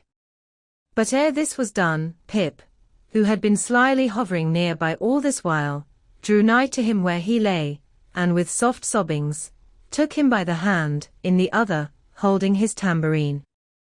"Poor rover! Will ye never have done with all this weary roving? Where go ye now? But if the currents carry ye to those sweet Antilles where the beaches are only beat with water lilies, will ye do one little errand for me? Seek out one Pip, who's now been missing long, I think is in those far Antilles. If ye find him, then comfort him, for he must be very sad, for look. He's left his tambourine behind, I found it. Rig-a-dig, dig, dig. Now, Queequeg, die, and I'll beat ye your dying march." "I have heard," murmured Starbuck, gazing down the scuttle, "that in violent fevers, men, all ignorance, have talked in ancient tongues, and that when the mystery is probed, it turns out always that in their wholly forgotten childhood those ancient tongues had been really spoken in their hearing by some lofty scholars. So, to my fond faith, poor Pip, in this strange sweetness of his lunacy, brings heavenly vouchers of all our heavenly homes. Where learned he that, but there, hark! He speaks again, but more wildly now. Form 2 and 2. Let's make a general of him. Ho, where's his harpoon? Lay it across here. Rig-a-dig, dig, dig. Huzzah! Oh, for a game cock now to sit upon his head and crow. Queequeg dies game, mind ye that, Queequeg dies game. Take ye good heed of that, Queequeg dies game. I say, game, game, game. But base little Pip, he died a coward, died all a shiver, out upon Pip. Hark ye, if ye find Pip, tell all the Antilles is a runaway, a coward, a coward, a coward. Tell them he jumped from a whaleboat. I'd never beat my tambourine over base Pip, and hail him general, if he were once more dying here. No, no. Shame upon all cowards, shame upon them. Let 'em go drown like Pip, that jumped from a whaleboat. Shame. Shame. During all this, Queequeg lay with closed eyes, as if in a dream. Pip was led away, and the sick man was replaced in his hammock. But now that he had apparently made every preparation for death, now that his coffin was proved a good fit, Queequeg suddenly rallied. Soon there seemed no need of the carpenter's box, and thereupon, when some expressed their delighted surprise, he, in substance, said that the cause of his sudden convalescence was this: at a critical moment, he had just recalled a little duty ashore, which he was leaving undone, and therefore had changed his mind about dying. He could not die yet, he averred. They asked him, then, whether to live or die was a matter of his own sovereign will and pleasure. He answered, certainly. In a word, it was Queequeg's conceit, that if a man made up his mind to live, mere sickness could not kill him, nothing but a whale, or a gale, or some violent, ungovernable, unintelligent destroyer of that sort. Now, there is this noteworthy difference between savage and civilized, that while a sick, civilized man may be 6 months convalescing, generally speaking, a sick savage is almost half well again in a day.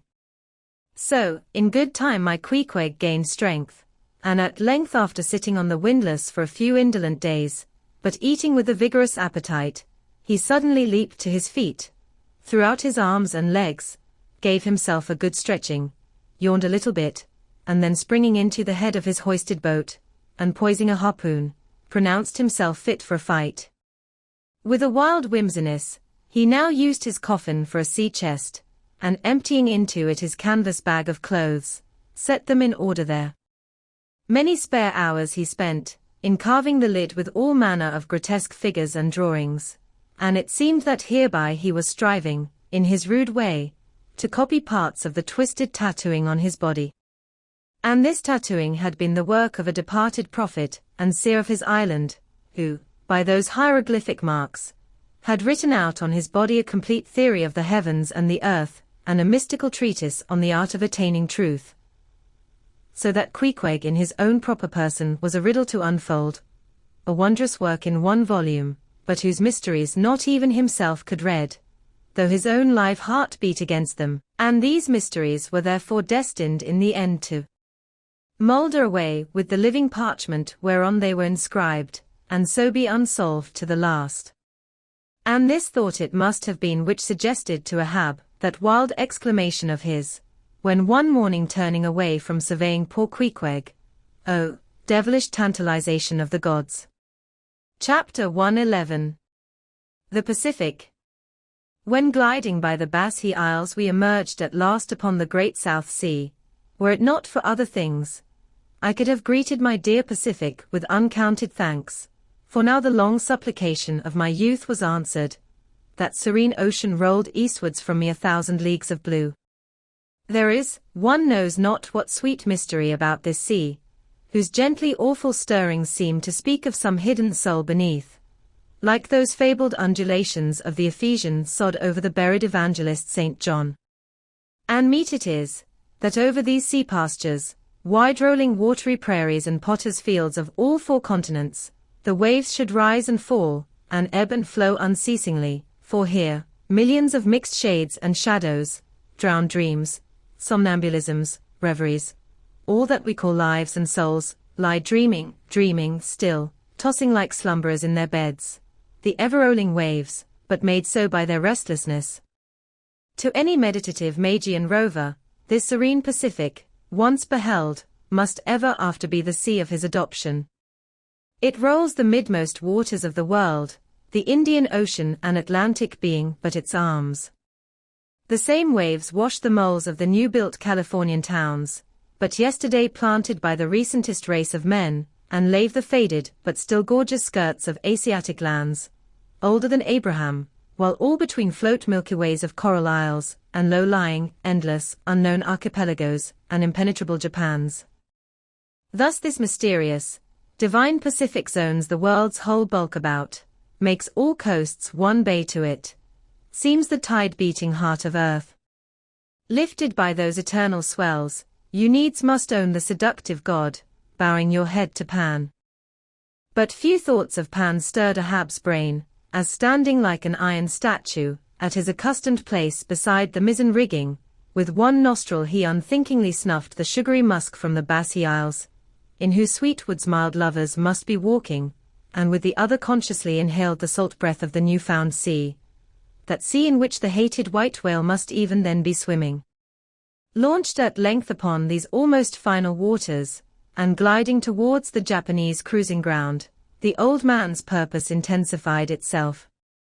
His firm lips met like the lips of a vice, the delta of his forehead's veins swelled like overladen brooks, in his very sleep, his ringing cry ran through the vaulted hull, stern all.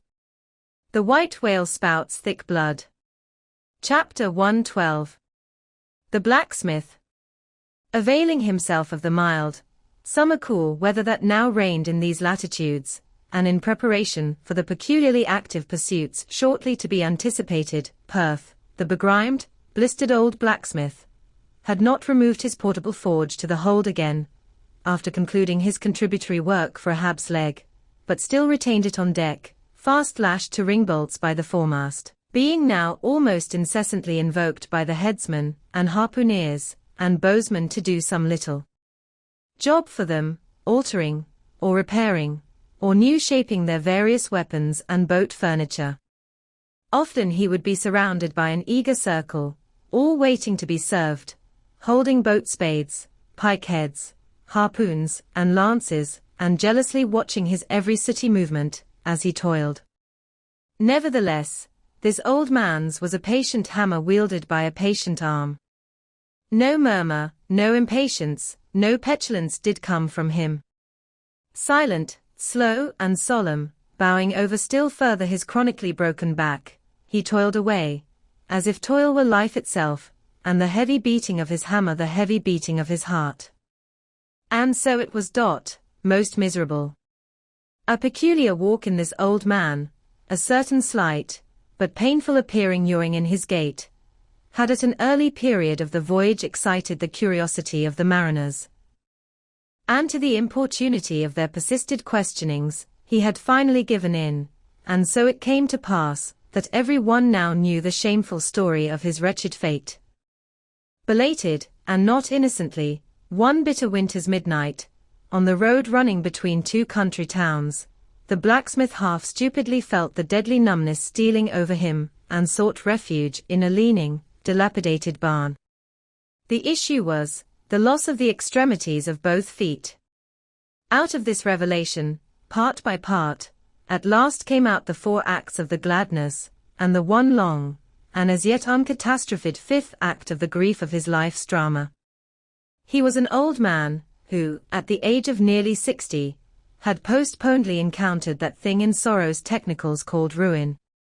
He had been an artisan of famed excellence, and with plenty to do, owned a house and garden, embraced a youthful, daughter-like, loving wife, and 3 blithe, ruddy children, every Sunday went to a cheerful-looking church, planted in a grove. But one night, under cover of darkness, and further concealed in a most cunning disguisement, a desperate burglar slid into his happy home, and robbed them all of everything. And darker yet to tell, the blacksmith himself did ignorantly conduct this burglar into his family's heart. It was the bottle conjurer. Upon the opening of that fatal cork, forth flew the fiend, and shriveled up his home. Now, for prudent, most wise, and economic reasons, the blacksmith's shop was in the basement of his dwelling, but with a separate entrance to it, so that always had the young and loving healthy wife listened with no unhappy nervousness, but with vigorous pleasure, to the stout ringing of her young-armed old husband's hammer, whose reverberations, muffled by passing through the floors and walls, came up to her, not unsweetly, in her nursery, and so, to stout labor's iron lullaby, the blacksmith's infants were rocked to slumber. Oh, woe on woe! O death, why canst thou not sometimes be timely? Hadst thou taken this old blacksmith to thyself ere his full ruin came upon him, then had the young widow had a delicious grief, and her orphans a truly venerable, legendary sire to dream of in their after years, and all of them a care-killing competency.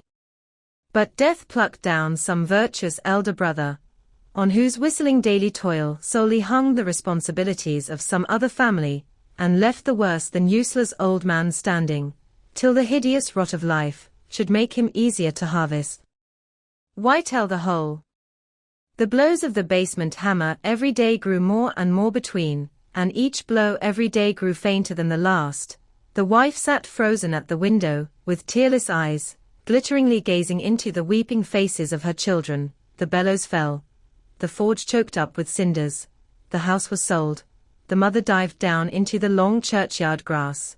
Her children twice followed her thither, and the houseless, familyless old man staggered off a vagabond in crape, his every woe unreverenced, his grey head a scorn to flaxen curls.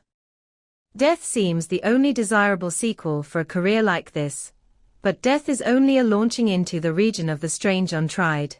It is but the first salutation to the possibilities of the immense remote, the wild, the watery, the unshored. Therefore, to the death-longing eyes of such men, who still have left in them some interior compunctions against suicide, does the all-contributed and all-receptive ocean alluringly spread forth his whole plain of unimaginable, taking terrors, and wonderful, new life adventures, and from the hearts of infinite Pacifics, the thousand mermaids sing to them, "Come hither, broken-hearted. Here is another life without the guilt of intermediate death. Here are wonders supernatural, without dying for them. Come hither. Bury thyself in a life which, to your now equally abhorred and abhorring, landed world, is more oblivious than death. Come hither. Put up thy gravestone, too, within the churchyard, and come hither, till we marry thee." Hearkening to these voices, east and west, by early sunrise, and by fall of eve, the blacksmith's soul responded, I come. And so Perth went a-wailing. Chapter 113. The Forge. With matted beard, and swathed in a bristling sharkskin apron, about midday, Perth was standing between his forge and anvil, the latter placed upon an ironwood log, with one hand holding a pike head in the coals, and with the other at his forge's lungs, when Captain Ahab came along, carrying in his hand a small rusty-looking leathern bag. While yet a little distance from the forge, moody Ahab paused, till at last, Perth, withdrawing his iron from the fire, began hammering it upon the anvil, the red mass sending off the sparks in thick hovering flights, some of which flew close to Ahab. Are these thy mother Carey's chickens, Perth? They are always flying in thy wake, birds of good omen, too, but not to all. Look here, they burn, but thou livest among them without a scorch. Because I am scorched all over, Captain Ahab, answered Perth, resting for a moment on his hammer. I am past scorching, not easily canst thou scorch a scar. Well, no more. Thy shrunk voice sounds too calmly, sanely woeful to me. In no paradise myself, I am impatient of all misery in others that is not mad. Thou shouldst go mad, blacksmith, say, why dost thou not go mad? How canst thou endure without being mad? Do the heavens yet hate thee, that thou canst not go mad? What wert thou making there? Welding an old pike head, sir, there were seams and dents in it. And canst thou make it all smooth again, blacksmith, after such hard usage as it had? I think so, sir. And I suppose thou canst smooth almost any seams and dents, never mind how hard the metal, blacksmith. Aye, sir, I think I can, all seams and dents but one. Look ye here, then, cried Ahab, passionately advancing, and leaning with both hands on Perth's shoulders. "Look ye here, here. Can ye smooth out a seam like this, blacksmith?" Sweeping one hand across his ribbed brow. "If thou couldst, blacksmith, glad enough would I lay my head upon thy anvil, and feel thy heaviest hammer between my eyes." Answer. Canst thou smooth this seam? "Oh, that is the one, sir. Said I not all seams and dents but one? I, blacksmith, it is the one, I, man, it is unsmoothable, for though thou only seest it here in my flesh, it has worked down into the bone of my skull, that is all wrinkles. But, away with child's play, no more gaffs and pikes today. Look ye here, jingling the leathern bag, as if it were full of gold coins. I, too, want a harpoon made, one that 1,000 yoke of fiends could not part, Perth, something that will stick in a whale like his own fin bone. There's the stuff," flinging the pouch upon the anvil. "Look ye, blacksmith, these are the gathered nail stubs of the steel shoes of racing horses." "Horseshoe stubs, sir? Why, Captain Ahab, thou hast here, then, the best and stubbornest stuff we blacksmiths ever work." "I know it, old man. These stubs will weld together like glue from the melted bones of murderers. Quick! Forge me the harpoon. And forge me first 12 rods for its shank, then wind and twist, and hammer these 12 together like the yarns and strands of a tow line. Quick! I'll blow the fire." When at last the 12 rods were made, Ahab tried them, one, by spiraling them, with his own hand, round a long, heavy iron bolt. A flaw, rejecting the last one. "Work that over again, Perth." This done, Perth was about to begin welding the 12 into one, when Ahab stayed his hand, and said he would weld his own iron. As, then, with regular, gasping hems, he hammered on the anvil, Perth passing to him the glowing rods, one after the other, and the hard-pressed forge shooting up its intense straight flame, the Parsee passed silently, and bowing over his head towards the fire, seemed invoking some curse, or some blessing on the toil. But, as Ahab looked up, he slid aside. "What's that bunch of lucifers dodging about there for?" muttered Stubb, looking on from the forecastle. "That Parsee smells fire like a fusee, and smells of it himself, like a hot musket's powder pan." At last the shank, in one complete rod, received its final heat, and as Perth, to temper it, plunged it all hissing into the cask of water nearby, the scalding steam shot up into Ahab's bent face.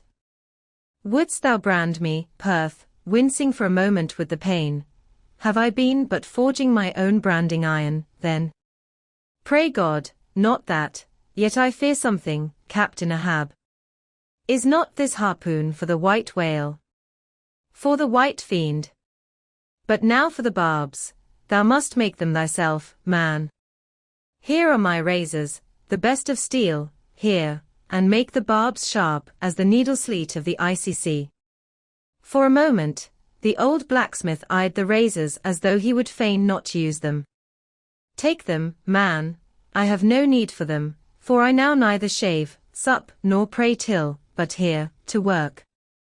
Fashioned at last into an arrowy shape, and welded by Perth to the shank, the steel soon pointed the end of the iron, and as the blacksmith was about giving the barbs their final heat, prior to tempering them, he cried to Ahab to place the water cask near.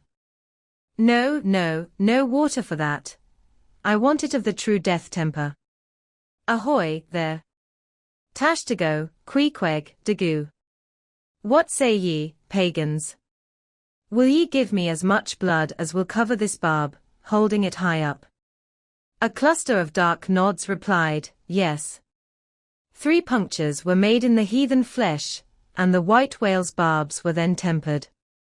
"Ego non baptizo te in nomine patris, sed in nomine diaboli," deliriously howled Ahab, as the malignant iron scorchingly devoured the baptismal blood. Now, mustering the spare poles from below, and selecting one of hickory, with the bark still investing it, Ahab fitted the end to the socket of the iron. A coil of new tow line was then unwound, and some fathoms of it taken to the windlass, and stretched to a great tension.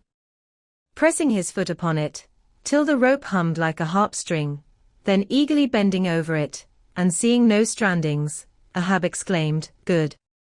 And now for the seizings." At one extremity the rope was unstranded, and the separate spread yarns were all braided and woven round the socket of the harpoon. The pole was then driven hard up into the socket. From the lower end the rope was traced halfway along the pole's length, and firmly secured so, with intertwistings of twine. This done, pole, iron, and rope, like the three fates, remained inseparable, and Ahab moodily stalked away with the weapon, the sound of his ivory leg, and the sound of the hickory pole, both hollowly ringing along every plank. But ere he entered his cabin, light, unnatural, half bantering, yet most piteous sound was heard. "Oh, Pip! Thy wretched laugh, thy idle but unresting eye, all thy strange mummeries not unmeaningly blended with the black tragedy of the melancholy ship, and mocked it." Chapter 114. The Gilder. Penetrating further and further into the heart of the Japanese cruising ground, the Pequod was soon all astir in the fishery. Often, in mild, pleasant weather, for 12, 15, 18, and 20 hours on the stretch, they were engaged in the boats, steadily pulling, or sailing, or paddling after the whales, or for an interlude of 60 or 70 minutes calmly awaiting their uprising, though with but small success for their pains.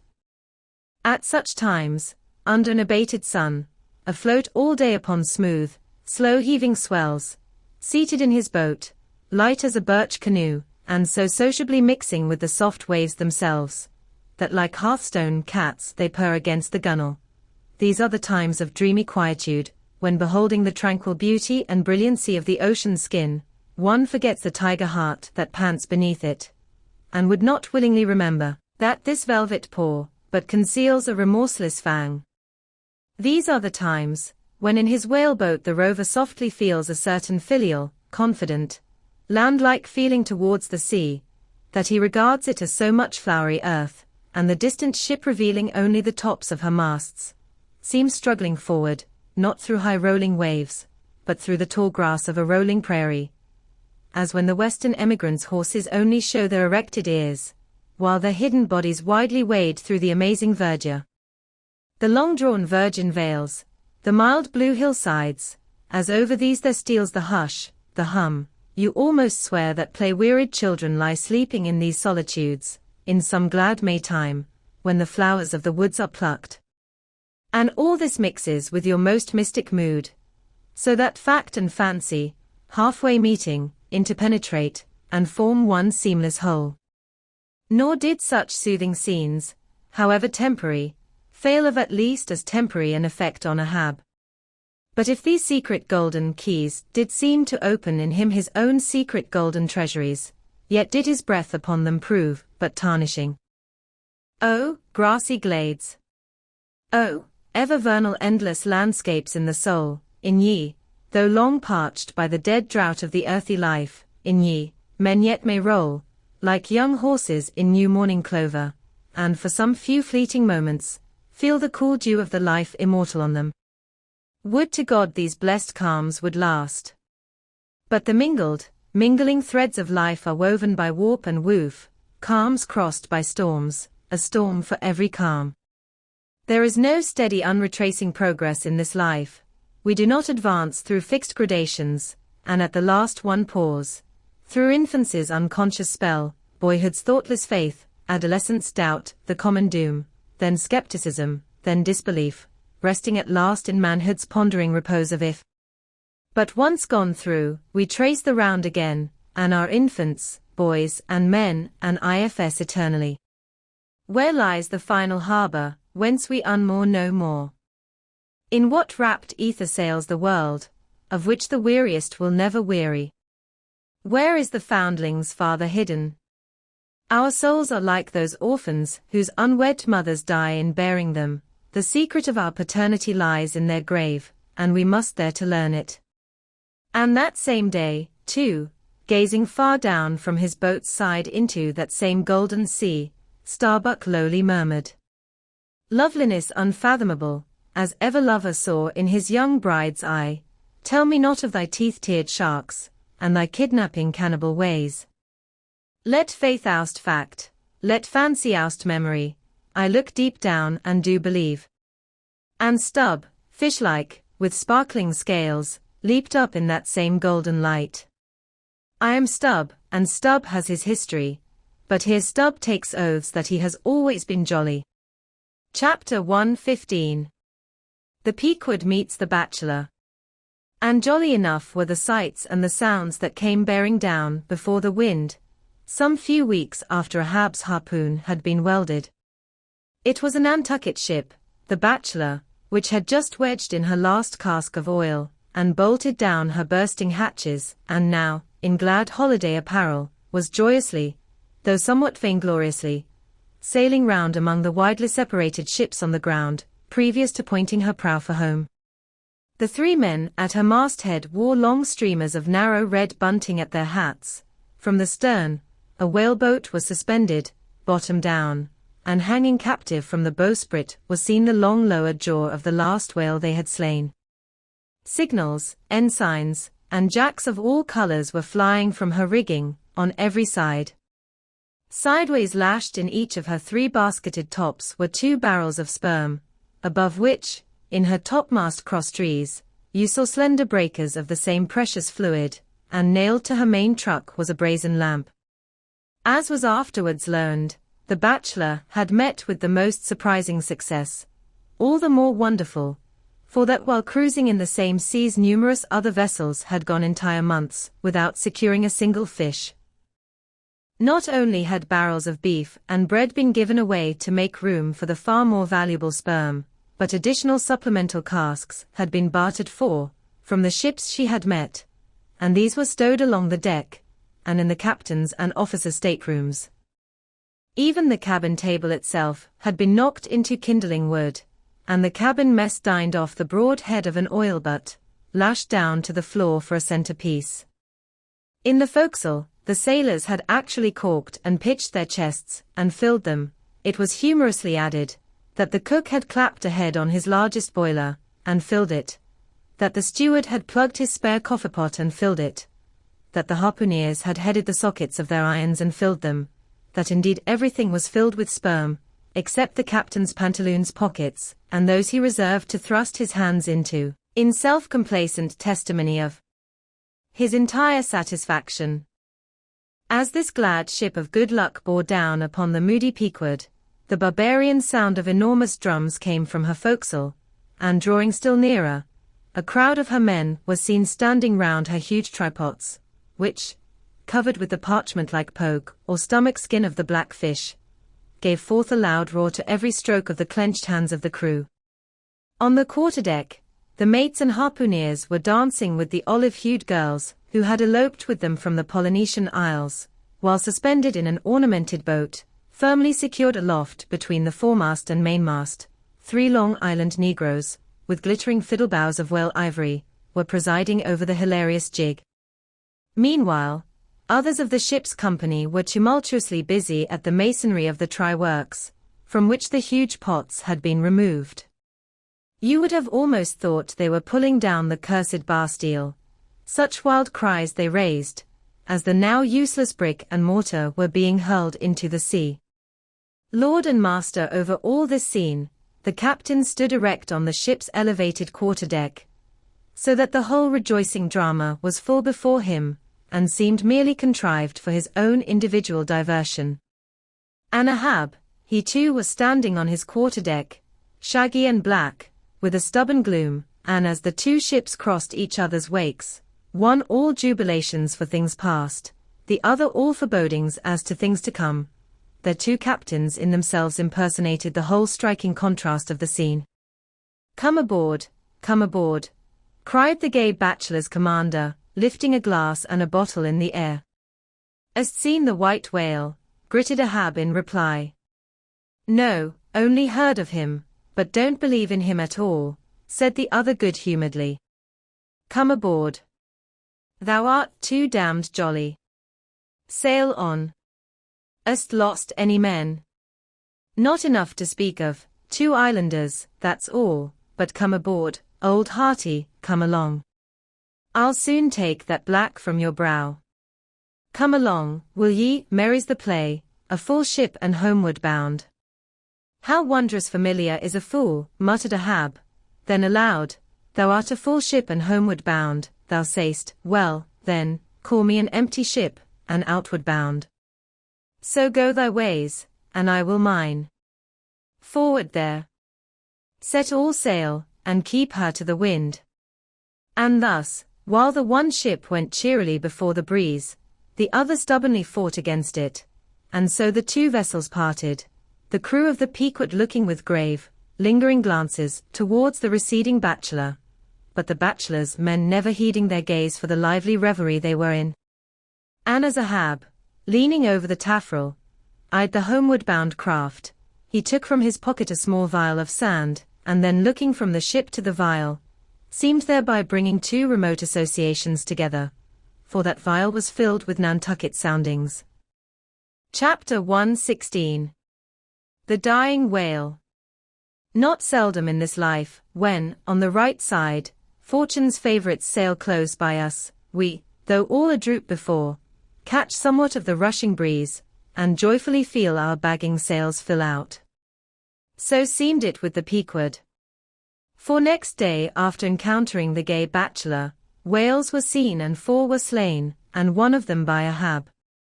It was far down the afternoon, and when all the spearings of the crimson fight were done, and floating in the lovely sunset sea and sky, sun and whale both stilly died together, then, such a sweetness, and such plaintiveness, such enwreathing orisons curled up in that rosy air, that it almost seemed as if far over from the deep green convent valleys of the Manila Isles, the Spanish land breeze, wantonly turned sailor, had gone to sea, freighted with these vesper hymns. Soothed again, but only soothed to deeper gloom, Ahab, who had sterned off from the whale, sat intently watching his final wanings from the now tranquil boat.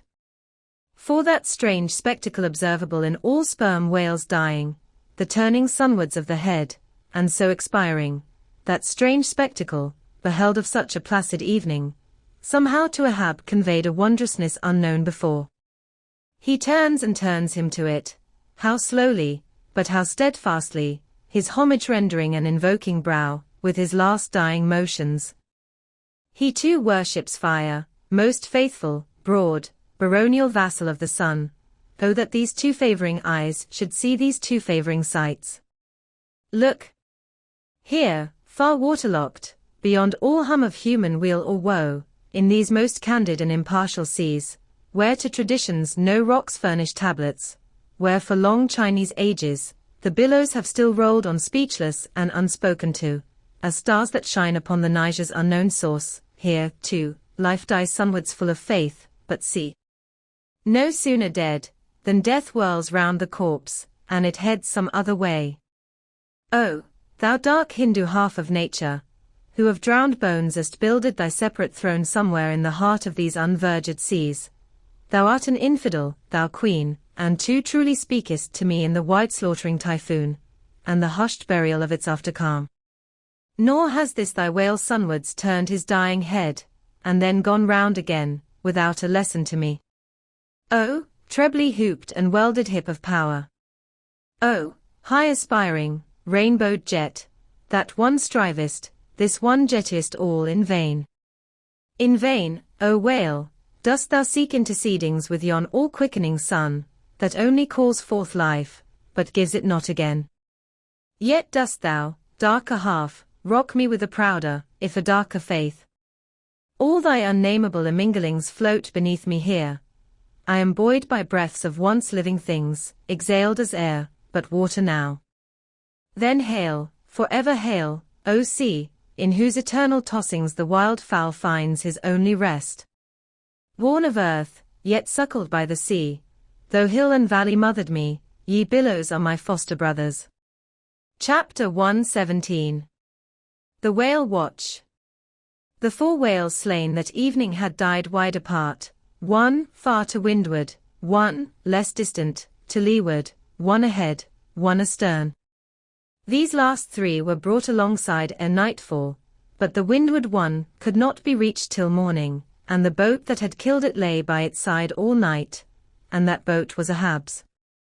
The waif pole was thrust upright into the dead whale's spout hole, and the lantern hanging from its top cast a troubled flickering glare upon the black, glossy back, and far out upon the midnight waves, which gently chafed the whale's broad flank, like soft surf upon a beach. Ahab and all his boat's crew seemed asleep, but the Parsi, who crouching in the bow, sat watching the sharks, that spectrally played round the whale, and tapped the light cedar planks with their tails. A sound like the moaning in squadrons over asphaltites of unforgiven ghosts of Gomorrah, ran shuddering through the air. Started from his slumbers, Ahab, face to face, saw the Parsi, and hooped round by the gloom of the night they seemed the last men in a flooded world. "I have dreamed it again," said he. "Of the hearses. Have I not said, old man, that neither hearse nor coffin can be thine? And who are hearse that die on the sea? But I said, old man, that ere thou couldst die on this voyage, 2 hearses must verily be seen by thee on the sea, the first not made by mortal hands, and the visible wood of the last one must be grown in America." Aye. A strange sight that, Parsi, a hearse and its plumes floating over the ocean with the waves for the pallbearers. Ha! Such a sight we shall not soon see. Believe it or not, thou canst not die till it be seen, old man. And what was that saying about thyself? Though it come to the last, I shall still go before thee thy pilot. And when thou art so gone before, if that ever befall, then ere I can follow, thou must still appear to me, to pilot me still, was it not so? Well, then, did I believe all ye say, O my pilot? I have here 2 pledges that I shall yet slay Moby Dick and survive it. Take another pledge, old man, said the Parsi, as his eyes lighted up like fireflies in the gloom. Hemp only can kill thee. The gallows, ye mean. I am immortal then, on land and on sea, cried Ahab, with a laugh of derision, immortal on land and on sea. Both were silent again, as one man. The grey dawn came on, and the slumbering crew arose from the boat's bottom, and ere noon the dead whale was brought to the ship. Chapter 118. The Quadrant. The season for the line at length drew near, and every day when Ahab, coming from his cabin, cast his eyes aloft, the vigilant helmsman would ostentatiously handle his spokes, and the eager mariners quickly run to the braces, and would stand there with all their eyes centrally fixed on the nailed doubloon, impatient for the order to point the ship's prow for the equator. In good time the order came. It was hard upon high noon, and Ahab, seated in the bows of his high-hoisted boat, was about taking his wonted daily observation of the sun to determine his latitude. Now, in that Japanese sea, the days in summer are as freshets of effulgences.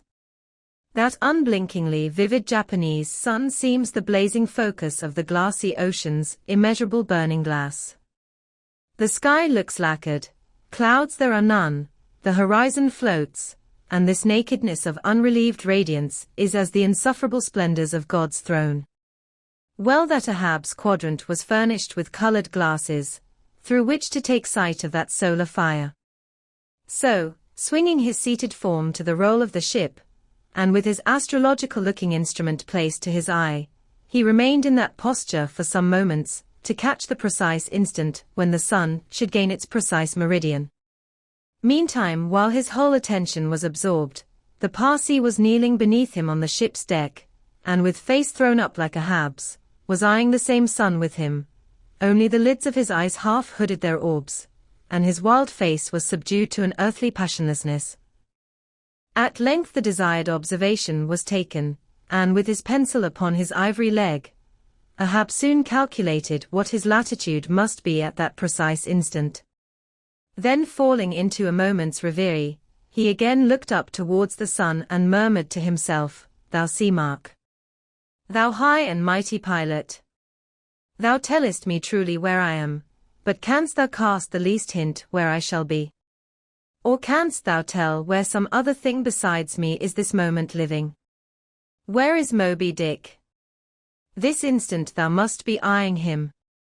These eyes of mine look into the very eye that is even now beholding him, aye, and into the eye that is even now equally beholding the objects on the unknown, thither side of thee, thou sun.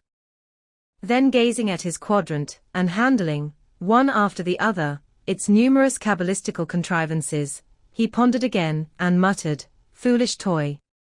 Baby's plaything of haughty admirals, and commodores, and captains, the world brags of thee, of thy cunning and might, but what after all canst thou do, but tell the poor, pitiful point, where thou thyself happenest to be on this wide planet, and the hand that holds thee, no, not one jot more. Thou canst not tell where one drop of water, or one grain of sand will be tomorrow noon, and yet with thy impotence thou insultest the sun. Science. Curse thee, thou vain toy, and cursed be all the things that cast man's eyes aloft to that heaven, whose live vividness but scorches him, as these old eyes are even now scorched with thy light, O sun. Level by nature to this earth's horizon are the glances of man's eyes, not shot from the crown of his head, as if God had meant him to gaze on his firmament. Curse thee, thou quadrant, dashing it to the deck, no longer will I guide my earthly way by thee, the level ship's compass, and the level dead reckoning, by log and by line, these shall conduct me, and show me my place on the sea. I, lighting from the boat to the deck, thus I trample on thee, thou paltry thing that feebly pointest on high, thus I split and destroy thee.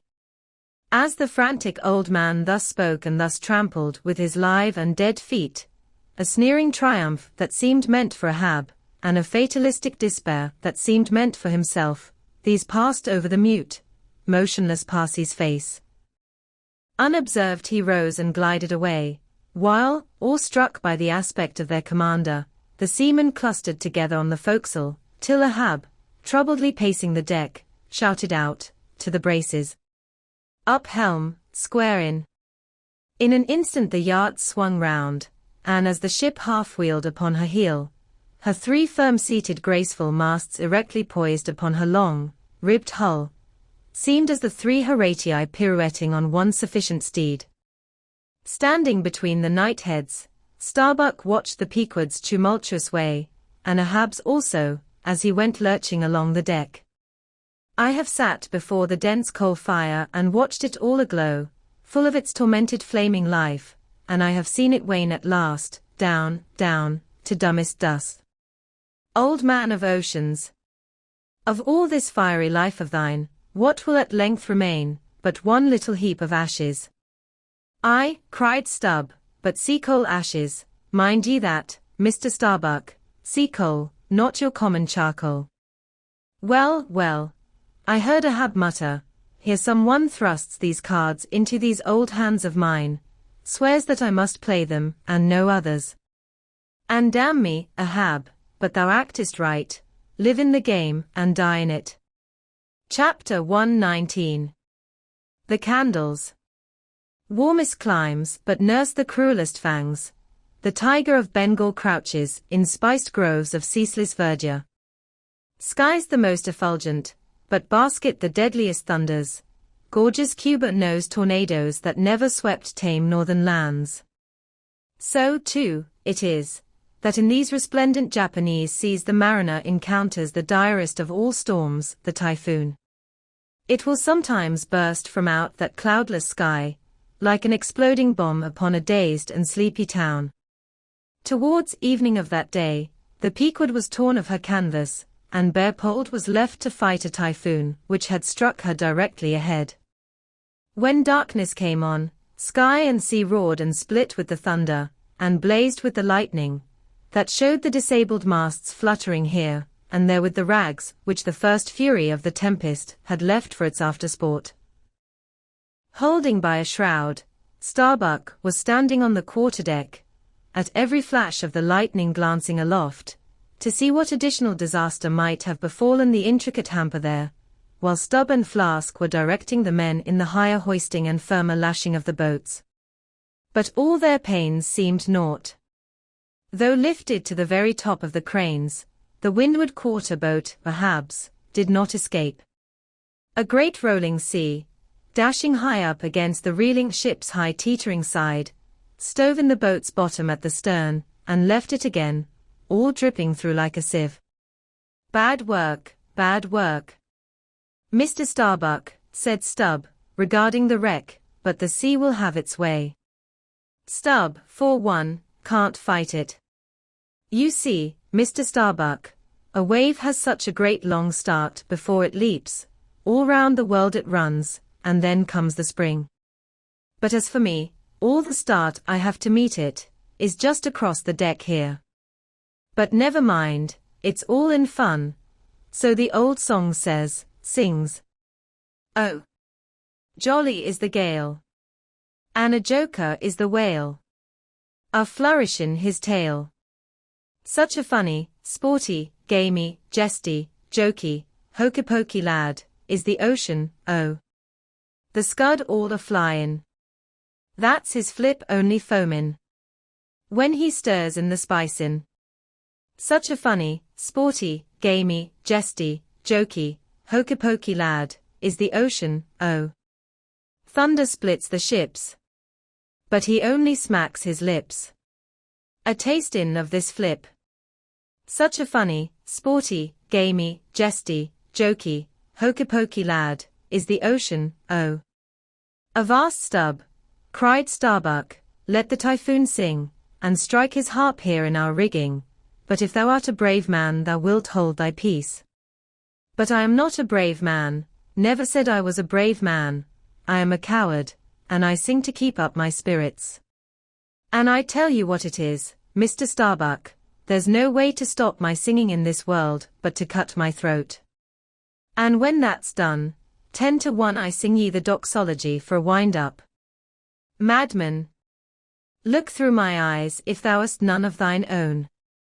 What? How can you see better of a dark night than anybody else, never mind how foolish? Here, cried Starbuck, seizing Stubb by the shoulder, and pointing his hand towards the weather bow, markest thou not that the gale comes from the eastward, the very course Ahab is to run for Moby Dick?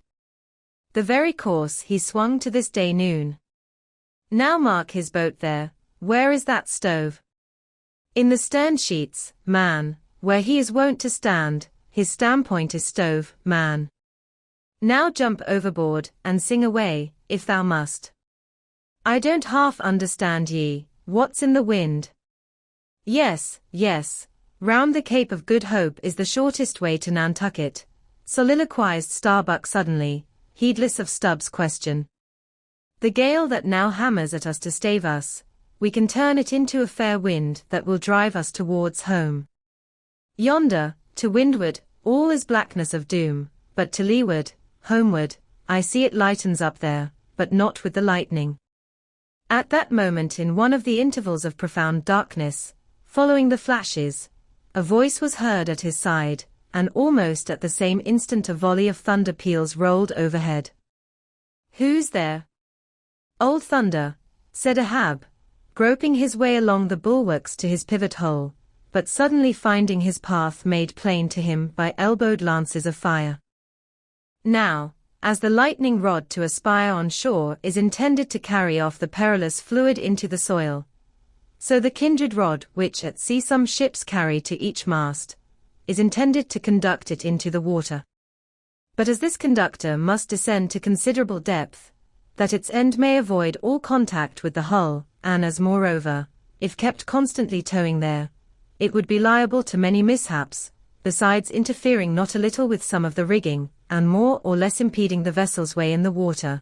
Because of all this, the lower parts of a ship's lightning rods are not always overboard, but are generally made in long slender links, so as to be the more readily hauled up into the chains outside, or thrown down into the sea, as occasion may require. The rods! The rods! Cried Starbuck to the crew, suddenly admonished to vigilance by the vivid lightning that had just been darting flambeaux, to light Ahab to his post. Are they overboard? Drop them over, fore and aft. Quick! Avast, cried Ahab, let's have fair play here, though we be the weaker side. Yet I'll contribute to raise rods on the Himalayas and Andes, that all the world may be secured, but out on privileges. Let them be, sir. Look aloft, cried Starbuck. The corpusants. The corpusants. All the yardarms were tipped with a pallid fire, and touched at each tri-pointed lightning rod end with 3 tapering white flames. Each of the 3 tall masts was silently burning in that sulphurous air, like 3 gigantic wax tapers before an altar. Blast the boat. Let it go, cried Stubb at this instant, as a swashing sea heaved up under his own little craft, so that its gunwale violently jammed his hand as he was passing a lashing. Blast it. But slipping backward on the deck, his uplifted eyes caught the flames, and immediately shifting his tone he cried, the corpusants have mercy on us all. To sailors, oaths are household words. They will swear in the trance of the calm, and in the teeth of the tempest. They will imprecate curses from the topsail yard arms, when most they teeter over to a seething sea. But in all my voyagings, seldom have I heard a common oath when God's burning finger has been laid on the ship, when his mean, tekel-up Harsin, has been woven into the shrouds and the cordage. While this pallidness was burning aloft, few words were heard from the enchanted crew, who in one thick cluster stood on the forecastle, all their eyes gleaming in that pale phosphorescence, like a faraway constellation of stars. Relieved against the ghostly light, the gigantic jet negro, Daggoo, loomed up to thrice his real stature, and seemed the black cloud from which the thunder had come. The parted mouth of Tashtego revealed his shark-white teeth, which strangely gleamed as if they too had been tipped by corpusants, while lit up by the preternatural light, Queequeg's tattooing burned like satanic blue flames on his body.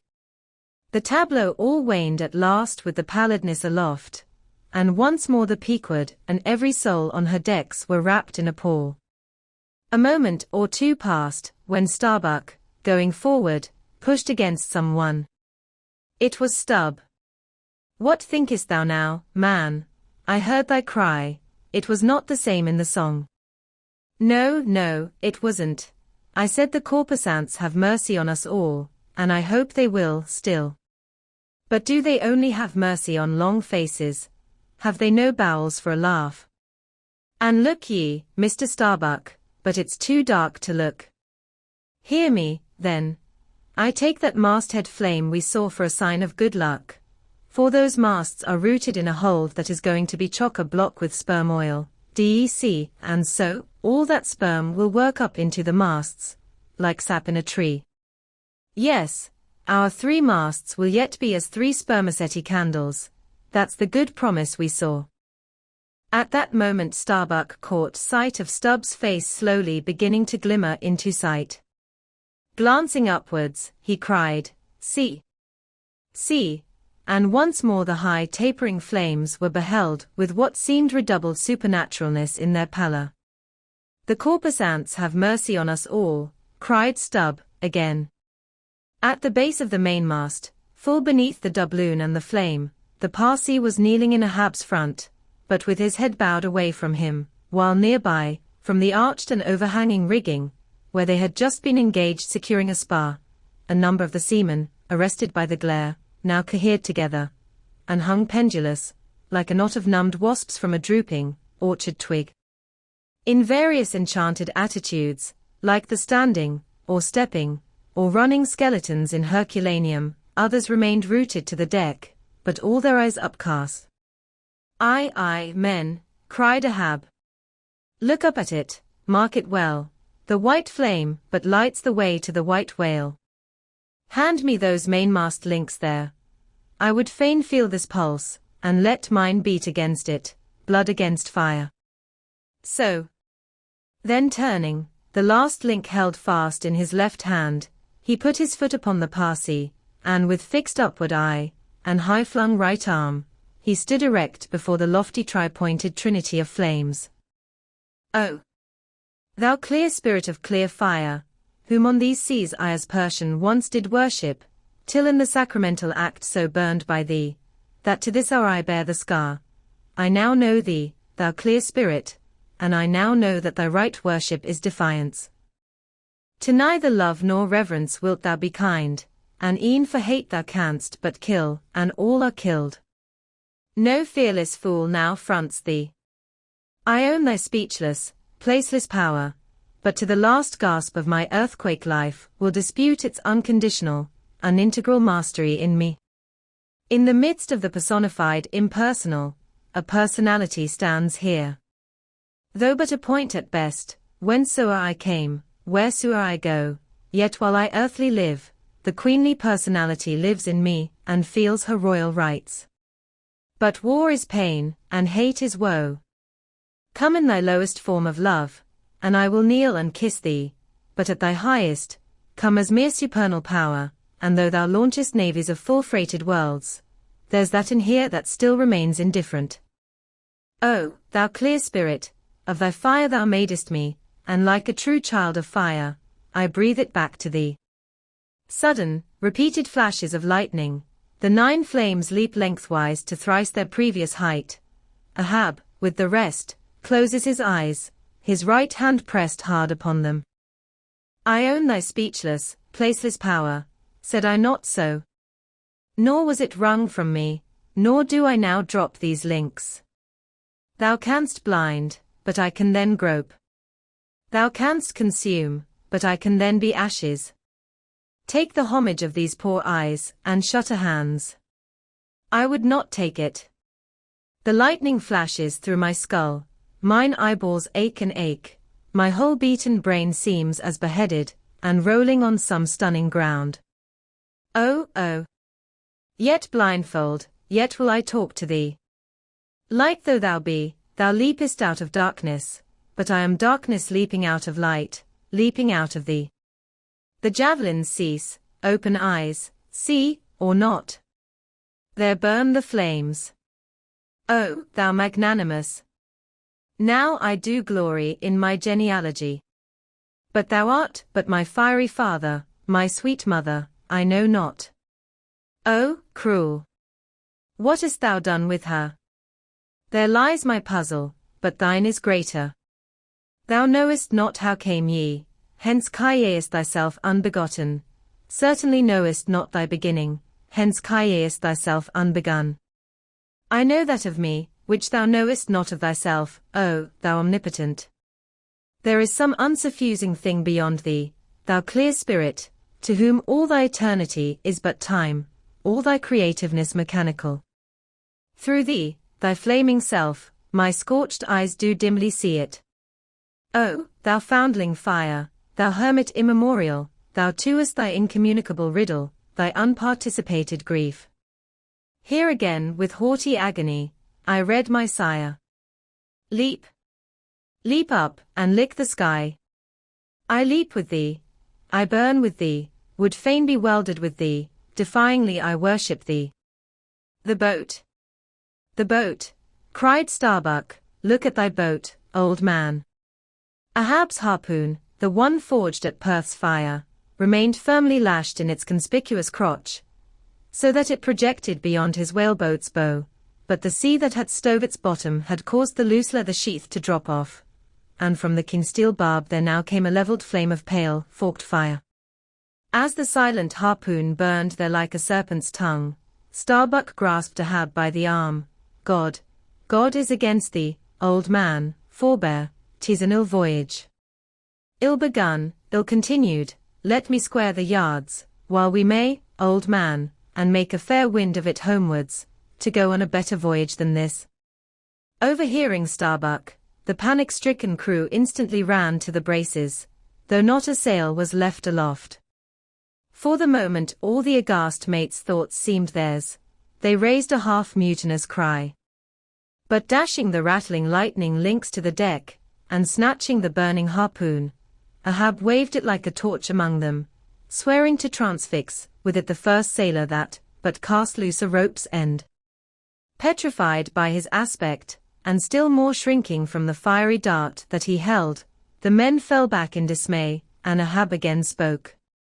All your oaths to hunt the white whale are as binding as mine, and heart, soul and body, lungs and life, old Ahab is bound. And that ye may know to what tune this heart beats, look ye here, thus I blow out the last fear. And with one blast of his breath, he extinguished the flame. As in the hurricane that sweeps the plain, men fly the neighborhood of some lone, gigantic elm, whose very height and strength, but render it so much the more unsafe, because so much the more a mark for thunderbolts. So at those last words of Ahab's many of the mariners did run from him in a terror of dismay. Chapter 120. The deck towards the end of the first night watch. Ahab standing by the helm. Starbuck approaching him. We must send down the maintopsail yard, sir. The band is working loose and the lee lift is half stranded. Shall I strike it, sir? Strike nothing, lash it. If I had skysail poles, I'd sway them up now. Sir, in God's name, sir. Well. The anchors are working, sir. Shall I get them inboard? Strike nothing, and stir nothing, but lash everything. The wind rises, but it has not got up to my tablelands yet. Quick, and see to it, by masts and keels. He takes me for the hunchbacked skipper of some coasting smack. Send down my maintopsail yard. Ho, glue pots. Loftiest trucks were made for wildest winds, and this brain truck of mine now sails amid the cloud scud. Shall I strike that? Oh, none but cowards send down their brain trucks in tempest time. What a huroosh aloft there! I would e'en take it for sublime, did I not know that the colic is a noisy malady. Oh, take medicine, take medicine. Chapter 121. Midnight. The forecastle bulwarks. Stub and Flask mounted on them, and passing additional lashings over the anchors they're hanging. No, Stub, you may pound that not there as much as you please, but you will never pound into me what you were just now saying. And how long ago is it since you said the very contrary? Didn't you once say that whatever ship Ahab sails in, that ship should pay something extra on its insurance policy, just as though it were loaded with powder barrels aft and boxes of lucifers forward? Stop, now, didn't you say so? Well, suppose I did. What then? I've part changed my flesh since that time, why not my mind? Besides, supposing we are loaded with powder barrels aft and lucifers forward, how the devil could the lucifers get afire in this drenching spray here?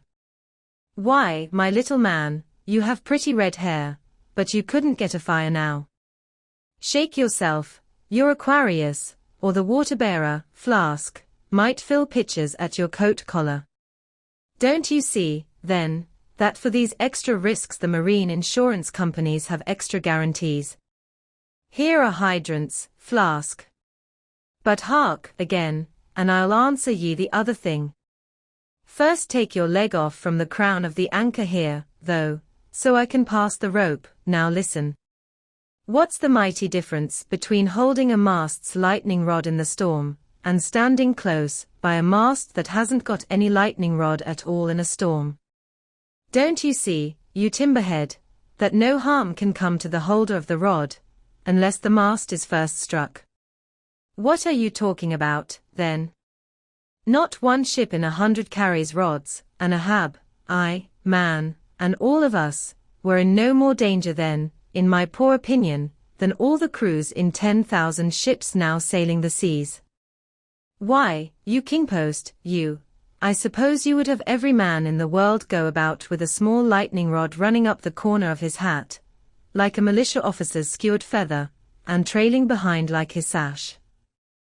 Why don't ye be sensible, Flask? It's easy to be sensible, why don't ye, then?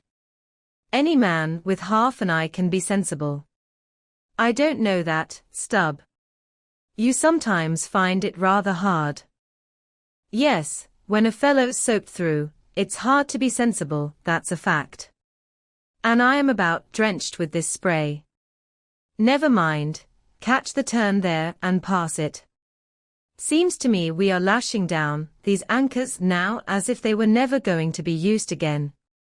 Tying these two anchors here, Flask, seems like tying a man's hands behind him. And what big generous hands they are, to be sure. These are your iron fists, hey? What a hold they have, too. I wonder, Flask, whether the world is anchored anywhere. If she is, she swings with an uncommon long cable, though. There, hammer that knot down, and we've done. So, next to touching land, lighting on deck is the most satisfactory. I say, just wring out my jacket skirts, will ye? Thank ye. They laugh at long togs so, Flask, but seems to me, a long-tailed coat ought always to be worn in all storms afloat. The tails tapering down that way, serve to carry off the water, dec. Same with cocked hats, the cocks form gable-end eave troughs, Flask. No more monkey jackets and tarpaulins for me. I must mount a swallowtail, and drive down a beaver, so. Hello. Phew. There goes my tarpaulin overboard, Lord, Lord, that the winds that come from heaven should be so unmannerly. This is a nasty night, lad. Chapter 122. Midnight aloft. Thunder and lightning. The main topsail yard. Tash to go passing new lashings around it. Stop that thunder. Plenty too much thunder up here. What's the use of thunder? We don't want thunder, we want rum. Give us a glass of rum.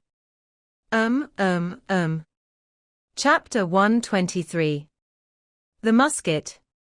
During the most violent shocks of the typhoon, the man at the Pequod's jawbone tiller had several times been reelingly hurled to the deck by its spasmodic motions, even though preventer tackles had been attached to it, for they were slack, because some play to the tiller was indispensable. In a severe gale like this, while the ship is but a tossed shuttlecock to the blast, it is by no means uncommon to see the needles in the compasses, at intervals, go round and round. It was thus with the Pequods. At almost every shock the helmsman had not failed to notice the whirling velocity with which they revolved upon the cards. It is a sight that hardly anyone can behold without some sort of unwonted emotion. Some hours after midnight, the typhoon abated so much that through the strenuous exertions of Starbuck and Stubb, one engaged forward and the other aft, the shivered remnants of the jib and fore and main topsails were cut adrift from the spars, and went eddying away to leeward, like the feathers of an albatross, which sometimes are cast to the winds when that storm-tossed bird is on the wing. The three corresponding new sails were now bent and reefed, and a storm trysail was set further aft, so that the ship soon went through the water with some precision again, and the course, for the present, east-southeast, which he was to steer, if practicable, was once more given to the helmsman. For during the violence of the gale, he had only steered according to its vicissitudes. But as he was now bringing the ship as near her course as possible, watching the compass meanwhile, lo! A good sign. The wind seemed coming round astern, the foul breeze became fair. Instantly the yards were squared, to the lively song of Ho! The fair wind. O ye ho, cheerly men, the crew singing for joy, that so promising an event should so soon have falsified the evil portents preceding it. In compliance with the standing order of his commander, to report immediately, and at any one of the 24 hours, any decided change in the affairs of the deck, Starbuck had no sooner trimmed the yards to the breeze, however reluctantly and gloomily, than he mechanically went below to apprise Captain Ahab of the circumstance. Ere knocking at his stateroom, he involuntarily paused before it a moment. The cabin lamp, taking long swings this way and that, was burning fitfully, and casting fitful shadows upon the old man's bolted door, a thin one, with fixed blinds inserted, in place of upper panels. The isolated subterraneousness of the cabin made a certain humming silence to reign there, though it was hooped round by all the roar of the elements. The loaded muskets in the rack were shiningly revealed, as they stood upright against the forward bulkhead. Starbuck was an honest, upright man, but out of Starbuck's heart, at that instant when he saw the muskets, there strangely evolved an evil thought, but so blent with its neutral, or good accompaniments that for the instant he hardly knew it for itself. He would have shot me once, he murmured. Yes, there's the very musket that he pointed at me, that one with the studded stock. Let me touch it, lift it. Strange, that I, who have handled so many deadly lances, strange, that I should shake so now. Loaded. I must see. Aye, and powder in the pan, that's not good. Best spill it, wait. I'll cure myself of this. I'll hold the musket boldly while I think. I come to report a fair wind to him. But how fair? Fair for death and doom, that's fair for Moby Dick. It's a fair wind that's only fair for that accursed fish. The very tube he pointed at me, the very one, this one, I hold it here, he would have killed me with the very thing I handle now. Aye, and he would fain kill all his crew. Does he not say he will not strike his spars to any gale? Has he not dashed his heavenly quadrant? And in these same perilous seas, gropes he not his way by mere dead reckoning of the error-bounding log? And in this very typhoon, did he not swear that he would have no lightning rods? But shall this crazed old man be tamely suffered to drag a whole ship's company down to doom with him? Yes. It would make him the wilful murderer of 30 men and more. If this ship come to any deadly harm, and come to deadly harm, my soul swears this ship will, if Ahab have his way. If, then, he were this instant put aside, that crime would not be his. Ha! Is he muttering in his sleep? Yes, just there in there, he's sleeping. Sleeping. Aye, but still alive, and soon awake again. I can't withstand thee, then, old man. Not reasoning, not remonstrance, not entreaty wilt thou hearken to, all this thou scornest. Flat obedience to thy own flat commands, this is all thou breathest. Aye, and say'st the men have vowed thy vow, say'st all of us are Ahabs. Great God forbid, but is there no other way? No lawful way, make him a prisoner to be taken home. What? Hope to wrest this old man's living power from his own living hands. Only a fool would try it.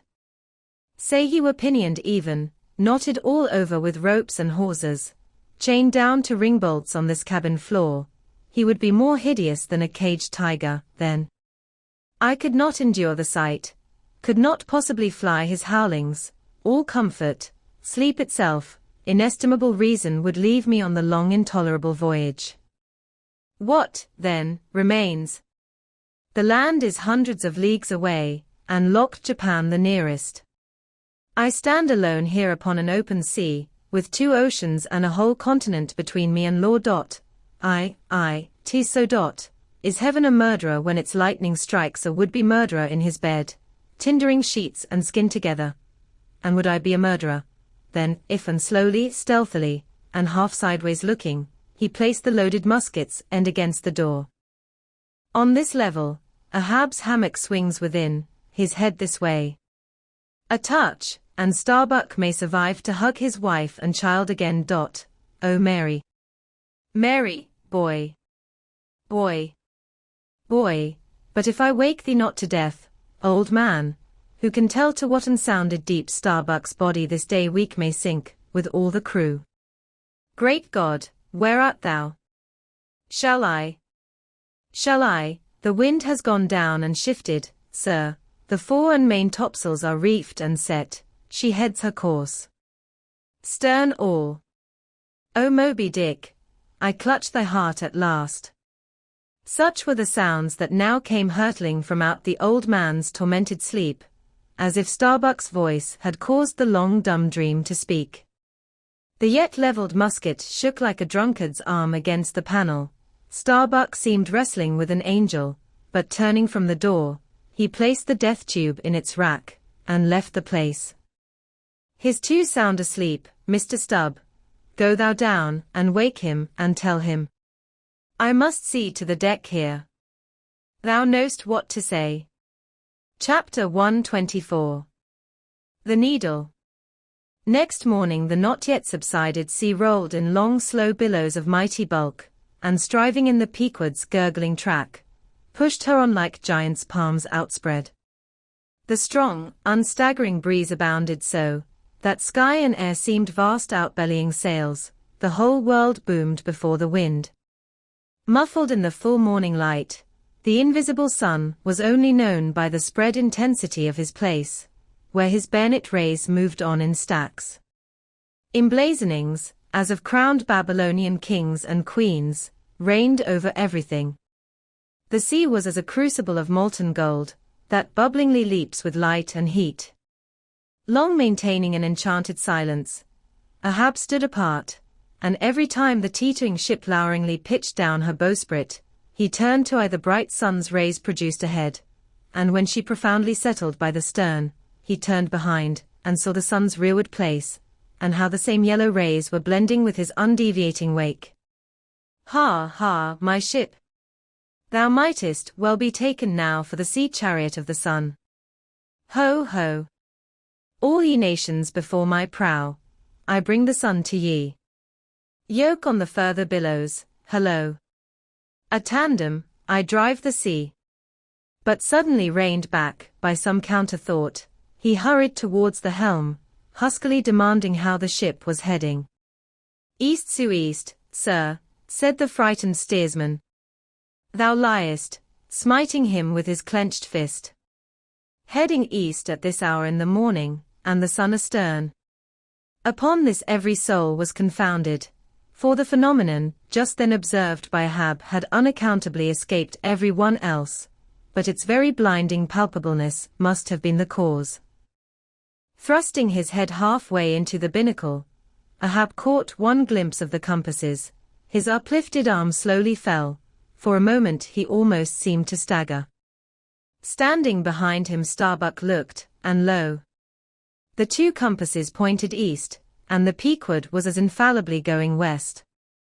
But ere the first wild alarm could get out abroad among the crew, the old man with a rigid laugh exclaimed, I have it. It has happened before. Mr. Starbuck, last night's thunder turned our compasses, that's all. Thou hast before now heard of such a thing, I take it. Aye, but never before has it happened to me, sir, said the pale mate, gloomily. Here, it must needs be said, that accidents like this have in more than one case occurred to ships in violent storms. The magnetic energy, as developed in the mariner's needle, is, as all know, essentially one with the electricity beheld in heaven, hence it is not to be much marveled at that such things should be. Instances where the lightning has actually struck the vessel, so as to smite down some of the spars and rigging, the effect upon the needle has at times been still more fatal, all its lodestone virtue being annihilated, so that the before magnetic steel was of no more use than an old wife's knitting needle. But in either case, the needle never again, of itself, recovers the original virtue thus marred or lost, and if the binnacle compasses be affected, the same fate reaches all the others that may be in the ship, even were the lowermost one inserted into the kelson. Deliberately standing before the binnacle, and eyeing the trans-pointed compasses, the old man, with the sharp of his extended hand, now took the precise bearing of the sun, and satisfied that the needles were exactly inverted, shouted out his orders for the ship's course to be changed accordingly. The yards were hard up, and once more the Pequod thrust her undaunted bows into the opposing wind, for the supposed fair one had only been juggling her. Meanwhile, whatever were his own secret thoughts, Starbuck said nothing, but quietly he issued all requisite orders, while Stubb and Flask, who in some small degree seemed then to be sharing his feelings, likewise unmurmuringly acquiesced. As for the men, though some of them lowly rumbled, their fear of Ahab was greater than their fear of fate. But as ever before, the pagan harpooneers remained almost wholly unimpressed, or if impressed, it was only with a certain magnetism, shot into their congenial hearts from inflexible Ahab's. For a space the old man walked the deck in rolling reveries. But chancing to slip with his ivory heel, he saw the crushed copper sight tubes of the quadrant he had the day before dashed to the deck. Thou poor, proud heaven-gazer and sun's pilot! Yesterday I wrecked thee, and today the compasses would fain have wrecked me. So. But Ahab is lord over the level lodestone yet. Mr. Starbuck, a lance without a pole, a topmaul, and the smallest of the sailmaker's needles. Quick accessory, perhaps, to the impulse dictating the thing he was now about to do, were certain prudential motives, whose object might have been to revive the spirits of his crew by a stroke of his subtle skill, in a matter so wondrous as that of the inverted compasses. Besides, the old man well knew that to steer by trans-pointed needles, though clumsily practicable, was not a thing to be passed over by superstitious sailors, without some shudderings and evil portents. Men, said he, steadily turning upon the crew, as the mate handed him the things he had demanded, my men, the thunder turned old Ahab's needles, but out of this bit of steel Ahab can make one of his own, that will point as true as any. Abashed glances of servile wonder were exchanged by the sailors, as this was said, and with fascinated eyes they awaited whatever magic might follow. But Starbuck looked away. With a blow from the topmaul Ahab knocked off the steel head of the lance, and then handing to the mate the long iron rod remaining, bade him hold it upright, without its touching the deck. Then, with the maul, after repeatedly smiting the upper end of this iron rod, he placed the blunted needle endwise on the top of it, and less strongly hammered that, several times, the mate still holding the rod as before. Then going through some small strange motions with it, whether indispensable to the magnetizing of the steel, or merely intended to augment the oar of the crew, is uncertain, he called for linen thread, and moving to the binnacle, slipped out the two reversed needles there, and horizontally suspended the sail needle by its middle, over one of the compass cards. At first, the steel went round and round, quivering and vibrating at either end, but at last it settled to its place, when Ahab, who had been intently watching for this result, stepped frankly back from the binnacle, and pointing his stretched arm towards it, exclaimed, Look ye, for yourselves, if Ahab be not lord of the level lodestone. The sun is east, and that compass swears it. One after another they peered in, for nothing but their own eyes could persuade such ignorance as theirs, and one after another they slunk away. In his fiery eyes of scorn and triumph, you then saw Ahab in all his fatal pride. Chapter 125. The Log and Line. While now the fated Pequod had been so long afloat this voyage, the log and line had but very seldom been in use. Owing to a confident reliance upon other means of determining the vessel's place, some merchantmen and many whalemen, especially when cruising, wholly neglect to heave the log, though at the same time, and frequently more for form's sake than anything else, regularly putting down upon the customary slate the course steered by the ship, as well as the presumed average rate of progression every hour. It had been thus with the Pequod. The wooden reel and angular log attached hung, long untouched, just beneath the railing of the after bulwarks. Rains and spray had damped it, sun and wind had warped it, all the elements had combined to rot a thing that hung so idly. But heedless of all this, his mood seized Ahab, as he happened to glance upon the reel, not many hours after the magnet scene, and he remembered how his quadrant was no more, and recalled his frantic oath about the level log and line. The ship was sailing plungingly, astern the billows rolled in riots. Forward, there! Heave the log! 2 seamen came. The golden-hued Tahitian and the grizzly Manxman. Take the reel, one of ye, I'll heave. They went towards the extreme stern, on the ship's lee side, where the deck, with the oblique energy of the wind, was now almost dipping into the creamy, sidelong rushing sea. The Manxman took the reel, and holding it high up, by the projecting handle ends of the spindle, round which the spool of line revolved. So stood with the angular log hanging downwards, till Ahab advanced to him.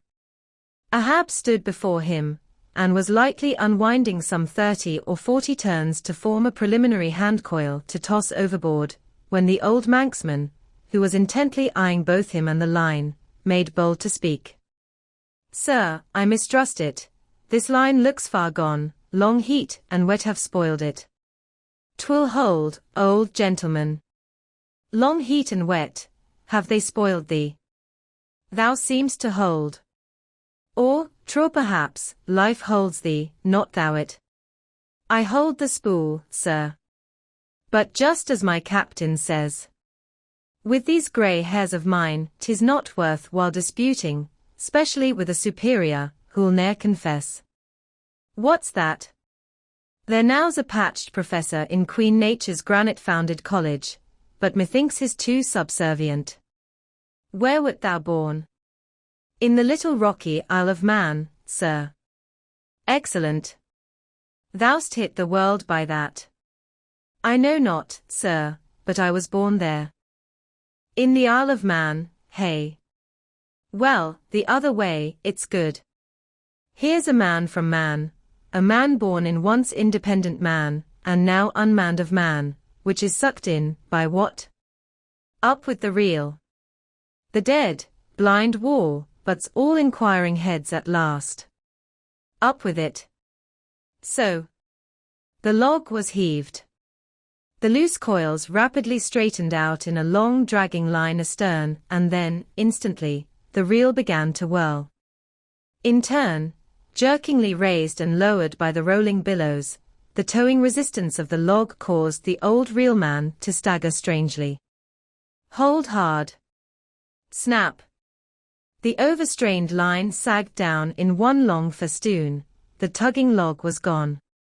I crush the quadrant, the thunder turns the needles, and now the mad sea parts the log line. But Ahab can mend all. Haul in here, Tahitian, reel up, Manxman. And look ye, let the carpenter make another log, and mend thou the line. See to it. There he goes now, to him nothing's happened, but to me, the skewer seems loosening out of the middle of the world. Haul in, Tahitian. These lines run whole, and whirling out, come in broken, and dragging slow. Ha, Pip. Come to help, Pip? Pip? Whom call ye Pip? Pip jumped from the whaleboat. Pip's missing. Let's see now if ye haven't fished him up here, fisherman. It drags hard. I guess he's holding on.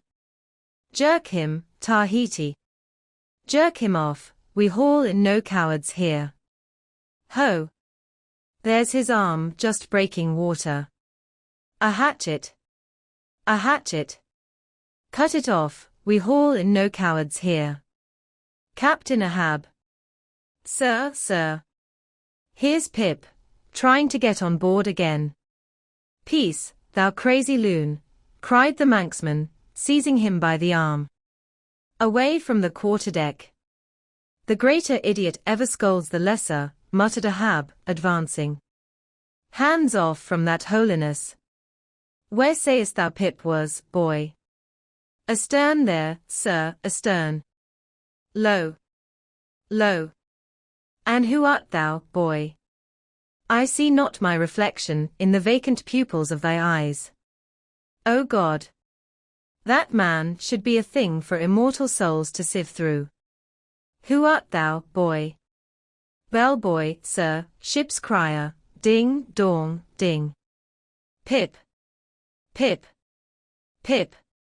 100 pounds of clay reward for Pip, 5 feet high, looks cowardly, quickest known by that. Ding, dong, ding. Who's seen Pip the coward? There can be no hearts above the snow line. Oh, ye frozen heavens! Look down here. Ye did beget this luckless child, and have abandoned him, ye creative libertines. Here, boy, Ahab's cabin shall be Pip's home henceforth, while Ahab lives. Thou touchest my inmost centre, boy. Thou art tied to me by cords woven of my heartstrings. Come, let's down. What's this? Here's velvet sharkskin, intently gazing at Ahab's hand and feeling it. Ah now, had poor Pip but felt so kind a thing as this, perhaps he had ne'er been lost.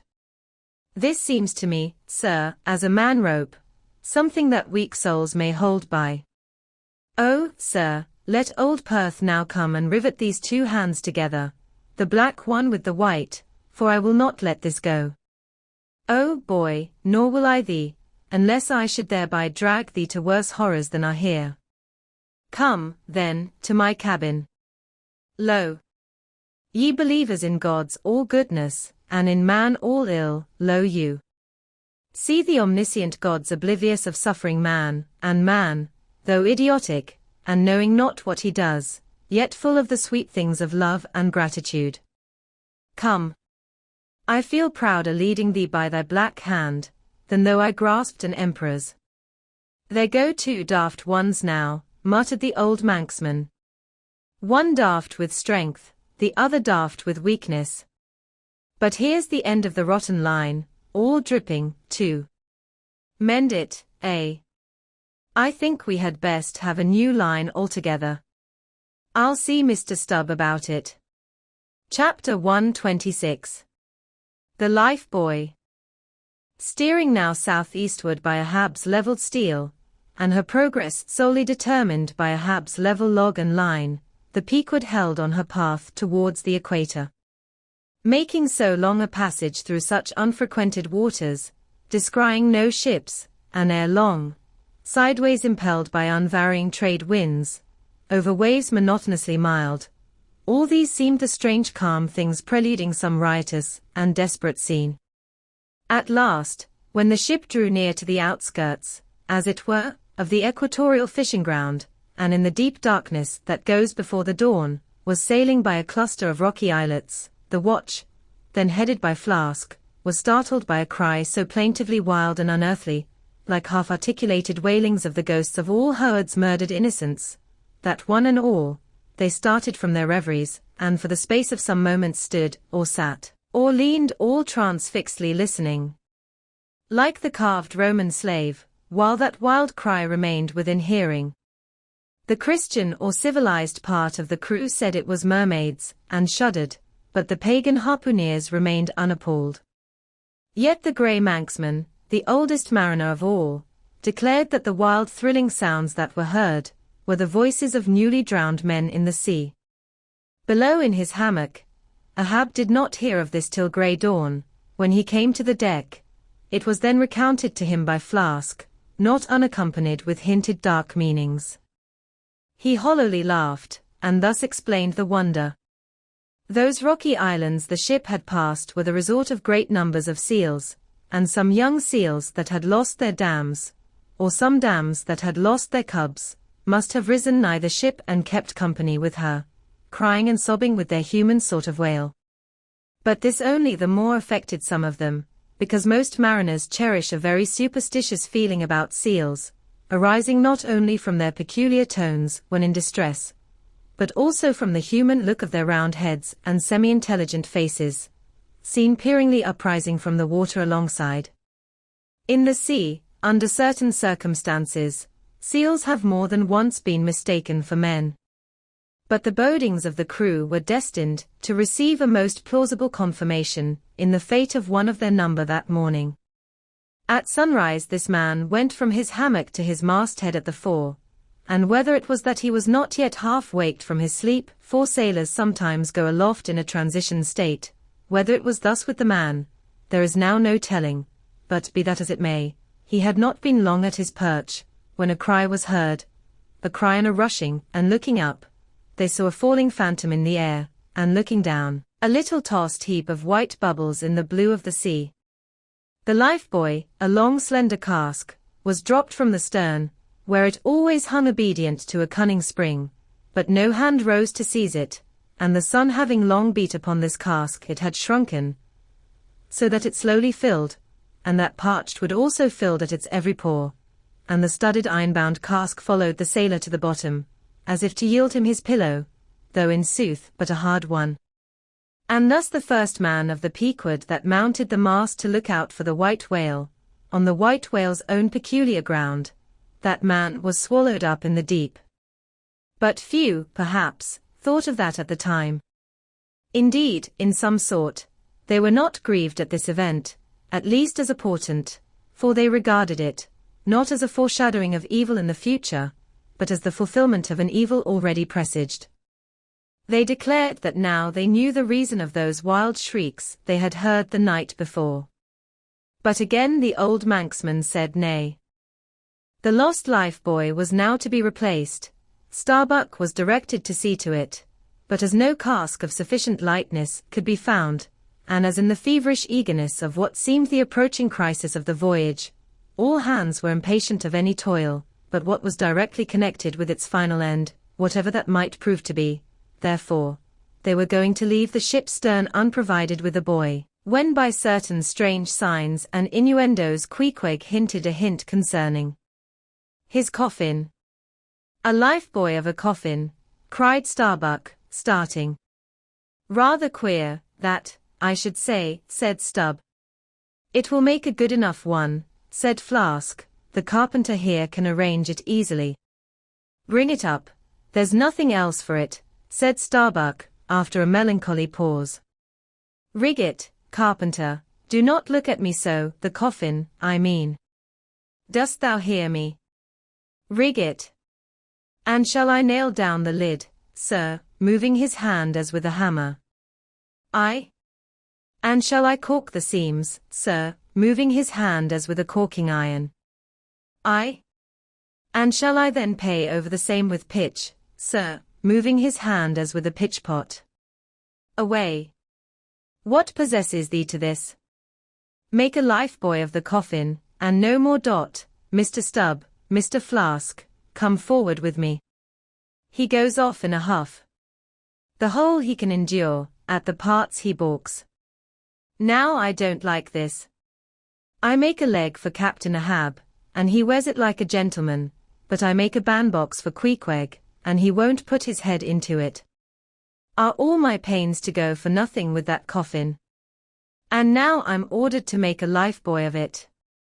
It's like turning an old coat. Going to bring the flesh on the other side now. I don't like this cobbling sort of business. I don't like it at all, it's undignified, it's not my place. Let tinkers' brats do tinkerings, we are their betters. I like to take in hand none but clean, virgin, fair and square mathematical jobs, something that regularly begins at the beginning, and is at the middle when midway, and comes to an end at the conclusion, not a cobbler's job, that's at an end in the middle, and at the beginning at the end. It's the old woman's tricks to be giving cobbling jobs. Lord!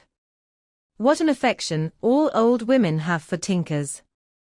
I know an old woman of 65, who ran away with a bald-headed young tinker once. And that's the reason I never would work for lonely widow old women ashore, when I kept my job shop in the vineyard. They might have taken it into their lonely old heads to run off with me. But hey-ho! There are no caps at sea but snow caps. Let me see. Nail down the lid, caulk the seams, pay over the same with pitch, batten them down tight, and hang it with the snap spring over the ship's stern. Were ever such things done before with a coffin? Some superstitious old carpenters, now, would be tied up in the rigging, ere they would do the job. But I'm made of knotty aroostook hemlock, I don't budge. Cruppered with a coffin. Sailing about with a graveyard tray. But never mind. We workers in woods make bridal bedsteads and card tables, as well as coffins and hearses. We work by the month, or by the job, or by the profit, not for us to ask the why and wherefore of our work, unless it be too confounded cobbling, and then we stash it if we can. Hem. I'll do the job, now, tenderly. I'll have me, let's see, how many in the ship's company, all told. But I've forgotten. Anyway, I'll have me 30 separate, Turk's head lifelines, each 3 feet long hanging all round to the coffin. Then, if the hull go down, there'll be 30 lively fellows all fighting for one coffin, a sight not seen very often beneath the sun. Come hammer, caulking iron, pitch pot, and marling spike. Let's to it. Chapter 127. The deck. The coffin laid upon 2 line tubs, between the vice bench and the open hatchway, the carpenter caulking its seams, the string of twisted oakum slowly unwinding from a large roll of it placed in the bosom of his frock.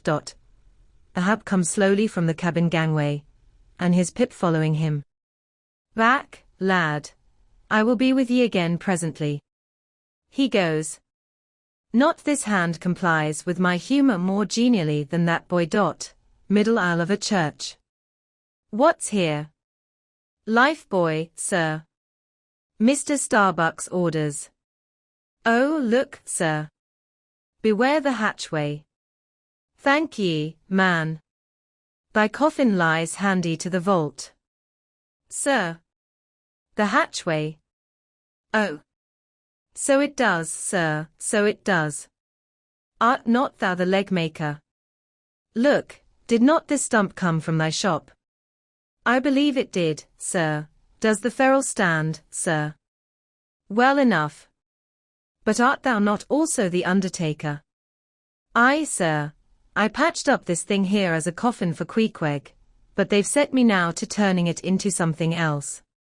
Then tell me, art thou not an arrant, all-grasping, intermeddling, monopolizing, heathenish old scamp, to be one day making legs, and the next day coffins to clap them in, and yet again life-buoys out of those same coffins?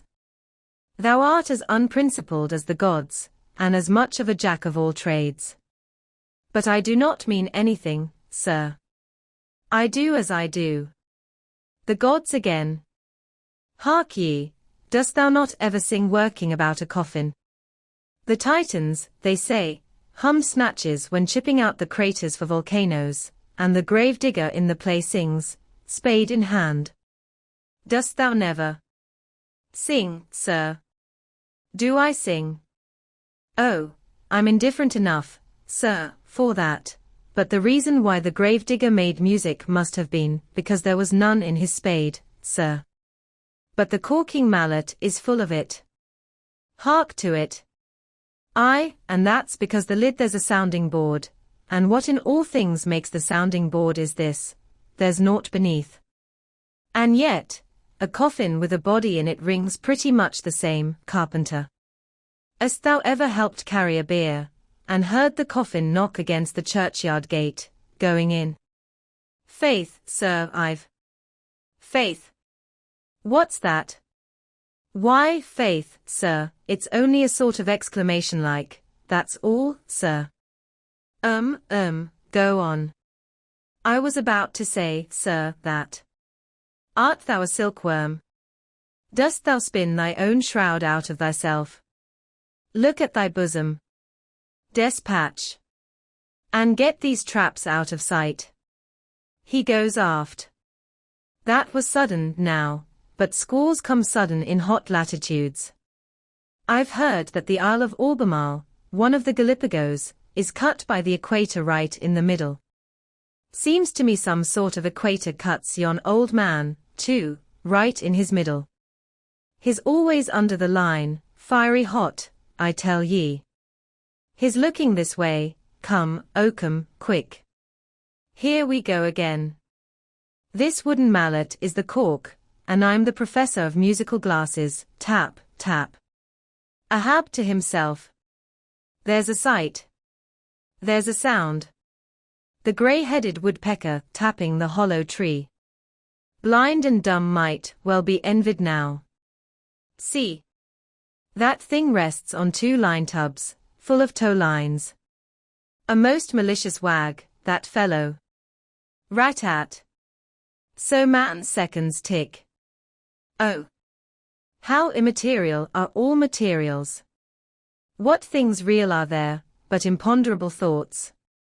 Here now's the very dreaded symbol of grim death, by a mere hap, made the expressive sign of the help and hope of most endangered life.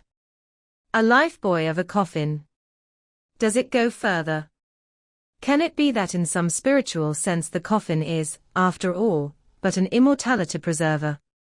I'll think of that. But no. So far gone am I in the dark side of earth, that its other side, the theoretic bright one, seems but uncertain twilight to me. Will ye never have done, carpenter, with that accursed sound? I go below, let me not see that thing here when I return again. Now, then, Pip, we'll talk this over. I do suck most wondrous philosophies from thee. Some unknown conduits from the unknown worlds must empty into thee. Chapter 128. The Pequod meets the Rachel. Next day, a large ship, the Rachel, was descried, bearing directly down upon the Pequod, all her spars thickly clustering with men. At the time the Pequod was making good speed through the water, but as the broad-winged windward stranger shot nigh to her, the boastful sails all fell together as blank bladders that are burst, and all life fled from the smitten hull. Bad news, she brings bad news, muttered the old manxman. But ere her commander, who, with trumpet to mouth, stood up in his boat, ere he could hopefully hail, Ahab's voice was heard. Hast seen the white whale? Aye, yesterday. Have ye seen a whaleboat adrift? Throttling his joy, Ahab negatively answered this unexpected question, and would then have fain boarded the stranger, when the stranger captain himself, having stopped his vessel's way, was seen descending her side. A few keen pulls, and his boat hook soon clinched the Pequod's main chains, and he sprang to the deck. Immediately he was recognized by Ahab for a Nantucketer he knew. But no formal salutation was exchanged. Where was he? Not killed, cried Ahab, closely advancing. How was it? It seemed that somewhat late on the afternoon of the day previous, while 3 of the strangers' boats were engaged with a shoal of whales, which had led them some 4 or 5 miles from the ship, and while they were yet in swift chase to windward, the white hump and head of Moby Dick had suddenly loomed up out of the water, not very far to leeward, whereupon, the 4th rigged boat, a reserved one, had been instantly lowered in chase. After a keen sail before the wind, this 4th boat, the swiftest keeled of all, seemed to have succeeded in fastening, at least, as well as the man at the masthead could tell anything about it. In the distance he saw the diminished dotted boat, and then a swift gleam of bubbling white water, and after that nothing more, whence it was concluded that the stricken whale must have indefinitely run away with his pursuers, as often happens. There was some apprehension, but no positive alarm, as yet. The recall signals were placed in the rigging, darkness came on, and forced to pick up her 3 far to windward boats, ere going in quest of the 4th one in the precisely opposite direction. The ship had not only been necessitated to leave that boat to its fate till near midnight, but, for the time, to increase her distance from it. But the rest of her crew being at last safe aboard, she crowded all sail, stun sail on stun sail, after the missing boat, kindling a fire in her trypots for a beacon, and every other man aloft on the lookout. But though when she had thus sailed a sufficient distance to gain the presumed place of the absent ones when last seen, though she then paused to lower her spare boats to pull all around her, and not finding anything, had again dashed on, again paused, and lowered her boats, and though she had thus continued doing till daylight, yet not the least glimpse of the missing keel had been seen. The story told, the stranger captain immediately went on to reveal his object in boarding the Pequod. He desired that ship to unite with his own in the search, by sailing over the sea some 4 or 5 miles apart, on parallel lines, and so sweeping a double horizon, as it were. I will wager something now, whispered Stubb to Flask, that some one in that missing boat wore off that captain's best coat, mayhap, his watch, he's so cursed anxious to get it back. Who ever heard of 2 pious whale ships cruising after one missing whaleboat in the height of the whaling season? See, Flask, only see how pale he looks, pale in the very buttons of his eyes. Look, it wasn't the coat, it must have been the... My boy, my own boy is among them. For God's sake, I beg, I conjure, here exclaimed the stranger captain to Ahab, who thus far had but icily received his petition. For 48 hours let me charter your ship. I will gladly pay for it, and roundly pay for it, if there be no other way, for 48 hours only that, you must, oh, you must, and you shall do this thing. His son, cried Stubb, oh, it's his son he's lost. I take back the coat and watch, what says Ahab? We must save that boy. He's drowned with the rest on last night, said the old Manx sailor standing behind them. I heard, all of ye heard their spirits. Now, as it shortly turned out, what made this incident of the Rachels the more melancholy, was the circumstance, that not only was one of the captain's sons among the number of the missing boat's crew, but among the number of the other boat's crews, at the same time, but on the other hand, separated from the ship during the dark vicissitudes of the chase, there had been still another son, as that for a time, the wretched father was plunged to the bottom of the cruelest perplexity, which was only solved for him by his chief mate's instinctively adopting the ordinary procedure of a whale ship in such emergencies, that is, when placed between jeopardized, but divided boats, always to pick up the majority first. But the captain, for some unknown constitutional reason, had refrained from mentioning all this, and not till forced to it by Ahab's iciness did he allude to his one yet missing boy, a little lad, but 12 years old, whose father with the earnest, but unmisgiving hardihood of a Nantucket's paternal love, had thus early sought to initiate him in the perils and wonders of a vocation almost immemorially the destiny of all his race. Nor does it infrequently occur, that Nantucket captains will send a son of such tender age away from them, for a protracted 3 or 4 years' voyage in some other ship than their own, so that their first knowledge of a whaleman's career shall be uninnovated by any chance display of a father's natural, but untimely partiality, or undue apprehensiveness and concern. Meantime, now the stranger was still beseeching his poor boon of Ahab, and Ahab still stood like an anvil, receiving every shock, but without the least quivering of his own. I will not go, said the stranger, till you say aye to me. Do to me as you would have me do to you in the like case. For you too have a boy, Captain Ahab, though but a child, and nestling safely at home now, a child of your old age too. Yes, yes, you relent, I see it. Run, run, men, now, and stand by to square in the yards. Avast, cried Ahab, touch not a rope yarn, then in a voice that prolongingly moulded every word, Captain Gardner, I will not do it. Even now I lose time. Goodbye, goodbye. God bless ye, man, and may I forgive myself, but I must go. Mr. Starbuck, look at the binnacle watch, and in 3 minutes from this present instant warn off all strangers, then brace forward again, and let the ship sail as before. Hurriedly turning, with averted face, he descended into his cabin, leaving the strange captain transfixed, at this unconditional and utter rejection of his so earnest suit. But starting from his enchantment, Gardner silently hurried to the side, more fell than stepped into his boat, and returned to his ship. Soon the two ships diverged their wakes, and long as the strange vessel was in view, she was seen to yaw hither and thither at every dark spot, however small, on the sea. This way and that her yards were swung round, starboard and larboard, she continued to tack, now she beat against a head sea, and again it pushed her before it, while all the while, her masts and yards were thickly clustered with men, as 3 tall cherry trees, when the boys are cherrying among the boughs. But by her still halting course and winding, woeful way, you plainly saw that this ship that so wept with spray, still remained without comfort. She was Rachel, weeping for her children, because they were not. Chapter 129. The cabin. Ahab moving to go on deck, Pip catches him by the hand to follow. Lad, lad, I tell thee thou must not follow Ahab now. The hour is coming when Ahab would not scare thee from him, yet would not have thee by him.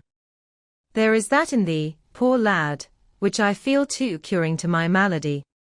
Like cures like, and for this hunt, my malady becomes my most desired health. Do thou abide below here, where they shall serve thee, as if thou wert the captain.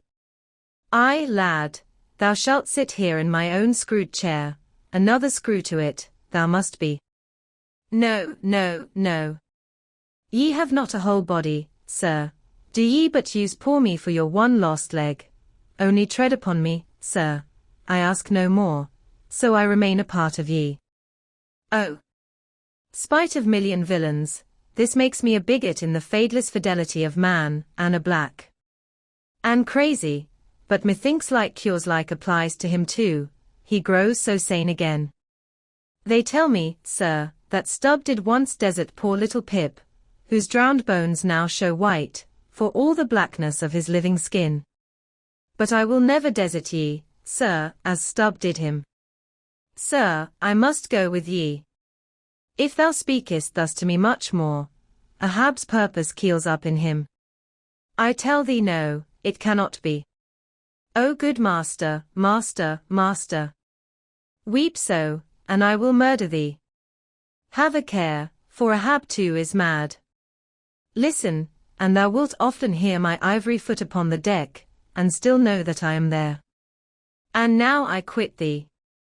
Thy hand, met. True art thou, lad, as the circumference to its centre. So, God for ever bless thee, and if it come to that, God for ever save thee, let what will befall. Ahab goes, Pip steps one step forward. Here he this instant stood, I stand in his air, but I'm alone. Now were even poor Pip here I could endure it, but he's missing. Pip. Pip. Ding, dong, ding.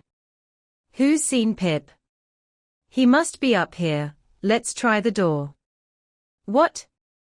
Neither lock, nor bolt, nor bar, and yet there's no opening it. It must be the spell, he told me to stay here, aye, and told me this screwed chair was mine. Here, then, I'll seat me, against the transom, in the ship's full middle, all her keel and her 3 masts before me. Here, our old sailors say, in their black 74s great admirals sometimes sit at table, and lord it over rows of captains and lieutenants. Ha! What's this? Epaulets. Epaulets. The epaulets all come crowding. Pass round the decanters, glad to see ye, fill up, messieurs. What an odd feeling, now, when a black boy's host to white men with gold lace upon their coats, messieurs. Have ye seen one Pip, a little negro lad, 5 feet high, hangdog look, and cowardly? Jumped from a whaleboat once, seen him? No. Well then, fill up again, captains, and let's drink shame upon all cowards. I name no names. Shame upon them. Put 1 foot upon the table. Shame upon all cowards. Hist. Above there, I hear ivory, oh, master. Master. I am indeed downhearted when you walk over me. But here I'll stay, though this stern strikes rocks, and they bulge through, and oysters come to join me. Chapter 130. The Hat. And now that at the proper time and place, after so long and wide a preliminary cruise, Ahab, all other wailing waters swept, seemed to have chased his foe into an ocean fold, to slay him the more securely there, now that he found himself hard by the very latitude and longitude where his tormenting wound had been inflicted, now that a vessel had been spoken which on the very day preceding had actually encountered Moby Dick, and now that all his successive meetings with various ships contrastingly concurred to show the demoniac indifference with which the white whale tore his hunters, whether sinning or sinned against. Now it was that there lurked a something in the old man's eyes, which it was hardly sufferable for feeble souls to see. As the unsetting polar star, which through the livelong, Arctic, 6 months' night sustains its piercing, steady, central gaze. So Ahab's purpose now fixedly gleamed down upon the constant midnight of the gloomy crew. It domineered above them so, that all their bodings, doubts, misgivings, fears, were fain to hide beneath their souls, and not sprout forth a single spear or leaf. In this foreshadowing interval too, all humour, forced or natural, vanished. Stubb no more strove to raise a smile, Starbuck no more strove to check one. Alike, joy and sorrow, hope and fear, seemed ground to finest dust, and powdered, for the time, in the clamped mortar of Ahab's iron soul. Like machines, they dumbly moved about the deck, ever conscious that the old man's despot eye was on them. But did you deeply scan him in his more secret confidential hours, when he thought no glance, but one was on him, then you would have seen that even as Ahab's eyes so awed the crew's, the inscrutable Parsi's glance awed his. Or somehow, at least in some wild way, at times affected it. Such an added, gliding strangeness began to invest the thin-fed Allah now. Such ceaseless shudderings shook him, that the men looked dubious at him, half uncertain, as it seemed, whether indeed he were a mortal substance, or else a tremulous shadow cast upon the deck by some unseen being's body. And that shadow was always hovering there. For not by night, even, had Fedallah ever certainly been known to slumber, or go below. He would stand still for hours, but never sat or leaned, his wan, but wondrous eyes did plainly say, we two watchmen never rest. Nor, at any time, by night or day could the mariners now step upon the deck, unless Ahab was before them, either standing in his pivot hole, or exactly pacing the planks between two undeviating limits, the mainmast and the mizzen, or else they saw him standing in the cabin scuttle, his living foot advanced upon the deck, as if to step, his hat slouched heavily over his eyes, so that however motionless he stood, however the days and nights were added on, that he had not swung in his hammock, yet.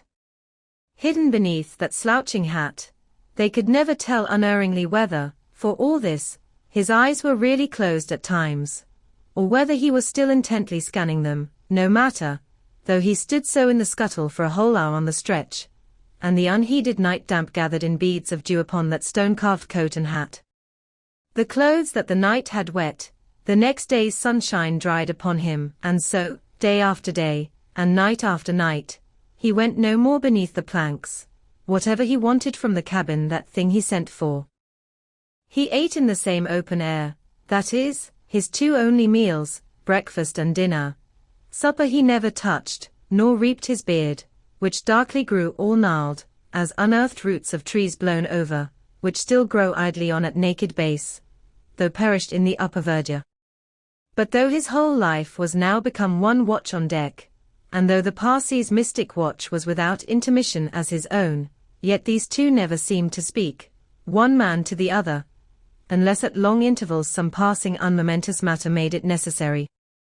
Though such a potent spell seemed secretly to join the twain, openly, and to the awe-struck crew, they seemed pole-like asunder.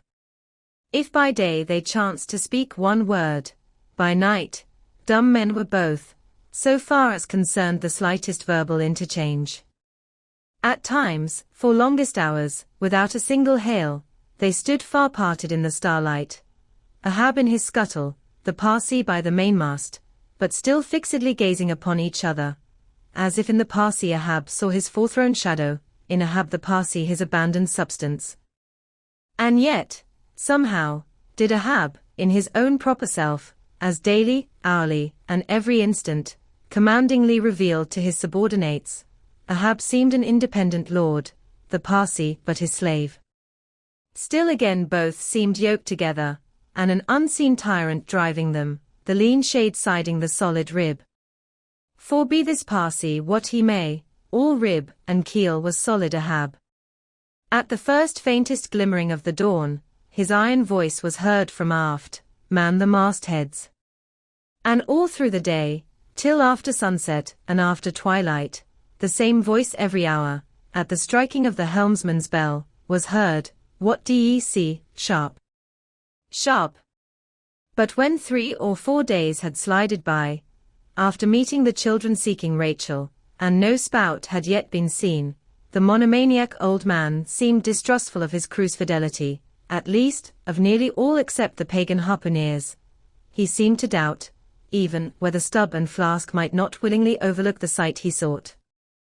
But if these suspicions were really his, he sagaciously refrained from verbally expressing them, however his actions might seem to hint them. "I will have the first sight of the whale myself," he said. Ahab must have the doubloon, and with his own hands he rigged a nest of basketed bowlines, and sending a hand aloft, with a single sheaved block, to secure to the mainmast head, he received the two ends of the downward reeved rope, and attaching one to his basket prepared a pin for the other end in order to fasten it at the rail. This done, with that end yet in his hand and standing beside the pin, he looked round upon his crew, sweeping from one to the other, pausing his glance long upon Daggoo, Queequeg, Tashtago, but shunning Fedallah, and then settling his firm relying eye upon the chief mate, said, "Take the rope, sir, I give it into thy hands, Starbuck." Then arranging his person in the basket, he gave the word for them to hoist him to his perch, Starbuck being the one who secured the rope at last, and afterwards stood near it. And thus, with one hand clinging round the royal mast, Ahab gazed abroad upon the sea for miles and miles, ahead, astern, this side, and that, within the wide expanded circle commanded at so great a height. When in working with his hands at some lofty almost isolated place in the rigging, which chances to afford no foothold, the sailor at sea is hoisted up to that spot, and sustained there by the rope. Under these circumstances, its fastened end on deck is always given in strict charge to some one man, who has the special watch of it. Because in such a wilderness of running rigging, whose various different relations aloft cannot always be infallibly discerned by what is seen of them at the deck, and when the deck ends of these ropes are being every few minutes cast down from the fastenings, it would be but a natural fatality, if, unprovided with a constant watchman, the hoisted sailor should by some carelessness of the crew be cast adrift and fall all swooping to the sea. So Ahab's proceedings in this matter were not unusual. The only strange thing about them seemed to be, that Starbuck, almost the one only man, who had ever ventured to oppose him with anything in the slightest degree approaching to decision, one of those two, whose faithfulness on the lookout he had seemed to doubt somewhat, it was strange, that this was the very man he should select for his watchman, freely giving his whole life into such an otherwise distrusted person's hands. Now, the first time Ahab was perched aloft, ere he had been there 10 minutes, one of those red-billed savage sea hawks, which so often fly incommodiously close round the manned mastheads of whalemen in these latitudes. One of these birds came wheeling and screaming round his head in a maze of untrackably swift circlings. Then it darted 1,000 feet straight up into the air, then spiralized downwards, and went eddying again round his head. But with his gaze fixed upon the dim and distant horizon, Ahab seemed not to mark this wild bird, nor, indeed, would any one else have marked it much, it being no uncommon circumstance. Only now almost the least heedful I seemed to see some sort of cunning meaning in almost every sight. Your hat, sir," suddenly cried the Sicilian seaman, who being posted at the mizzen-masthead, stood directly behind Ahab, though somewhat lower than his level, and with a deep gulf of air dividing them. But already the sable wing was before the old man's eyes, the long hooked bill at his head. With a scream, the black hawk darted away with his prize. An eagle flew thrice round Tarquin's head, removing his cap to replace it, and thereupon Tanaquil, his wife, declared that Tarquin would be king of Rome. But only by the replacing of the cap was that omen accounted good. Ahab's hat was never restored.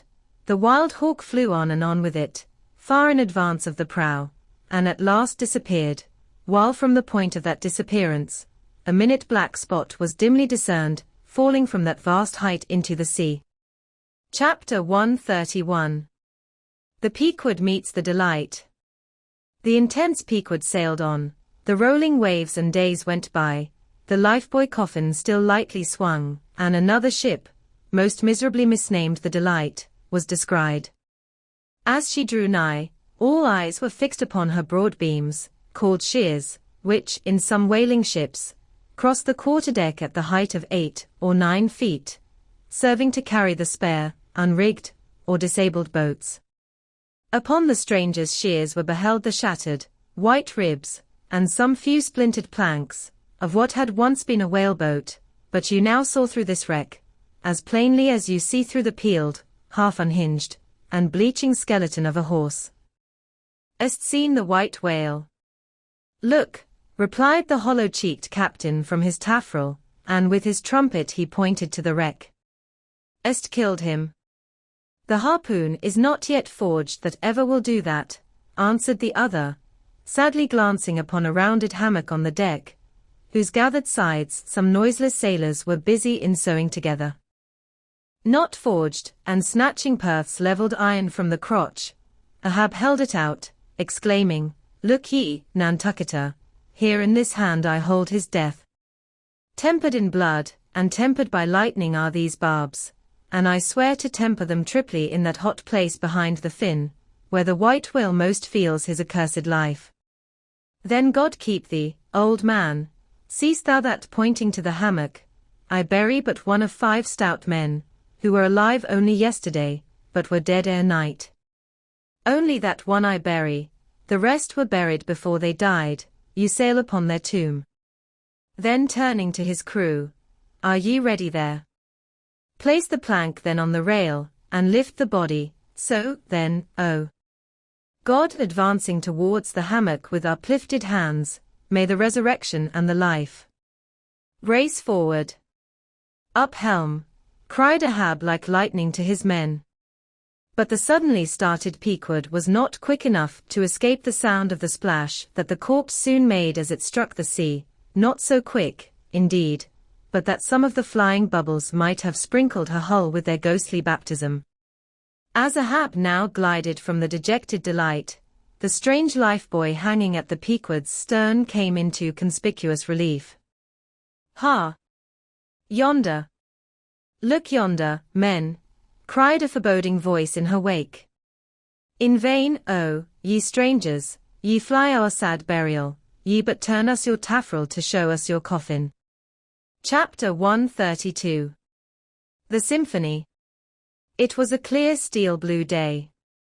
The firmaments of air and sea were hardly separable in that all-pervading azure, only, the pensive air was transparently pure and soft, with a woman's look, and the robust and manlike sea heaved with long, strong, lingering swells, as Samson's chest in his sleep. Hither and thither, on high, glided the snow-white wings of small, unspeckled birds. These were the gentle thoughts of the feminine air, but to and fro in the deeps, far down in the bottomless blue, rushed mighty leviathans, swordfish, and sharks, and these were the strong, troubled, murderous thinkings of the masculine sea. But though thus contrasting within, the contrast was only in shades and shadows without. Those two seemed one, it was only the sex, as it were, that distinguished them.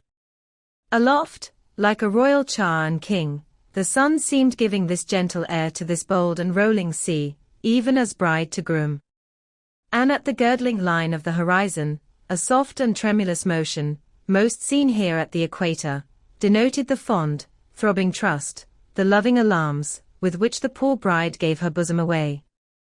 Tied up and twisted, gnarled and knotted with wrinkles, haggardly firm and unyielding, his eyes glowing like coals, that still glow in the ashes of ruin, untottering Ahab stood forth in the clearness of the morn, lifting his splintered helmet of a brow to the fair girl's forehead of heaven.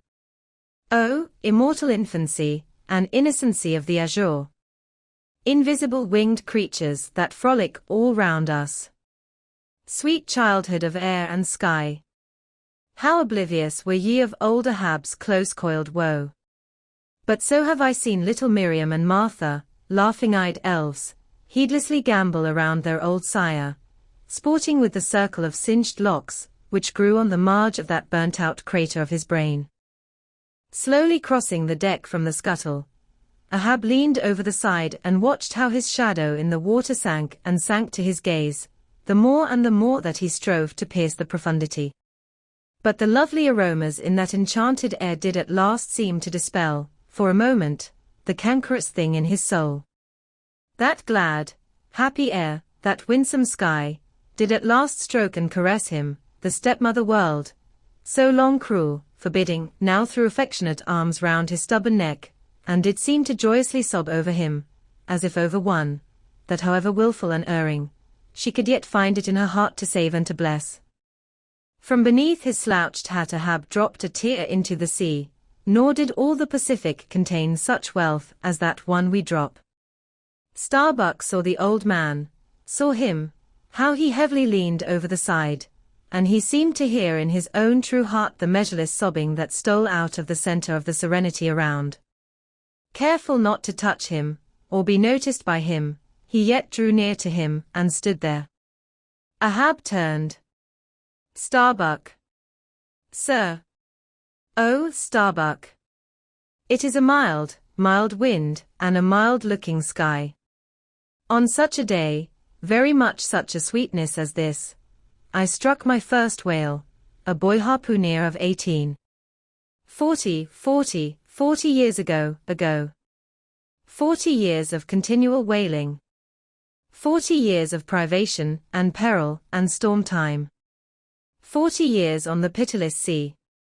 For 40 years has Ahab forsaken the peaceful land, for 40 years to make war on the horrors of the deep. Aye, and yes, Starbuck, out of those 40 years, I have not spent 3 ashore. When I think of this life I have led, the desolation of solitude it has been, the masoned, walled town of a captain's exclusiveness, which admits but small entrance to any sympathy from the green country without. Oh, weariness. Heaviness.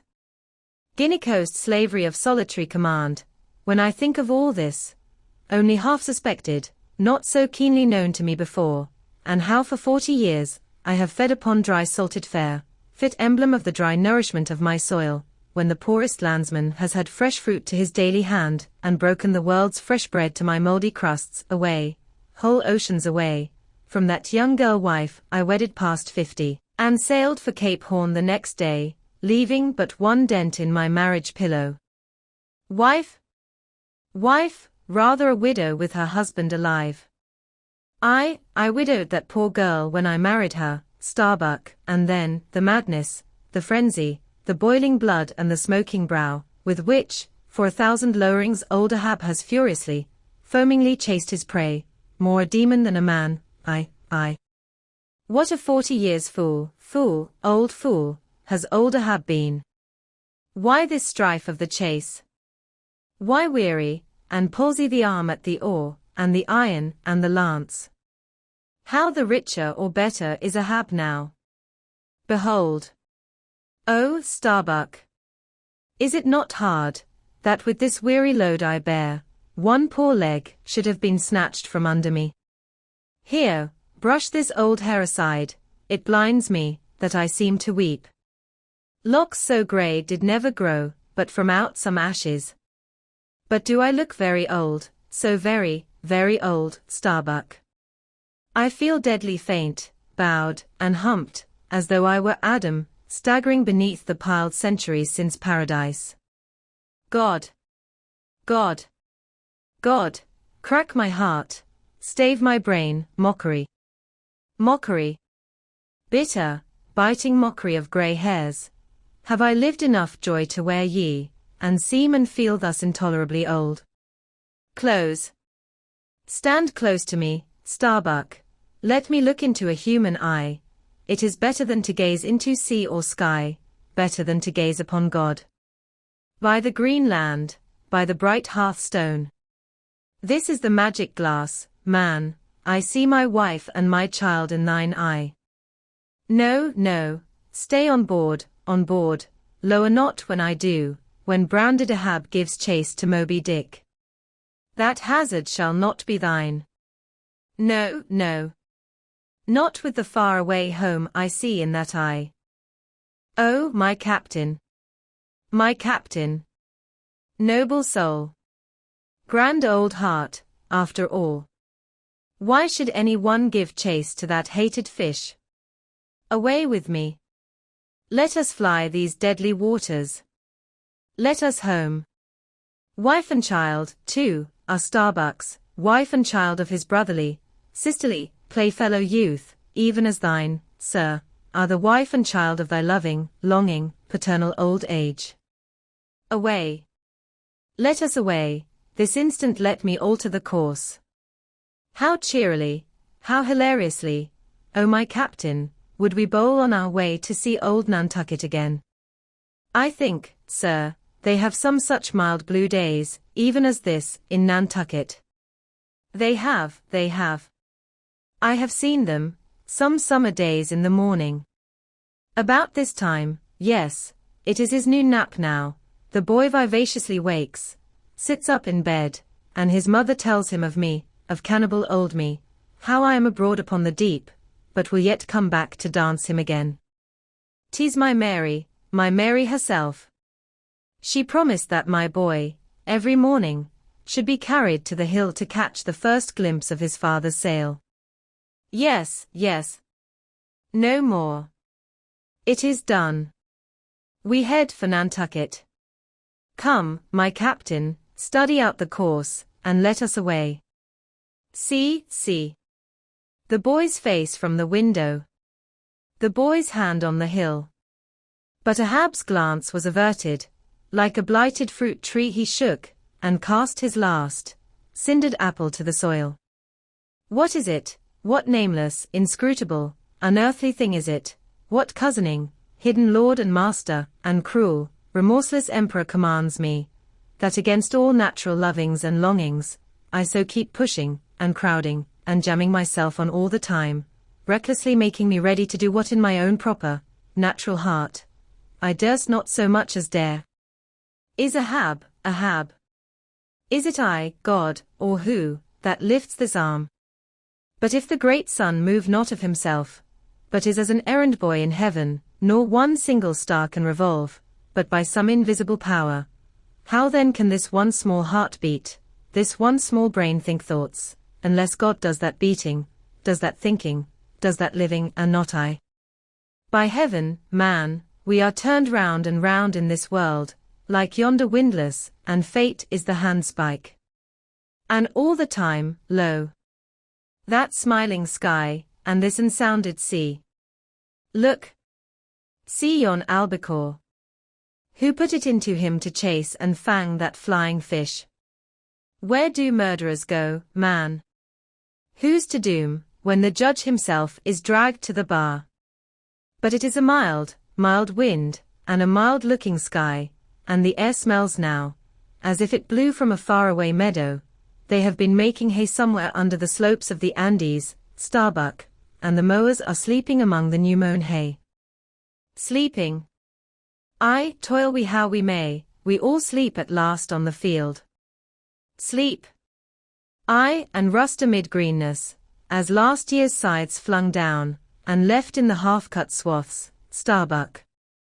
But blanched to a corpse's hue with despair, the mate had stolen away. Ahab crossed the deck to gaze over on the other side, but started at two reflected, fixed eyes in the water there. Fedallah was motionlessly leaning over the same rail. Chapter 133. The Chase, First Day. That night, in the mid-watch, when the old man, as his wont at intervals, stepped forth from the scuttle in which he leaned, and went to his pivot hole, he suddenly thrust out his face fiercely, snuffing up the sea air as a sagacious ship's dog will, in drawing nigh to some barbarous isle. He declared that a whale must be near. Soon that peculiar odor, sometimes to a great distance given forth by the living sperm whale, was palpable to all the watch, nor was any mariner surprised when, after inspecting the compass, and then the dog vane, and then ascertaining the precise bearing of the odor as nearly as possible, Ahab rapidly ordered the ship's course to be slightly altered, and the sail to be shortened. The acute policy dictating these movements was sufficiently vindicated at daybreak, by the sight of a long sleek on the sea directly and lengthwise ahead, smooth as oil, and resembling in the pleated watery wrinkles bordering it, the polished metallic-like marks of some swift tide rip, at the mouth of a deep, rapid stream. Man the mastheads. Call all hands. Thundering with the butts of 3 clubbed handspikes on the forecastle deck, Daggoo roused the sleepers with such judgment claps that they seemed to exhale from the scuttle. So instantaneously did they appear with their clothes in their hands. "What do ye see?" cried Ahab, flattening his face to the sky. "Nothing, nothing, sir," was the sound hailing down in reply. "T'gallant sails, stun sails. Alow and aloft, and on both sides." All sail being set, he now cast loose the lifeline, reserved for swaying him to the main royal-mast head, and in a few moments they were hoisting him thither, when, while but 2/3 of the way aloft, and while peering ahead through the horizontal vacancy between the main topsail and topgallant sail, he raised a gull-like cry in the air. "There she blows, there she blows. A hump like a snow hill. It is Moby Dick." Fired by the cry which seemed simultaneously taken up by the 3 lookouts, the men on deck rushed to the rigging to behold the famous whale they had so long been pursuing. Ahab had now gained his final perch, some feet above the other lookouts, Tashtego standing just beneath him on the cap of the topgallant mast, so that the Indian's head was almost on a level with Ahab's heel. From this height the whale was now seen some mile or so ahead, at every roll of the sea revealing his high sparkling hump, and regularly jetting his silent spout into the air. To the credulous mariners it seemed the same silent spout they had so long ago beheld in the moonlit Atlantic and Indian Oceans. "And did none of ye see it before?" cried Ahab, hailing the perched men all around him. "I saw him almost that same instant, sir, that Captain Ahab did, and I cried out," said Tashtego. "Not the same instant, not the same, no, the doubloon is mine, fate reserved the doubloon for me. None of ye could have raised the white whale first. There she blows, there she blows, there she blows. There again, he cried in long-drawn, lingering, methodic tones, attuned to the gradual prolongings of the whale's visible jets. "He's going to sound. In stun sails. Down topgallant sails. Stand by 3 boats. Mr. Starbuck, remember, stay on board, and keep the ship. Helm there.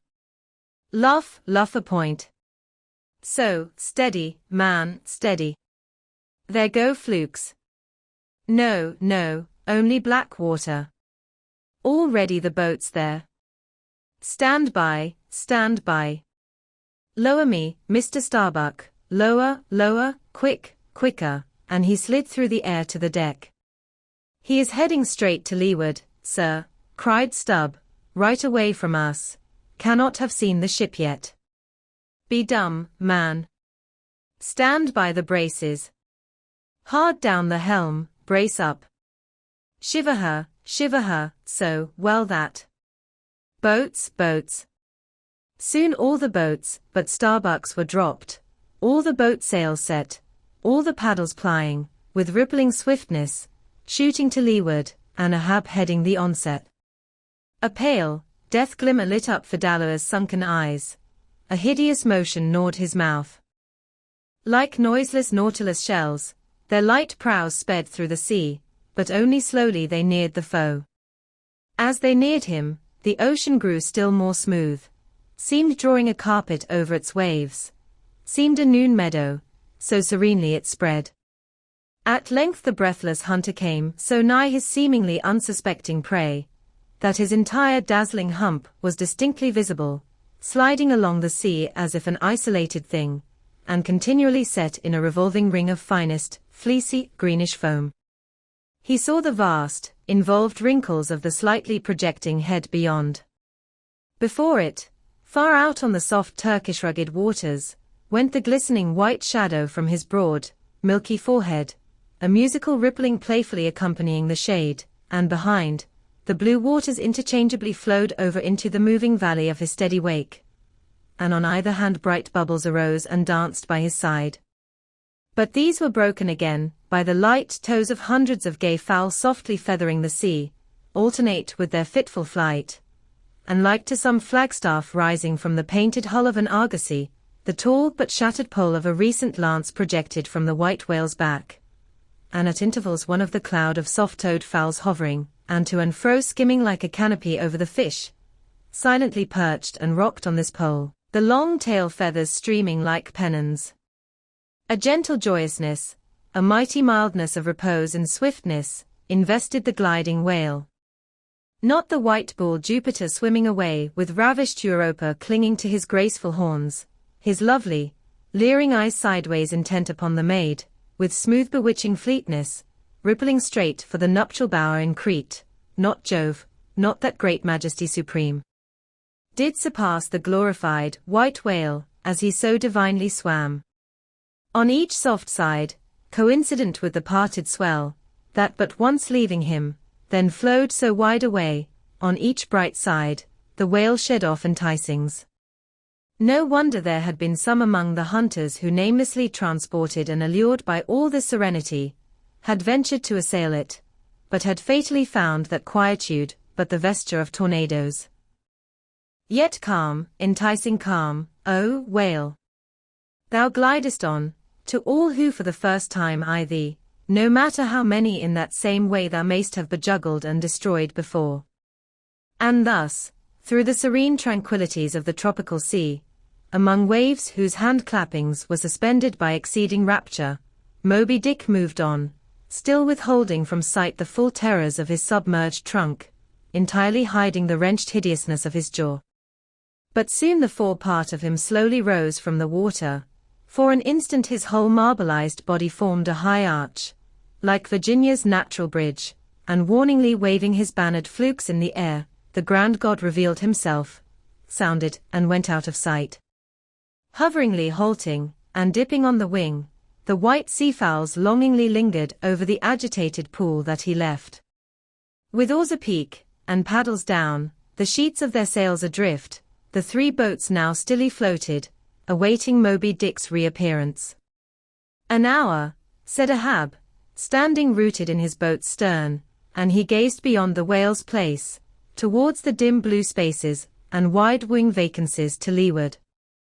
It was only an instant, for again his eyes seemed whirling round in his head as he swept the watery circle. The breeze now freshened, the sea began to swell. The birds, cried Tashtago. In long Indian file, as when herons take wing, the white birds were now all flying towards Ahab's boat, and when within a few yards began fluttering over the water there, wheeling round and round, with joyous, expectant cries. Their vision was keener than man's. Ahab could discover no sign in the sea.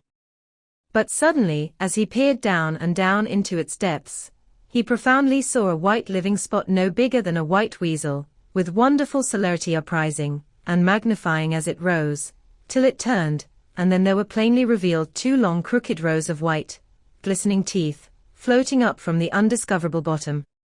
It was Moby Dick's open mouth and scrolled jaw, his vast, shadowed bulk still half blending with the blue of the sea. The glittering mouth yawned beneath the boat like an open-doored marble tomb, and giving one sidelong sweep with his steering oar, Ahab whirled the craft aside from this tremendous apparition. Then, calling upon Fedallah to change places with him, went forward to the bows, and seizing Perth's harpoon, commanded his crew to grasp their oars and stand by to stern. Now, by reason of this timely spinning round the boat upon its axis, its bow, by anticipation, was made to face the whale's head while yet under water. But as if perceiving this stratagem, Moby Dick, with that malicious intelligence ascribed to him, sidelingly transplanted himself, as it were, in an instant, shooting his pleated head lengthwise beneath the boat. Through and through every plank and each rib, it thrilled for an instant, the whale obliquely lying on his back, in the manner of a biting shark, slowly and feelingly taking its bows full within his mouth, so that the long, narrow, scrolled lower jaw curled high up into the open air, and one of the teeth caught in a rowlock. The bluish pearl white of the inside of the jaw was within 6 inches of Ahab's head, and reached higher than that. In this attitude the white whale now shook the slight cedar, as a mildly cruel cat her mouse. With unastonished eyes Fedallah gazed, and crossed his arms, but the tiger-yellow crew were tumbling over each other's heads to gain the uttermost stern. And now, while both elastic gunwales were springing in and out, as the whale dallied with the doomed craft in this devilish way, and from his body being submerged beneath the boat, he could not be darted at from the bows, for the bows were almost inside of him, as it were, and while the other boats involuntarily paused, as before a quick crisis impossible to withstand, then it was that monomaniac Ahab, furious with this tantalizing vicinity of his foe, which placed him all alive and helpless in the very jaws he hated. Frenzied with all this, he seized the long bone with his naked hands, and wildly strove to wrench it from its gripe. As now he thus vainly strove, the jaw slipped from him, the frail gunwales bent in, collapsed, and snapped, as both jaws, like an enormous shears, sliding further aft, bit the craft completely in twain, and locked themselves fast again in the sea, midway between the two floating wrecks. These floated aside, the broken ends drooping, the crew at the stern wreck clinging to the gunwales, and striving to hold fast to the oars to lash them across. At that preluding moment, ere the boat was yet snapped, Ahab, the first to perceive the whale's intent, by the crafty upraising of his head, a movement that loosed his hold for the time, at that moment his hand had made one final effort to push the boat out of the bight. But only slipping further into the whale's mouth, and tilting over sideways as it slipped, the boat had shaken off his hold on the jaw, spilled him out of it, as he leaned to the push, and so he fell flat-faced upon the sea.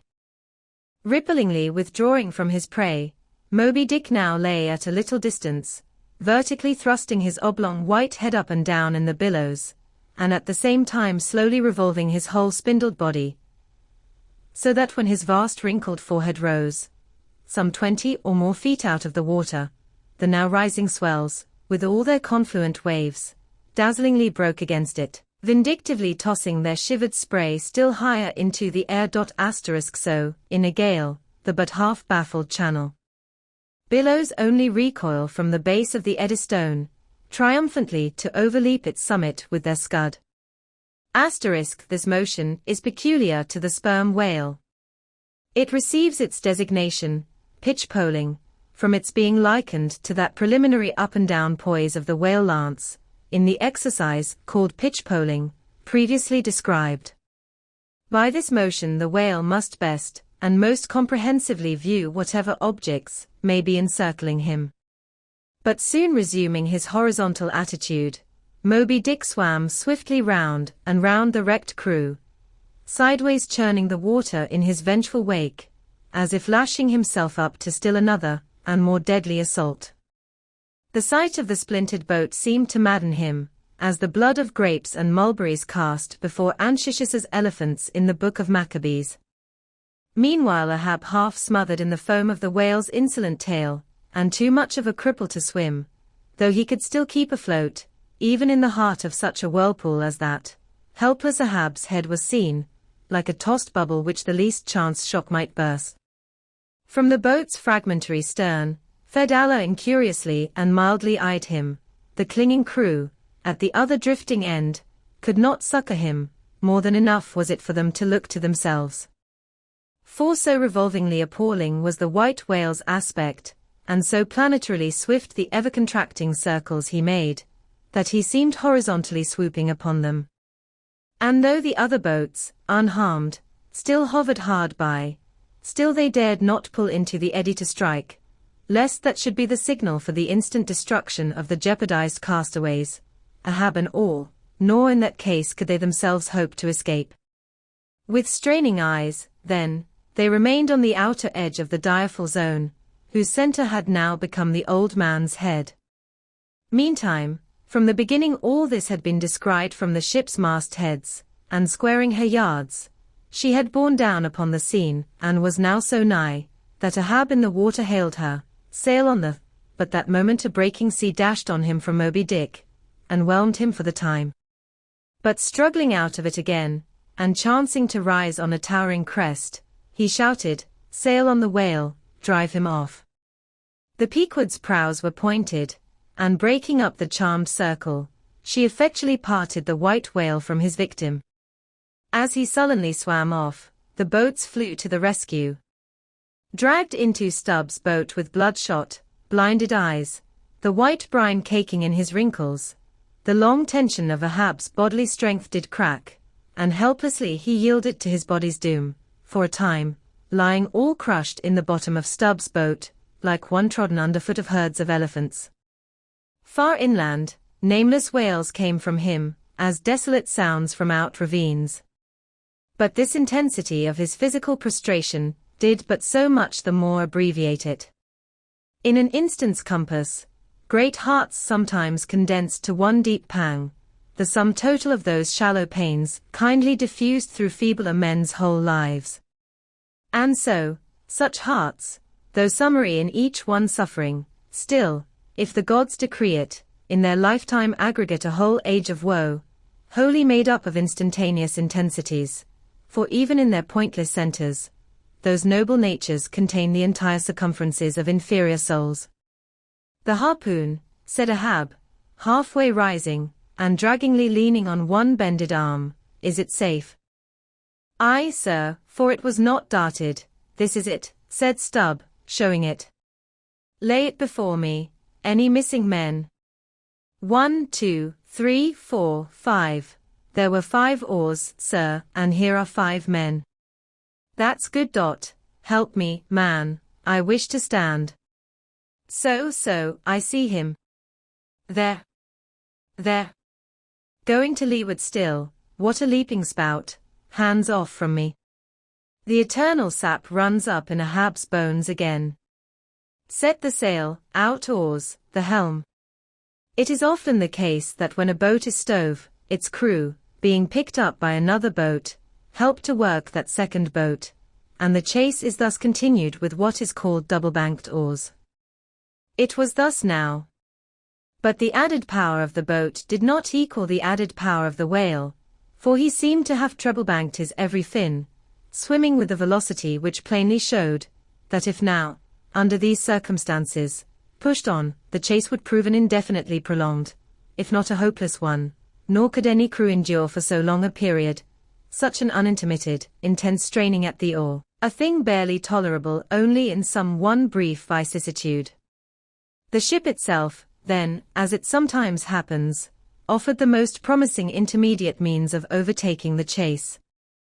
Accordingly, the boats now made for her, and were soon swayed up to their cranes, the 2 parts of the wrecked boat having been previously secured by her, and then hoisting everything to her side, and stacking her canvas high up, and sideways outstretching it with stun sails, like the double-jointed wings of an albatross. The Pequod bore down in the leeward wake of Moby Dick.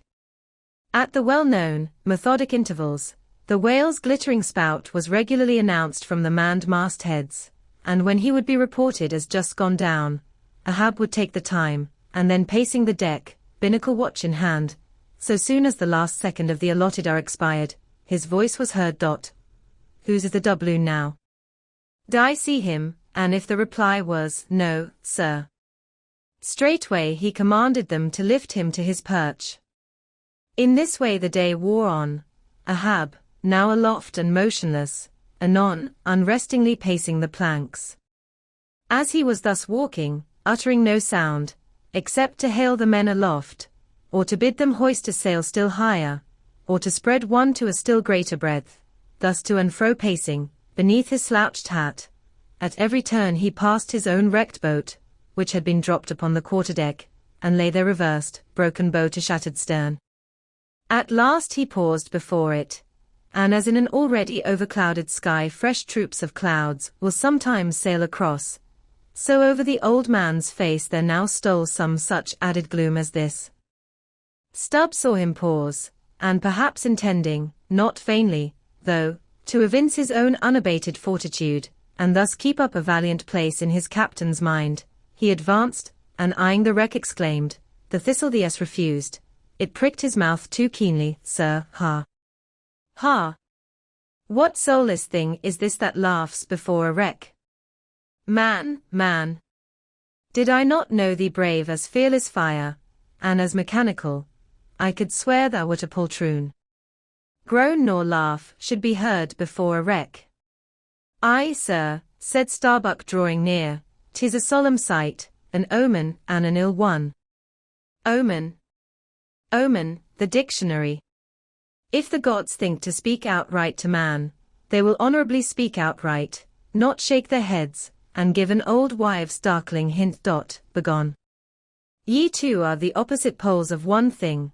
Starbuck is Stub reversed, and Stub is Starbuck, and ye two are all mankind, and Ahab stands alone among the millions of the peopled earth, nor gods nor men his neighbors. Cold, cold, I shiver, how now? Aloft there. I see him. Sing out for every spout, though he spout 10 times a second. The day was nearly done, only the hem of his golden robe was rustling. Soon, it was almost dark, but the lookout men still remained unset. Can't see the spout now, sir, too dark, cried a voice from the air. How heading when last seen? As before, sir, straight to leeward. Good. He will travel slower now 'tis night. Down royals and to'gallant stun sails, Mr. Starbuck. We must not run over him before morning, he's making a passage now, and may heave to a while. Helm there. Keep her full before the wind, aloft. Come down, Mr. Stubb, send a fresh hand to the foremast head, and see it manned till morning. Then advancing towards the doubloon in the mainmast, men, this gold is mine, for I earned it, but I shall let it abide here till the white whale is dead, and then, whosoever of ye first raises him, upon the day he shall be killed, this gold is that man's, and if on that day I shall again raise him, then, 10 times its sum shall be divided among all of ye.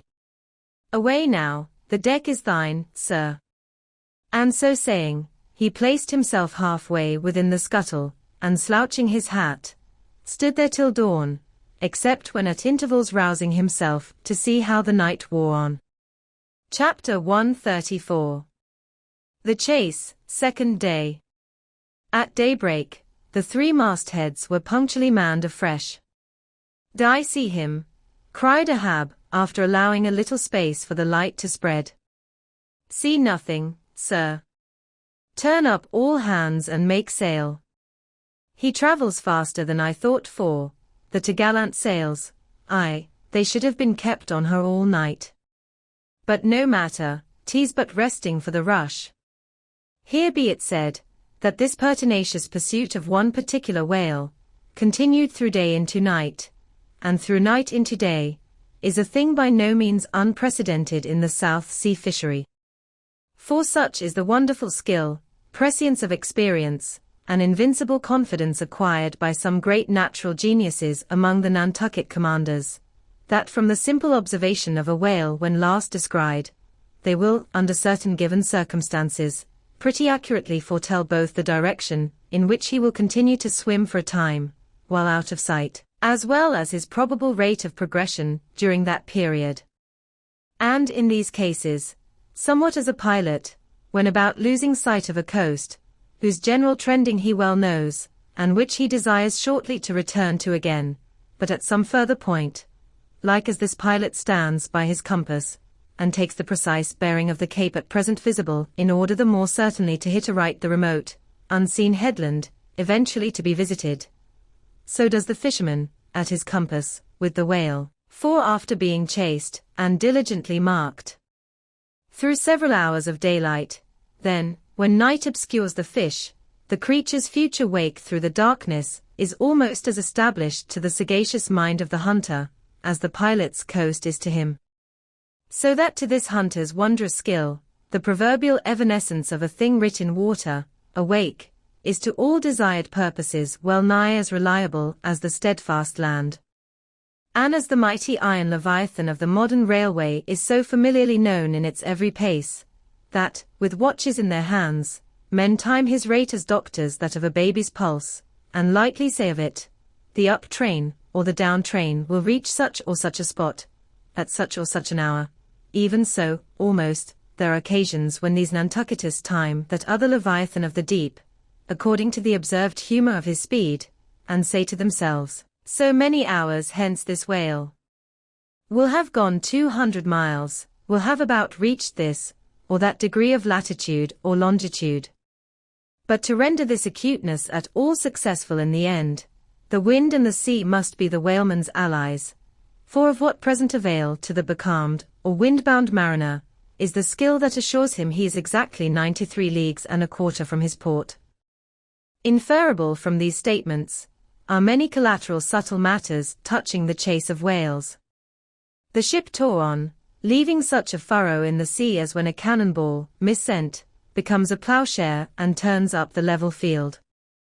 "By salt and hemp," cried Stubb, "but this swift motion of the deck creeps up one's legs and tingles at the heart.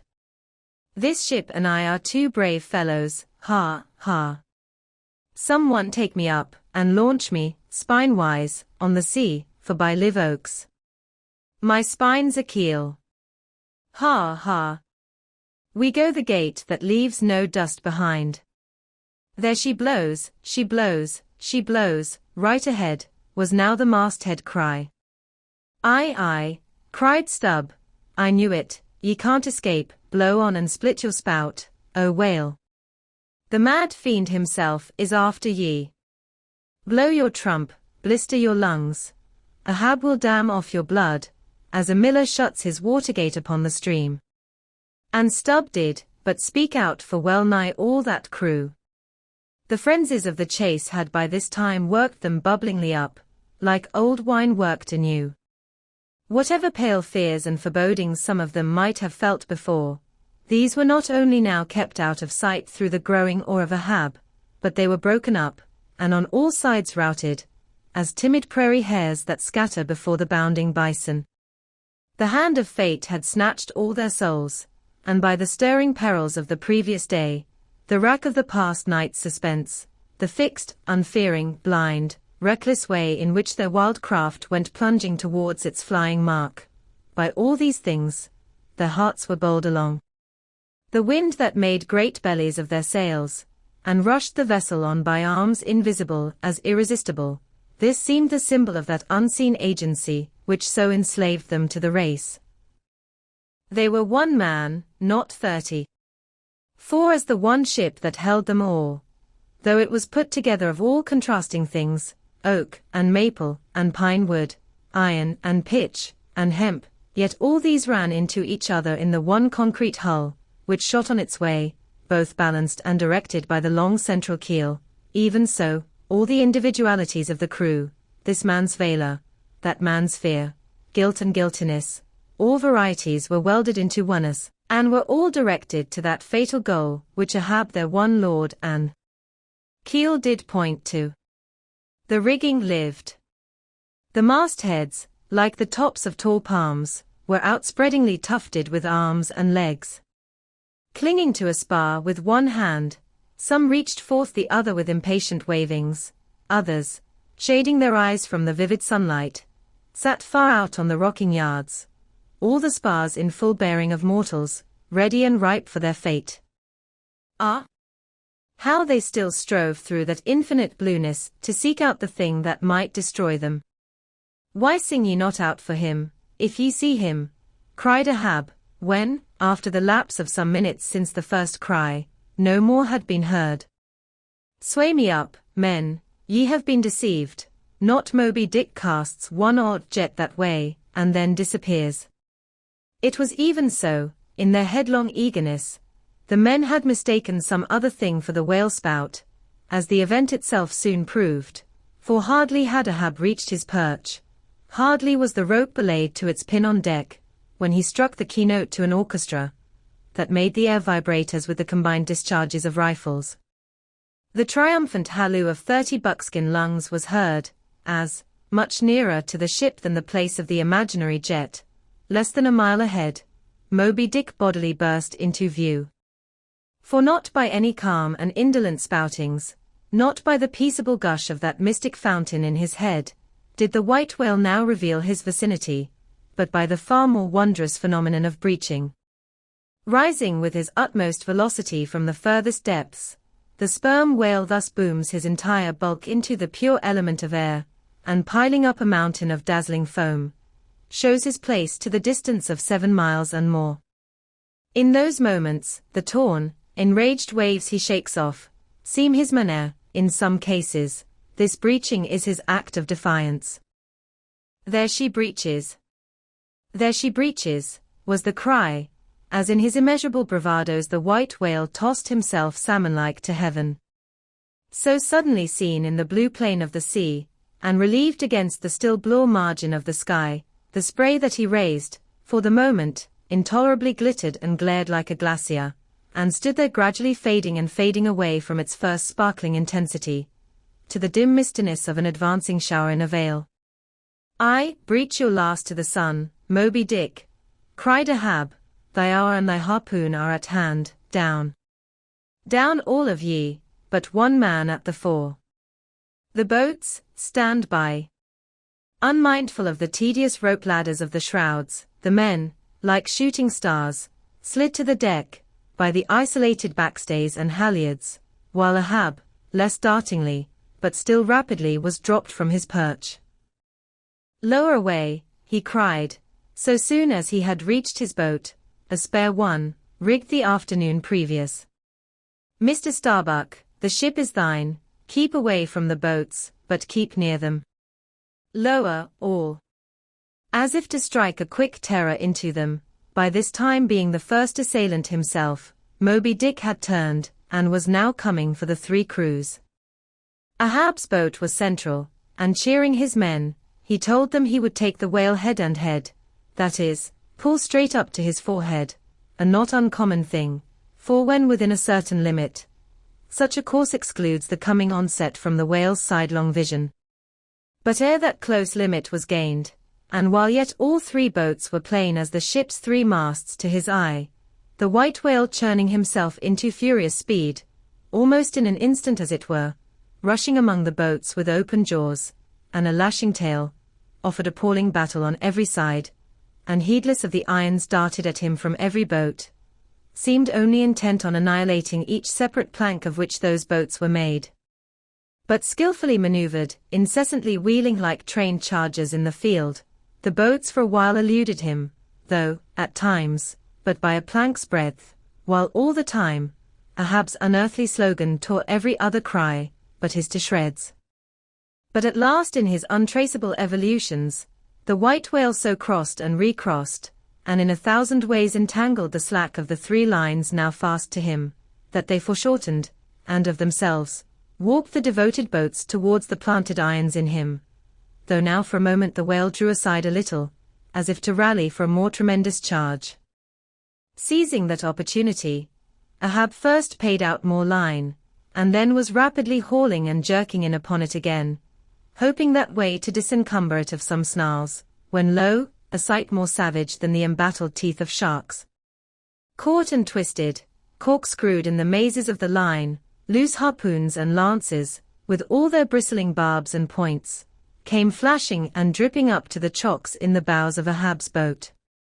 Only one thing could be done. Seizing the boat knife, he critically reached within, through, and then, without, the rays of steel, dragged in the line beyond, past it, inboard, to the bowsman, and then, twice sundering the rope near the chocks, dropped the intercepted faggot of steel into the sea, and was all fast again.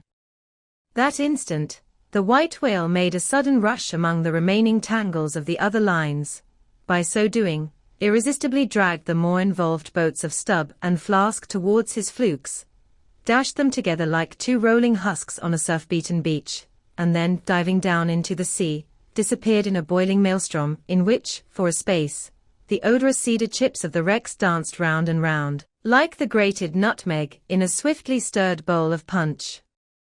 While the 2 crews were yet circling in the waters, reaching out after the revolving line tubs, oars, and other floating furniture, while a slope little Flask bobbed up and down like an empty vial, twitching his legs upwards to escape the dreaded jaws of sharks, and Stubb was lustily singing out for someone to ladle him up.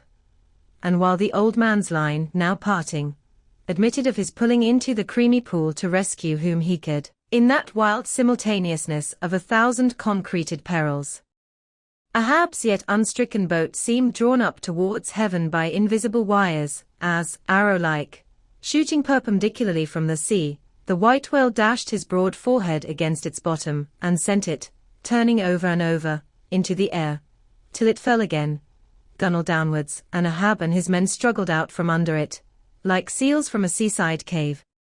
The first uprising momentum of the whale, modifying its direction as he struck the surface, involuntarily launched him along it, to a little distance from the center of the destruction he had made, and with his back to it, he now lay for a moment slowly feeling with his flukes from side to side, and whenever a stray or bit of plank, the least chip or crumb of the boats touched his skin, his tail swiftly drew back, and came sideways smiting the sea.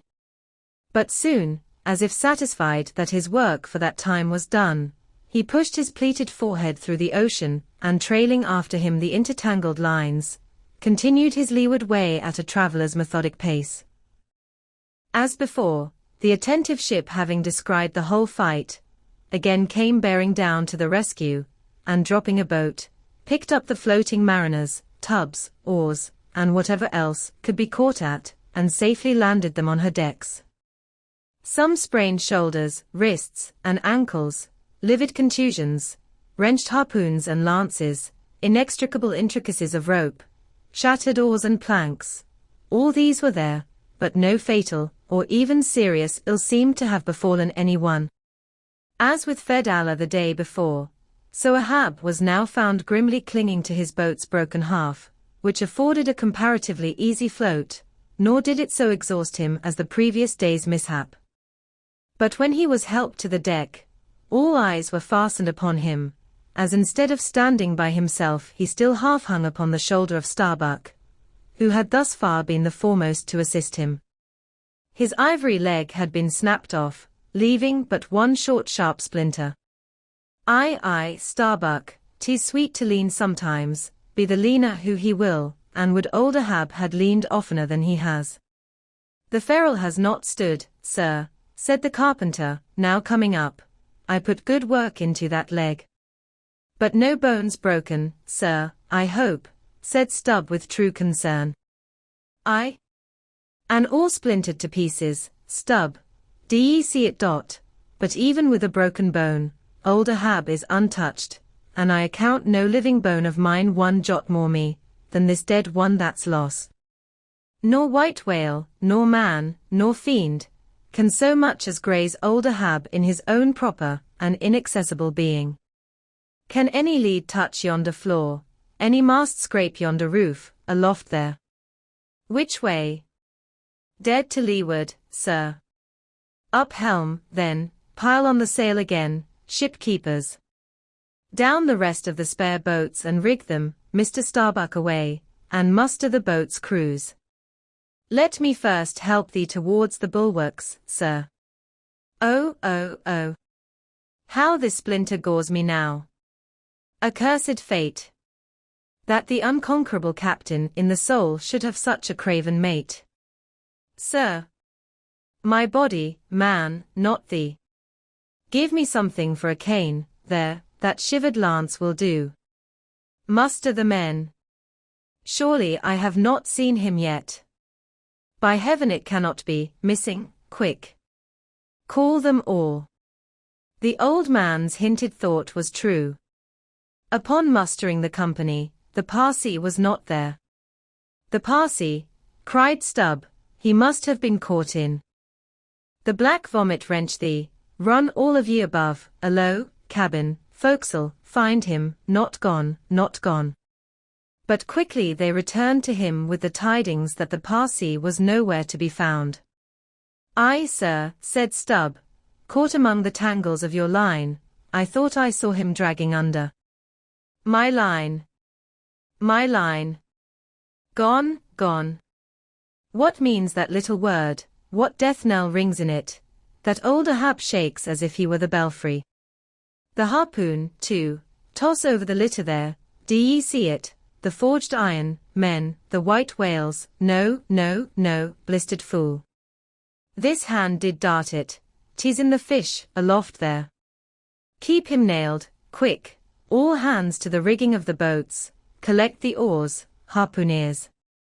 The irons, hoist the royals higher, a pull on all the sheets, helm there. Steady, steady for your life. I'll 10 times girdle the unmeasured globe, yea and dive straight through it, but I'll slay him yet. Great God! But for one single instant show thyself, cried Starbuck, never, never wilt thou capture him, old man, in Jesus' name no more of this, that's worse than devil's madness. 2 days chased, twice stove to splinters, thy very leg once more snatched from under thee, thy evil shadow gone, all good angels mobbing thee with warnings, what more wouldst thou have? Shall we keep chasing this murderous fish till he swamps the last man? Shall we be dragged by him to the bottom of the sea? Shall we be towed by him to the infernal world? Oh, oh, impiety and blasphemy to hunt him more. Starbuck, of late I've felt strangely moved to thee, ever since that hour we both saw, thou know'st what, in one another's eyes. But in this matter of the whale, be the front of thy face to me as the palm of this hand, a lipless, unfeatured blank. Ahab is forever Ahab, man. This whole act's immutably decreed. 'Twas rehearsed by thee and me a billion years before this ocean rolled. Fool!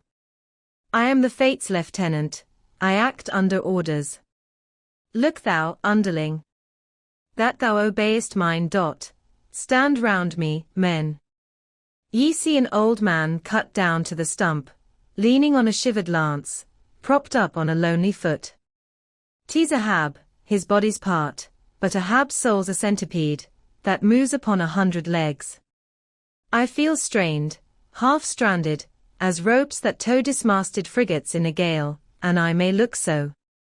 But ere I break, ye'll hear me crack, and till ye hear that, know that Ahab's hawser tows his purpose yet. Believe ye, men, in the things called omens. Then laugh aloud, and cry encore. For ere they drown, drowning things will twice rise to the surface, then rise again, to sink for evermore. So with Moby Dick, 2 days he's floated, tomorrow will be the 3rd. Aye, men, he'll rise once more, but only to spout his last. Die feel brave, men, brave. As fearless fire, cried Stubb. And as mechanical, muttered Ahab. Then as the men went forward, he muttered on, the things called omens. And yesterday, I talked the same to Starbuck there, concerning my broken boat. Oh! How valiantly I seek to drive out of others' hearts what's clinched so fast in mine, the Parsi, gone, gone. And he was to go before, but still was to be seen again ere I could perish. How's that? There's a riddle now might baffle all the lawyers backed by the ghosts of the whole line of judges. Like a hawk speak it pecks my brain. I'll solve it, though. When dusk descended, the whale was still in sight to leeward. So once more the sail was shortened, and everything passed nearly as on the previous night, only, the sound of hammers, and the hum of the grindstone was heard till nearly daylight, as the men toiled by lanterns in the complete and careful rigging of the spare boats and sharpening their fresh weapons for the morrow. Meantime, of the broken keel of Ahab's wrecked craft the carpenter made him another leg, while still as on the night before, slouched Ahab stood fixed within his scuttle, his heliotrope glance anticipatingly gone backward on its dial. Sat due eastward for the earliest sun. Chapter 135. The Chase. 3rd day. The morning of the 3rd day dawned fair and fresh, and once more the solitary nightman at the foremasthead was relieved by crowds of the daylight lookouts, who dotted every mast and almost every spar. "I see him," cried Ahab, but the whale was not yet in sight. "In his infallible wake, though, but follow that wake, that's all. Helm there, steady as thou goest, and hast been going. What a lovely day again! Were it a new-made world, and made for a summer house to the angels, and this morning the first of its throwing open to them, a fairer day could not dawn upon that world. Here's food for thought. Had Ahab time to think, but Ahab never thinks, he only feels. That's tingling enough for mortal man. To think's audacity. God only has that right and privilege. Thinking is, or ought to be, a coolness and a calmness, and our poor hearts throb, and our poor brains beat too much for that. And yet, I've sometimes thought my brain was very calm, frozen calm, this old skull cracks so, like a glass in which the contents turn to ice, and shiver it. And still this hair is growing now, this moment growing, and heat must breed it, but no, it's like that sort of common grass, that will grow anywhere, between the earthy clefts of Greenland ice, or in Vesuvius lava. How the wild winds blow it! They whip it about me as the torn shreds of split sails lash the tossed ship they cling to. A vile wind that has no doubt blown ere this through prison corridors and cells, and wards of hospitals, and ventilated them, and now comes blowing hither as innocent as fleeces. Out upon it, it's tainted. Were I the wind, I'd blow no more on such a wicked, miserable world. I'd crawl somewhere to a cave, and slink there. And yet, 'tis a noble and heroic thing, the wind. Who ever conquered it? In every fight, it has the last and bitterest blow. Run tilting at it, and you but run through it. Ha! A coward wind that strikes stark naked men, but will not stand to receive a single blow. Even Ahab is a braver thing, a nobler thing than that. Would now the wind, but had a body, but all the things that most exasperate and outrage mortal man, all these things are bodiless, but only bodiless as objects, not as agents. There's a most special, a most cunning, oh, a most malicious difference. And yet, I say again, and swear it now, that there's something all glorious and gracious in the wind. These warm trade winds, at least, that in the clear heavens blow straight on, in strong and steadfast, vigorous mildness, and veer not from their mark, however the baser currents of the sea may turn and tack, and mightiest Mississippis of the land swift and swerve about, uncertain where to go at last. And by the eternal poles. These same trades that so directly blow my good ship on, these trades, or something like them, something so unchangeable, and full as strong, blow my keeled soul along. To it. Aloft there. What do ye see? Nothing, sir. Nothing. And noon at hand. The doubloon goes a-begging. See the sun. Aye, it must be so. I've oversailed him. How got the start? He's chasing me now, not I him, that's bad. I might have known it, too. Fool. The lines, the harpoons he's towing. I have run him by last night. About. Come down, all of ye, but the regular lookouts. Man the braces. Steering as she had done, the wind had been somewhat on the Pequod's quarter, so that now being pointed in the reverse direction, the braced ship sailed hard upon the breeze, as she rechurned the cream in her own white wake.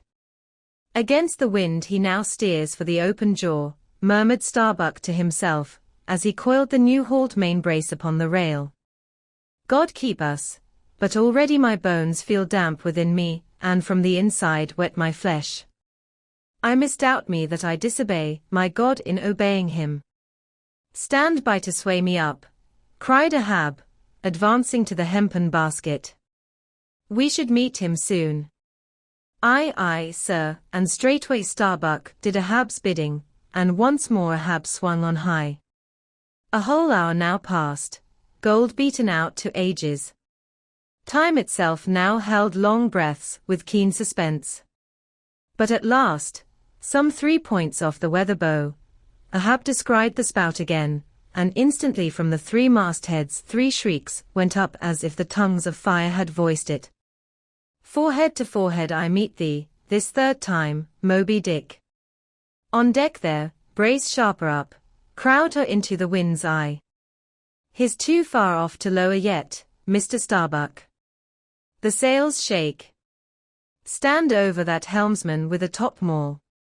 So, he travels fast, and I must down. But let me have one more good round look aloft here at the sea, there's time for that. An old sight, and yet somehow so young, and not changed a wink since I first saw it, a boy, from the sandhills of Nantucket. The same to Noah as to me. There's a soft shower to leeward. Such lovely leewardinks. They must lead somewhere, to something else than common land, more palmy than the palms. Leeward.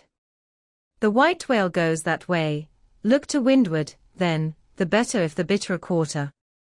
But goodbye, old masthead. What's this, green? Tiny mosses in these warped cracks. No such green weather stains on Ahab's head. There's the difference now between man's old age and matters. But old mast, we both grow old together. Sound in our hulls, though, are we not, my ship? Minus a leg, that's all.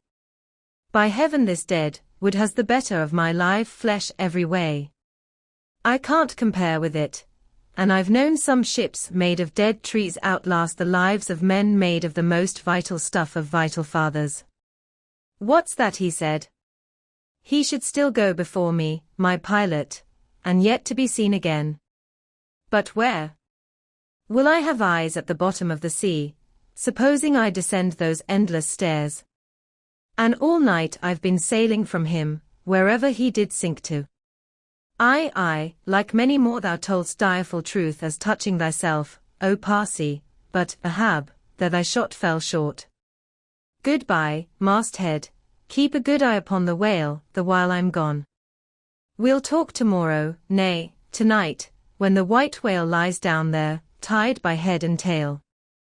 He gave the word, and still gazing round him, was steadily lowered through the cloven blue air to the deck. In due time the boats were lowered, but standing in his shallop's stern, Ahab just hovered upon the point of the descent. He waved to the mate, who held one of the tackle ropes on deck, and bade him pause. Starbuck. Sir. For the third time my soul's ship starts upon this voyage, Starbuck. Aye, sir, thou wilt have it so. Some ships sail from their ports, and ever afterwards are missing, Starbuck. Truth, sir, saddest truth. Some men die at ebb tide, some at low water, some at the full of the flood, and I feel now like a billow that's all one crested comb, Starbuck. I am old, shake hands with me, man. Their hands met, their eyes fastened, Starbuck's tears the glue. Oh, my captain, noble heart, go not, see, it's a brave man that weeps. How great the agony of the persuasion then. Lower away, cried Ahab, tossing the mate's arm from him. Stand by the crew. In an instant the boat was pulling round close under the stern. The sharks! The sharks! Cried a voice from the low cabin window there. Oh master, my master, come back. But Ahab heard nothing, for his own voice was high lifted then, and the boat leaped on. Yet the voice spake true, for scarce had he pushed from the ship, when numbers of sharks, seemingly rising from out the dark waters beneath the hull, maliciously snapped at the blades of the oars, every time they dipped in the water, and in this way accompanied the boat with their bites. It is a thing not uncommonly happening to the whale boats in those swarming seas, the sharks at times apparently following them in the same prescient way that vultures hover over the banners of marching regiments in the east. But these were the first sharks that had been observed by the Pequod since the white whale had been first descried, and whether it was that Ahab's crew were all such tiger-yellow barbarians, and therefore their flesh more musky to the senses of the sharks, a matter sometimes well known to affect them, however it was, they seemed to follow that one boat without molesting the others. Heart of wrought steel, murmured Starbuck gazing over the side, and following with his eyes the receding boat, canst thou yet ring boldly to that sight, lowering thy keel among ravening sharks, and followed by them, open-mouthed to the chase. And this the critical third day, for when 3 days flow together in one continuous intense pursuit, be sure the first is the morning, the second the noon, and the third the evening, and the end of that thing, be that end what it may. Oh, my God! What is this that shoots through me, and leaves me so deadly calm, yet expectant, fixed at the top of a shudder? Future things swim before me, as in empty outlines and skeletons, all the past is somehow grown dim. Mary, girl, thou fadest in pale glories behind me, boy. I seem to see, but thy eyes grown wondrous blue. Strangest problems of life seem clearing, but clouds sweep between, is my journey's end coming. My legs feel faint, like his who has footed it all day. Feel thy heart, beats it yet? Stir thyself, Starbuck, stave it off, move, move. Speak aloud, masthead there. See ye my boy's hand on the hill, crazed, aloft there, keep thy keenest eye upon the boats, mark well the whale, ho. Again, drive off that hawk. See. He pecks, he tears the vane pointing to the red flag flying at the main truck, ha. He saws away with it, where's the old man now? Seest thou that sight, O Ahab, shudder, shudder. The boats had not gone very far, when by a signal from the mastheads, a downward pointed arm, Ahab knew that the whale had sounded, but intending to be near him at the next rising, he held on his way a little sideways from the vessel, the becharmed crew maintaining the profoundest silence, as the headbeat waves hammered and hammered against the opposing bow. Drive, drive in your nails, O ye waves. To their uttermost heads drive them in. Ye but strike a thing without a lid, and no coffin, and no hearse can be mine, and hemp only can kill me. Ha! Ha! Suddenly the waters around them slowly swelled in broad circles, then quickly upheaved, as if sideways sliding from a submerged berg of ice, swiftly rising to the surface. A low rumbling sound was heard, a subterraneous hum, and then all held their breaths, as bedraggled with trailing ropes, and harpoons, and lances, a vast form shot lengthwise, but obliquely from the sea.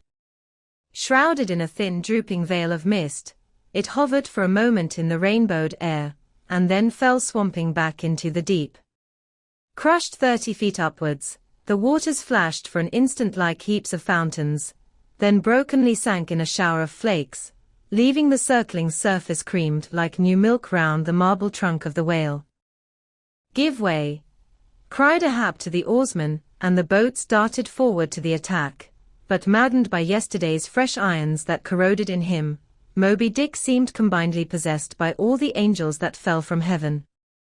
The wide tiers of welded tendons overspreading his broad white forehead, beneath the transparent skin, looked knitted together, as head-on, he came churning his tail among the boats, and once more flailed them apart, spilling out the irons and lances from the two mates' boats, and dashing in one side of the upper part of their bows, but leaving Ahab's almost without a scar.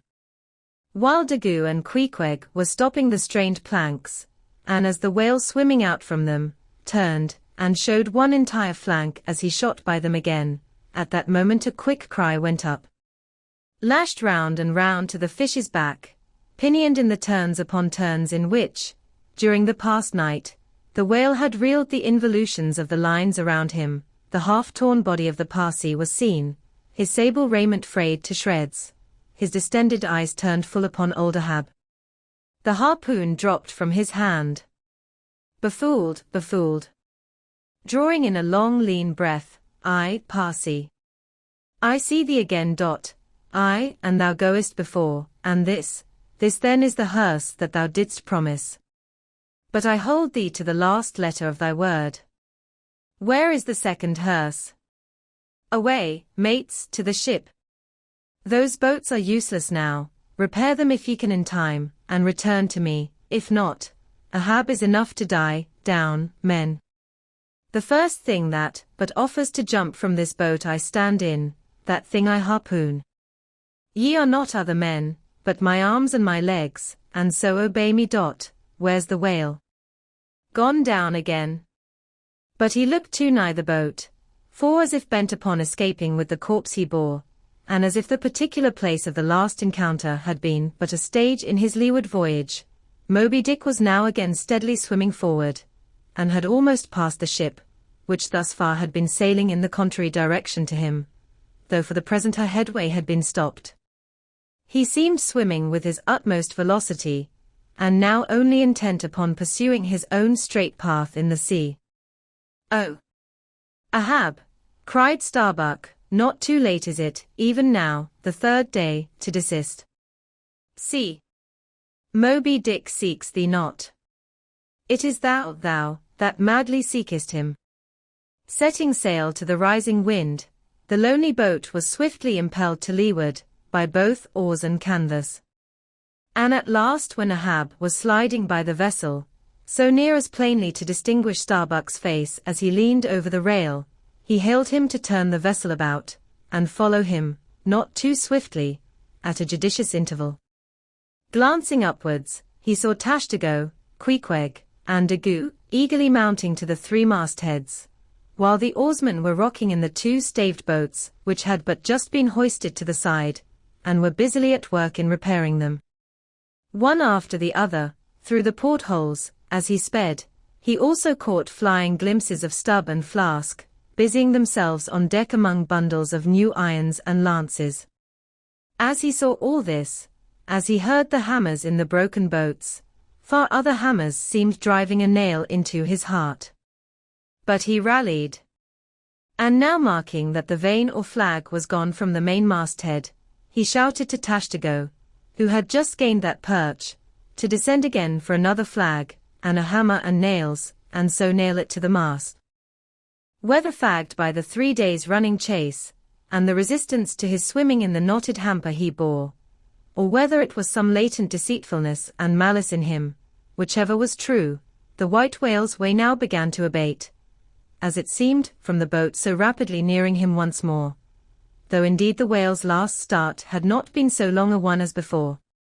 And still as Ahab glided over the waves the unpitying sharks accompanied him, and so pertinaciously stuck to the boat, and so continually bit at the plying oars, that the blades became jagged and crunched, and left small splinters in the sea, at almost every dip. Heed them not, those teeth, but give new rullocks to your oars. Pull on, 'tis the better rest, the shark's jaw than the yielding water. But at every bite, sir, the thin blades grow smaller and smaller. They will last long enough. Pull on, but who can tell, he muttered, whether these sharks swim to feast on the whale or on Ahab, but pull on. Aye, all alive, now, we near him. The helm. Take the helm. Let me pass, and so saying 2 of the oarsmen helped him forward to the bows of the still flying boat. At length as the craft was cast to one side, and ran ranging along with the white whale's flank, he seemed strangely oblivious of its advance, as the whale sometimes will, and Ahab was fairly within the smoky mountain mist, which, thrown off from the whale's spout, curled round his great, monadnock hump. He was even thus close to him, when, with body arched back, and both arms lengthwise high lifted to the poise, he darted his fierce iron, and his far fiercer curse into the hated whale. As both steel and curse sank to the socket, as if sucked into a morass, Moby Dick sideways writhed, spasmodically rolled his knife flank against the bow, and without staving a hole in it, so suddenly canted the boat over, that had it not been for the elevated part of the gunwale to which he then clung, Ahab would once more have been tossed into the sea. As it was, 3 of the oarsmen, who foreknew not the precise instant of the dart, and were therefore unprepared for its effects, these were flung out, but so fell, that in an instant 2 of them clutched the gunwale again, and rising to its level on a combing wave, hurled themselves bodily inboard again, the third man helplessly dropping astern, but still afloat and swimming.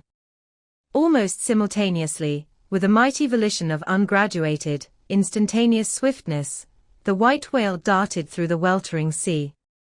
But when Ahab cried out to the steersman to take new turns with the line, and hold it so, and commanded the crew to turn round on their seats, and tow the boat up to the mark.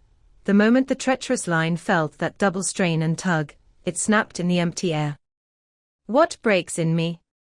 Some sinew cracks, tease whole again, oars. Oars? Burst in upon him. Hearing the tremendous rush of the sea-crashing boat, the whale wheeled round to present his blank forehead at bay, but in that evolution, catching sight of the nearing black hull of the ship, seemingly seeing in it the source of all his persecutions, bethinking it may be a larger and nobler foe, of a sudden, he bore down upon its advancing prow, smiting his jaws amid fiery showers of foam. Ahab staggered, his hand smote his forehead. I grow blind, hands. Stretch out before me that I may yet grope my way. Is't night? The whale. The ship, cried the cringing oarsman. Oars? Oars? Slope downwards to thy depths, O sea, that ere it be forever too late, Ahab may slide this last time upon his mark. I see the ship. The ship. Dash on, my men. Will ye not save my ship? But as the oarsmen violently forced their boat through the sledge-hammering seas, the before whale-smitten bow ends of two planks burst through, and in an instant almost, the temporarily disabled boat lay nearly level with the waves, its half-wading, splashing crew, trying hard to stop the gap and bail out the pouring water. Meantime, for that one beholding instant, Tashtigo's masthead hammer remained suspended in his hand, and the red flag, half wrapping him as with a plaid, then streamed itself straight out from him, as his own forward-flowing heart, while Starbuck and Stubb, standing upon the bowsprit beneath, caught sight of the downcoming monster just as soon as he. The whale, the whale. Up helm, up helm. Oh, all ye sweet powers of air, now hug me close. Let not Starbuck die, if die he must, in a woman's fainting fit. Up helm, I say, ye fools, the jaw. The jaw. Is this the end of all my bursting prayers? All my lifelong fidelities? O, Ahab, Ahab, lo, thy work. Steady. Helmsman, steady. Nay, nay. Up helm again. He turns to meet us. Oh, his unappeasable brow drives on towards one, whose duty tells him he cannot depart. My God, stand by me now. Stand not by me, but stand under me, whoever you are that will now help Stubb, for Stubb, too, sticks here. I grin at thee, thou grinning whale. Whoever helped Stubb, or kept Stubb awake, but Stubb's own unwinking eye. And now poor Stubb goes to bed upon a mattress that is all too soft, would it was stuffed with brushwood. I grin at thee, thou grinning whale. Look ye, sun, moon, and stars. I call ye assassins of as good a fellow as ever spouted up his ghost. For all that, I would yet ring glasses with ye, would ye but hand the cup. Oh, oh. Oh, oh. Thou grinning whale, but there'll be plenty of gulping soon. Why fly ye not, O Ahab? For me, off shoes and jacket to it, let Stubb die in his drawers. A most mouldy and over-salted death, though, cherries. Cherries. Cherries. Oh, flask, for one red cherry ere we die. Cherries. I only wish that we were where they grow. Oh, Stubb, I hope my poor mother's drawn my part pay ere this, if not, few coppers will now come to her, for the voyage is up. From the ship's bows, nearly all the seamen now hung inactive, hammers, bits of plank, lances, and harpoons, mechanically retained in their hands, just as they had darted from their various employments, all their enchanted eyes intent upon the whale, which from side to side strangely vibrating his predestinating head, sent a broad band of overspreading semicircular foam before him as he rushed. Retribution, swift vengeance, eternal malice were in his whole aspect, and spite of all that mortal man could do, the solid white buttress of his forehead smote the ship's starboard bow, till men and timbers reeled. Some fell flat upon their faces. Like dislodged trucks, the heads of the harpooneers aloft shook on their bull-like necks. Through the breach, they heard the waters pour, as mountain torrents down a flume. The ship! The hearse, the second hearse! Cried Ahab from the boat, its wood could only be American. Diving beneath the settling ship, the whale ran quivering along its keel, but turning under water, swiftly shot to the surface again, far off the other bow, but within a few yards of Ahab's boat, where, for a time, he lay quiescent. I turned my body from the sun. What ho, Tashtago! Let me hear thy hammer. Oh! Ye three unsurrendered spires of mine, thou uncracked keel, and only God-bullied hull, thou firm deck, and haughty helm, and pole-pointed prow, death-glorious ship. Must ye then perish, and without me? Am I cut off from the last fond pride of meanest shipwrecked captains? Oh, lonely death on lonely life! Oh, now I feel my topmost greatness lies in my topmost grief. Ho, ho! From all your furthest bounds, pour ye now in, ye bold billows of my whole foregone life, and top this one-piled coma of my death. Towards thee I roll, thou all-destroying but unconquering whale. To the last I grapple with thee, from hell's heart I stab at thee, for hate's sake I spit my last breath at thee. Sink all coffins and all hearses to one common pool. And since neither can be mine, let me then tow to pieces, while still chasing thee, though tied to thee, thou damned whale. Thus, I give up the spear. The harpoon was darted, the stricken whale flew forward, with igniting velocity the line ran through the grooves, ran foul. Ahab stooped to clear it, he did clear it, but the flying turn caught him round the neck, and voicelessly as Turkish mutes bowstring their victim, he was shot out of the boat, ere the crew knew he was gone. Next instant, the heavy ice-splice in the rope's final end flew out of the stark empty tub, knocked down an oarsman, and smiting the sea, disappeared in its depths. For an instant, the tranced boat's crew stood still, then turned. The ship? Great God, where is the ship? Soon they through dim, bewildering mediums saw her sidelong fading phantom, as in the gaseous Fata Morgana, only the uppermost masts out of water, while fixed by infatuation, or fidelity, or fate, to their once lofty perches, the pagan harpooneers still maintained their sinking lookouts on the sea. And now, concentric circles seized the lone boat itself, and all its crew, and each floating oar, and every lance-pole, and spinning, animate and inanimate, all round and round in one vortex, carried the smallest chip of the Pequod out of sight.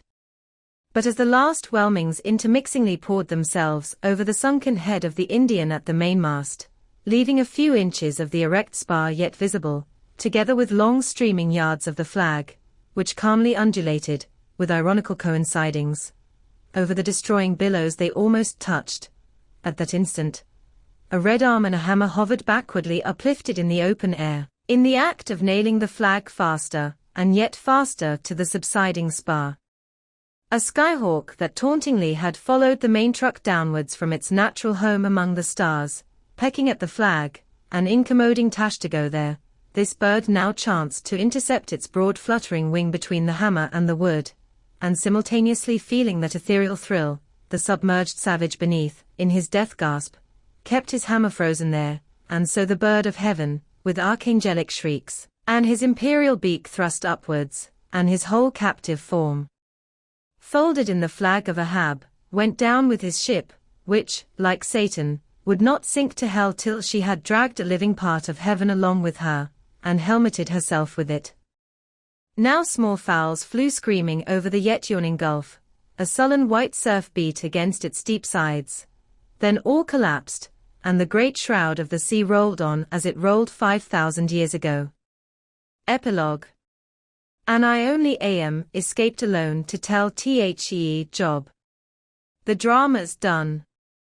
Why then here does any one step forth, because one did survive the wreck?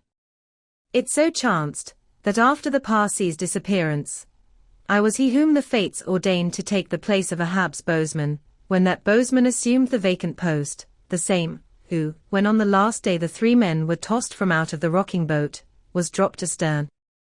So, floating on the margin of the ensuing scene, and in full sight of it, when the half-spent suction of the sunk ship reached me, I was then, but slowly, drawn towards the closing vortex. When I reached it, it had subsided to a creamy pool. Round and round, then, and ever contracting towards the button-like black bubble at the axis of that slowly wheeling circle, like another Ixion, I did revolve. Till, gaining that vital center, the black bubble upward burst, and now, liberated by reason of its cunning spring, and owing to its great buoyancy, rising with great force, the coffin life-buoy shot lengthwise from the sea, fell over, and floated by my side. Buoyed up by that coffin, for almost 1 whole day and night, I floated on a soft and dirge-like main. The unharming sharks, they glided by as if with padlocks on their mouths, the savage sea hawks sailed with sheathed beaks. On the 2nd day, a sail drew near, nearer, and picked me up at last. It was the devious cruising Rachel, that in her retracing search after her missing children, only found another orphan. The end.